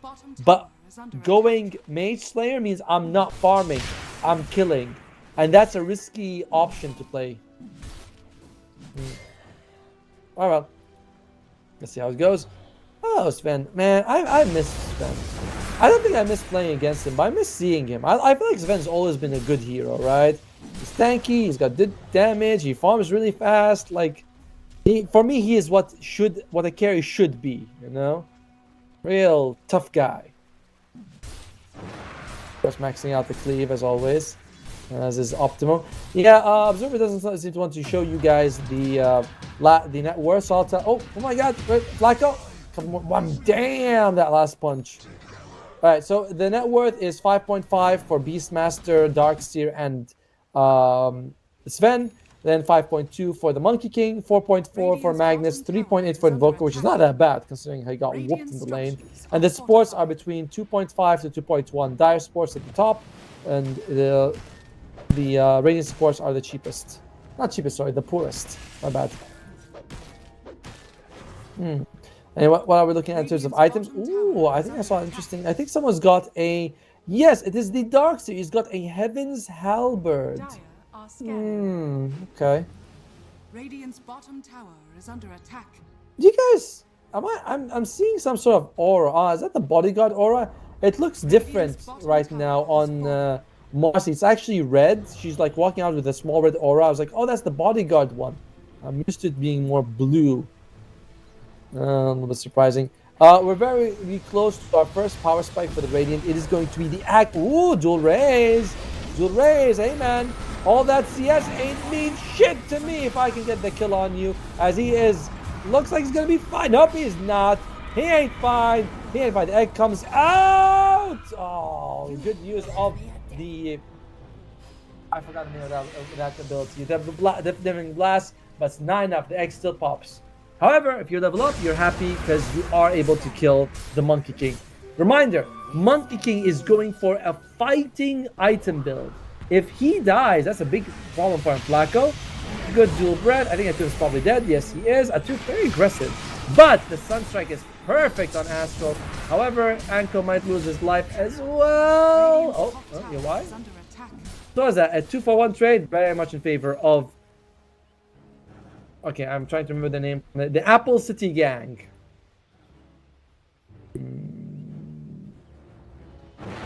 That's an interesting name. By the way, a good reminder in chat by Mr. Zinichi. I hope I'm saying right. Where yes, Invoker's last damage early on is... It sort of exists. Let's just go with that. Alright, Magnus, what are we going with? Magnus does have the Echo Saber. He's going for a Blink Dagger next. So I'm okay with this. Echo Saber into Blink Dagger is fine. As Atu, bottom lane. He's jumping on the Monkey King. Dual raise. Oh, dude, the Sun Strikes. By the way, that is assist gold for the Invoker. It's not a little bit. It's 150. It's like 142 exactly to be. I don't want to be a liar. Like the recovery by this Invoker. He is actually ahead of the Monkey King net worth. Invoker is ahead of the Monkey King. Holy crap. Oh, and by the way, Marcy went for the Ripper's Lash neutral item. I was theory crafting about who could benefit from this, and I was thinking, like, as a support, Snapfire and Marcy love it. You put on someone, every hit you do is plus 12 damage, and Little Shredder, Unleash are a lot of hits. You can, you're easily putting up like 7, 8, 9, 10 hits on someone. Ripper's Lash adds a lot to it. Anko, quite fast. I don't think the Ice Path will... Oh, it might land actually. Quite quick. Oh, look at the jumps. They really want him. Anko is playing with fire. But they're not sure if they want to get on top of him or not. Magnus, 1,000 gold from the Blink Dagger, but he's like thinking, yo guys, maybe I should show up. Pitbull, Apple Juice or 7-Up. I don't like apple juice much, but I don't like carbonated drinks. So I prefer apple juice because it's like quote-unquote healthier.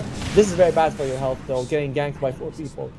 Although most juices have so much sugar, that's not really healthy.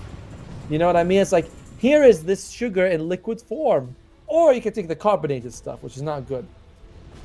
So I'm becoming a mostly water drinker. It's nice, it's healthy. Oh my god. You don't want to take a fight here. Oh, RP is used. Can they get an egg? Oh, with a really good time. Can get the egg up? No, he dies in time.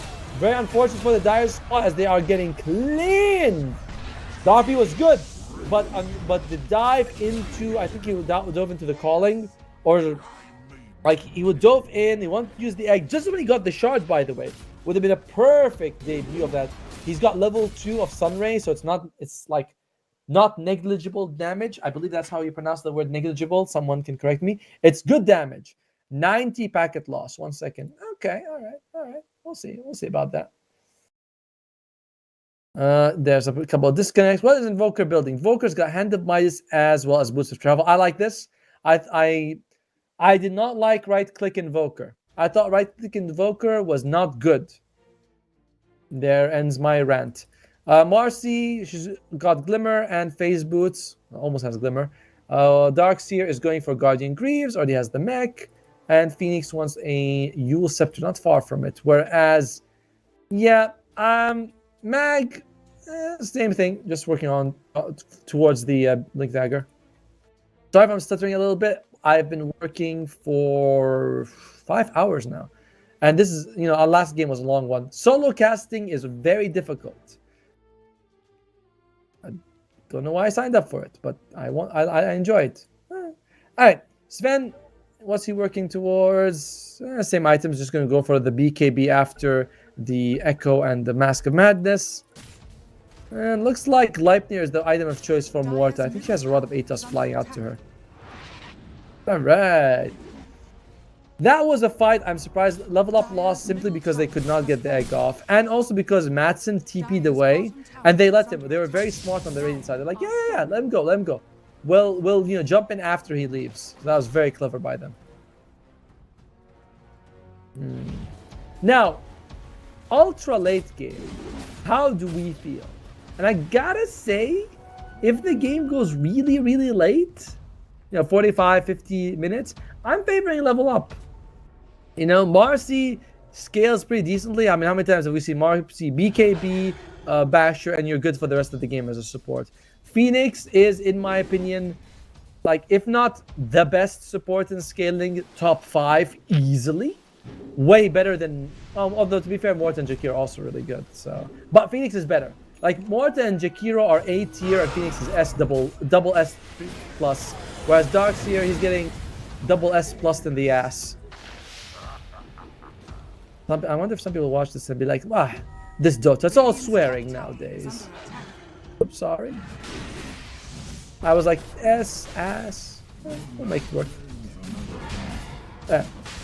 Darkseer is good. I never bet against RP. And of course, Invoker is going for the Cataclysm, which I love. Net worth, please. Big Sky. I mean, from your... Oh, hey, net worth is there. No, wait, sorry, it's only there because I was actually in the game. From your mouth to... I'm hoping that our producer hears it. But yeah, net worth would be good, but right now what really matters is the fact that Beastmaster hasn't aged. Beastmaster right now is kind of the most important hero for Apple City Gang. Remember, he's got the most CS. I think he's got the most net worth as well. Yes, like 2,000 gold more than the Sven almost. And he's got the Axe Scepter. So you need this guy to start, bringing it for the team. The Warcry duration talent at 10 on Sven. Interesting. Meanwhile, yeah, oh, poor dual raise. I always feel bad when I see a mid go for tempo items and then they can't, like, nothing good happens for them, and you go, you should have just farmed, shouldn't you? Yeah. Oh, that was unfortunate. But they got 4 minutes right now of the Aegis. We'll see what they want to do. I've been hearing more and more people say that you should put these river wards because they allow you to do things like this. As Noma jumps on ankle, beautiful ice path, and they get the kill. So the thing is, river wards are like good because they provide a lot of vision in an area that players are often going to go to by themselves. When I say river wards, I mean like at the very, very north and the very, very south, not the river in the middle. That's a different river. I mean the other rivers. So anyway, but yeah, those are the good places for you to put wards. They get good vision and they're just you'll find soul targets there. Apple City Gang, I feel like not now, obviously, they still have a good like 20 minutes, but they have to start thinking about ending the game and taking steps to ensure that, rather than saying let's just farm and take a team fight when it presents itself. Level Up can do that. Level Up can be like, yo, let's just smoke, find someone, put some deep wards, whatever. We don't, like, we're not in a rush. Apple City Gang, I feel, should be in a rush. Dire's top tower has fallen. And Artimo, maybe we can turn on networking. I imagine you mean networthing, or which net worth. No. I have specifically sent messages to production to not allow you all to see net worth. I thought it was much better if I voice it off each time like an idiot. As I smokes up here from Apple City Gang. Every time I say Apple, I think of this song, Apple Bottom Jeans. I know. And my son, by the way, my son sings that song. He's 4. He sings it because I sing it. And he dances as well, which is not good. Meanwhile, looks like the Monkey King is on top of the Darkseid, but he backs off instead. There we get a fight. We're gonna get stuck off on the Magnus. Magnus, BKB, RP is good. The Cataclysm is better. Oh dear Lord, the Sun Rays right on top of them. But they get this bend, but they trade a Magnus for him. It's not ideal so far, but can they get anyone in the backline to get Astral? 2-for-1 trade right now. Level Up, quite happy with this. And they're backing away here from Apple City Gang. They're like, no, this ain't it. This is not our fight. I love what he did. He just was like, okay, I thought he had BKB, but he didn't BKB. He was just that tanky on Magnus. Walks in RP's 3. Egg gets Sunray on top, and they're gonna get another +1. Oh, no one saw that tornado. Oh, that tornado might actually end up costing them. Oh, that tornado was. Oh, what? Atuf, what are you doing, buddy? Not like this. Does force out the BKB, loses his life. I'm not sure if he. I think the BKB was going to be used normally, but so what? Like getting a BKB and an Aegis for a life of a support. Someone in chat was talking about Atuf, and I'm converted. You know, Atuf is best. Can we show net worth? I'm sending a written message to production. I'm telling them, please show us net worth. Dire's middle tower is under attack. Reminder, it's not my fault. You're all saying net worth. It's not my fault.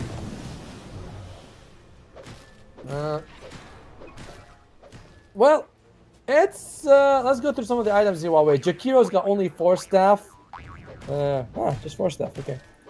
And Vladimir is finished on Muerta. She is working towards the Agam Scepter. This seems to be the very standard build. Sven, I don't know when we mentioned he's working towards the BKB. He actually used it once also. And Beastmaster, gotta say, doesn't feel like that Aegis got much for them. As Dual Rays is now working towards his BKB. He's very close on the Monkey King. On the other side, Magnus, he wants to go for a little bit of damage. Oh, Matson. Alright, so that was sometimes I get confused which one's Warcry, I know he turns red when he uses his God Strength, but it almost sounds the same to me.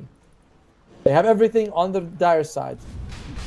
Nice. Oh, who did they catch? Egg comes out. It's a pretty solid egg. It's more of a zoning egg than anything else, but they do kill Norma Demeter. Oh, Astral went for a interesting move trying to get it, but it was like Dire who's in the trouble right now. Atuf loses his life. They do force a buyback from the Beastmaster's Roar comes out. This is going to be a clean up here for Apple City Gang. It cost them a buyback from Norma, but they're happy with this. It was a bit of a disjointed fight. The egg, wasn't really needed because it didn't do anything to Norma, and the sports weren't there to save him. So, a bit of a wasted egg, and that's kind of cost them. There ain't that word! Aha! See? Otomo always provides, given 15 minutes to get that one. Well, Apple City Gang, that was very unusual. I feel like I'm super surprised that Level Up won a fight like that, you know? Where RP comes out, egg pops, Cataclysm is used, and somehow that still happens, right? Those are the odds, by the way. I didn't know CCT had their own betting website. I mean, you'd think I would know that. I'm working for them 6 tours in a row. I just thought they used, one of the other ones. Alright. 7,000 gold lead. Well, I'm gonna let Mr. Gaben tell you. The chances of what? Radiant has an 83% chance taken. I mean, 83? 7,000 gold at 24 minutes is not 6,000, not that much. And you're up against a super heavy teamfight lineup. Oh, Matson walks right to the sentry. Oh dear! Atuf trying to save his friend, but might have been losing his life along with him. See, that's a support. You die for your cores. And I think he will be dying. Oh! Well done. Finds this tiny, barely placed in the trees, and manages to TP out just in time. I like how everyone keeps saying net worth, and it's like, it's not like I got a button on it. And it does show up now. Much later in the game. Oh, losing the Invoker. How odd is it that Invoker is the highest net worth on his team after the absolute butchery that he went through in the laning phase? That to me is going to be an interesting comeback story. They should make movies about this guy coming back. Alright. We don't have the wall. He hasn't actually taken the Wall of Replica Illusion or Ion Shield Radius on Darkseer, favoring his skill points more. Do they want to take a fight without Darkseer Wall? I guess they feel like they can. In the last 5 minutes, I felt that all Level Up has done has been look for team fights, and Apple City Gang has been giving it to them. This has been a very brawly game. We don't see, I'm just farming with my Hand of Midas, and I'm getting Octarine Core to maximize my farm. And it's no, everyone's let's just butt heads. Where's his head? I want to butt it. Oh, Tormentor comes out. Anko gets it. What's this shard again? I actually don't know. Oh, you leave a trail that slows people. Okay. Is that big? Is that good? Feels like it's fine. You know, it's 40 damage. The slow feels more impactful than the damage probably. It doesn't tell you how long it slows them down. It says 50% slow and 4 damage per second in 0.5 intervals. Does that mean the slow only lasts 0.5 if you get out of it? It's not very clear. Either way, irrelevant. Ooh, Cataclysm. This is just used for vision. Oh no, sorry, they actually kill a dual rays here. Oh, bottom lane, there's a whole fight happening bottom lane as Mats is getting murdered by Norma. Norma just BKBs in the last second to make sure he doesn't get controlled. It's a solo kill, but he does kill the Monkey King, so very well worth it. Wow, yeah, there's a whole fight happening bottom. But, you know, Yowai is also farming in a very cool way. I'll make sure you guys catch all that action. Radiant are scanning. What are they scanning? As Roshan, it will be up in about a minute. It was more like a minute and a half total time. But either way, it's gonna be a relatively, you know, average Roshan. Oh, Toof! Oh la la! And it takes like how much damage did he take from? I want to see this the death summary. He took 900 damage from Sven. That was insane. For Ivan, he is going for the BKB. I feel like I've been saying he's going for BKB for a while, but he's got the crit, and then he's going to go for BKB. All right, there you go. Quickened Ninja Gear. Oh, yeah. Any neutral items that we can look at right now? Oh, the Gunpowder Gauntlet is picked up by Sven. That's interesting. Meanwhile, Gunpowder Gauntlet on the Monkey King as well. In the previous series, we never saw this item being picked up, but here, everyone wants it. Huh. Any GPM faster? Nope. No GPM at all. Meanwhile, the Radiant are going to go for Mr. Roshan. As this will be second Rosh, it will provide cheese. Alright. Apart from on pizza, I don't really like cheese. Now this is weird because I live in the UK and people are like, it is the land of the cheese. And I'm like, I don't really like cheese.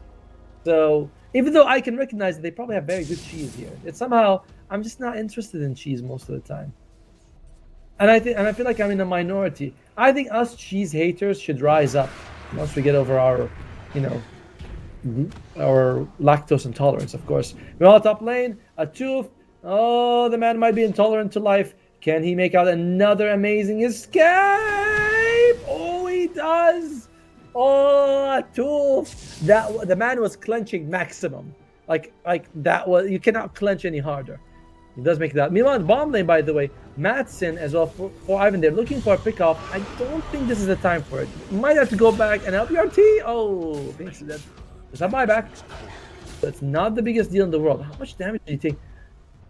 Did he just get bursted down? Like that? For Ivan, finishes his BKB. A big deal. Apart from Roar, nothing deals with him.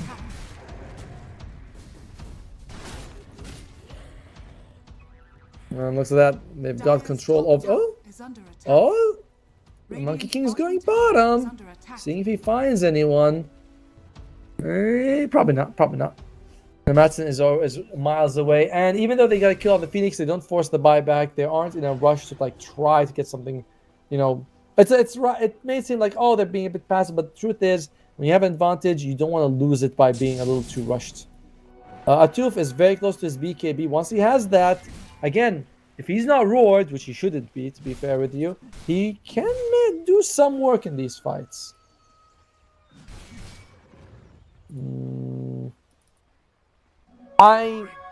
Again, the win percentage 84 for the Radiant. I really don't feel like it's 84. I feel like it's at best 60. They're in the lead and they're a better team for sure. But one good RP on like 2 heroes with an egg on top, those 2 heroes are dead. That's only your 5 versus 3. Even if you don't have RP and egg afterwards, you're still got other spells you can work with. You know, like a Lion Hex is really good. You know, you don't need Finger, you can just Hex with Lion. They don't have Lion this game, but you guys get what I mean. I hope so. Alright, there's smoke on the Radiant side. They might run to the Dire. They're next to a cliff with vision. They see everything here. The roar comes out. Where is the egg comes out? But the egg might be instant. Yeah, they go straight for it. The RP comes out on one hit. On one hit with the Cataclysm. Beautiful work. And that team fight is immaculate. Look at that. Do you see that ward? They saw everything. And that's why they took that fight.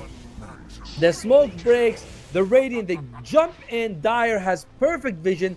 The egg, one hit. But that doesn't matter. RP comes out perfect time. Oh my lord, that I died. They won that fight. They're like, just come to this clip. Just come here. Oh, they get it. They get it. That was incredible. Why can't I have a fight recap? I want to see the fight recap. I can see the fight recap in the screen on the VMix, but I can't actually click on it in the game. Oh my! You guys should see the graph diving down in favor of the Dire side. And I've been harping on about it, right? I've been saying, yo, team fight's so good. And there you go, the team fight is so good. However, we don't got the team fight right now, do we? We are out of, oh, okay, Skewer. This could be a dead Jakir. Jakir, nice force staff away. Nice Glimmer Cape to keep him alive. Good Ice Path. Is he going to proc it in time? He does. Beautiful work with the Ice Path. It's a nice bit of delay here. Not giving them an extra kill. Madsen, oh, might have been slightly behind on the blink. And a 2. That is how you use it. You save your friend. Ray's going for more. Madsen, oh, nice route actually. Madsen is moving fast. Fast enough to make it the great escape. Flacco lives, and so does Mats. Oh, he's wants it. Do raise, buddy. That's 5 of them. All right, we do raise. Let's not. As the BKBs are coming out, do raise from the hero of the game, shutting down Madsen to really just kind of making odd moves. And guess what? I just killed Monkey King on the other side of the map. Sorry, like his side of the map. If I'm level up, I'm thinking, yo, let's go. Let's charge in. He's down for a minute, and thank God he gave us Morta as well. Oh dear, oh dear, oh dear, oh dear. And guess what? RP, Egg, Wall, Kata, and Unleash are all available. Okay, I'm not sure about Cataclysm, to be honest with you, because it's not like in there, but I'm assuming it's there. Why am I using high GPU loads? That's very odd to me. That's high GPU load. That's very surprising. It must be TeamSpeak. Alright, sorry about that. And 20 seconds. They want to see if they can drag someone out. Oh, RP! Oh, nice Ice Path actually. The Ice Path is massive. And they might be able to get a kill on the Phoenix. Oh, the dive was really bad by Anko. And now they're just going to go for the egg straight up. They get the egg. Oh, what a dive! Oh, what a... Sorry, by Atomy. He dives into the Ice Path and gets slowed up, and he gets the egg off very late when you need it. You need the egg damage. You need the egg on top with the Sunray on Mr. Sven. But, well, that didn't happen. The egg's way too late. Very unfortunate. Very unfortunate. Well, Madsen, alright, that's pretty solid. Gets a good kill out of that. Oh, almost good. It does not get the kill, actually. Nice move by Astro. Yeah, the Phoenix messed up in that fight. That's... Oh. I think when you're Phoenix, you are so programmed in your head that the combo is I dive, then I press R. But sometimes that's not how it works out. Sometimes you don't dive, sometimes you just press R. Crazy, right? Just ulting straight up. Wait. Well. The shrines are gonna come up. Roshan's gonna take some time to get here. Well, smoke's coming out from level up. We're now back to an even game. But win percentage, let's say it's 50-50. Actually, 62. Now, I don't know why it became 62 in favor of... now it's back to 60 in favor of level up. The win percentage all over the place. Gaben's he's not sure what to do. He's like, where's my yacht? Do you guys know that yachts are like mega expensive? It's like, oh, here's my yacht. It's 500 million. Like, what? It's like some... I mean, I know it's a boat and all that, but come on, 500 million? They're like, yes, 500. It's my yacht. I'm like, oh, okay. Alright, what are we looking at in terms of item? Jakiro and Morta both working towards their Axe Scepter. They both have 4 staff. There's a Glimmer Cape on Jakiro. Sven is... he is full. He is full of items. He's going to try to change the Mask of Mats into a Satanic, but that's about it. Otherwise, he's got Sanjanyasha, BKB, Daedalus, Harpoon, and of course, Power Treads. Bottom and Monkey King is also getting kind of up there in terms of items. He's trying to get a Revenant's Brooch, which seems like it gives you a crit of magic damage. And Shiva's got no Refresher Orb on the Beastmaster coming soon. Quite close, 1,000 gold away from it. As for the other side, Magnus is working towards his own Satanic. Phoenix got Refresher Orb. Okay, like just get at least one egg off, buddy. Atmi really wants to do something with it. Anko, he's got Greaves, just a fresh BKB on the Darkseer. Marcy also has a relatively fresh BKB. And Invoker is working, Octane working towards Refresher. Oh, here we go, the fight begins. Ivan, okay. That's a good first egg. That's a fantastic first egg. Hey, he's got another one coming, baby. He can just refresh and throw out another one. Is he gonna do that? Oh, your eyes here. Where's my second egg, baby? Give me the second egg. There's the second egg. Okay, baby. All right, the man, your Y is strong. He just doesn't care. However, backup protection kicks in. They do have buyback. They use the buyback on Astral, but I don't think it matters too much. Man, your Y is strong, but so what? He is still only one man. He may have with God's strength, but not enough to deal with what's coming from level up. I went into the stage, by the way, fully believing it's going to be 2-0 for Apple Gang, but it's not looking like that. Oh, and he brings him in. Astral, this will be a... Oh, that's not good. That's very not good. Alright, Yawai's got the God Strength level 20 talent, but unfortunately, he does not have a BKB. And even if he did have BKB, you have to worry about RP. Oi, oi, oi. Oh, it's rough, man. It's rough. Those 4.8 odd predictors, let's call them that, they're happy with how this game is going. It's for Ivan, one Brax left, Monkey King up in a few seconds, Beastmaster up in about 10, and unfortunately, as much as oh, that's a nice one, man. Oh, that he might be able to get him for here.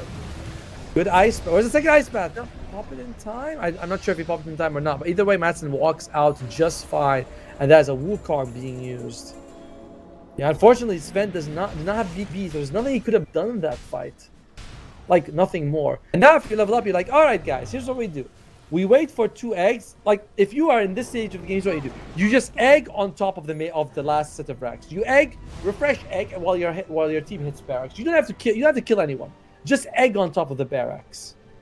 We'll see if that's going to be the plan. Refresher needs about a minute, but they do have 1 egg available. Oh, they're smoking up. I don't know if this is the move I'd make. I'd rather just egg on top of it, but they're strong. They're feeling confident, you know. All right, let's see how it goes. Yawai is very tanky, by the way. If he survives, he might survive an RP. They do find him. They know where he is. Yawai, woo! That blink, my heart.